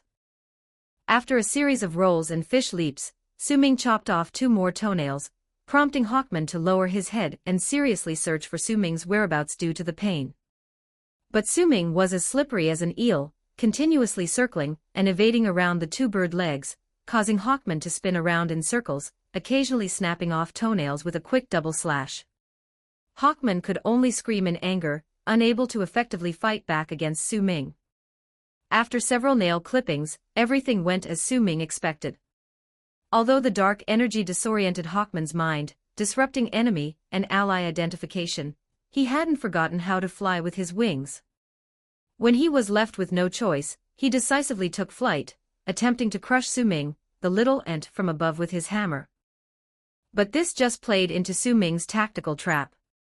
As Hawkman flew up and looked down to aim at Su Ming, Diana quietly drifted not far behind him. Su Ming's assignment for her was to cut off Hawkman's wings with the fire god sword as soon as he took flight. Hawkman's wings aren't real and didn't grow from his body, but are a kind of alien high-tech bionic equipment. In short, those wings are worn through an X-shaped harness on his body, from the front looking like someone with special preferences. Wearing a hood, bare-chested, all muscles, with an X-shaped harness. However, these wings were his weakness. Although the dark energy also enhanced the wings and harness, Diana now had X-metal with her. As he ascended, Diana immediately dived, her sword flashing coldly as it horizontally cut the harness from behind, turning it into 2 V-shapes. Thus, the wings could no longer stay attached to the body. While the wings were still airborne, the severed harness caused Hawkman to fall directly from the sky, landing face first, even losing grip of his massive warhammer. The World Forger's tool, which was quite a stretch for him to wield in the first place, slipped from his grasp during the fall. At this moment, Barry appeared with electric light, binding Hawkman's hands together with the lasso of truth, allowing Diana to take control. Superman also appeared before Hawkman at some point, lifting the warhammer, which was hundreds of times larger than Clark himself, and gently tapped it on Hawkman's forehead. As the hammer fell, the ground shook, and lava-like liquid erupted from the cracks, splashing high and illuminating everyone's faces. The 3 on the ground nearly lost footing, swaying back and forth. This hammer was made of X-metal. Fortunately, Clark merely tapped lightly, otherwise, with one hit, the few of them would have been engulfed by tofu brains. Su Ming walked over slowly. Hawkman had already passed out. Despite losing all his nails, his chicken-like claw fronts being bare, and suffering a severe concussion, he might need some hospital time afterward, but at least his life was spared. Using the great sword, Su Ming jabbed his arm again, dissipating the dark energy within him. Hawkman's size quickly decreased like a deflated balloon, soon returning to human form. Unfortunately, even though the claws reverted to feet, the nail beds were all bloody and mangled. Batman observed quietly from the side, but his attention was on Su Ming, upgrading Su Ming's threat level in his assessment. Deathstroke was always a lone mercenary. Who would have thought he'd be adept at commanding team battles, seemingly well-versed in everyone's abilities and personalities in the Justice League? Does this imply that the otherworldly Deathstroke has been gathering intelligence, planning to target the Justice League? Highly likely, a contingency plan to counter the otherworldly Deathstroke must be prepared. Batman maintained a poker face, keeping these speculations to himself, silently preparing, while he looked up to the sky, through a gap to the other side, his Gotham. Su Ming too was looking at the Gotham in the sky, but was more focused on Steel Bone. Steel Bone, manufactured by a mother box, should have awakened the mother box and escaped through the sonic boom passage in the comics by now, but there was no sign. What's going on? If Steel Bone remained in the hands of the Dark Knight Order, the Justice League would hesitate to attack, considering Sea King and Steel Bone were current hostages. But the two universes were extremely close, and little time was left. An immediate offensive was necessary, with the cards at hand laid out, yet he had to gamble this hand. Su Ming had always deliberated the rescue order, first saving Diana, for she was capable of battle and endurance, backed by a formidable divine system figure. She was a must-rescue. Then it was a choice between the Green Lantern hero and Sea King. Given the time constraints, only one could be selected, and Su Ming chose to save Hal. Whether Hal could still fight was irrelevant, as his backing legion was immense. The Green Lantern Hero's Bible, the Book of OA, declared Hal the greatest Green Lantern hero, and connections exist between him and other Lantern groups. Such as Sinestro, once Hal's friend and mentor, though he's now a Yellow Lantern and sometimes wants to kill Hal. But Su Ming knew his true desire was for Hal to approve his philosophy and join him as a Yellow Lantern demon. So, even though Su Ming damaged a lantern ring, he saved Hal and indirectly gave Sinestro an opportunity to showcase his power before Hal. Sinestro was pleased, refusing to blame Su Ming for the serious crime of damaging the ring, and instead kindly inviting him to join the Yellow Lantern again. Additionally, there's the hopeful Blue Lantern, with those Saint Mother Syndrome universe affiliates having good ties with Hal since Hal saved their leader, the Holy Walker, before. The Love Purple Lantern, with Hal's girlfriend Carol in the Star Orchid Legion, comprises these love-mad extremists who battle for love without reason, with rings not as restricted as the Green Lanterns, employing lethal means at will. They're love-fueled cosmic terrorists. All these forces could be utilized by Su Ming, maybe not now but potentially useful. Comparatively, the Sea King's Atlantis troops seem lesser. Diana, take us through that passage, back to Gotham for the final battle. The world depends on the Justice League. Su Ming didn't wait for Bruce to speak, directly asking Diana while using words full of honor and responsibility to influence her. Aren't we going to plan? Diana hesitated, with the Justice League missing two members whose whereabouts were unknown. She instinctively looked at Batman. Su Ming wouldn't give her the chance, subtly blocking their line of sight, urging again, appearing very earnest. Don't hesitate, Diana, the world is in peril, civilians are suffering, you must do what a hero should do. Chapter 143, Chapter 116, Main World Gotham 1327 words. Seeing how resolute Su Ming was, Diana also looked up at the sky. The rift was getting bigger, and it seemed the main world's Earth was about to squeeze through. All right, hold on to the lasso, we'll fly over. Diana threw the lasso of truth, letting Su Ming and Barry grab hold, and soared skyward towards the rift. After leaving Ring Mountain, they immediately noticed the condition of the surrounding cosmos. Though it appeared like the cosmos, it wasn't a vacuum environment. Not far off, Earths were lined up like beads on a necklace. This was the dark multiverse, and they were waiting for something. Barry felt uneasy. The last time he had seen all universes lined up and manifested in the same space was during the crisis on Infinite Earths, which had led to the rebooting of the multiverse. If not for the divine speed preserving some of his memories, he would have forgotten many important people and things. He valued his friends dearly, and losing precious shared memories was his biggest fear. Superman, holding Bruce from behind, caught up. Bruce remained silent, the reflections of the multiverse Earths shining in his Batmask's eyepieces. We don't have much time, Su Ming said flatly as Diana flew them towards the main world. Now should we set tactical objectives? Any objections? Bruce turned his gaze to Su Ming. Equipped with a silver half-body armor, he looked quite different than usual. That will be a large-scale battlefield. You're the professional, I'd like to hear your thoughts. Currently, we face three types of enemies. First is Barbados, the Dark God. His power level is beyond measure, but he won't leave the cosmic tuning fork for now. He's tied to it, managing energy manipulation. In the first phase, we maintain our distance from him, focusing on eliminating the other two enemy types.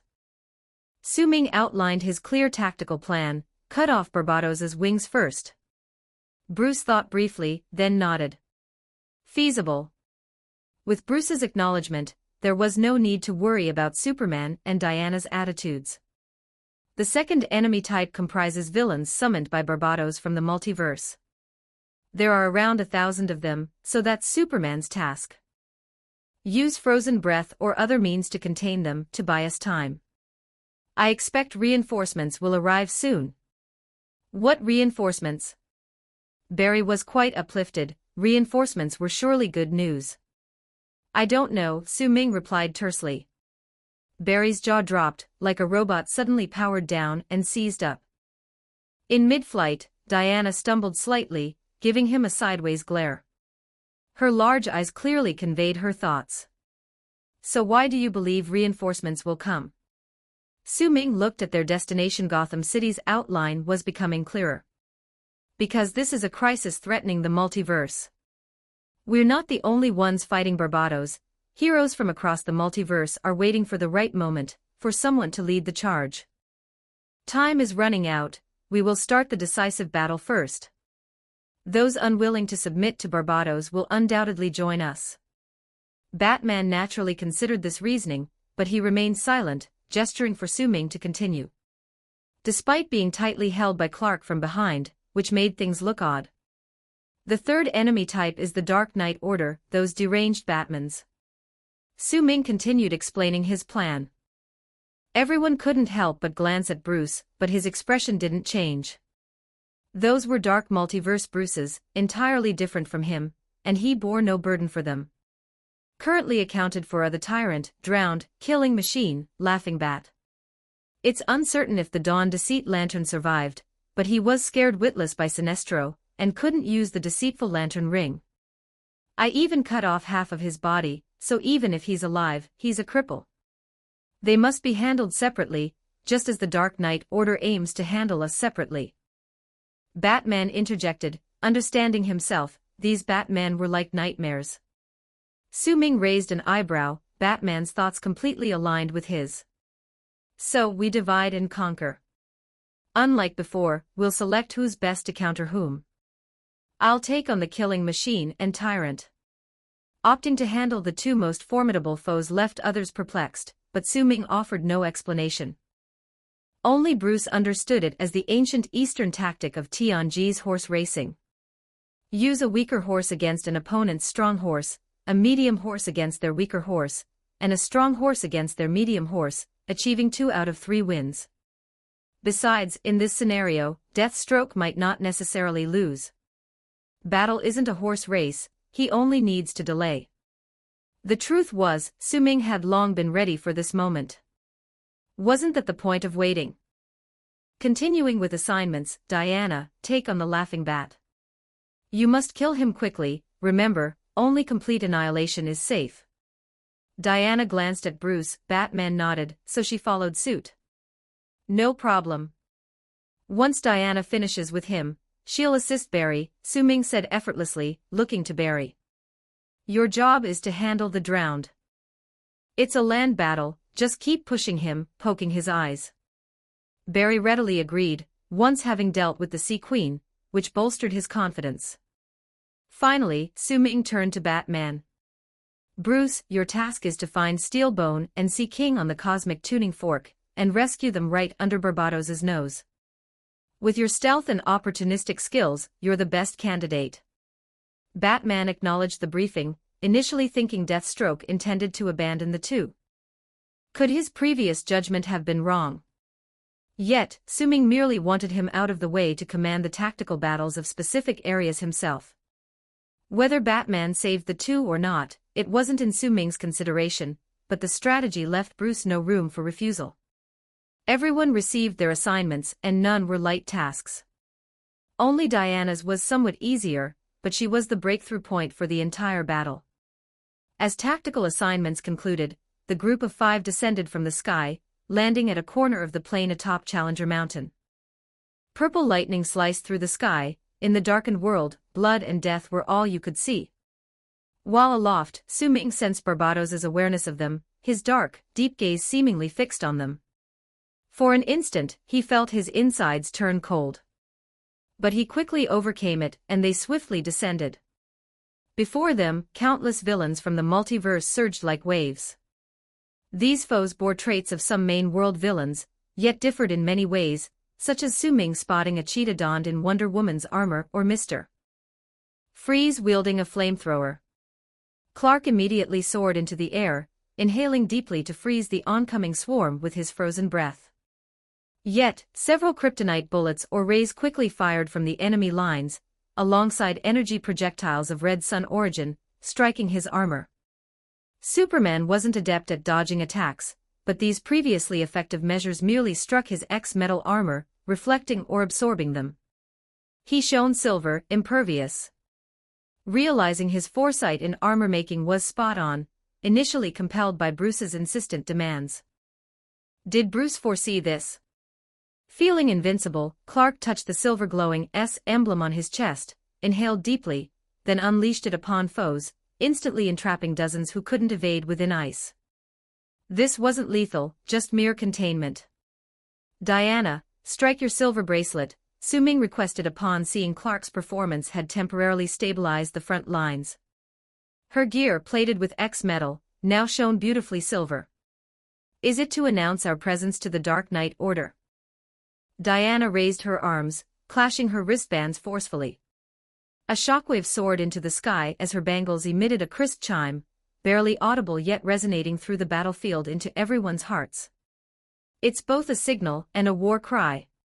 X-Metal's unique property transmits this sound across the multiverse, letting our allies know the Justice League has begun the fight. Su Ming observed as Superman fended off hundreds of various villains, then pulled out his phone. Chapter 144, Chapter 117, Battlefield. 1325 words. The Laughing Bat won't be on the battlefield. He has his own agenda, but he should be somewhere in Gotham City. I'll leave it to you.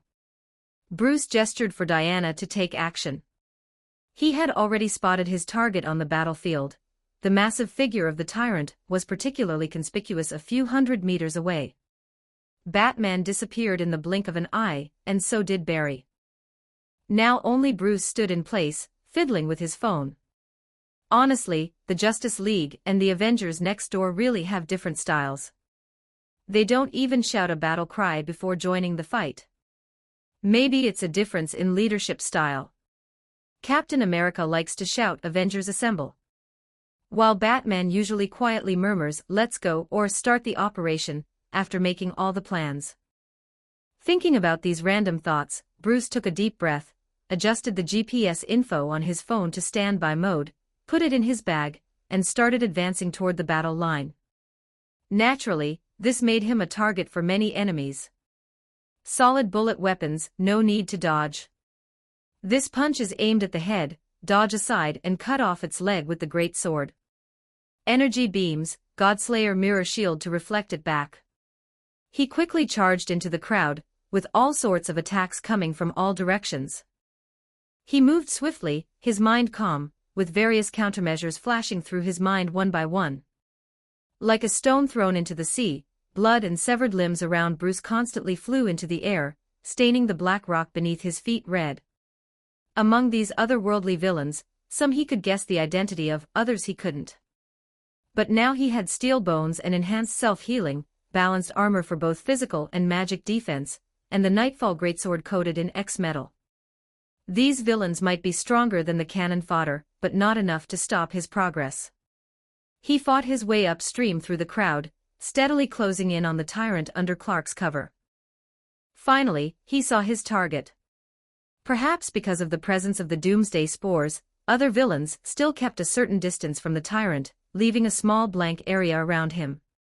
He was covered in spikes, like a giant hedgehog walking upright, but his face had completely morphed into a bat, standing about 4 meters tall. One of his arms was thicker than Bruce's entire body. The fragments of a bat suit still clung to his chest, nothing more than a piece of rag flapping in the wind. He came from Earth -1, the physically strongest of all the Nightmare Batmen, and due to the Doomsday virus, he was practically undying. Doomsday can resurrect infinitely, getting stronger each time, and the method used to kill him last time would no longer be effective. The Superman of Earth -1 went insane first, with Clark killing his wife and child. Batman felt betrayed, convinced the Kryptonians were inhumane. He went to Metropolis to fight Superman, but the kryptonite weapons were not very effective, and Superman used his heat sight to cut off one of his arms. In desperation, Bruce injected himself with the Doomsday virus, and fury and power instantly consumed him. Superman could no longer harm humans, and the tyrant took only a punch, a grab, and a kick to finish the job. The Laughing Bat suddenly appeared and told him there were still many worlds where fools believed in Superman. The tyrant needed to kill more Supermen to vent his anger at being deceived, so he joined the Dark Knight Order. After reaching the main world, a few days ago, he directly threw the violent wolf into the sun, without much effort. He also defeated many powerful superheroes, hanging them on the tuning fork. Now, encountering Bruce on the battlefield, an evil smile appeared on his monstrous face. Despite the herpes and lumps covering his face, that had become unrecognizable due to his transformation into a bat, Bruce knew it was a smile, full of contempt and cruelty. "Jia Kong, I hope you didn't set me up. If the scroll you gave me is a fake, you'll have a lot of fun in the future." Bruce swung the great sword to push back the surrounding enemies quickly, then swiftly took out the magic scroll given to him by Jia Kong, and set it ablaze without hesitation. An aroma, both fragrant and putrid, like stinky tofu fried in sesame oil, assaulted his nostrils. The small scroll emitted a huge dense smoke, engulfing Bruce entirely for a moment, with the firelight almost invisible, only the black smoke billowed out. Cough, cough. So smelly. Is this scroll written with crap? Bruce suddenly felt nauseated. The smell was deeply repulsive and unacceptable, and a faint sense of danger lingered in his heart. When the smoke cleared, an elderly man with white hair and a spirited appearance stood before Bruce, leaning on a civilized cane. He wore a high-quality handmade white suit, a friendly smile on his face, holding a handmade cigar, smoking it with satisfaction. But he was barefoot, with feet as black as if soaked in ink, and even the lower pant legs were black, with endless black mud flowing from them. In an instant, the spot where the two stood was covered in black mud. "Aha, Constantine, I came to collect your soul." "Not Constantine." The old man looked Bruce up and down, instantly realizing this was another person tricked by Constantine. But whatever, since Constantine offered another fine soul, he would give his filthy soul a few more days of leeway. After all, people always end up dead. Bruce immediately cursed in his heart. He had indeed guessed that Jia Kong would give him a summon devil scroll, like the particularly belligerent Three Palaces or Nialong, but he hadn't expected him to bring out his ace. Others might not recognize the old man in front of him, but Bruce needed only to look at those black feet to know. This was Satan, the strongest among the Hell Demon Kings. It's hard to say how strong he was, but if he could arm wrestle God, he couldn't be weak. The key was, he utterly detested Jia Kong. Jia Kong sold his soul to nearly all the demon kings of hell, and because his soul was so filthy, it was considered a great delicacy for devils, something they all wanted. He was as crafty as a fox, often causing trouble when making deals with the devils, using all sorts of ways to avoid giving up his soul.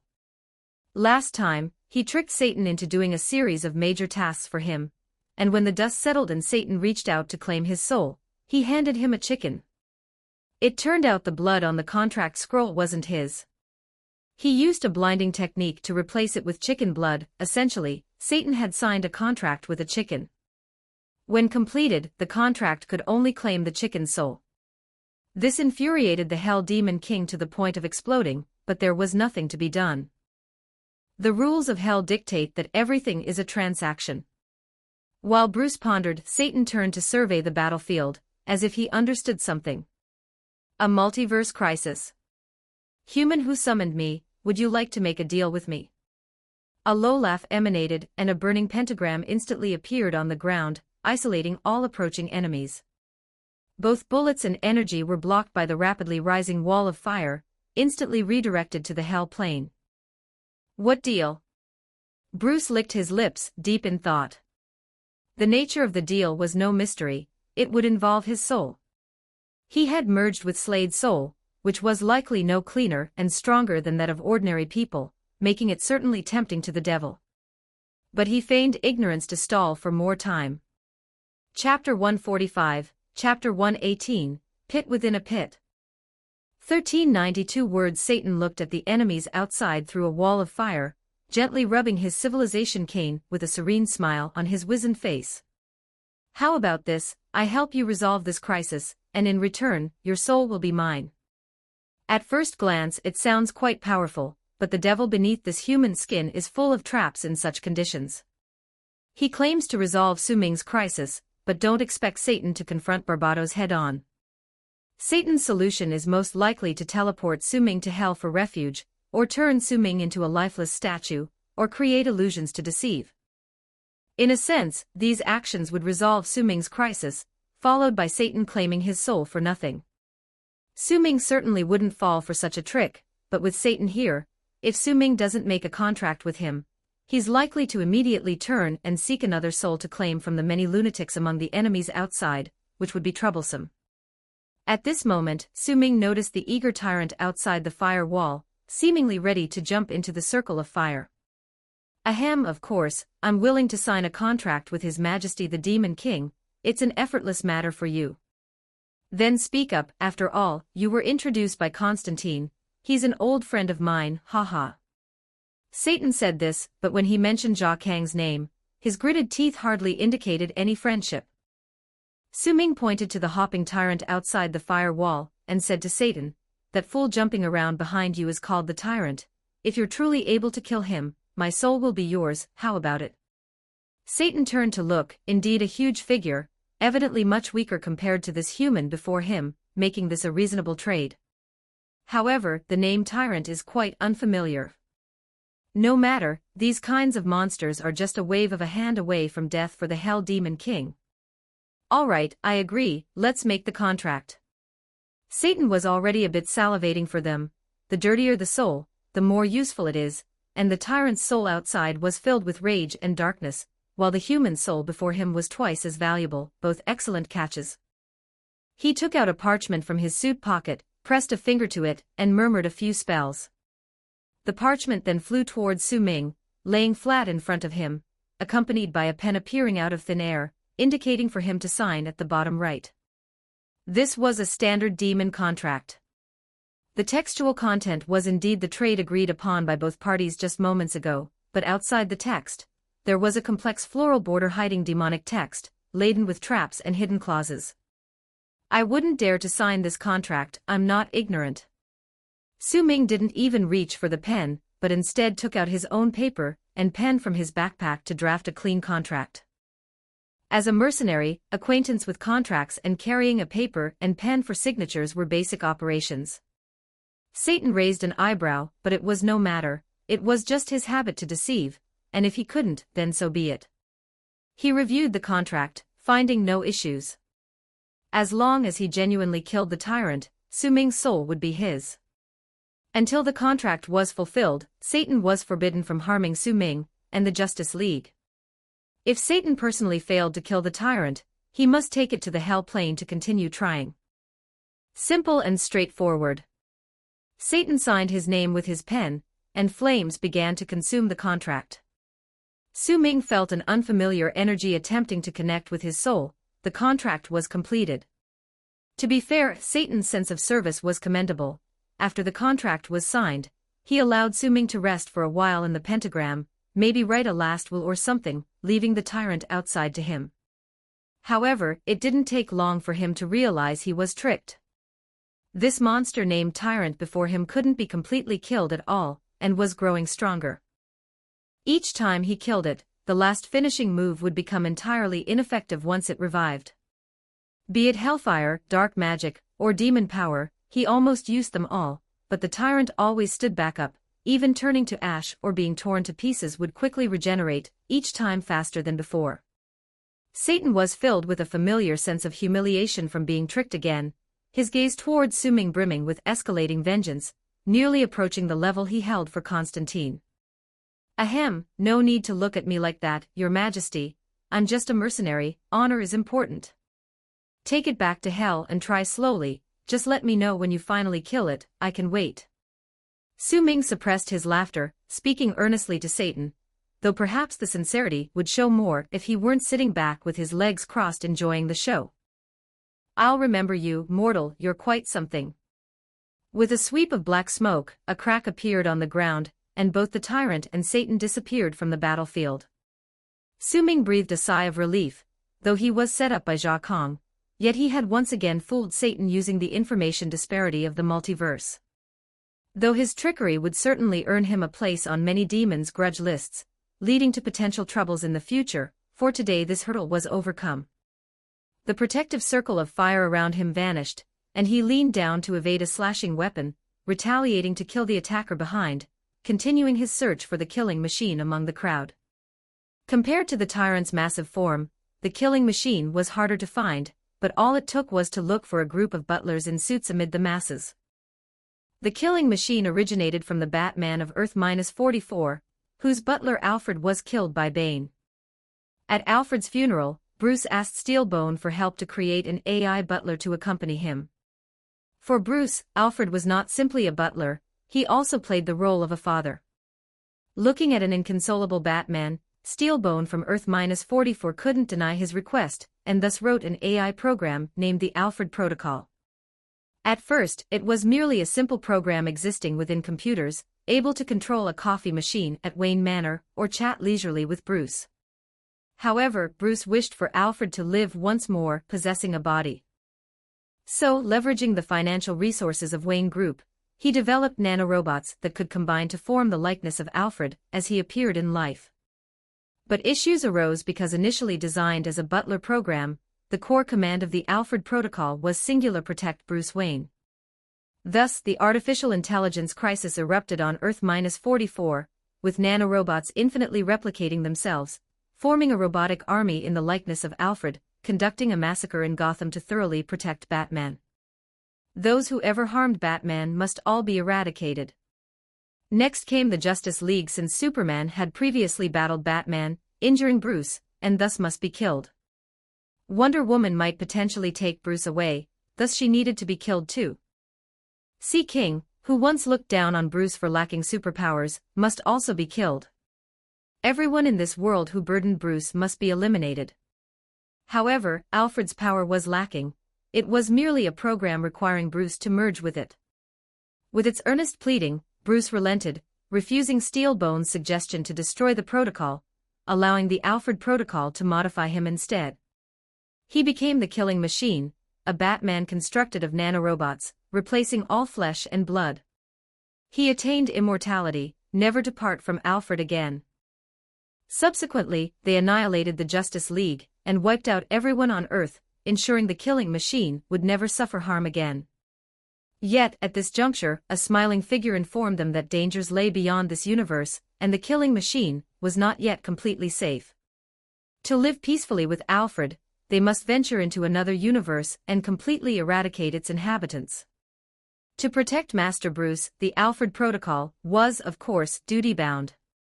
Chapter 146, Chapter 119, reduced to ashes 1416 words. But this time Su Ming was overthinking it. Even if he didn't go looking for the killing machine, it had already proactively sought him out. A large group of gaunt old men in tuxedos mixed in with the enemy tide, surging towards Su Ming, their faces expressionless as they used the nanoworms in their bodies to form various weapons, opening fire on Su Ming and Clark in the sky. These Alfreds charged with a speed that seriously contradicted their aged appearance, while emitting strange, mechanically synthesized speech, sounding like an old tape recorder caught in a tangle. What can I do for you? What can I do for you? What can I do for you? This is the standard butler catchphrase, but now it carries a creepy chill-inducing eerie feeling, certainly not a London accent, perhaps a hell accent. An erroneous AI, an integrated platform of nanorobots, logically it should let Steelbone come to fight it, using the computational power of the mother box to hack into their program. But now Su Ming chooses to face them himself, relying on the fire god's promise to help him request Zeus to use thunder. Through sustained high-voltage electric shocks, overload these nanorobots and short-circuit their CPUs. Regular EMPs don't work, the electromagnetic pulse duration is too short. The key issue now is finding the main body of the killing machine. These butler androids are merely its creations. If the controller isn't fundamentally dealt with, the battle will be an endless war of attrition, with the battlefield containing various metals that can be converted into nanorobots. What can I do for you? A butler android's hands transformed into two huge blades, attacking Su Ming's chest. Under the pitch-black sky, its expressionless face appeared extremely calm. Su Ming dodged this attack. The program is, after all, a program. They may have integrated the combat experience of that world's Batman, but Batman's experience in wielding deadly weapons is definitely not as good as Deathstroke's. If convenient, can you die immediately? Thank you. Su Ming countered by slicing off the head of the robotic butler with his great sword, then kicked its body, but after flying a certain distance, it disintegrated like layers of paper, once again regrouping into a new, Afu. Several other robotic butlers crowded over. What can I do for you? What can I do for you? On the dim battlefield, these monsters that looked like humans but weren't, used mechanical tones to repeatedly echo their mission, while the various weapons they formed in their hands approached Su Ming from all angles. Block, parry, counterattack, Su Ming's great sword and Godslayer intertwined in a tight dance, repeatedly driving these guys back. I've stated the requirements, yet you don't fulfill them. Bad review. Stalemates aren't solutions either. Su Ming rolled to dodge several energy beams, tossed a few ordinary grenades to temporarily block the butlers and some other enemies, calling for aerial support. Blow some air here. Nanorobots can be frozen in extremely cold conditions, not for very long, just long enough for Su Ming to find the killing machine, and send a positioning screenshot to end things. Clark in the sky naturally heard Deathstroke's request, immediately diving down to freeze a group of enemies before Su Ming with his breath, followed by pointing out the direction of the killing machine to Su Ming.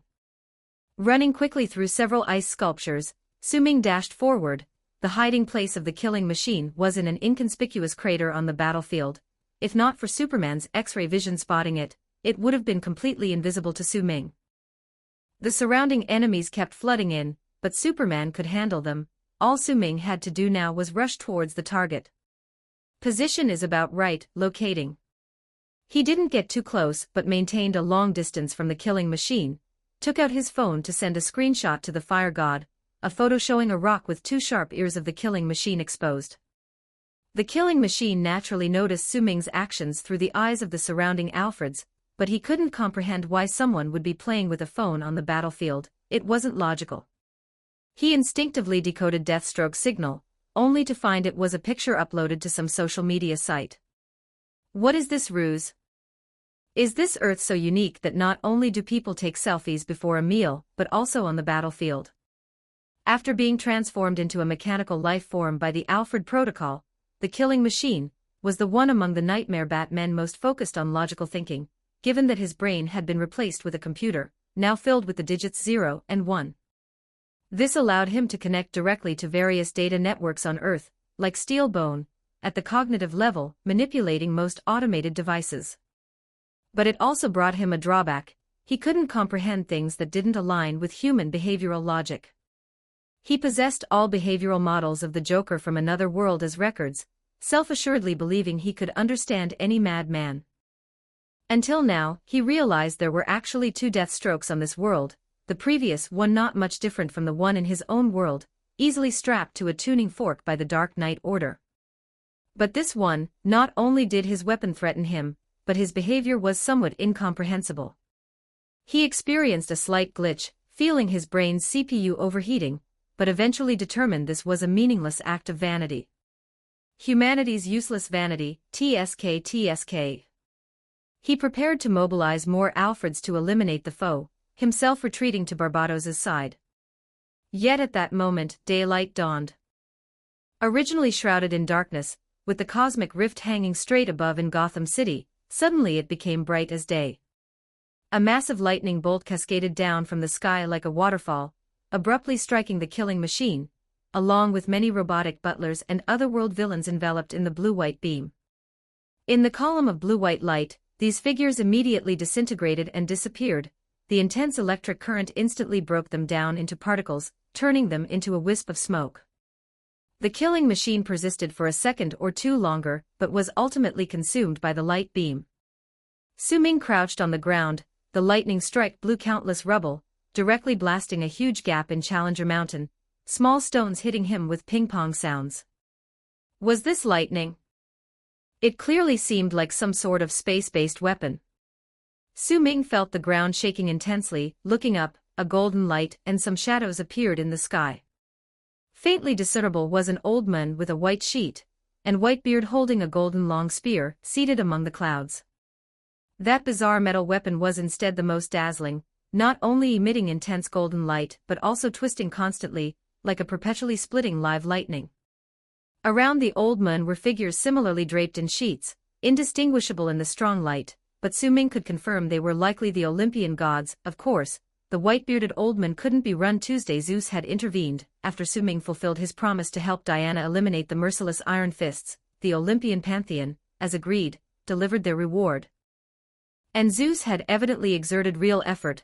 Originally Su-Ming thought a few small lightning bolts to burn the killing machine's circuits would suffice, then have Clark freeze it in place, so he could strike it with his great sword. Unexpectedly, Zeus was so formidable, rallying the entire divine system to unleash the divine artifact, directly turning the killing machine into ashes. The killing machine did have dark energy protection, but the energy within him compared to a whole divine system's positive energy was still too little. Zeus didn't need to seek a restraint method, simply using stronger energy to disperse it. Of course, in the course of eliminating the enemy, they also performed an act of divine demonstration. Now the whole world knows it's the Olympian pantheon that intervened, likely garnering a swell of belief, quite advantageous. Calculating, the old god's schemes were too numerous. If possible, Su-Ming truly wouldn't want to interact with them. On reflection, they initially had Wonder Woman fighting on the battlefield as the Olympian pantheon's representative, now even more so with the main god directly intervening. It gives others the impression they resolved everything. Post-battle they might emerge as the biggest winners. Chapter 147, Chapter 120, Reinforcements arrive. 1929 words. The beam of light came, and went quickly, and the intense tremor soon disappeared. Barbados used his dark energy to stabilize the entire Challenger Mountain, for he still needed the cosmic tuning fork space here. Su-Ming got up, patted the dust off himself, and in front of him was a massive crater, as if a comet had slammed into the earth. Forget about killing machines, now there was only black magma on the ground. Superman landed beside Su-Ming, and the two faced the opposing villain army from a distance. The main god-level Zeus's intervention had clearly intimidated them, leaving them somewhat at a loss. "How are you, Slade?" "Unscathed." "You deal with these people, I'll go find Barry." Su-Ming didn't say much, just picked up his great sword and headed towards another nearby battlefield. Zeus in the sky seemed to give Barbados a deep look before disappearing with the gods, and Gotham was once again shrouded in darkness. As the golden light across the sky faded, Su-Ming realized Challenger Mountain was now part of the dark multiverse. The surrounding scenery gradually took on a cosmic ambience, with extraterrestrial planets and various nebulae becoming visible, and Earths from different universes gradually enlarging in view. Maybe the Earth of the main world was still stuck in the crack of the blood domain, but there wasn't much time left. Although Su-Ming had achieved his predetermined goal, the Justice League was still at a disadvantage, and his dream of slacking off was shattered. If only Superman were replaced by Super Dominator, the effect might be much better. Now, Superman still refrained from using lethal means against these otherworld villains, leaving Su-Ming somewhat speechless. Bruce was probably still waiting for the right opportunity. Where he was hiding, no one could find him. Su-Ming decided to first help Barry and liberate their own speedster. Barry's location was easy to find. Wherever enemies inexplicably fell, there he was. Su-Ming moved his shoulders, picked up a fallen phone from the ground, and silently cut his way through with the great sword, encountering a new drowned. He didn't know which world's Batman this was, nor what tragic fate he had endured. Knowing he was an enemy was enough. Su-Ming wasn't some holy mother. No matter how much suffering the enemy endured, what did it have to do with him? If given the chance, Su Ming would overturn and study these tragic experiences, as it might reveal the enemy's psychological weaknesses for exploitation.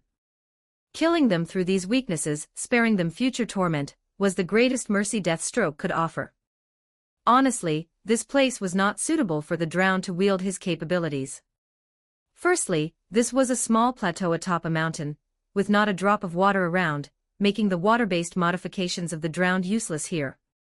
Secondly, his dead water army that he could spew from within were genetically modified liquid creatures, but they were also more formidable in water or by the sea. Barry ran too fast, giving him no chance to summon dead water. Every time he opened his mouth intending to release dead water, Barry would punch him in the jaw, nearly causing him to bite off his tongue. However, seeing that this drowned wasn't Briss indicated that Su Ming hadn't worked in vain on Earth-11, bringing him some comfort, although it was fleeting, as his attention returned to the battlefield. He didn't rush into battle, tackling the small fry around him while carefully observing Barry and the drowned's fight from a distance, secretly summarizing some insights. Unlike fighting against the Sea Queen in the past, Su Ming was armed to the teeth now, and this drowned was killable. His condition was clearly one of being unadapted to the land, with specialized abilities rendered useless, reducing him to a modified Batman. A water-type modified being on land made no difference to Su Ming, who, as a weapon master, found dealing with such melee-type characters straightforward. Barry, strike his ulnar nerve below the elbow joint. Seeming to fight amidst the small fry, Su Ming suddenly called out to Barry.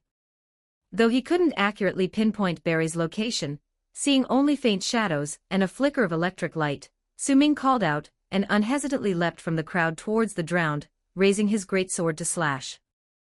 The so-called ulnar nerve, known in Celestial Dynasty slang as the funny bone below the elbow. Although Barry was in forensics, his specialty was evidence identification, such as chemical composition and ballistic patterns. Anatomical knowledge fell into the medical examiner's realm. But for him, last-minute cramming always proved useful. He hurried to the Gotham City Library, reading all the books on human medicine, traditional Chinese medicine theories, and massage acupuncture.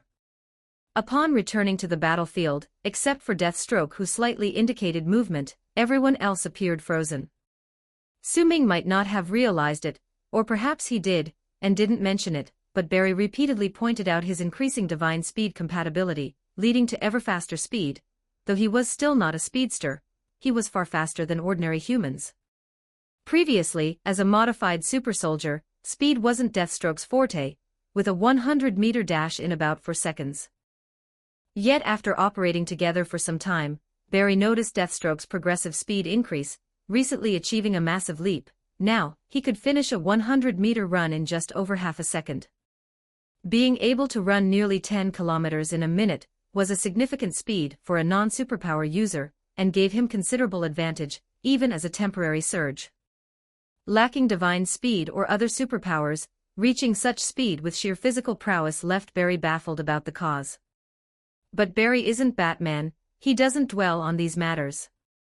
Since Deathstroke is on the side of the Justice League, the stronger the better. Before the drowned could react, or rather, before her brain could respond and take action, she felt a sharp jab under her elbows. Barry had also learned about other pressure points, like the deltoid on the shoulder, the deep part behind the knee, and so on. He hit them all with force. To move freely underwater, the drowned is the nightmare bat with the thinnest armor. Not wearing heavy armor leads to this awkwardness, unable to withstand unarmed attacks.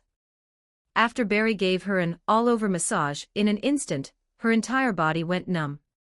Her brain was completely unresponsive, and the pain and tingling made her body as limp as noodles.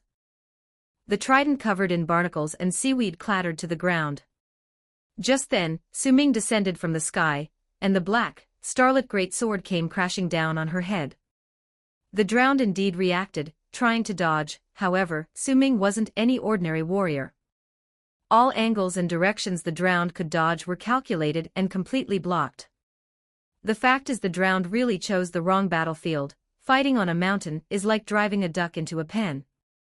The great sword in Su Ming's hand was already extraordinary, and was later coated with X metal, ranking among the top divine artifacts in the DC world.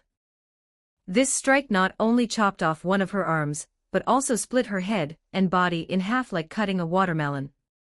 White and red splashed everywhere, like a fountain of salty tofu pudding. Barry, who was not far away, saw it all clearly. The blood mist and eyeballs spun right in front of him. He finally detached from the divine speed, leaned on Su Ming's arm, and started to vomit. The flaw of divine speed is this. What should have been brief appeared in excruciating clarity to Barry, the brutal scene seemingly frozen midair, as if putting on a show just for him. He couldn't handle the shock, and what little canned food was in his stomach came up. Hold on, let me catch my breath. Looking at the encroaching enemies, Su Ming felt a bit helpless. On a battlefield, where could he safely rest? Godslayer, Tower Shield. He drew the Godslayer and, with a single thought, transformed the scimitar into a giant, semi-translucent tower shield, protecting both of them behind it. Various ranged attacks fell on the shield like rain, stirring up hues of halos. Fortunately, with the strength of the Godslayer, it could withstand such attacks for quite some time. These two divine weapons are indeed useful. Having acquired them in this major event, Su Ming didn't lose out. At that moment, a massive golden warship teleported to the mountaintop, and a group of people jumped out like dumplings, joining the battle. Su Ming patted Barry's back, helping him feel better. It's the Cheongji, our reinforcements have arrived. This warship was the Cheongji taken from the Watcher by the Eternal Council. During the earlier Black Hawk Island expedition, 3 people took down the Black Hawk squadron. Afterwards, Detective Gorilla, Red Tornado, and Raven and others defected during the battle, refusing to play along with the Eternal Council. They piloted the Cheongji to the multiverse to call for reinforcements, and arrived just in time. Descending from the spaceship were all the Justice League members from the Bright Multiverse, along with some other world heroes. After Diana sent out a signal with her bracelet, they gathered and, through Cheongji, arrived on the battlefield. Seeing nearly 40 differently dressed supermen fly out of the ship, Su Ming knew the front line could temporarily regain an advantage, but time would surely be limited. None of these supermen had X-metal, and Barbados surely had measures to counter them long prepared.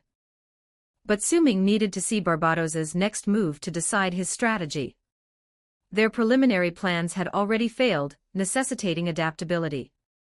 While he pondered, several Dianas landed beside Su Ming and Barry, helping clear the surrounding enemies, forming a thin battle line. Among these Dianas, some were young, some old, with slight differences in appearance, height, and attire. Among them was one with tiny fang-like teeth, clearly from the vampire universe. However, even with just a few people, they firmly held back the tide of incoming enemies. Soon after, a golden door unfolded out of thin air beside them, radiating golden light. Dr. Fate brought the survivors of the Gotham Resistance, some members of the Teen Titans, a few from the Birds of Prey, and finally Constantine, TSK, we meet all over the place. Any last words? Su Ming transformed the Godslayer into a lance and tickled Jia Kang's neck with the tip. This guy's scrolls are not only misleading, but the formations he promised would last 3 days never came through. If Su Ming hadn't known about his nature early on, he would be in deep trouble this time. Cough cough, my injuries are severe. We were ambushed by the Dark Knights, I'm dying. Constantine didn't wait for Su Ming to respond and covered his head, falling down, pretending to be dead. His acting was utterly unconvincing. If his internal organs were injured, why cover his head? Su Ming didn't bother with him, he was too busy. With the reinforcements in, the battle grew increasingly fierce, surrounded by explosions and flames. He would settle the score later. Except for this guy, everyone else who arrived on the battlefield joined the fight instantly. While they couldn't completely overcome the enemy's numerical advantage, they had already gained an edge in combat power. But atop the cosmic tuning fork, Barbados still watched the battlefield indifferently, seemingly ignoring everyone, a low chuckle emanating from beneath its black cloak. Chapter 148, Chapter 121, from Earth 23. 1216 words. The purple lightning kept streaking across the sky, releasing energy as the blood domain was torn apart. The rift that extended directly into the pitch-black space had descended below the horizon, indicating that Gotham City, now serving as an anchor, had entered into this dark universe. Previously, Su Ming was worried about Wonder Woman. With her strength, taking down the Laughing Bat should have been more than enough, but strangely, even after Su Ming had already killed 3 Nightmare Batmen, there was still no news from her side. He had initially planned to have Barry take him to find Diana, as killing the Laughing Bat first seemed safer, but now there was no time. Gotham had already sunk into the dark multiverse, and the entire Earth was gradually falling, so the process must be stopped or even reversed immediately.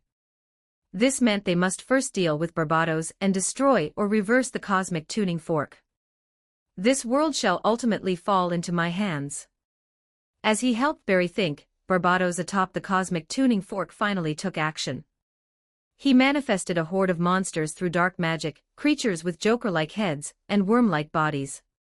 They were enormous, surging through pitch-black portals like a train, slithering through the sky, launching attacks on all the heroes who had come to assist. Some spewed green slime as ranged attacks, while others lunged to entangle and bite. The scene quickly fell into a stalemate. The reinforcements from other worlds were strong, but without any form of metal, they couldn't effectively damage these dark monsters. They could only take hits passively or constantly dodge, with counterattacks being almost ineffective. Heroes with greater strength could throw the monsters away, but most were left helpless, the scene chaotic. Barbados himself turned his attention to the Cheongji in the sky, reaching out his hand, and the space within his palm seemed to shatter as an incredibly thick black energy pillar shot into the sky. The pitch-black sky served as the universe's background, but Barbados's energy was blacker than the depths of the cosmos, differing not just in color but also embodying negative emotions and thoughts like a tangible force. The beam's speed was too fast, the Cheongji couldn't dodge, and was immediately hit, creating a large piercing hole. A series of explosions erupted on the massive ship's hull, the engines caught fire, and it began plummeting towards the ground. The explosions illuminated the sky, while Su Ming's focus lay on the breach. Though the Cheongji wasn't made of metal, as the vehicle of the multiverse overseer the Watcher, it was certainly very sturdy. But Barbados easily penetrated it, so did this mean his armor wasn't secure either? Barbados stood over 40 meters tall, and in front of the massive light beam he released, Su Ming's stature was like a Lego toy. The original plan was for Superman to entangle Barbados while Diana delivered a lethal blow, but now it seemed he had to take action himself. Barry, are you ready? Time is of the essence. Barry raised a finger, indicating to wait a moment. He was nearly done vomiting, reduced to dry heaving, but under such conditions, linking to the divine speed could be fatal. Fortunately, some space had been cleared by Wonder Women from other Earths, so Su Ming and his current position were behind their own lines. But now, facing the clown-headed monsters flying around, the Clark from the main world was utterly overwhelmed. However, Su Ming could manage. True, he couldn't fly, but he just needed someone capable of flight to take him into the air. Whoosh whoosh whoosh. After he shouted, several Dianas in front turned their heads, including a chibi Diana from the Little Universe and a decayed Diana from the Zombie Universe. By human aesthetic standards, none of them could be called beauties. But anyhow, who's free to lend a hand? I'll do it, sisters, maintain the line. From among the Dianas stepped out a black version, her outfit filled with hip-hop flair, hairstyled in a fluffy afro. Earth 23. Su Ming reached out and shook her hand, as despite her odd attire, she was quite eager to help. Yo, that's right, Earth 23 American Justice League, Princess Diana of Paradise Island, right before you, yo. The black young lady approached with a smile, taking Su Ming's hand, then engaged him in a series of street-style fist bumps, finger hooks, hand slaps, and wrist flips, making Su Ming feel like he was meeting a hip-hop singer rather than a superhero. Earth 23 is a parallel universe entirely consisting of black people. There, the Black Superman is the President of the United States, the Green Arrow is the Black Arrow, the Flash is Black Lightning, and Batman is practically invisible at night. Unless he speaks and shows his teeth, that is. Why not take me for a spin, and let's clear out those clown-headed fish in the sky? Su Ming shook off random information from his head and asked the Black Diana. No problem, just hold on to the lasso of truth. I've been itching to deal with those monsters. Wonder Black Sister agreed readily, removing her lasso of truth from her waist, gesturing for Su Ming to secure it around his arm. What's with the gold-plated diamonds on your lasso of truth? Su Ming took hold of one end, wrapped it around his arm a few times, securing himself. Don't mind it, sis is just this trendy, hold tight. Wonder Black Sister displayed an expression like she was looking at a country bumpkin, and shot into the sky, charging directly towards a nearby clown dragon. Su Ming sighed secretly. Some multiverse settings were really strange, but now wasn't the time to dwell on that.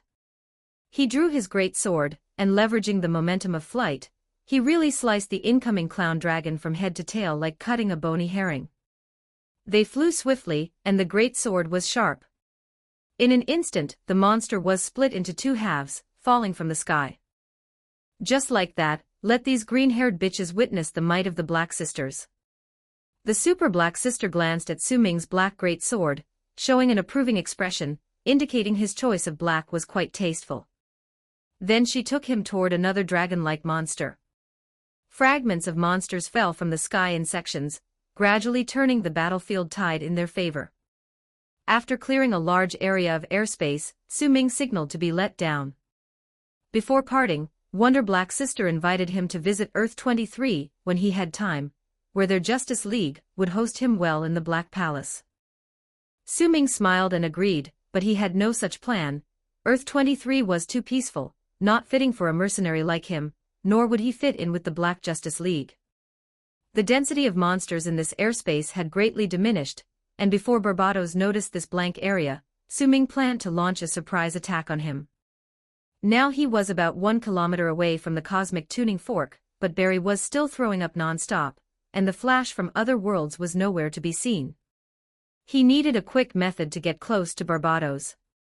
Chapter 149, Chapter 122, Counterattack Alliance 1467 words. War flames are still spreading, and the surrounding sounds are the clash of weapons and screams of agony near and far. At present, the heroes from the other world who came for support have already suffered casualties, even though these losses are far less compared to the enemy, but this is not a good sign. Barbados can summon his dark believers from the dark void infinitely, or create nightmare creatures out of thin air. His divine power spreads across the entire multiverse, and this energy seems endless. At this moment, several lantern heroes flew into the battle, various lights flashed across the sky, stabilizing the scene slightly, but Su Ming merely glanced at it indifferently. These forces stabilized the battlefield, but they couldn't stop the world from falling. The key still lies with Barbados. It has been mentioned before, the cosmic tuning fork is like a large tree, with a thick trunk, approximately 10 meters in diameter. As it goes up, it becomes thinner, till the end where it resembles a lightning rod. Barbados now entwines himself around the upper part, raising his hands to coordinate dark energy. His enormous form is very clear from Su Ming's current position.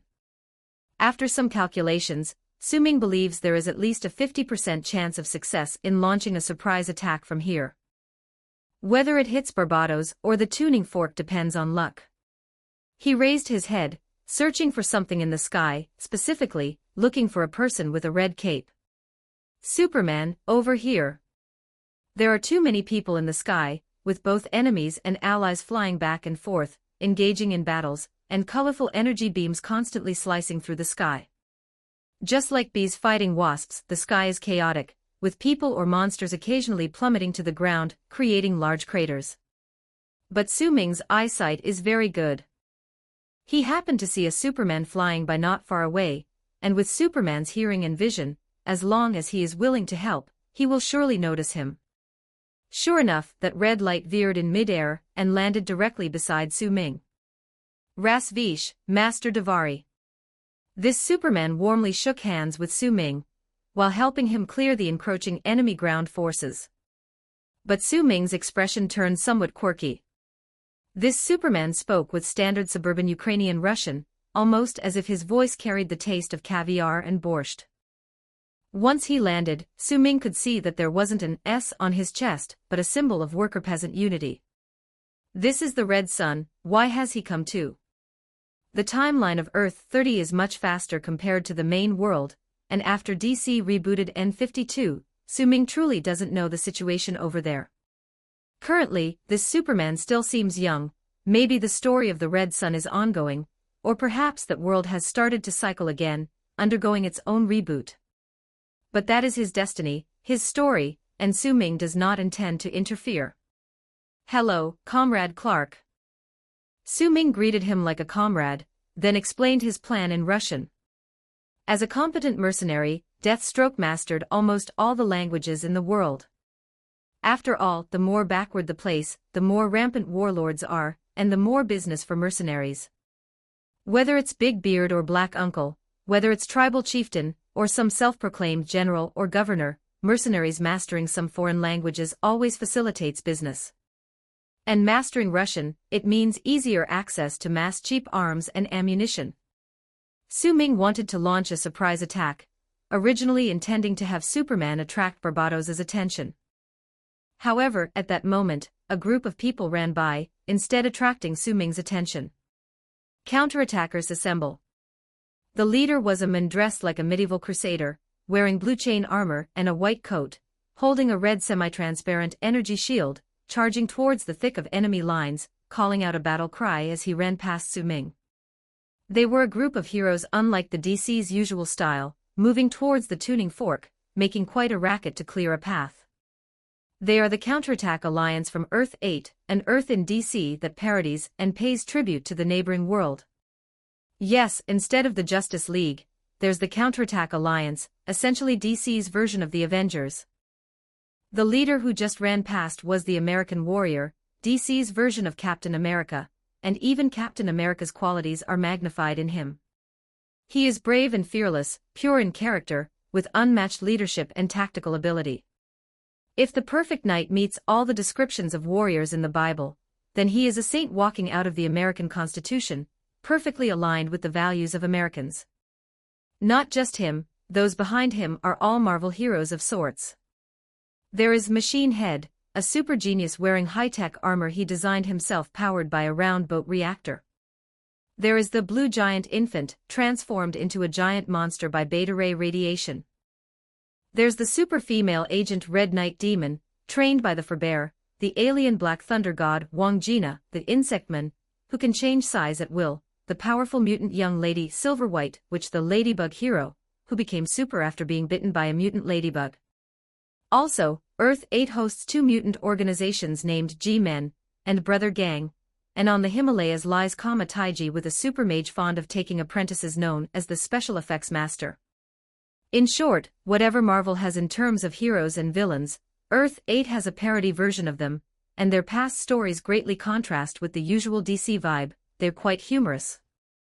Of course, Marvel also has parodies and references to DC heroes, like the Sentinel is essentially a Superman copy, Thanos is akin to Darkseid, Hawkeye drew inspiration from Green Arrow, Quicksilver from The Flash, Ant-Man from Atom Hero, Hulk from Grandy, Moonlight Knight from Batman.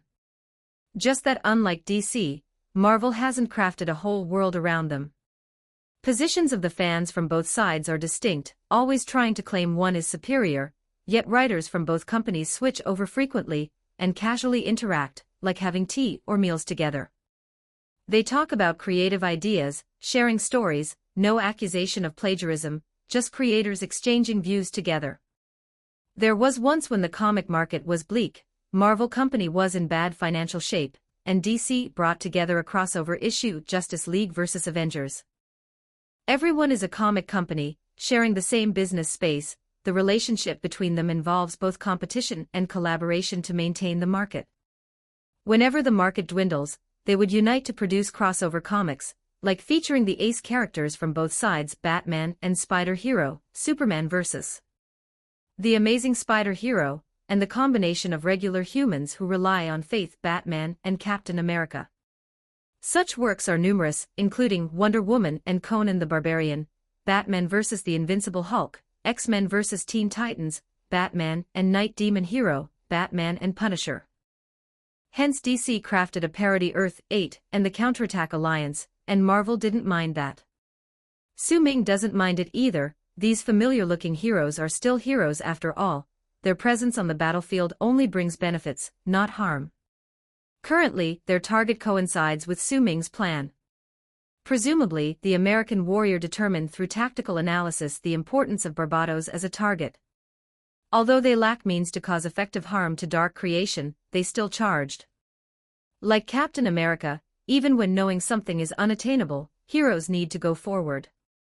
Faced with enemies blocking their path, they may not be able to inflict effective damage on Dark Creation, but the Blue Giant Infant and Wang Jina can throw them off Earth.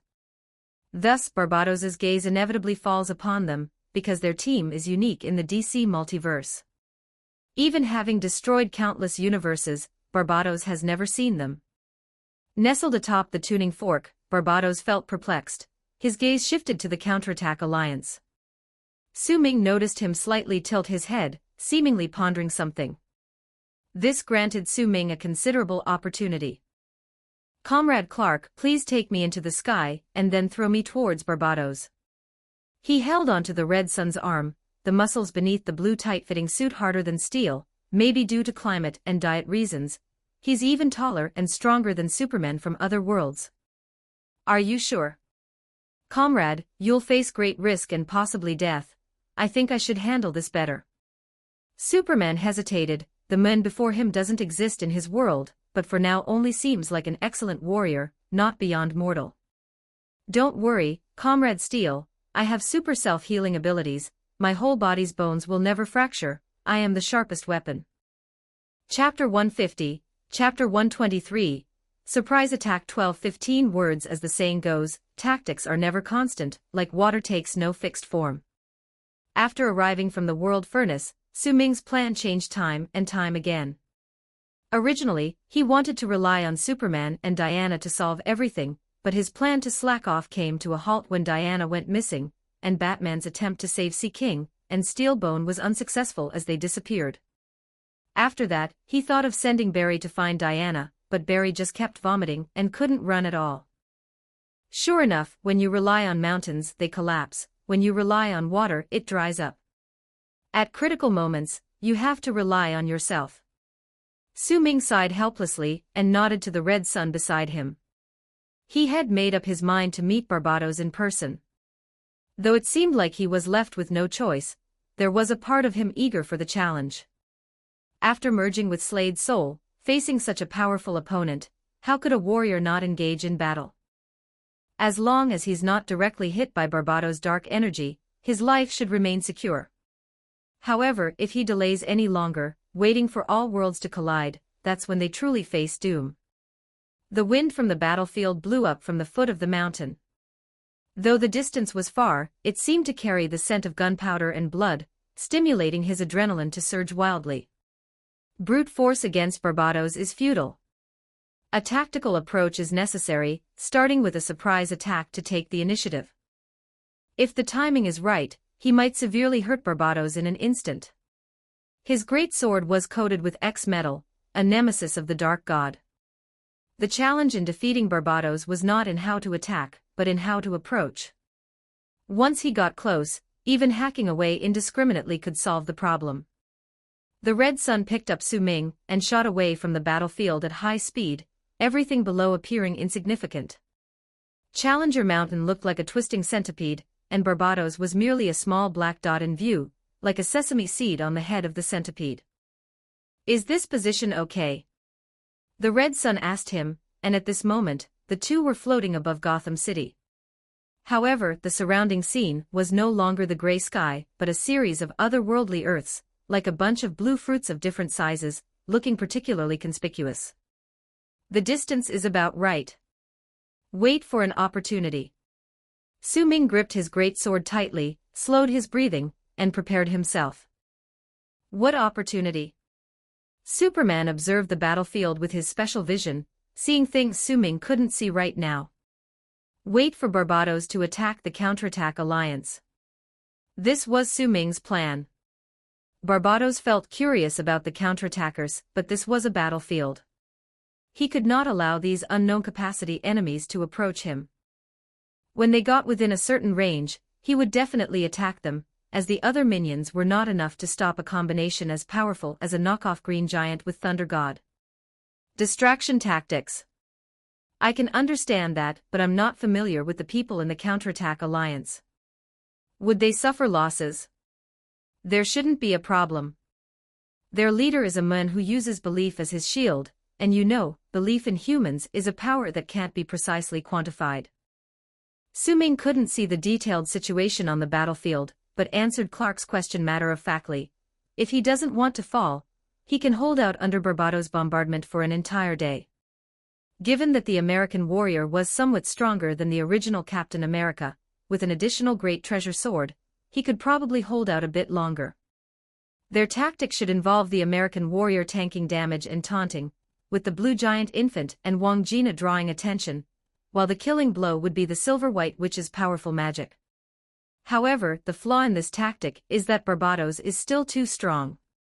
Without metal, their strength cannot exceed the Dark God, so if this is the only tactic they use, the outcome is already destined. Struggle, suffer, for your world is finished. Everything shall return to darkness. Indeed, as Su Ming expected, Barbados's attention to novelties was very limited. He was like someone who had just seen a little worm for the first time, but in the end, they were just worms. The Counterattack Alliance only captured his interest for a brief moment before he lost the desire to observe. He raised an arm, much like King Kong leaning his body on the Empire State Building, declaring to the world the arrival of a dark apocalypse with a screeching voice, and planned to crush these frontline bugs with his formidable energy. The gigantic dark energy beam suddenly lit up, with black light descending over the battlefield. On the beam's path, many of Barbados' loyal followers were caught, but in an instant they turned to ash. The American warrior shouted loudly, urging his teammates to evade while he raised his shield, curling up behind it. Almost the next instant, the beam struck him. Yet that miraculous shield actually withstood the powerful dark energy. Although the semi-transparent energy shield looked like a piece of red glass, it was indeed full of faith and unyielding will, and it remained unbroken. Of course, the American warrior wasn't unscathed. He was like a ball, knocked several hundred meters away by Barbados, bouncing off the ground and landing again. But he stood up again from the dust, looking very disheveled, and charged once more towards Barbados. He blocked an attack. The Red Sun spoke to Su Ming, whose vision was limited, with a slight hint of surprise in his tone. He found it hard to imagine how an ordinary person could survive such a powerful attack. Don't always think humans need protecting. When necessary, humans will stand up to protect what they care about. Su Ming replied with a hint of meaning. The Red Sun had been overly protective of humanity, merging the responsibilities of superhumans with the Forbare Ministry of Internal Affairs approach, offering comprehensive protection for humans. In that world, Lex Luthor described the Red Sun as putting everyone in a jar, metaphorically portraying that omnipresent surveillance in a Big Brother style. Superman nodded thoughtfully, a smile briefly appearing on his face before settling. I understand. Barbados is about to launch his next attack. That blue giant is now at the front, drawing Barbados' attention. Good, I must fly fast enough, otherwise, there's a chance he might evade. Su Ming flexed his wrist, his great sword in hand twirling in a flourish of light points. He faced the battlefield, which was indistinguishable, and slowly exhaled. Otherworld Clark let out a low roar, grabbing Su Ming's legs with both hands and spinning once, hurling Su Ming like throwing a hammer towards the top of the tuning fork. The fierce wind howled past his ears, even through the helmet, he could hear the air's roar. The armor on his body seemed to heat up from friction, but Su Ming didn't care. His target in the red lenses of his eyes was rapidly enlarging. Chapter 151, Chapter 124, Plans Can't Keep Up with Change 1694 words closer, even closer, Bruce now seemed like a missile. When Red Sun let go, he saw the cloud of sound barriers. Deathstroke's body, though not as sturdy as a superhuman's, was completely acceptable with the protection of the holy statue armor at this speed. This was a completely different feeling from being carried by Barry in the divine speed. In the divine speed, most physical effects were unaffected, making it relaxed and free. Anyway, Barry was doing the running, Bruce quite enjoyed it. But now, this was indeed accelerating through force, feeling the air resistance against shoulders and head, especially when flying at high speed, the wind was too fast to breathe. However, Bruce held the great sword at his chest, and Red Sun aimed very accurately. Just a fraction of a second more, Bruce would spear through Barbados' heart with the great sword as the tip. By then, although Barbados was strong, he would inevitably be gravely injured. But would things go so smoothly? As Bruce approached the range of Challenger Mountain, Barbados, like he had eyes on the back of his head, turned around at an inconceivable speed, his huge eyes like two purple lanterns, his gaping mouth full of boiling black fog. Without him making any other move, his body seemed to slide on the tuning fork, as if space had shifted, instantly moving down a section. Bruce's sword missed. He didn't hit Barbados, but instead swept over his head. The giant face of Barbados turned into a black ground in front of him. Bruce's pupils shrank instantly, but missing was missing. He had to find a new opportunity. Godslayer, Mega Drill. His thoughts were quick. Upon seeing Barbados dodge, he immediately abandoned the attack plan and drew the Godslayer. This weapon made of energy, guided by the user's thoughts, instantly turned into a gigantic drill, enveloping Bruce entirely, and began to spin rapidly. Just a fraction of a second later, Bruce made intimate contact with the rocky ground atop the mountain. Fortunately, though the Godslayer wasn't adept against dark energy, it was still undoubtedly a divine weapon. The enormous drill used the force of diving, driving him hundreds of meters underground, significantly cushioning the impact of the landing. Cough cough, quite a shock. Bruce moved his arms a bit, lucky he had modified his bones before landing.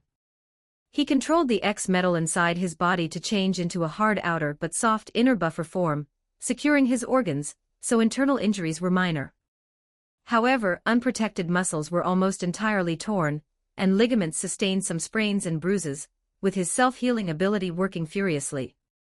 He felt somewhat stuffy in his chest, wanting to cut something to vent, with a bloodthirsty desire rising in his heart. But reason told him there was no chance to rest. He immediately used the drill to dig into the side of the pit, frantically burrowing like a groundhog. He had to move. Staying in this rabbit hole would only allow others to flood it. Although here was behind enemy lines with only Barbados, he posed the greatest threat. The Godslayer was now his versatile tool, maintaining its sharp quality, cutting through the surrounding rocks effortlessly, feeling like slicing tofu, instantly allowing him to dig out a long section sideways, like trench works on a battlefield to reduce impact damage. Sure enough, Barbados' energy beam immediately pursued, pouring straight into the pit Bruce had dug, a black energy exploding instantly, with Bruce hiding inside the newly dug side hole crashing against the rock wall. Despite being prepared, he still spat blood. The energy beam from Barbados was more powerful than expected, heavier than the injuries from falling rapidly from high altitudes. But not being hit directly meant he could still fight. These injuries would soon heal themselves. The influence of the bloodthirsty desire increased, but after he merged with Slade's soul, his control over the mental aspects greatly enhanced, not losing focus due to these injuries. The energy beam had widened the mouth of the hole significantly, but the black smoke emerging couldn't stop Barbados' gaze. He didn't see Bruce's corpse inside the hole. Escaped quite the smart insect. He merely glanced briefly, then shifted his attention, as a blue-skinned big-headed monster suddenly jumped nearly 100 meters from the ground, directly towards him. The monster's eyes showed only anger and annihilation. Its body seemed entirely constituted of muscles, without the slightest hint of fear, with raised fists seemingly intending to hammer Barbados into the ground. Giant infant, smash. Barbados sneered, a simple thing, such an attack posed no threat.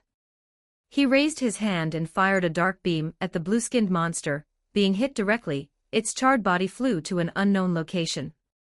But the expected enemy annihilated in the black light did not occur. Although this blue-skinned individual looked very battered, he wasn't even unconscious.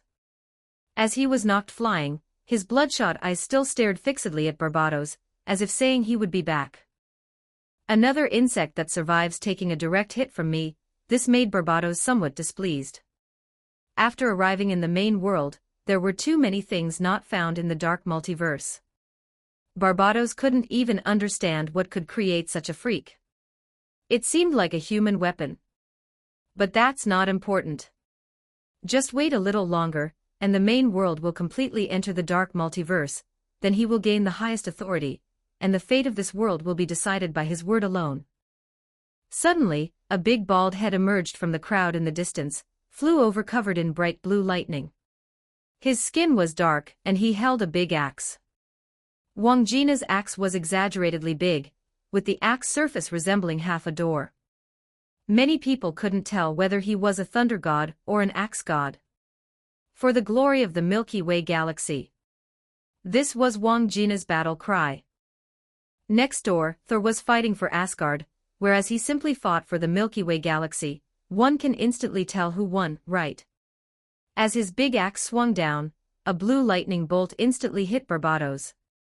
Barbados couldn't dodge the light-speed attack, but the rich dark energy protected him, leaving him unscathed. Barbados shook his robe and slapped Wang Jina away with one hand. This guy was too annoying, shining so brightly that it made him uncomfortable. Originally, the axe and lightning were enough brightness, but the black bald head gave an extra reflection, which was more than 1 + 1 + 1. Watching this firefly turn into a meteor in the sky, Barbados felt much better, and at that moment, a strange silver-white magic energy wrapped around him. It was like satin, with countless shining silver particles, directly grasping his neck, trying to pull him off the tuning fork. It's unclear what it truly was, like magic, yet also like some unique cosmic energy. He had never seen it, and surprisingly, this energy was strong enough to alter the world's reality. If Su Ming, who was advancing by digging underground, saw this scene, he would surely recognize it as the order magic mastered by the Silver-White, which created by DC as a parody. Next door, Marvel has the Scarlet Witch, and DC's parody naturally wouldn't forget her. You call it Scarlet, so I call mine Silver-White. You master chaos magic, so I master order magic. Your side is popular and comes from a prominent background, mine is just a girl next door neighborhood beauty. In summary, it's about finding differences. While the team positioning and abilities are very similar, the foundation is entirely different. These are distinct individuals. On the surface, the Silver-White Witch does not resemble the Scarlet Witch, instead, she looks more like the White Queen next door. She wore a women's suit with a white feather collar, her long golden hair flying with the energy. She was younger, but order magic was much easier to grasp than chaos magic, so her abilities presented were not any weaker than the Scarlet Witch. Now her hands wrapped in silver light bands, pulling hard in the air, a strained expression appeared on her small face. Barbados' gaze tightened, this insect actually touched his body. He attempted to shoot using dark energy, but the Silver-White Witch also withdrew her silver hands, freeing them to use order energy to counter it. Black beams and white beams collided in the air, stalemated, sometimes with black gaining an edge, encroaching a little on the other side, while at times white surged, pushing black back a bit. Su Ming emerged from underground several meters away, calculated perfectly to the root of the cosmic tuning fork. Looking up, he saw a beam clash scenario similar to Harry and Voldemort's battle in the air. At this moment, Batman suddenly appeared from somewhere, as though he had always been following behind Su Ming, hastily grabbed him to get him moving. The two drew near the tuning fork. The black energy made the area emanate an intrinsic coldness, but Batman seemed long prepared, waiting a long time for this opportunity. He had scouted the environment, leading Su Ming to Steelbone's position directly. There was an operating table, a slanted kind, which looked like an old-fashioned torture device. Steelbone was fixed onto it, seemingly trapped in a nightmare. Dead he wasn't. Steelbone, possessed by the mother box, had all of his promethium metal looking alive. Previously, the killing machine wanted his mother box, and that item had merged into Steelbone's body. Directly dissecting would yield nothing instead. No idea how Barbados managed it. How did he allow a robot to enter the dream and trap it within? But this didn't matter now. Su Ming immediately used the great sword to cut his restraints. Bruce slightly raised his chin towards the nearby tuning fork, indicating to Su Ming to rescue Sea King, then hoisted Steelbone to start relocating, hiding in the hole from which Su Ming emerged. Su Ming glanced at the nearby hanging Sea King, shrugged, swung the great sword, rescuing Mars Hunter, who was hanging beside Sea King. Chapter 152, Chapter 125, Mars Hunter 1241 words. That's right, the cosmic tuning fork is like a Christmas tree, covered in dazzling gifts. If you can choose, why save the Sea King? In comparison, Mars Hunter is much more useful. In the long-ago P-52 period, Mars Hunter was a core member of the Justice League, known as the jack-of-all-trades among superheroes, the green-skinned Superman. Bruce said he was a combination of Batman and Superman, having not only abilities but also brains. All of Superman's abilities he possesses, and those Superman doesn't have, he also does. For instance, disguise technique. He can change his own cellular structure to look like anyone, and with the invisibility technique, he can use psychic ability to change his own phase to become invisible or immune to all reality-based harm. His defense, power, and speed are all comparable to Superman's, and he possesses a terrifying self-healing ability, able to regrow his head even if it's cut off. His psychic strength is also formidable, capable of illusion technique, hypnosis, possession, thought scanning, thought erasure, mental shield, and thought control, all of which ex-Professor Next Door can't match. Besides having a wide array of abilities, he can also use his psychic ability to communicate with any animal, easily surpassing Sea King's ability to talk to fish. Don't mention that in terms of strength, Mars Hunter is far superior, even in dealing with people, he is stronger.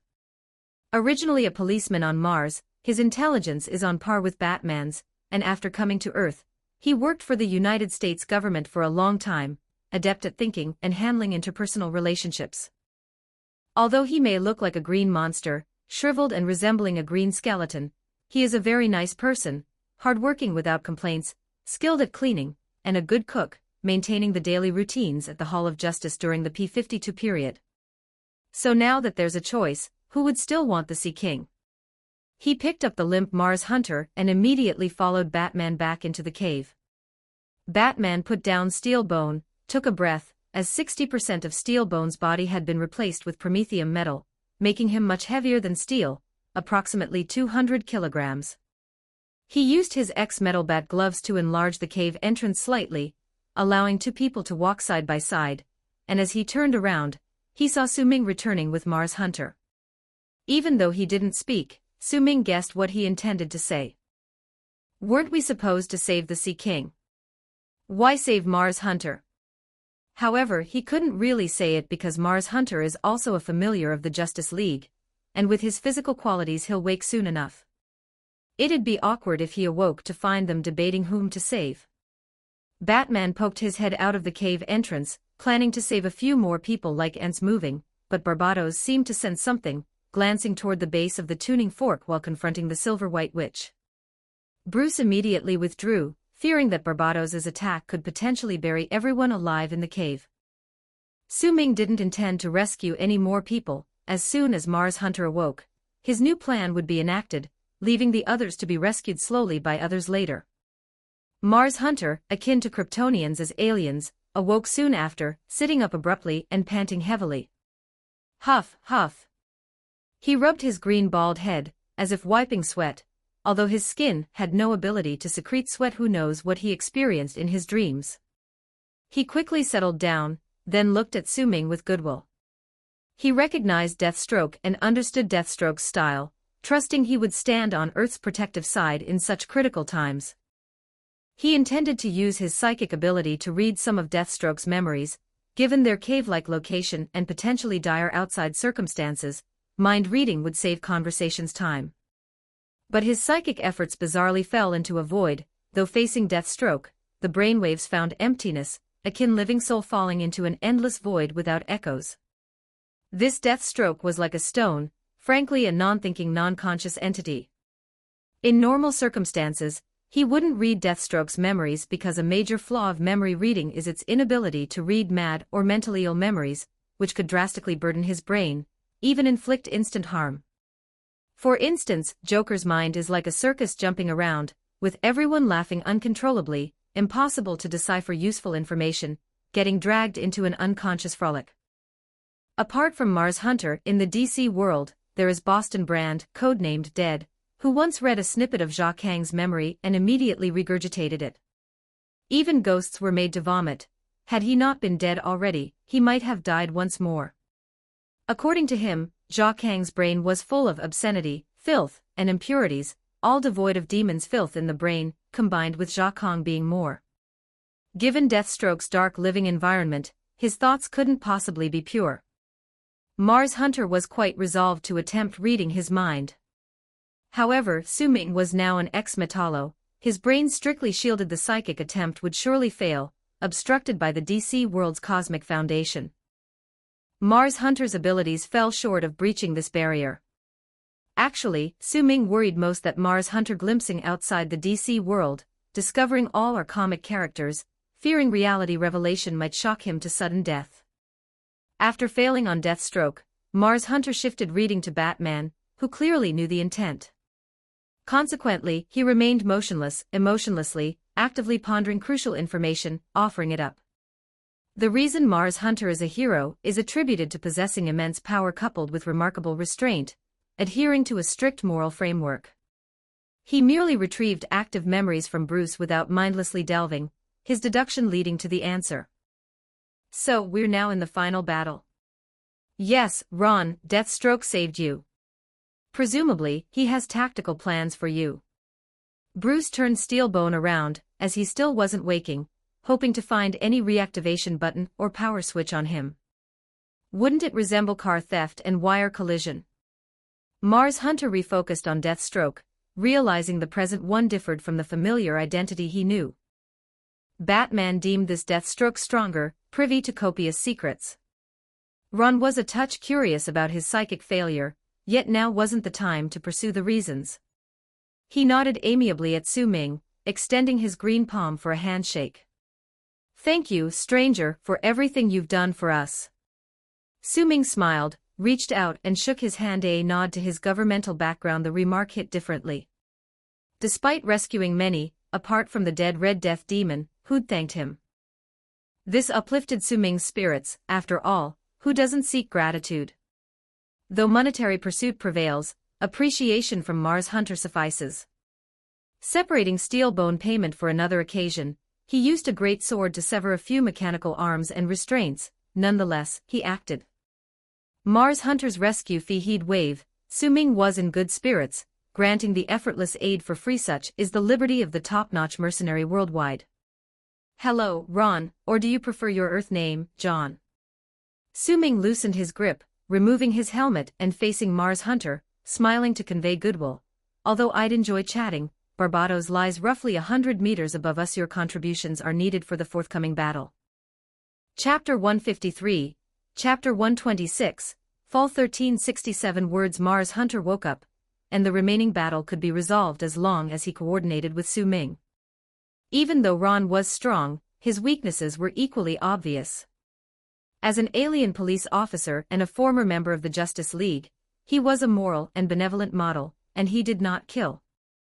Not only that, but he also had the attributes of a super good person. In the past, his method of dealing with villains was to stand still, and let the villains hit him until they exhausted themselves.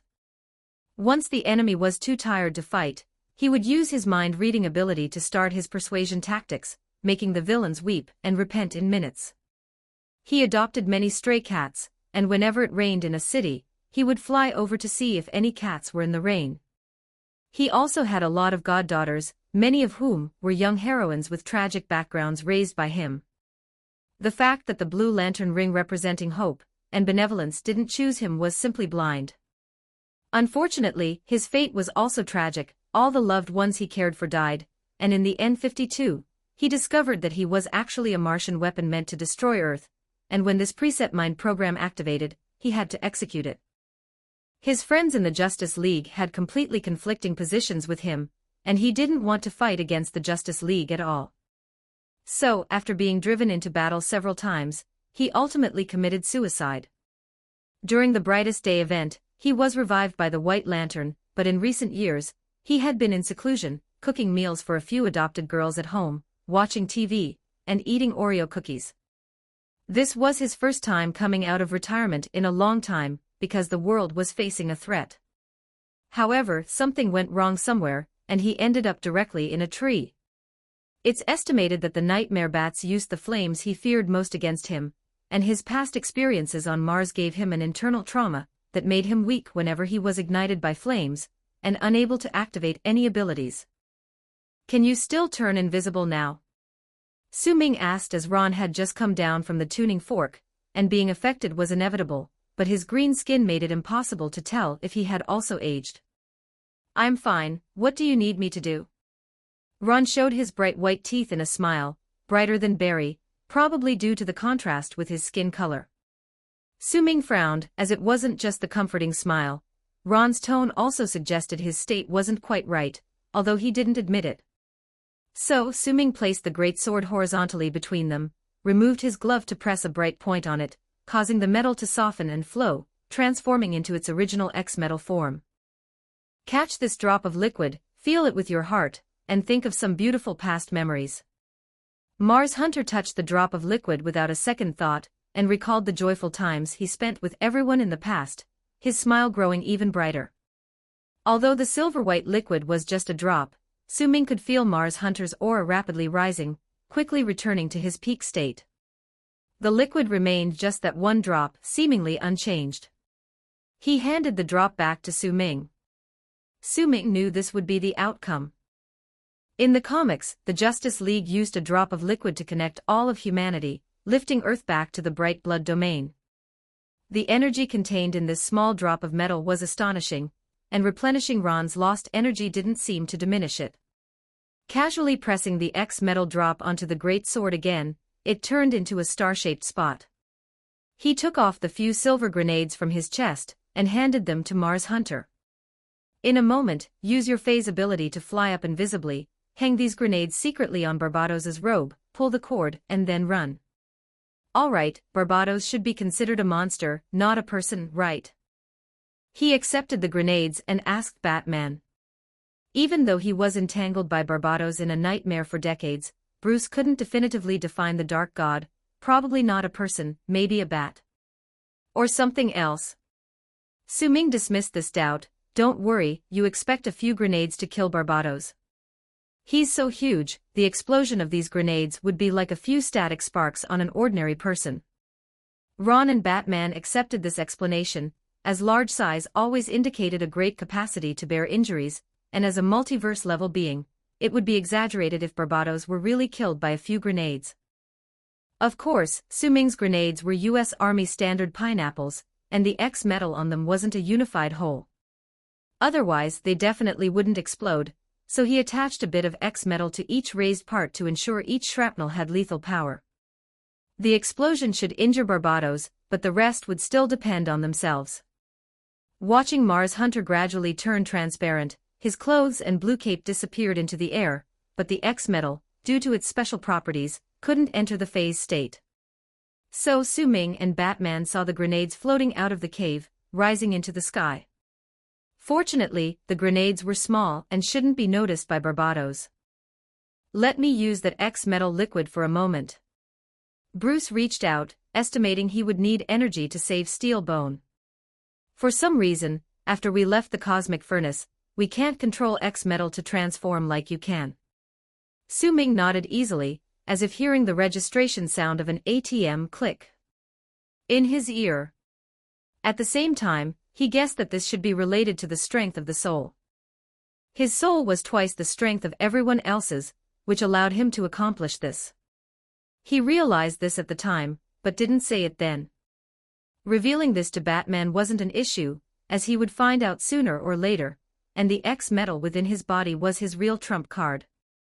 Su-Ming generously handed over a drop to Bruce, allowing him to smoothly awaken Steel Bone. The process was somewhat akin to lubricating a sewing machine. However, being a robot brought its advantages and troubles. After waking, Steel Bone needed to run a self-inspection of his program.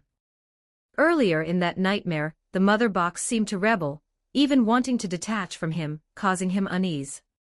Su-Ming ignored Batman and Steel Bone's actions, sneaking to the cave entrance to observe the sky. The time was about right. The sound of a violent explosion suddenly erupted, and a flash of silver-white light illuminated the entire battlefield like a fixed star bursting, causing all dark creatures to scream, clutching their eyes. Barbados was no exception. Countless X-metal shrapnels penetrated his back and deep into his body. Though these wounds were insignificant, it was like hundreds of small stones were embedded in his body, the pain making him stiffen entirely. Normally, this wouldn't be a big issue, but on the other side, he was still deadlocked with Silver-White Witch. In that instant, Silver-White Witch seized the opportunity, her entire body surging with power, order magic beginning to alter the surrounding local reality. Silver energy seemed to transcend space and time, dispersing Barbados's black light directly and accurately, transforming into a pair of phantom hands, clutching his neck and violently pulling him downwards. Barbados finally separated from the tuning fork, plummeting downwards at an extremely high speed. Su Ming immediately emerged from the cave, sprinting towards his falling location, alongside a few other heroes of unknown origin, though Su Ming was the closest. Barry suddenly appeared from behind, carrying him, although he had been vomiting too long, his steps seemed shaky. He gave Su Ming an apologetic smile. "Sorry for being late." "No, the timing was just right." "Oh, like I said, I'm best at catching up on time." Chapter 154, Chapter 127, The Worm in the Belly. 11-14 words after the X-metal grenade shifted Barbados' attention, he was finally pulled down from the tower by the Silver-White Witch's powerful magic. As he fell to the ground, floating in midair, Su Ming, with Barry's help, had already reached his landing spot.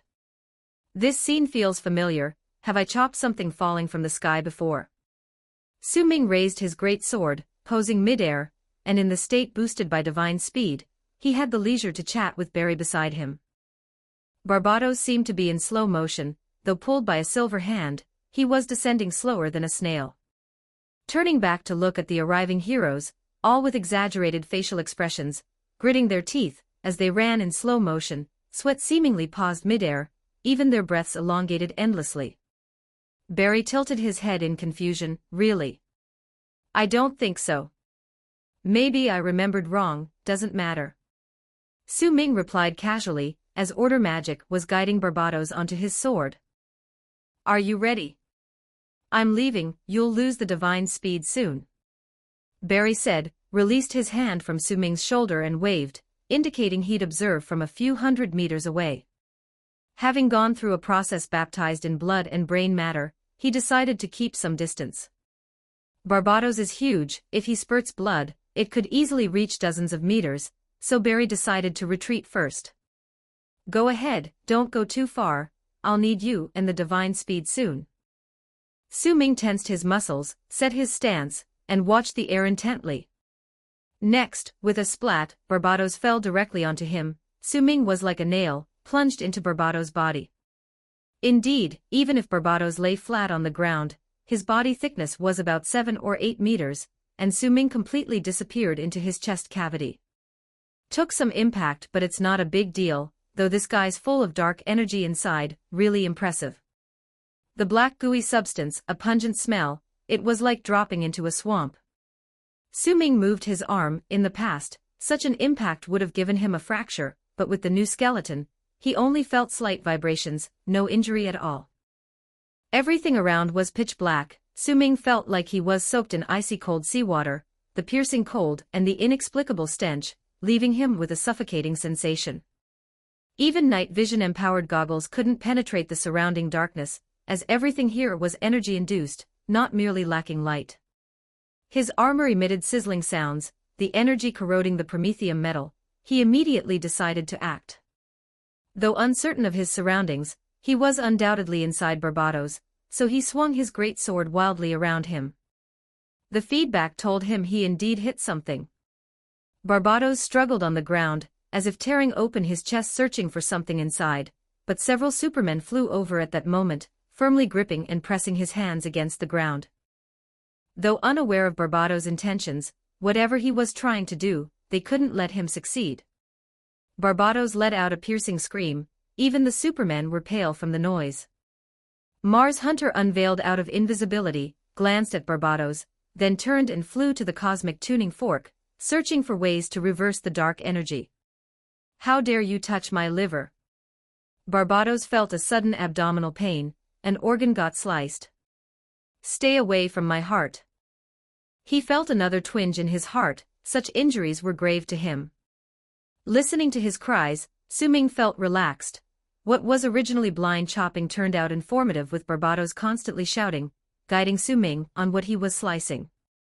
After a few sword swings, he'd pause to listen, and Barbados would instantly yell out what organ was being chopped. Delightful.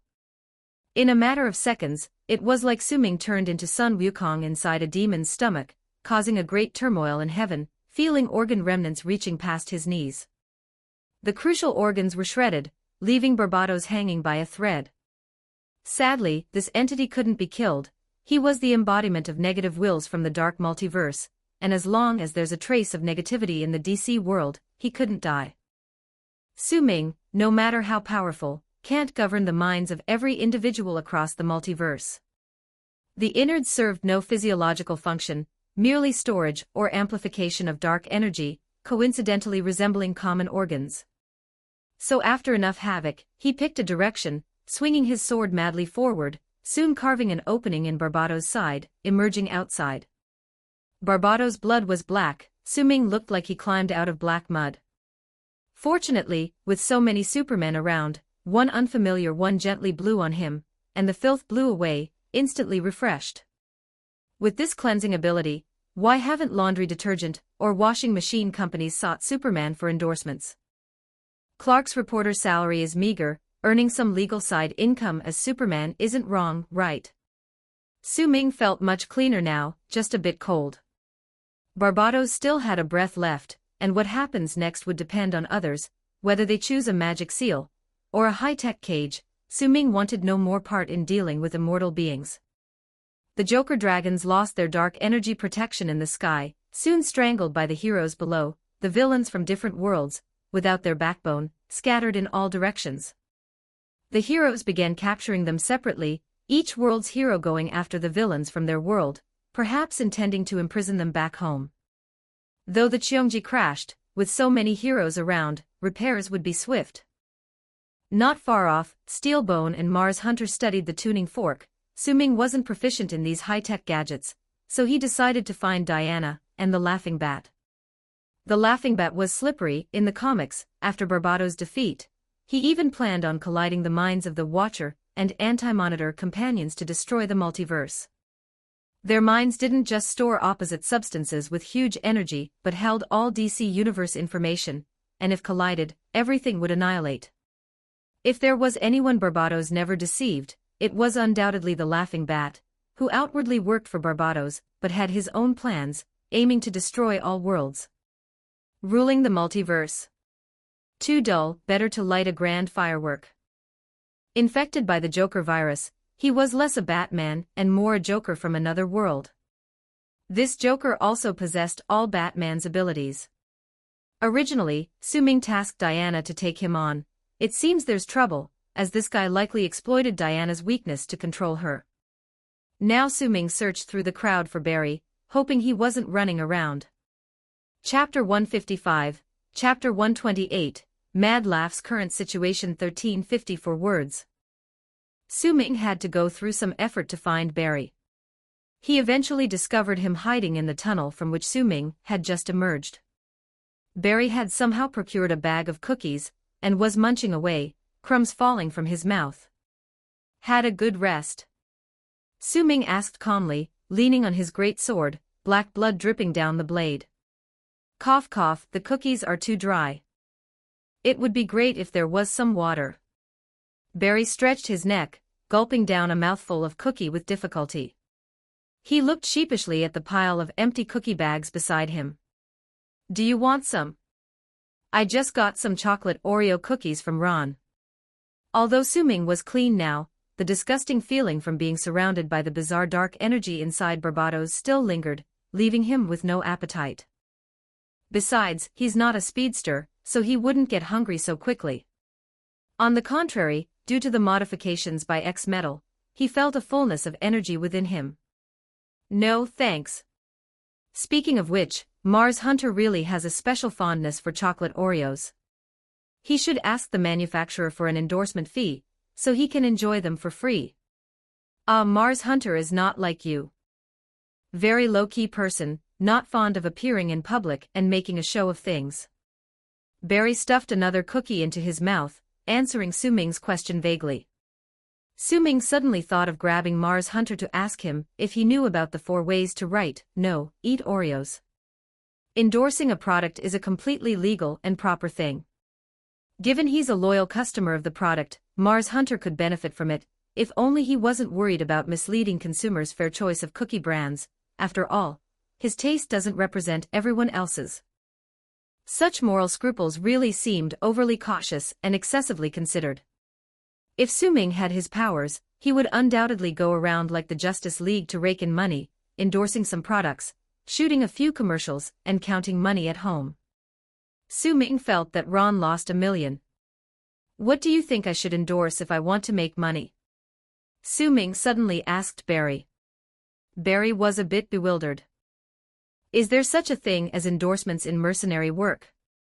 No reputable company would ask Deathstroke to endorse anything, right? Never mind, just saying. Let's go, take me to find the Laughing Bat and Diana. Su Ming was indeed just joking with Barry. Shooting commercials is nowhere near as fun as fighting. A mercenary should appear on the busiest battlefield. Barry wiped his mouth. Eating too many sweets all of a sudden was giving him a sugar rush headache. He usually preferred pizza. Where are they? The Laughing Bat's Batcave should be under Challenger Mountain, but Diana hasn't returned, and we haven't detected any signs of a fight beneath us. Su Ming looked at the surrounding bustling crowd. He was just standing there idly, which felt quite conspicuous. What other place in all of Gotham would attract an otherworld's mad Batman? Barry understood. He always was clever, especially when Su Ming practically spelled it out for him. I got it, Batman's Batcave in our world. Exactly, take me there. Underneath Wayne Mansion. The Laughing Bat sat in Bruce's chair, holding his chin, as if pondering something, though the way he occasionally burst into sinister laughter suggested he wasn't particularly serious. Not far from him, an old man was tied to a piece of equipment, surrounded by strange devices attached to him. This shabby-looking old man in a white vest, with a head severely balding like the fire cloud evil god from Kung Fu Hustle, was none other than the mighty watcher of the DC world. But he wasn't a match for Barbados, having been tortured in nightmares to the point of losing his abilities. Now, give him 2 birdcages and a pair of tinkling iron balls, and he'd be the spitting image of the grandpa from Su Ming's familiar neighborhood. The Laughing Bat had removed his skull cap, exposing his brain, and modified Batman's final machine operating table. Now, with a mere push of a button, the brains of the positive and negative watchers would collide, leading all universes to annihilation, given the main universe Earth is stuck at the blood domain boundary. Yet the Laughing Bat didn't proceed with this plan. Instead, he paused, endlessly joking with his hounds as if waiting for someone. The Watcher, having regained consciousness after being removed from the tuning fork, found himself powerless, unable to escape the Prometheum-made devices, and could only watch helplessly as the Laughing Bat did inexplicable things, anxiously awaiting his fate. Once, he believed he could control destiny, but the anti-monitor taught him he was not nearly as strong as he imagined. When he lived a low-key life, blending into human society and enjoying his existence, Barbados struck him again, showing him how vulnerable he really was. A short while ago, the Laughing Bat had secretly brought him here, spouting a torrent of words beyond his comprehension, a reality so mad that even he, who thought himself the universe's observer, couldn't accept. He realized this Laughing Man was utterly crazy, his plan truly terrifying. The Laughing Man told him they were all virtual characters, existing within some absurd comic books, everyone's fate manipulated, performing their pre-written roles like puppets.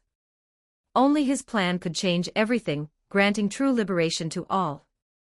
His plan involved killing all the Batmen, including himself, exterminating the person known as DC Universe's Hope once and for all.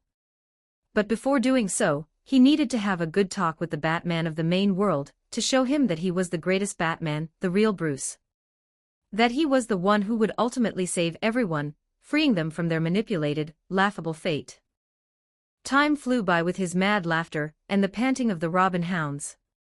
The watcher felt the laughing bat was merely waiting for an audience to gather. Most madmen loved an audience. The laughing bat had long anticipated Barbato's brainless defeat, knowing strength wasn't everything, it was intellect that mattered.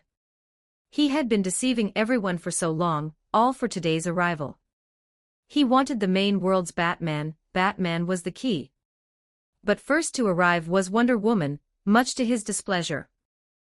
The laughing man used Bruce's voice from the main world, combined with his command of fingerprints, retinal scans, and technology, to already obtain the Bat strike armor from the main world. In a distinctly different style of combat, he used Joker-like bizarre tactics to tangle with Wonder Woman. Although the Hellbat armor was destroyed, Wonder Woman inadvertently got hit by his strong hypnotic needle and fainted. He didn't kill Wonder Woman but let her live a while longer. He tied her to a stone pillar using the lasso of truth, making her the audience. The laughing bat returned to the computer, observing everything at Challenger Mountain through Batman's surveillance cameras in Gotham. He saw the defeat of Barbatos, a group of people knocking Barbatos off the tuning fork and freezing him. Gaw gaw gaw. Soon, Bruce, the other me is coming. He raised his hands, wildly waving them in the air, overwhelmed with excitement.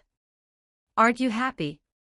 He suddenly dashed over to the Watcher, the smile on his face disappearing instantly, displeased by the Watcher's mournful expression. How could the Watcher be happy? If Bruce came, the laughing bat would surely activate the device, leading them all to annihilation. Only the laughing bat would find joy in such a situation. The things he talked about were outrageous, and the Watcher didn't believe any of it or perhaps dared not to. But before he could come up with an answer, the laughing bat suddenly raised a finger, laughing as he placed it against the old man's thick lips. No need to talk, I understand, ha ha ha. We are all tired of this fake world, and everyone will truly be set free. Chapter 156, Chapter 129. The two men's plan. The laughing bat laughed madly, laughing till his entire body weakened, collapsing on the ground, saliva dripping onto the cold floor, his piercing voice constantly echoing in the Batcave. He was insane, yet not insane. He knew everyone was a character in a comic, and the Batmans were the editor's trump cards, including himself. As long as they killed off all the Batmans with a very abrupt reason, once the editors attempted to resurrect them, then there must be a very exciting story, or a suitable reason, otherwise it would be a huge poison point. Reviving a Batman is easy, so how about resurrecting everyone from all worlds simultaneously? Apart from a world reboot, there's no other way. He knew DC Comics had just undergone a reboot, New 52 Rebirth. If it suddenly rebooted again, it would surely lead to a huge wave of fan cancellations. No fans mean no money means the company goes bankrupt. Perhaps the comic company would be acquired, characters would be recreated by others, but as long as he continued to stir things up, causing the world to reboot time and again, not even any major conglomerate's money is windblown. By then, everyone would be free, and now is just the first step. As for what happens if the editors don't draw him after the world reboots, he doesn't worry at all. When people know there's a Pandora's box but don't know what's inside, they'll always open it. He knows human curiosity too well. The Robin Hounds awkwardly lifted him back to his seat. He calmed his breathing, wiped away tears from laughter, and fondled the panel of the enormous control console before him. This mainframe was known as Brother Eye. He once had one just like it. Yes, what main world Bruce had, he once had. Batmobile, the Butler, Wayne Enterprises, Catwoman, Robins, Justice League, he had them all. He originally was just infected by the Joker virus, not completely incurable. If necessary he could choose to freeze himself. Justice League has such equipment. Yet he chose a different path from what he saw in the comics with Su Ming. He gathered Justice League, and found the all-purpose wishing machine of their world. This is a very powerful machine, its origins completely unknown, but it can fulfill any human wish. Perhaps someone might say it's the holy grail of the DC world, but in reality, it looks more like a massive train engine, requiring not only a lot of power to operate but also making a lot of noise, when activated, making those around feel like thunder shaking the heavens. This is a tool of the law of cause and effect. As long as the request meets logical requirements it can fulfill anything, but only one wish at a time, then the machine disappears, reappearing centuries later in some corner of the cosmos. The setting somewhat resembles the divine dragon in Seven Dragon Pearls. Want to kill Darkseid? Just wish to the machine, and Darkseid will be erased. Want to rule the world? Then everyone will willingly submit to your rule from the bottom of their hearts. The Laughing Bat wanted to use the machine to find a way to create an antidote, a way to save Earth. But what exactly is the all-purpose wishing machine in the comic world? Fulfilling that wish isn't some world will or special energy, but the editors and artists. The all-purpose wishing machine is actually a machine that conveys wishes to the editors. It's a giant telegraph. The madness factor suppressed by the Joker virus, along with Batman's long-standing curiosity and sense of responsibility, when the editors intended to add thought bubbles to his comic panels, the wish machine became his door. He saw everything outside the walls. Then he understood. He immediately concocted his own plan. First, act according to the fate arranged by the editors, wait for a variable, someone not controlled by the editors, that's his opportunity. The editors made him kill his own child, his friends, his relatives, destroy his own world. He complied, yet has he truly gone mad? Why does his uniform helmet cover his eyes? Because he can't let anyone see his true inner world. He still maintains minimal rationality. Far from being as mad as the Joker, he can feel pain. Even though everything he has is fake, he has deep feelings for them. Let the office workers indulge for a while. They think they've written a good story, but now their puppet has a plan of its own, just waiting for the theater to have a power outage or the police to make a surprise inspection. At that time, the revived puppets will turn the musical into a horror film. Barbatos's plan is very foolish. Those people would not allow him to succeed. Someone who isn't controlled by them must accomplish certain things. The Laughing Bat performs his script. He is waiting for an opportunity. Speaking the lines in the play, using mad thoughts to cover his real mind, no one sensed anything amiss with him. He waited. When the Red Death demon went missing, he realized the story had completely slipped out of the scriptwriter's control, which made him wild with joy. But he feigned indifference through madness, covering the deaths of those few, even fooling Barbatos. He knows someone wantonly killed Batman, although they were several mad Batmans, originally arranged to die at the hands of Justice League as villains. He discovered for unknown reasons, it seemed as if all the editors went on strike, this world suddenly became an ownerless thing. He could freely think, freely do what he wanted. Chapter 157, Chapter 129, The Two Men's Plan, Part 2. 1455 words. Unfortunately, even though he gained freedom, it was still fake, so he decided to resist until the end. In American superhero comics, there are indeed people who can break the fourth wall and recognize the real world, but their numbers are not large. A typical example is the nearby Deadpool and Gwen Stacy, one being completely insane, and the other a transmigrator. As audiences from the Celestial Dynasty, they had long recognized a comic character capable of breaking the fourth wall, which was the ace of Dark Horse Comics, The Mask. The green-faced guy in a yellow suit loved to communicate with audiences. Actually, as the third largest comic company in the United States, Dark Horse Comics was also the first to enter the Celestial Dynasty market, and their movie adaptations appeared on household TV screens long before Marvel's resurgence. People might not know the company's name, but they definitely knew the characters they created. Jim Carrey's The Mask, Stallone's Judge Dredd, and Jessica Alba with Bruce Willis in Sin City. Additionally, Tarzan, Alien, Iron Blood Warrior, Hellboy, Spartan 300 Warriors, and the Netherworld Police Station comics rights all currently belong to Dark Horse Comics. There are relatively more characters in DC who can break the fourth wall.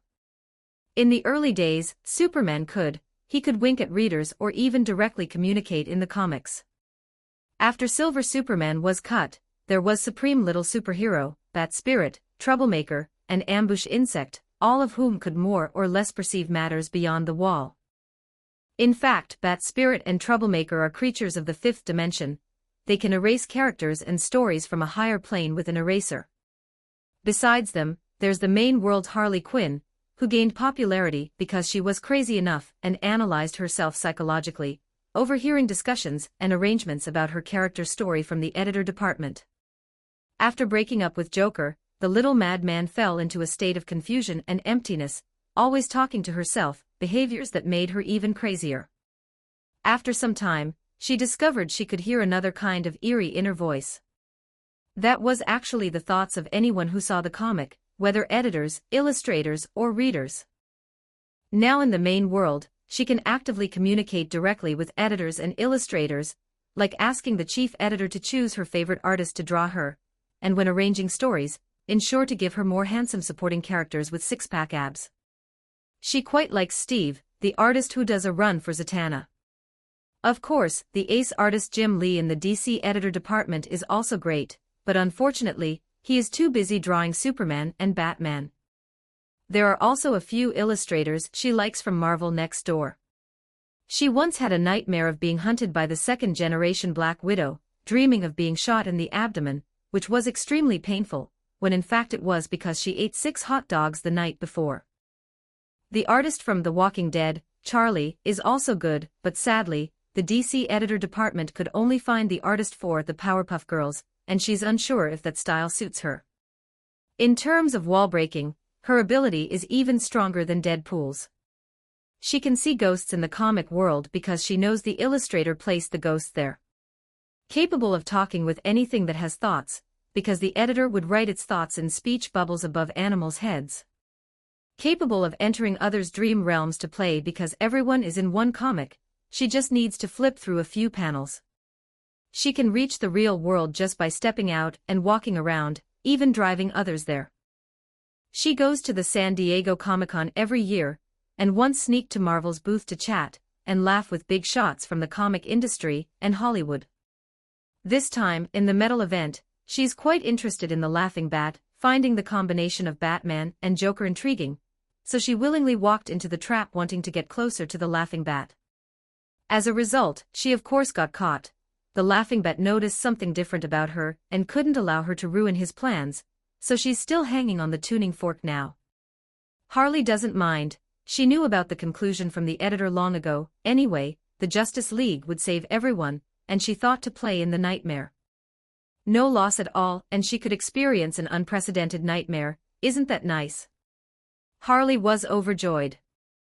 However, if she could confirm by breaking the wall again, she would find she couldn't connect with anything.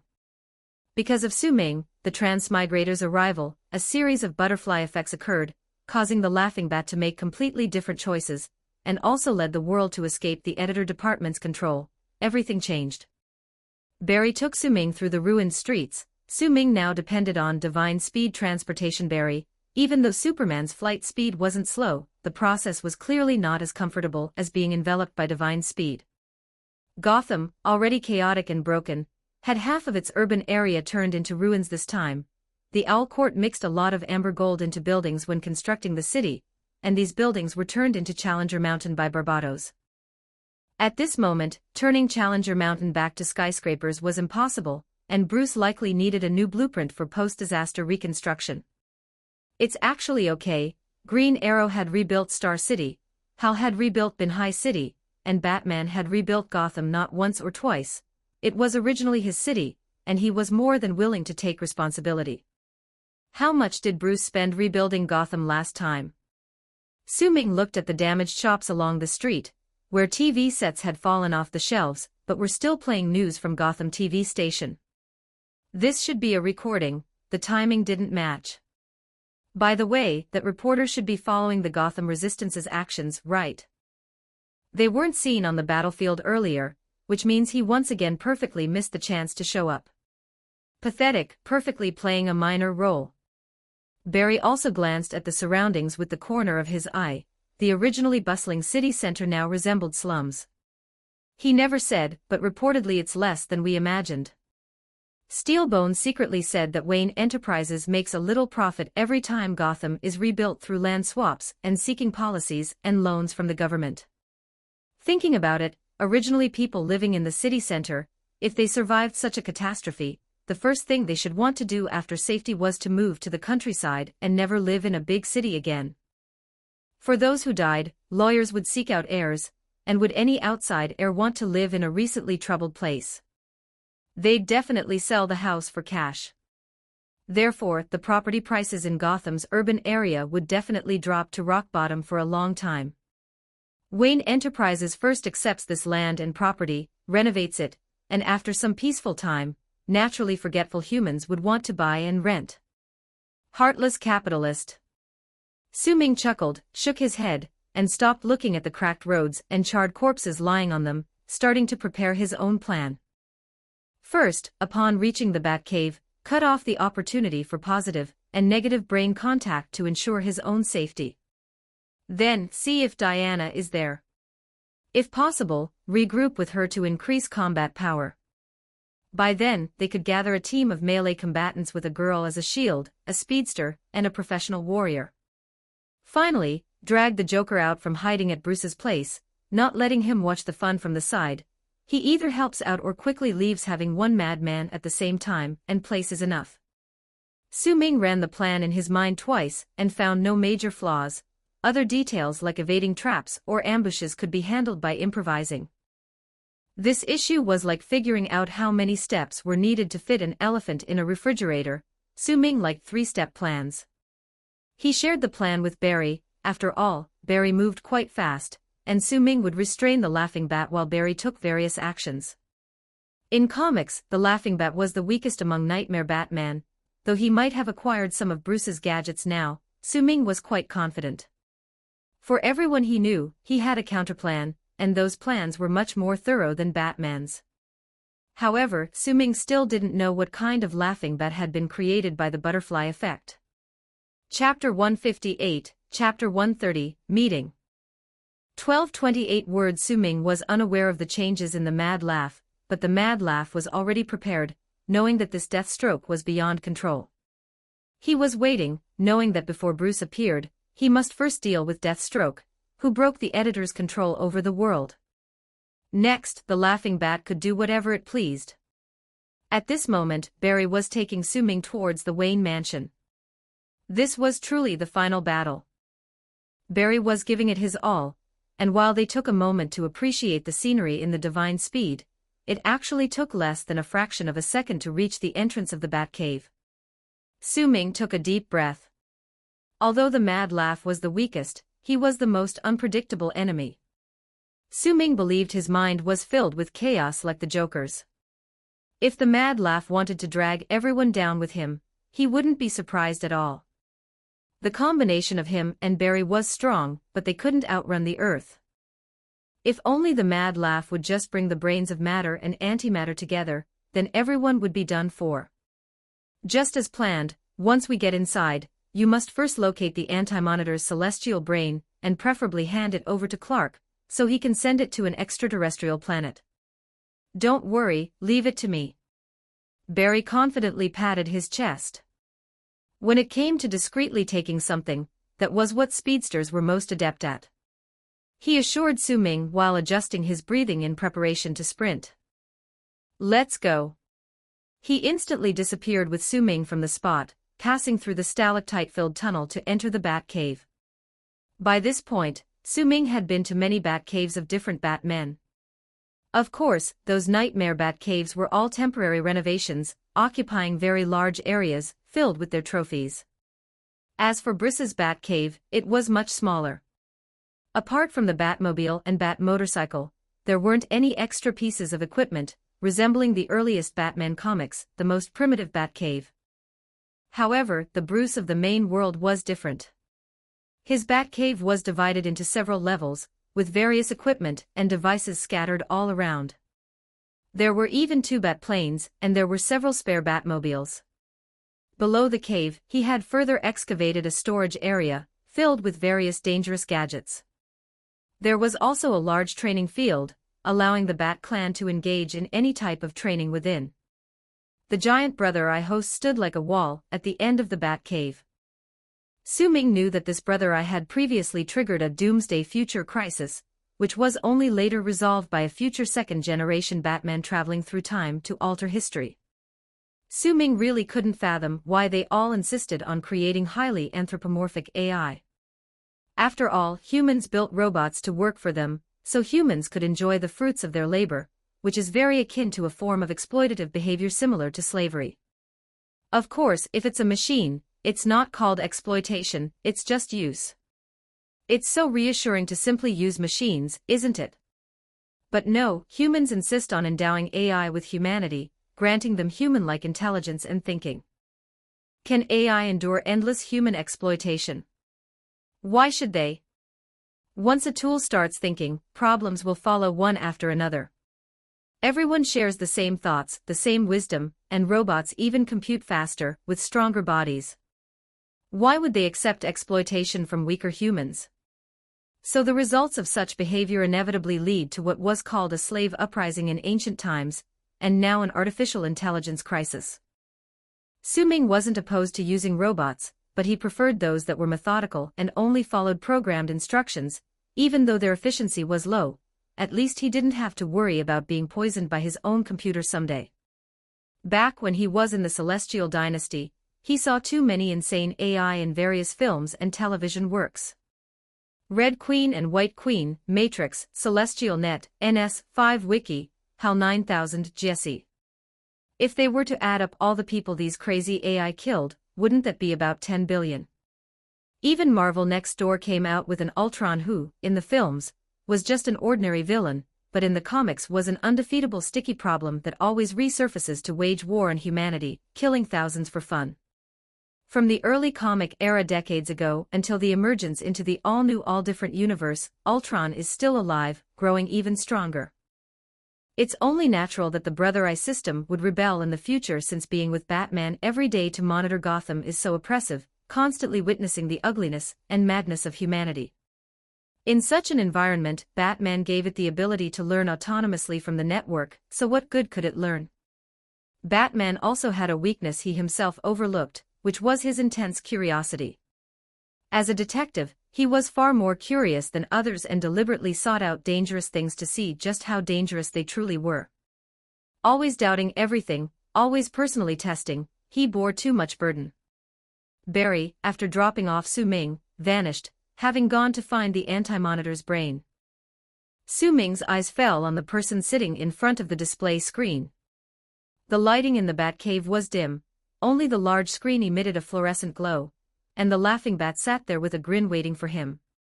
"Ho ho, you've finally come, welcome to the party." The laughing bat began to applaud, as if Su Ming had just won a race. Su Ming didn't respond, though his heart skipped a beat. He could sense something off about the Mad Laugh's current state, or rather, he didn't seem as mad as he imagined. Although his words were disjointed, he comprehended his intentions, which wasn't the behavior of a madman. It's likely the Mad Laugh was prepared, and a prepared Batman was extremely troublesome to deal with. With this turn of events, what to do? Awaiting answers online. Su Ming glanced at the Mad Laugh, noticing a belt around his waist. Though it was black rather than the usual yellow, it was undoubtedly the Bat's 100 treasures belt, filled with gadgets for all sorts of scenarios. The laughing bat likely had the Dionysus factor inside him, as this kind of metal could very well be the source of the Joker's manic state, and it also offered a powerful self-healing ability. This self-healing ability on the Joker was merely a gimmick, but on a Batman, it became quite a predicament. If Su Ming couldn't take him out with one sword, the Mad Laugh might have some remote method to detonate a brain. And even if he could kill him, there's the possibility the detonator was linked to his brainwaves, cutting them would trigger an explosion. Barry should have succeeded by now given his speed. Why hasn't he returned? Su Ming looked up again at the laughing bat, and at the divine artifact heroine bound to a stone pillar not far away, deciding to stall the Mad Laugh a little longer. The planned tactics needed adjustment, temporary observation. Since the Mad Laugh wanted to chat, then let's have a good talk. Chapter 159, Chapter 131, Stalling 1374 words. "Hello, 3 Koyu very much." Su Ming spoke in English with a very strange accent, which left the laughing bat momentarily stunned, not knowing how to respond. But Su Ming didn't need him to respond. Instead, he clumsily started dancing very awkwardly, his limbs stiff like a puppet with rusty joints.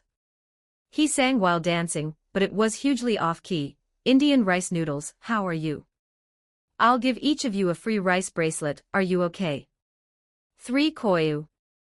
The smile on the laughing bat's face gradually disappeared. Damn, this was too awful to listen to, even worse noise than Barbados's wailing. Anyway, Su Ming was determined to buy time. In a world like American comics, singing and dancing is the way to stall, can't go wrong with that. Change your style and others will get confused. If possible, he would have sung the theme song from Frozen, but he's very much aware of his own singing limitations. High-pitched songs were out of the question, so he could only sing some silly songs to stay afloat. Indeed, the laughing bat was momentarily bewildered. Deathstroke's bizarre behavior left him completely at a loss for words. He knew this Deathstroke was the source of all uncontrollable chaos, but where did he come from? This was Su Ming's improvised strategy, on one hand to delay time, and on the other to test just how insane the laughing bat was. If he was insane enough, he wouldn't refuse to have a dance battle with Su Ming. It all depended on how much Joker virus had affected him. If he could still control himself, he'd certainly refuse.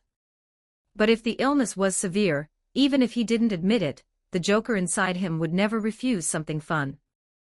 Yes, dealing with Batman requires meticulous planning, but dealing with the Joker requires being even crazier than him.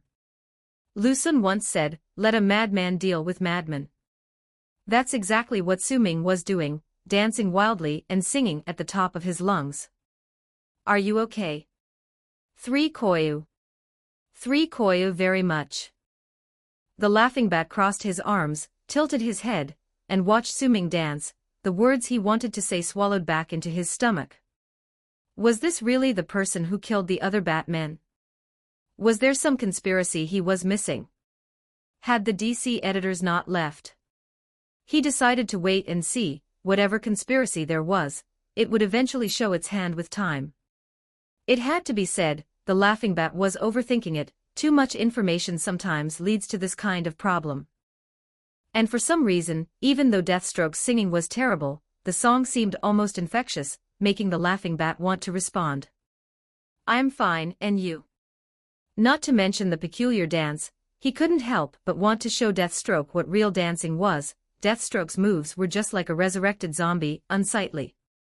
Couldn't stand it, even though both were stalling for time, this dance was simply an eyesore. As he pondered, Su Ming concluded his dance with a rapid spin, dramatically bowing to the air around him. After accepting the non-existent applause, he provocatively nodded at the laughing bat across the empty space between them. For the laughing bat, stalling was necessary. He had something to say to Bruce in the main world, and with Cheongji broken, he wasn't worried about anyone escaping. He's not afraid of death, but there are things he wants to tell Bruce from the main world. This is a seed. As long as Bruce starts doubting the reality of the world, it's the most powerful virus. Having made up his mind, the laughing bat accepted the challenge, getting down from the chair in front of the Brother Eye equipment, shooing away a few robin hounds. He lowered his head, found some empty space, and began his dance performance. Clad in tight-fitting leather, Su Ming initially thought he was going for a goth style. Unexpectedly he sang a song he'd never heard while doing the shuffle dance.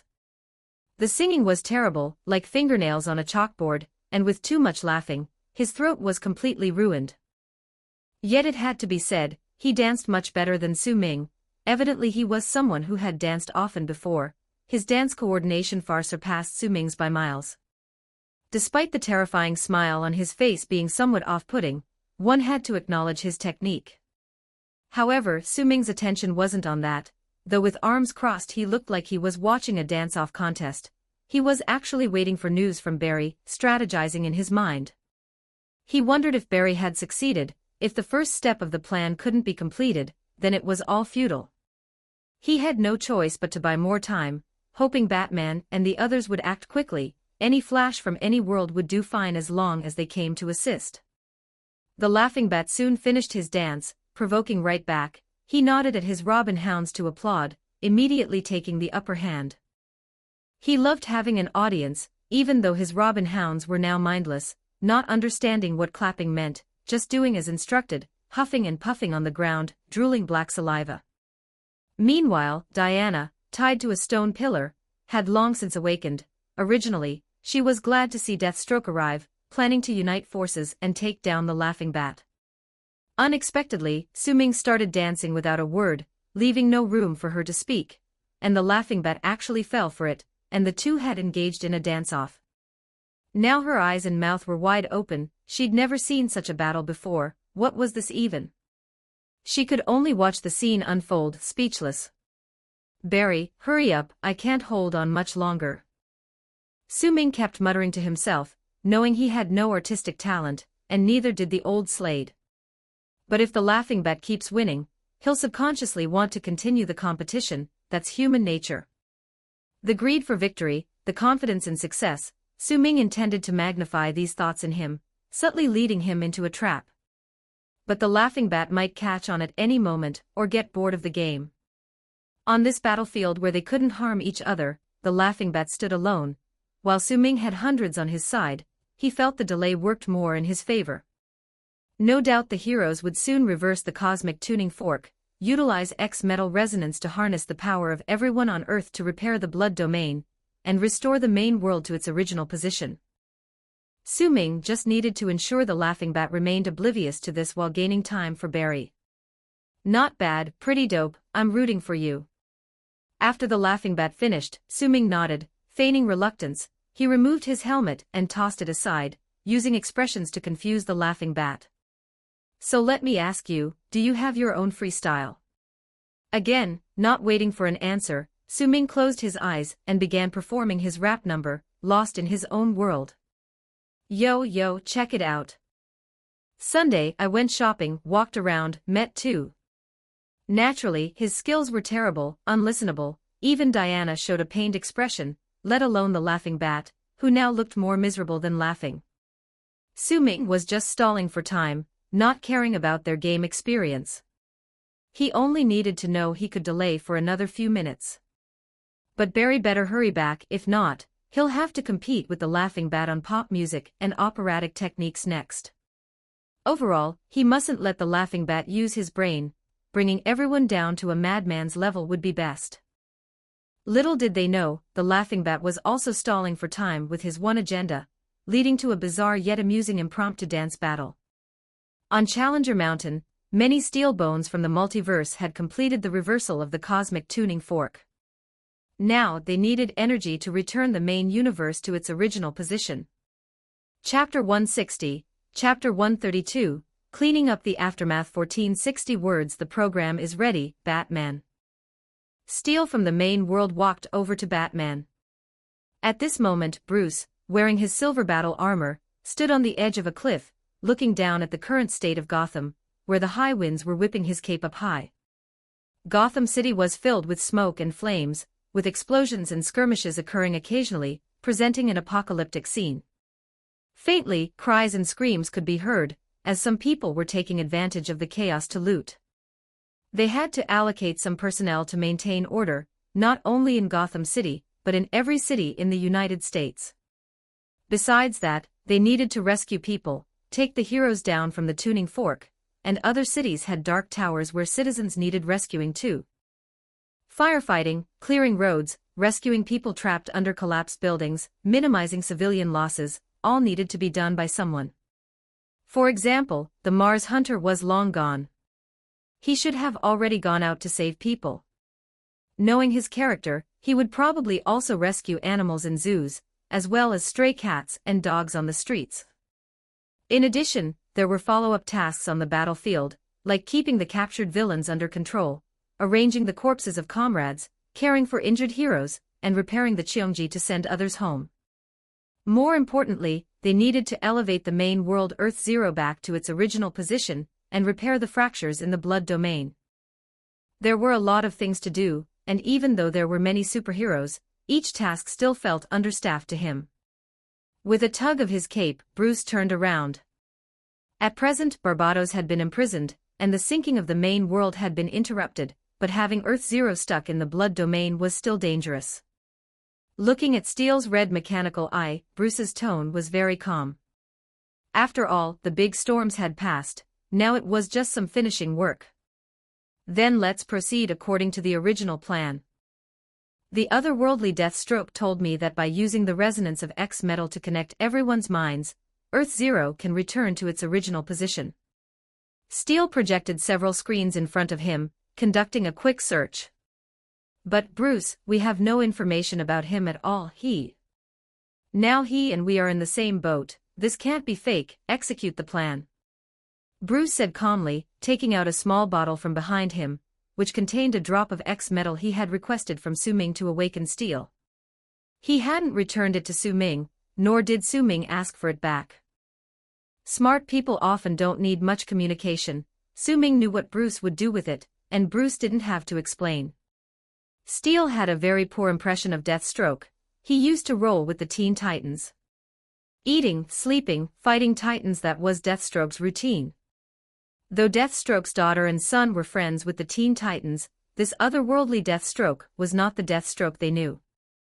Yet Steele still felt uneasy.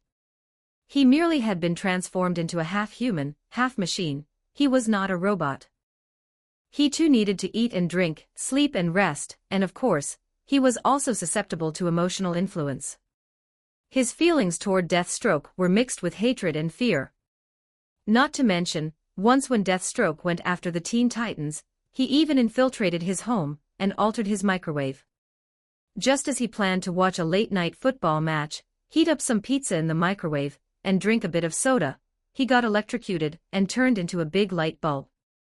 Deathstroke bypassed the fuses in his home with wiring, making him endure a night of intense electrical shock until his entire person was charred.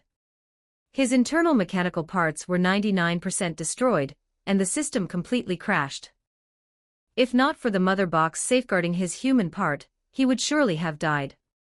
Much less was said of his teammates getting beaten till miserable by Deathstroke each time. Although, for various reasons, Deathstroke didn't kill them, being heavily injured each time was inevitable. He would cause explosions in the city, drawing Starfire to investigate, only for Deathstroke to ambush Midway, hitting her with a special sniper rifle designed for aliens from 4 kilometers away with tranquilizer bullets. Starfire's flight speed was only slightly slower than Superman's, yet her defense was quite ordinary. One crash from such a height resulted in severe injuries, keeping her in the hospital for over a month. Beast Boy chased Deathstroke, who deliberately lured him into turning into a mouse, crawling through a mouse hole, and then immediately captured him with a strong Prometheum-made container, preventing him from reverting to his original form, forcing him to be a mouse for several days, starving him to near death by the time he was rescued. Originally, the magical girl Raven restrained Deathstroke relatively well, but then Deathstroke somehow acquired some N-metal to recast his holy statue armor, rendering Raven completely useless, without any magic to wield. Every one of the Teen Titans gritted their teeth at the mention of Deathstroke, but Deathstroke faced any of them as if dealing with sons, easily. They, as a teenage team, were no match for a tactical master. Especially Nightwing and Damian, because of their relation to Batman, Deathstroke always cared for them specially, ensuring that severe injuries didn't lead to unconsciousness, and hospitalizing them rather than letting them heal at home. Of course, Slade had a black history too. In the comics, each time he would fail at the last moment, sometimes unable to defeat Nightwing for various reasons, but he always managed an escape.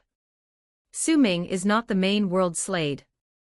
If the Teen Titans dared to cause trouble, given his current capability and intelligence, he would surely capture them all and demand ransom from Batman. The strangest part was that Deathstroke repeatedly thrashed Nightwing and Damian, but Batman never retaliated against Slade. If there were no conflicting missions, the two would often meet in harmony. What kind of father is this? Someone beats your sons into the hospital, and you send them homemade cookies by your own butler. Bruce, why would you trust him? You know that mercenaries are not trustworthy. Steele sighed. Although currently, it was indeed the only solution, being young, he couldn't help but complain a bit. Bruce walked straight toward the tuning fork, maintaining his decision. No, Victor, he's the most trustworthy person before settling the bill. If I'm right, he will certainly present a very detailed account, charging by items. After getting paid, he'll probably go on vacation in Hawaii. He loves the sea.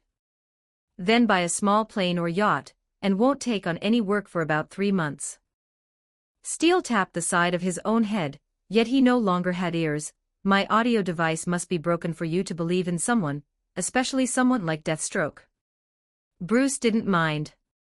After all, Steele was technically a friend of the Robins, entirely a big kid, much younger than Barry. Batman was once young too, and could understand his thoughts. One Deathstroke had already given them a rough time, now another one appeared, making him naturally feel fear.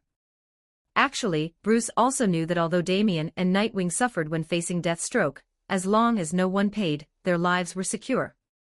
He regarded Damian and the Robins as his sons. His Wayne Enterprises would need them to take over one day. Each of their future bounty prices would likely be in the billions of U. Deathstroke wouldn't kill a target worth so much in the future. Not to mention Bruce was getting older, now already in his 40s. If the kids couldn't grow up quickly, then who would take over the Batman mantle in the future? Since Deathstroke was willing to act as a free sparring partner, it was certainly a good thing. If Nightwing and the others needed to grow, they must understand that no one else can be trusted and relied on, they can only depend on themselves. To be a superhero, especially the next Batman, they must go through these hardships.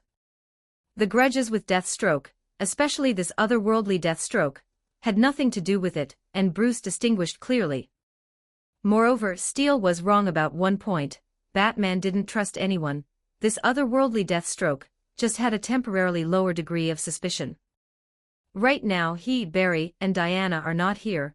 They should be chasing the Laughing Bat, and we should just do our jobs. Okay, Uncle Bat is always right. Steele held his head, responding perfunctorily.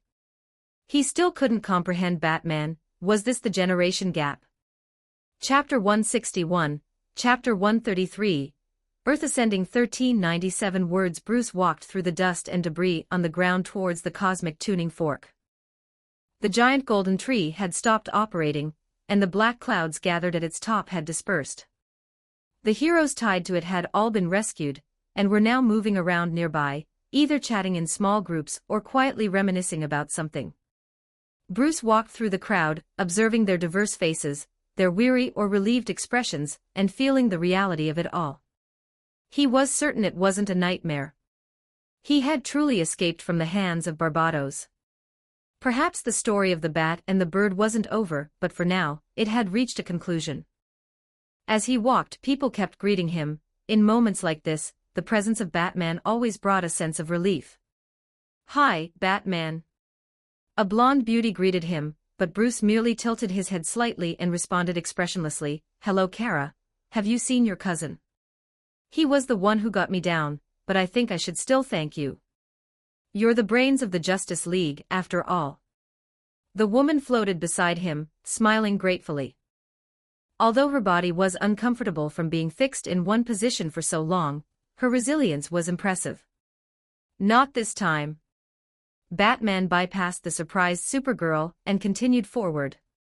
He never took credit for others' accomplishments, nor would he inform those unaware about the otherworldly Deathstroke. Kara scratched her head. Batman was always so mysterious. If he wouldn't say, then so be it. Anyway, she could always ask Clark. Later, being Superman's cousin, and an auxiliary member of the Justice League, she had a right to know, didn't she? If that didn't work, she could ask Barry. His mouth was the loosest. As long as she kept pestering him, he wouldn't hold out for long. She was full of curiosity about this mission, though she was unfortunately taken out early on by kryptonite, and ended up having nightmares in a tree. "Batman, would you be available for an interview with Channel 52? "Not now, ambush insect.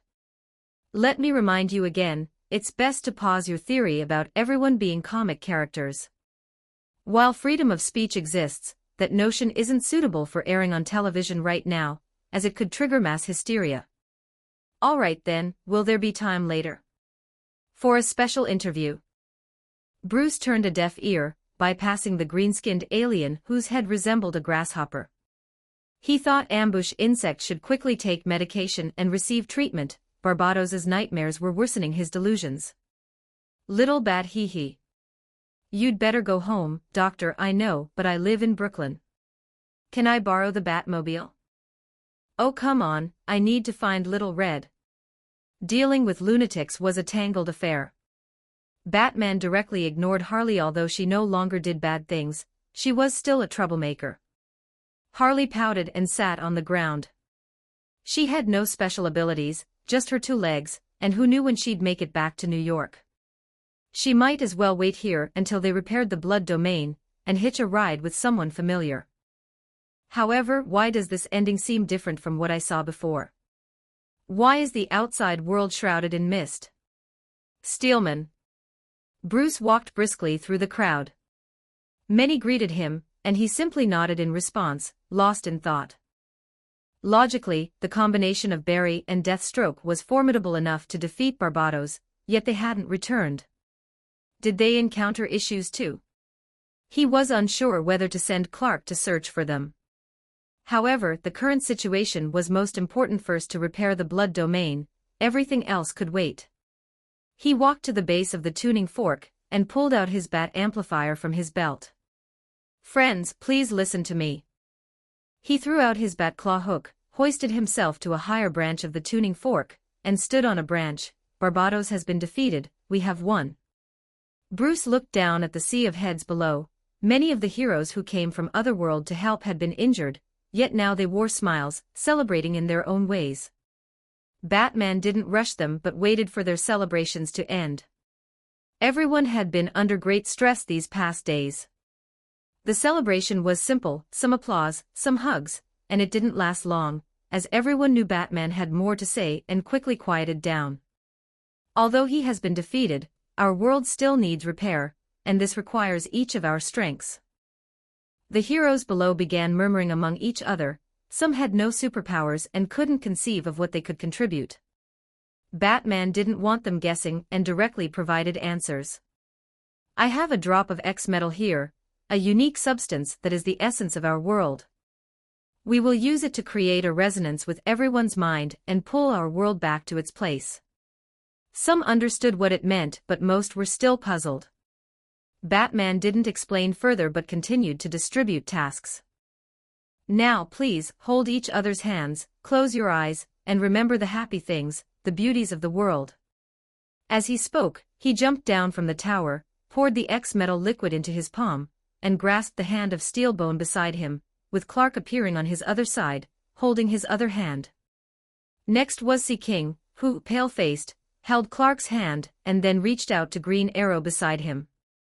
One by one, each hero joined hands with the person next to them, forming a massive circle. They might not have been acquainted, but everyone was fighting for the same belief, hundreds united, recalling the world's beauty as Bruce instructed. For instance, the pastoral landscapes they saw from the sky, the candy given by little girls after saving a city, or their beautiful visions for the future world. X-metal emitted fine, invisible ribbons of light that connected everyone via their arms. Bruce nodded to Steelbone, who fully activated the mother box and placed his and Bruce's hands on the cosmic tuning fork. Instantly, the cosmic tuning fork emitted a bright silver light, creating a vast network that shot off in different directions towards the horizon. In Binhai City, in Washington, in Midtown, in Detroit, in every city and village across the United States, it spread rapidly. Subsequently, it crossed mountains and forests, rivers and seas, completely enveloping the entire world. No matter where people were, whether drowning in nightmares atop the dark tower, or shivering in their basement hideouts. Whether kneeling at a divine altar, praying to gods, or lying in bed drunk, waiting to die.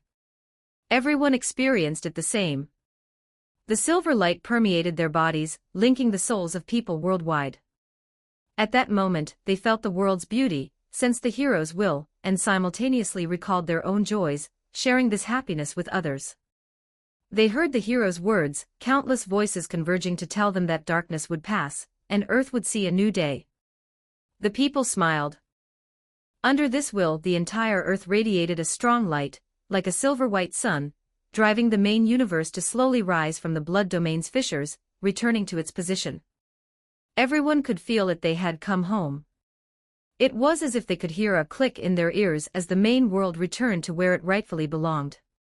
If someone looked up now, they would see the fissure in the sky shrinking, and the blood domain repairing itself through this energy, a cosmic rule with self-repair capability. The blue sky and white clouds reappeared in the sky, everything returned to normal. Everyone could live peacefully again, of course, relatively peacefully. But they hadn't noticed, directly above the tuning fork, due to the closure of the blood domain, that the huge silver light continued to shoot out, crossing all worldly cosmic spaces, hitting something. The click they heard was not an illusion. The wall of origin at the outermost layer of the DC world, enveloping and protecting all multiverses, was hit by this powerful energy. Human curiosity, condensed under the X-metal energy, broke what was once the strongest barrier. Some grayish, silver sand-like matter roiled like tides on the other side of the wall. No one knew what lay beyond. Chapter 162, Chapter 134, Wall of Origin. 1567 words. The location of the Wall of Origin exists, in reality, and in the concept of worlds. It is located outside the Milky Way galaxy where Earth resides, billions of light-years away, resembling a spherical nutshell that encapsulates the entire universe. It is both the beginning and the end, existing in every universe, yet untouchable. No matter what kind of power one possesses, anyone who touches the Wall of Origin will be turned into a living statue, absorbed into the wall. Now the Wall of Origin is covered with densely packed reliefs of powerful beings, all of whom are mighty figures able to traverse universes and reach this place.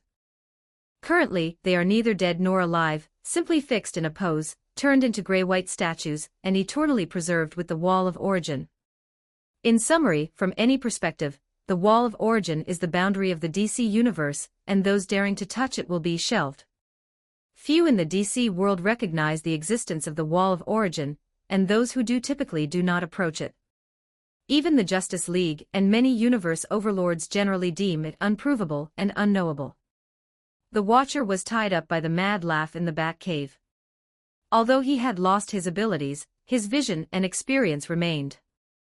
The sound of the Wall of Origin rupturing hit him like a thunderbolt, yet he could do nothing but sigh repeatedly.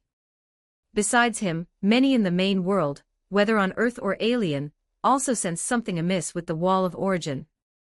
For example, the Eternal Council hiding beneath the Antarctic volcano, who suddenly fell into silence and then began a frantic discussion. Barbados failed, the future we tried to avoid has arrived. Originally, it would have been enough to prevent all universes from colliding, but now. What do we do now? Fortunately, our surrender to Barbados hasn't been exposed.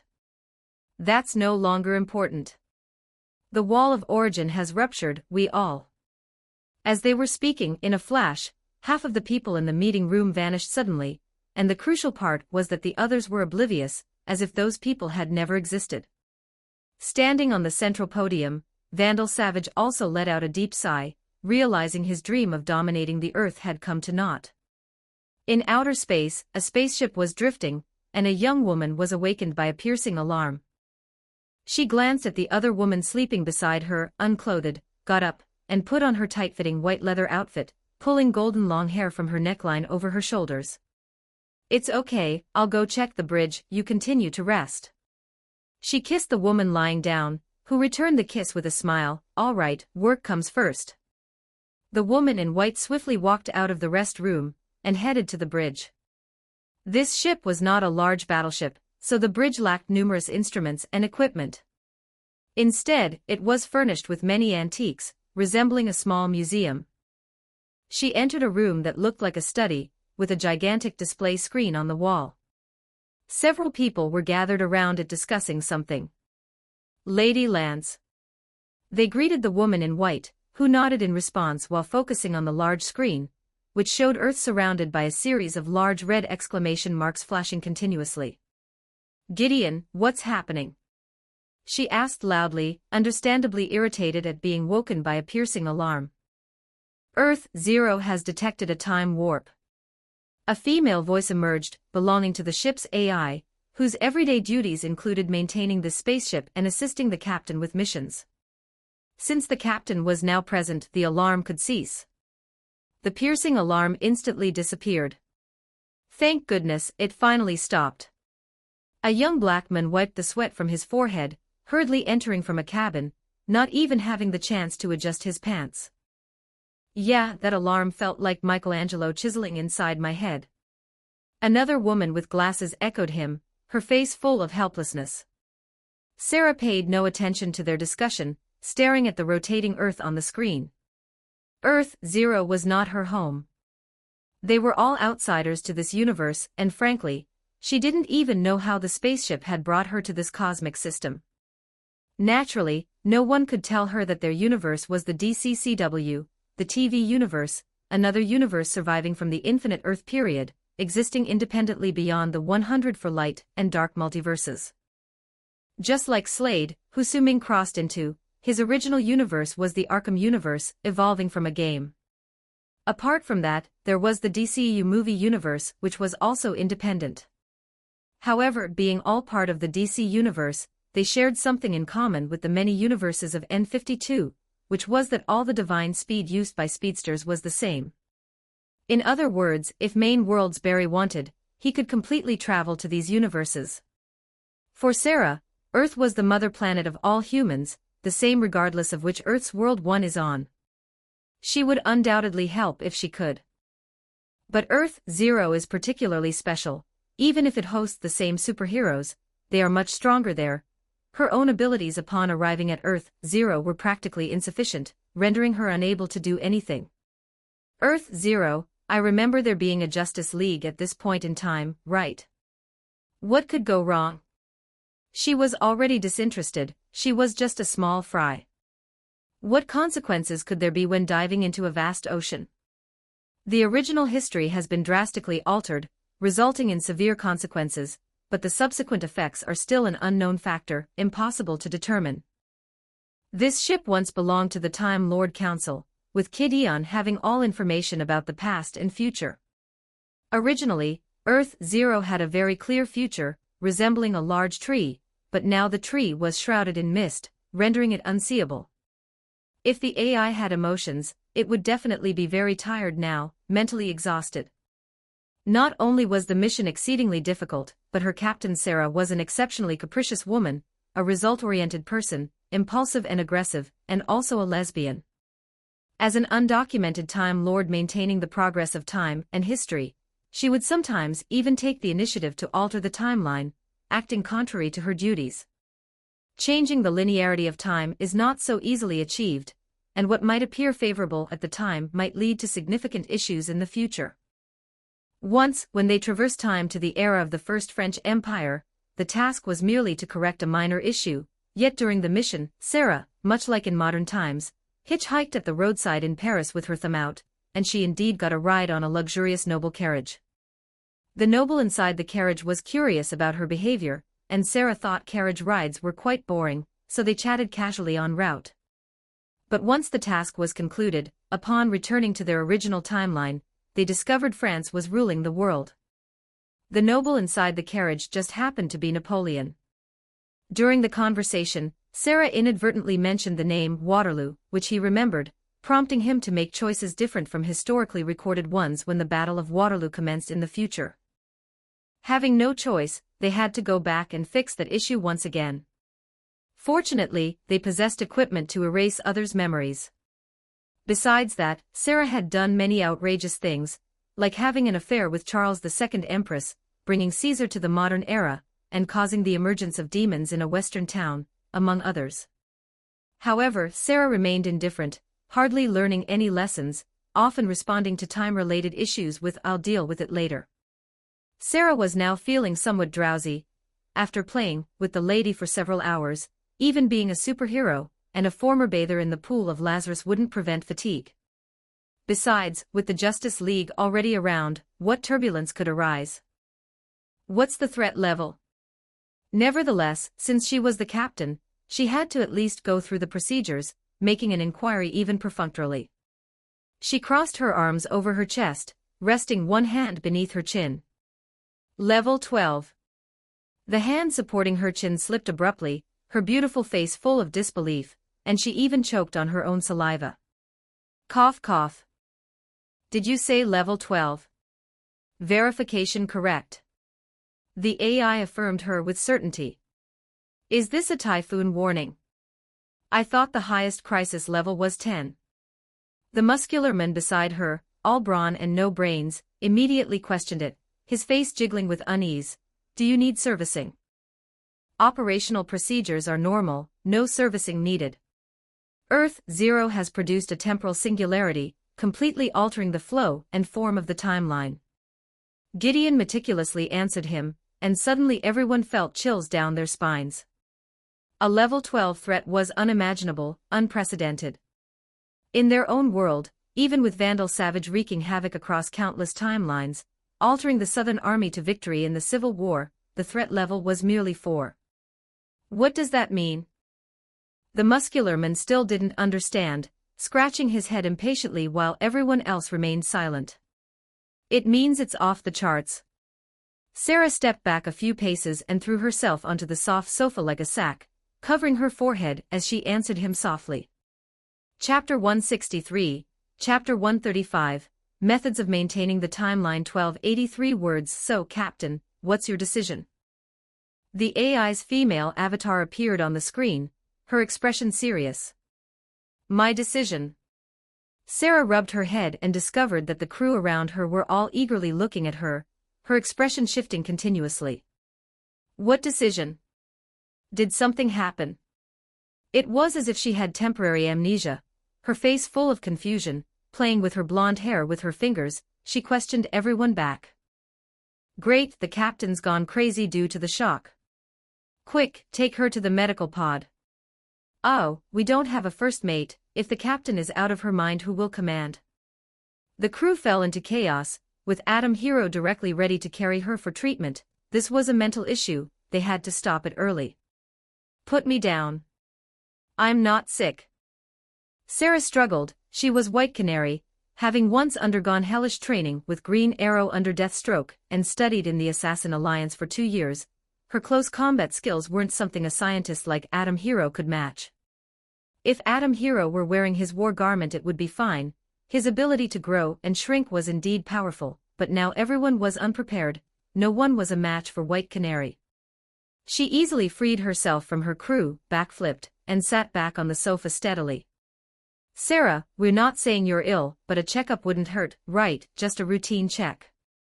A girl with glasses approached, her smile revealing a guilty conscience. Mad people always say they're not mad, just like people who are drunk always say they're not drunk. Sarah gave her a disdainful glance, all on the same ship, how come these people were so bad at understanding things? Didn't they notice the smart historian White Collar had already slipped away? I mean, has Earth Zero been destroyed now?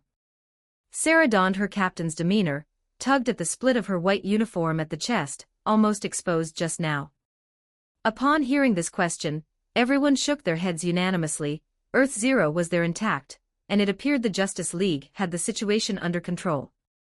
So did you see any unstable factors? Sarah asked again. Everyone still shook their heads, all the baddies had been arrested, or they had been turned into mincemeat. What unstable factors could there be? Sarah smugly crossed her arms, her big blue eyes twinkling mischievously as she smiled and said, then aren't we settled? If the outcome is good, everything is good, what temporal errors? They don't exist. If they truly needed to fix temporal errors, how would they do it? Travel back to before anything happened and help Barbados and the Dark Knight Order deal with Deathstroke. In that case, perhaps everyone would be doomed. This Deathstroke was way stronger than the one in their world, and obviously the Justice League would side with him, as the Flash was the one with the deepest understanding of time. The combat awareness, speed, and strength of this Deathstroke, as well as that full set of gear, just by glancing at Gideon's observation records Sarah felt her heart skip a beat.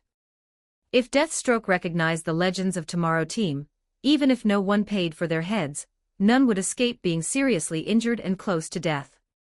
So Earth Zero's muddy waters were not something she'd get involved in, but going back to the captain's quarters now to continue cuddling with a girl, is that a good idea? I think this crisis is rather serious, let's try to resolve this one. Sarah approached the big screen, moved Gideon's head to one side, brought up the star map of multiple timelines in the multiverse, and selected a planet. The crew leaned in close to the screen. It turned out that a Jurassic period dinosaur had laid an egg, but the egg was encased in resin and not hatched. This would result in dinosaurs, researched by scientists, re-emerging on Earth in the year 2100. To say there were any serious consequences, not really, just an additional Jurassic Park, but this was something that shouldn't have happened, so it was a temporal error. Looking at the Earth rotating on the screen, next to it in the threat level was a green 1, with a question mark after the 1, indicating even Gideon wasn't sure if it counted as a threat. But the captain had almost explicitly pointed it out. The crew didn't want to face Deathstroke and the Justice League, so of course, they went along with it. Right, this is perfect. With issues like this, we must correct them properly. The muscular man took out his flamethrower, pondering which dinosaur would be more delicious. Yes, I've been wanting to see dinosaurs in the Jurassic for a long time. That Tyrannosaurus that wanted to eat me back then was so cute. Adam Hero also smiled in agreement, though his smile was a bit strained. Indeed, I originally lived in the year 2210, with severe pollution. I've been wanting to breathe the fresh air of ancient times. The young girl caressed her face, as if the air pollution had affected her skin, and she wasn't aware that ancient air wasn't suitable for humans. But the crew quickly reached a consensus, expressing that the captain was wise. Sarah nodded with a smile. Maintaining the normal order of the timeline truly was a strenuous job. She walked to the control panel at the front of the spaceship. The crew followed her, securing themselves in their seats to avoid collisions when traveling through time. Of course, she didn't forget to inform the historian and the girl in bed to secure themselves as well. After preparing these, she straightened her body in the captain's chair. Wave Rider, take off. Sarah pushed the control lever to its limit, and after the engine powered up, the Wave Rider instantly disappeared into the green time tunnel. There were many like the Eternal Council and the Legends of Tomorrow who noticed changes in the main world. Some weren't even human, but for various reasons, most chose to turn a blind eye. Some due to changes in the timeline, some realizing the wall of origin was cracked, but they found the future was completely shrouded in mist, seeing nothing clearly, not daring to take any action. As Earth emitted a strong white light, Laughing Bat and Su Ming of course noticed in the Bat Cave while cross-checking their musical tastes. Brother Eye, originally monitoring the Challenger Mountain, now lit up the entire cave with its naturally bright screen. Su Ming could also feel many positive thoughts emerging in his mind, ideals like sacrificing oneself for others and acting with righteousness. He knew these were the thoughts of those heroes, conveyed to him through the resonance of X-metal. But what use did he have for these heroic ideals? His work as a mercenary had nothing in common with those ideals. He shook his head to toss out these thoughts, quietly watching the Laughing Bat in front of him. If the Laughing Bat claimed he hadn't noticed such a major commotion, it would blatantly be lying. Hadn't the robins beside him begun scratching the walls? This kind of silver energy vibration was like poison to all dark creatures. Black energies within this wave would suffer greatly. Call it suffocation, call it poisoning, it felt as if the entire world rejected them. Sure enough, the Laughing Bat, who had been rapping, also stopped. His smile widened. He put down the non-existent air microphone and quietly looked at Su Ming. The two, each harboring their own concerns, could no longer keep up the facade. Chapter 164, Chapter 136, Charge 1688 words. Ha ha, happy times always pass by quickly, waiting for the result you want. The Laughing Bat beckoned the robins over with a finger, stroking their heads, recalling what they used to look like before they turned into this grotesque state. Su Ming's single eye's pupil shrank rapidly. As expected, the Laughing Bat has come to his senses. Do you know what I'm waiting for? Oh ho ho. I saw your performance on the battlefield. You got here so quickly, wasn't it thanks to the Flash's speed? Do you really think I was unprepared? The Laughing Bat picked up the chains of the robins, wrapping them around his arm, leisurely as if walking a dog in the park, asking him calmly two questions back. Su Ming also picked up his helmet, putting it back on his head. The thing he worried about happened. The Laughing Bat wasn't insane at all. Su Ming thought he was mad, pretended to be crazy, and danced awkwardly with him, while he played along, also stalling for time. What was he waiting for? Maybe the earlier stalling was something they both wanted, but now the situation is too clear, the tacit understanding between them is broken. Barry, what's happened to him? Su Ming felt uneasy. Could it be that the Flash stumbled again at the last moment before victory? Does he have to make a sacrificial offering every time? The laughing bat waved his hand, casually pulling out a handkerchief to wipe his sweat, still pretending to be gasping for breath. Phew, don't worry, he's not dead yet. I made a little modification under the anti-monitor's brain device. Only an idiot would be bitten by the hypnosis needle. It seems he didn't grab the brain directly like me, but unnecessarily went to lift the device instead. As he spoke, the laughing bat exaggeratedly made an overlord's cauldron lifting gesture. Su Ming frowned. This laughing bat is completely different from what he anticipated. Things have gone beyond the scope of the information. What do you plan to do? Don't rush at this point, why not wait for Batman to come, and I'll explain everything together. The laughing bat grinned widely, speaking to Su Ming in an operatic tone, then lowered his head. Go, tie our guests over there, and don't eat them. He directed the robins to head behind him, disappearing behind the stone walls and pillars from Su Ming's view. Soon, they emerged like a tribal hunting return, carrying the Flash and Joker from behind. They found sticks from somewhere, and Barry's hands and feet were bound, the ropes tied to the sticks to carry him. He had fallen into a deep sleep, and from his expression, he didn't seem comfortable. As for the Joker, he was the same as always in a purple suit, with pale skin, now also unconscious, carried out in the same posture as Barry. Following the laughing bat's orders, they tied Barry and Joker next to Wonder Woman. Diana tried to kick Barry with her foot, but they were too close, making it unrealistic to slap him with her shoe. The robins immediately snickered and moved Barry away, tying the Joker between the two. Looking at the Joker with his drooping green head, Wonder Woman felt an unease in her heart. How did this guy end up in the Batcave, and how did the laughing bat capture him? This madman always sent chills down one's spine. This feeling is hard to describe.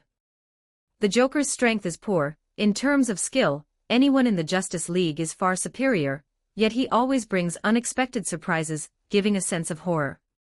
Even now, passed out, he still has a frightening smile on his face, as if about to burst into laughter at any moment. The laughing bat just glanced at them and immediately bent over with laughter. He wiped non-existent tears with a handkerchief, sentimentally saying, so wonderful, these characters always bring me joy, reminding me of the happy times of the past. However, he didn't realize he had inadvertently said too much, revealing ample information. Now Su Ming approximately understood what was going on. The computing speed of Deathstroke's brain is not overestimated. With all possibilities excluded, the improbable remaining is the truth. The Joker hiding in the Batcave was intelligence Su Ming gathered from comics. Apart from him and the Joker himself, theoretically, no third person in this world should know. Yet the laughing bat knew, capturing him with apparent ease. Even in the main world, Batman would have to go through considerable effort to catch Joker, at least after a good beating. It's unavoidable. But just now when Joker was carried out, not to mention lacking wounds, even his clothes were pristine. Does this indicate the laughing bat had a plan? He knew the Joker was here all along, and so he made preparations. Then Su Ming's prior doubts are explained. There are two plausible scenarios. One, the laughing bat is a transmigrator, coming from the reality world like Su Ming. The other is the laughing bat broke through the fourth wall, learned the original storyline, and knew the Joker was hiding here. There are both possibilities, but the probability of him being a transmigrator and a madman is too small. Whether it was Su Ming himself or the many transmigration novels he had read, the protagonists always tried to survive. The laughing bat is different. He doesn't want to live at all, which doesn't align with the traits of a transmigrator. His nostalgia and feelings for the Robin beside him are not fake. There's only one answer left: he has crossed the fourth wall. This is a hypothesis that Su Ming is quite worried about. Once Batman has grasped so much information, can he really turn the tables? Don't come, Bruce, give me some time. Su Ming murmured in his heart. He didn't know what the laughing bat intended to do when Bruce came, but seeing him clutch a big red button, it was clear it wasn't anything good. However, he also knew that expecting Bruce not to come was not realistic. Everyone was in the Batcave now, with Bruce's home just above them. Whether sooner or later, he would eventually come home. Should he strike first? Launch a remote raid to seize the remote control. Although Su-ming was quick to draw his gun, the laughing bat, being another Bruce, could dodge it. Once dodged, whether he presses the button or not would be uncertain. The laughing bat isn't afraid of death, but Su-ming wasn't that ready to face it.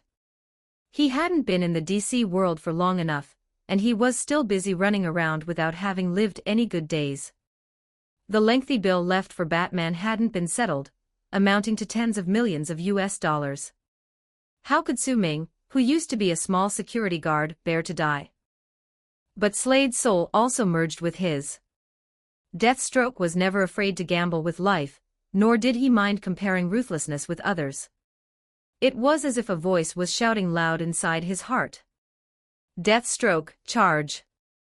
Yes, as a warrior, what might happen next should perhaps only be considered after charging forward, right? Tactics sometimes prove useless, so the courage to charge forward is the most important. He learned a sense of responsibility for Earth from Cindy, optimism and fearlessness from Barry, and the belief to face anything from the American warrior. Compared to the former small security guard, he has grown so much. As a transmigrator who thought he had a wealth of information, and was used to employing various strategies, Su-ming finally saw himself clearly, returning to simplicity. When facing the unknown laughing bat, he did feel a tinge of fear, as he didn't want to die, and things beyond his control did incur fleeting panic. But Su-ming quickly understood that the strategy and layout were not his trump cards, his very existence was. Deathstroke's strength was not only in his brain and tactics, he was also the best warrior on Earth when charging at the front lines. Laughter intermittently emerged from beneath Su-ming's mask. As he laughed, he unbuckled his Nightfall greatsword from behind and skillfully spun it around. Why are you laughing? The laughing bat tilted his head curiously. He hadn't even done anything yet, and Deathstroke was already going mad. You made me feel fear once, Batman. Even though it was just a tiny bit, I must admit it, because it made me realize some things. Su-ming exhaled slowly, flexing his fingers around the great sword. He could feel the weapon in his hands calling out to him. Is that so? Why don't you just kill yourself? It's for your own good. The laughing bat pinched his sharp chin, seemingly very sincere. Su-ming drew out his Godslayer with his other hand. This adaptable scimitar instantly twisted and transformed into a similarly styled giant sword. Its sharp blade gleamed with a golden light. Didn't you hear the tolling of the bell of death next to your ear? You're the one who's going to die. So what are you going to do? I can press the button, you know. The laughing bat tugged at Robin's chains, making them line up in a wall in front of him while proudly showcasing the red button to Su-ming. It was indeed, as Su-ming thought, a remote control device. Once pressed, the anti-monitor's brain would naturally fall from the prepared device onto the watcher's exposed cranium. In the distance, the sound of water dripping echoed in the bat cave, and Diana's concerned gaze fell upon Su-ming. He could hear it and feel it. Though this decision was stimulating, he enjoyed this kind of life. Do what? Su-ming suddenly accelerated and jumped, lunging towards Robin with lightning speed. The black and gold weapons in his left and right hands stretched out like the wings of a great bird. Of course it's charging. Chapter 165, Chapter 137, Turn the Tables 1531 words, how dare he? The laughing bat watched Su-ming charge at him, which was somewhat beyond his expectations. After all, on the battlefield, Deathstroke's combat style had always been full of tactical rhythm. This sudden charge did not fit his psychological profile at all. What exactly had happened? But he didn't care anymore. Are you charging to slash me? Do you think I'm not going to press the button because I'm waiting for Bruce? Then you've guessed wrong. Even though he couldn't see the Batman from the main world, which left some flaws in the script, when the universe is destroyed, everyone watching this puppet show will witness his creation, and Bruce will always know. Ha ha ha ha ha ha ha. However, just as he was about to press the button in his hand, a black giant sword spun towards him. The robin hounds standing in front of him didn't even have time to whimper before they were cut in half like cutting wheat. Su Ming swung his arm around and hurled the Nightfall greatsword from his hand, and the sharp end metal weapons instantly took the lives of the robins. The Laughing Bat didn't have time to press the button nor spare a glance at the robin's tragic state. He rolled on the ground to dodge the blade of the greatsword. The greatsword stabbed directly into the brother eye host behind him, sparks flew, and the screen instantly went dark. The Laughing Bat couldn't see Su Ming anymore, and the sudden change from light to darkness left him momentarily dazed. Meanwhile, Su Ming, still wearing his helmet, had the night vision functionality of his tactical goggles operating normally. He kicked the corpses of the otherworld robins aside and continued his charge. But his target was not the Laughing Bat, it was the final machine operating table now binding the Watcher. Charging forward a bit, from this angle he could finally see the scene behind the stone wall. The Watcher was secured on the operating table, his skull missing.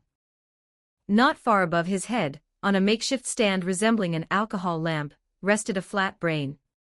Don't even think about it. Though the Laughing Bat couldn't see, he pressed the button in his hand without hesitation. He chuckled sinisterly, thinking now everyone was going to die. What kind of scene would greet him the next time he opened his eyes? Perhaps the familiar ones would return to his side. Just so he can kill them once more. However, he neither felt any pain nor an explosion. Gradually acclimating to the darkness, he saw Deathstroke's hand grasp a golden greatsword, which transformed into a long-handled fork, precisely spearing the descending cosmic brain. The brain, emanating faint waves of thought, was being retrieved by Deathstroke. The fork with it swiftly shortened. Indeed, as long as Su Ming saw the target, it could be handled. As a divine artifact, the God-Slayer was naturally sharp, though Laughing Bat fixed the Watcher's head with a glass cover, ensuring the two brains would collide as planned. But even the strongest tempered glass couldn't withstand the sharpness of the God-Slayer. At the critical moment, Su Ming caught the brain in midair, as if spearing a piece of pudding on a dining table. However, the unfortunate Watcher beneath might suffer, as shards of broken glass fell into his skull. He might develop symptoms of dementia in the future. But Earth and the multiverse were saved, weren't they? What did you just say? Don't even think about it. Su Ming turned around, removing the anti-monitor's brain from the fork. This thing would be a disaster if left on Earth. It must not fall into the hands of the Eternal Council again. He flipped his hand, and the brain dropped to the ground like jelly. He stomped on it with his combat boots, producing a squelch sound. Red and white fluid splattered everywhere, followed by an instant outburst of a soul-piercing screech. Su Ming possessed double soul strength. This was merely like a gale to him, but Diana fainted with a whimper. The Laughing Bat was affected but possessed extremely strong willpower. He merely wobbled before regaining his footing. But his face was devoid of any smile, replaced by cold indifference. Su Ming still preferred this version of Bruce. Serious and cold was how he knew him best. The Laughing Bat turned and extracted Su Ming's Nightfall greatsword from the brother eye host. The end metal constituting the sword hilt steamed, emitting enticing aromas of cooked meat. But he didn't care, he only knew his plan had failed, and the Deathstroke before him was the culprit. You've given me quite a lot of trouble. You understand nothing. Now I have to kill them one by one. It's wasting my time. The Laughing Bat, or rather the Bat of no laughter, spoke with a low voice to Su Ming as he raised the great sword, facing Su Ming quietly. He too had undergone rigorous training, and could wield any weapon. The Bruce from the main world didn't kill, so he never used such large weapons, but the Laughing had long abandoned these restrictions. You originally had 7 people, direct or indirectly dying by my hand. What gives you the confidence to believe you're different from other Bruce? With his God-Slayer, which reverted from a fork to its great sword form, Su Ming replied to the Laughing Bat's question while charging with a slash. Their great swords collided in the darkness, sparks flying, their users coldly staring at each other across the weapons, each applying pressure hoping to break the other. Indeed, the God-Slayer's material wasn't as good as Nightfall's. Being a weapon formed of divine power, it was naturally countered by N-metal, yet it hadn't shattered thanks to the fire god's excellent craftsmanship.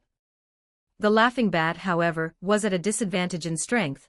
He wasn't as strong as Su Ming, nor was his martial skill slightly inferior to Deathstroke's. Overall, the two were evenly matched. Luckily, Su Ming had controlled the dispersal of X metal on the sword blade before hurling the Nightfall, decreasing its sharpness by several levels, otherwise engaging in a direct fight would be daunting. Because I am different from them, different from all of you, I possess the truth. The Laughing Bat stated coldly, lifting Su Ming's sword hilt with his knee, flipping backward to create some distance as he swung at Su Ming's midsection. Su Ming gently twisted the sword, causing another burst of sparks as both great swords were deflected. Is it because you realized you're a comic character? Ha, many have realized this. Su Ming promptly drew a handgun and fired a shot that, while ineffective, still forced the Laughing Bat's head to tilt as if he'd been slapped. The Laughing Bat shrugged off such attacks but couldn't ignore Su Ming's words. Indeed, everyone is a comic character, and everyone knows it, except you're too foolish, taking it too seriously. Not everyone knew, of course, but the Laughing Bat couldn't verify it. Su Ming merely spoke whatever was most vexing. Now, reality proved the Laughing Bat wasn't truly insane, so he had to mention concepts beyond his understanding, forcing him to lose himself in the flood of information. The smarter one is, the likelier they are to overthink, a classic example of wisdom getting foiled by its own cleverness. How is that possible? The Laughing Bat evaded Su Ming's opportunistic swing, retreating a few steps, momentarily unable to comprehend. This Deathstroke appeared knowledgeable, the former hardly too seemed that way to him. Could it be, as he said, that many people knew and chose to act according to the script? No, what Su Ming said could be false, for this theory couldn't be proven. Yet, he could also be truthful, for he himself was an example. The Laughing Bat indeed fell into a dilemma. Su Ming seized the advantage, pressing further, why can't it be? I came from outside your so-called comic world. Outside, we are controlled by something called the Celestial Path. Everyone knows. Celestial Path. The Laughing Bat retreated again. Yes, you thought a group wielding pens controlled your fate, but they too are governed by the Celestial Path. The Laughing Bat's face grew colder. This was an unfamiliar concept to him, yet from the name alone, he sensed its immense power. He became more conflicted. Su Ming slashed down, the golden greatsword sweeping with a gale in the darkness, but the Laughing still dodged. It's rather tricky. The Laughing Bat had perfectly integrated Bruce's fighting techniques into his body, dodging instinctively even while distracted. As for the Celestial Path mentioned earlier, the Laughing Bat understanding it would be miraculous. Even if he broke through the fourth wall, he would only see the reality of the United States. How could he comprehend the settings of Celestial Dynasty fantasy novels? In terms of layers, these might count as the fifth and sixth walls, with one being the new Great Wall codenamed Green Dam. Whether the Celestial Path truly existed was unknown, neither provable nor disprovable. However, it made fine ammunition for verbal warfare. Don't forget to like and subscribe to Novels Wonderland.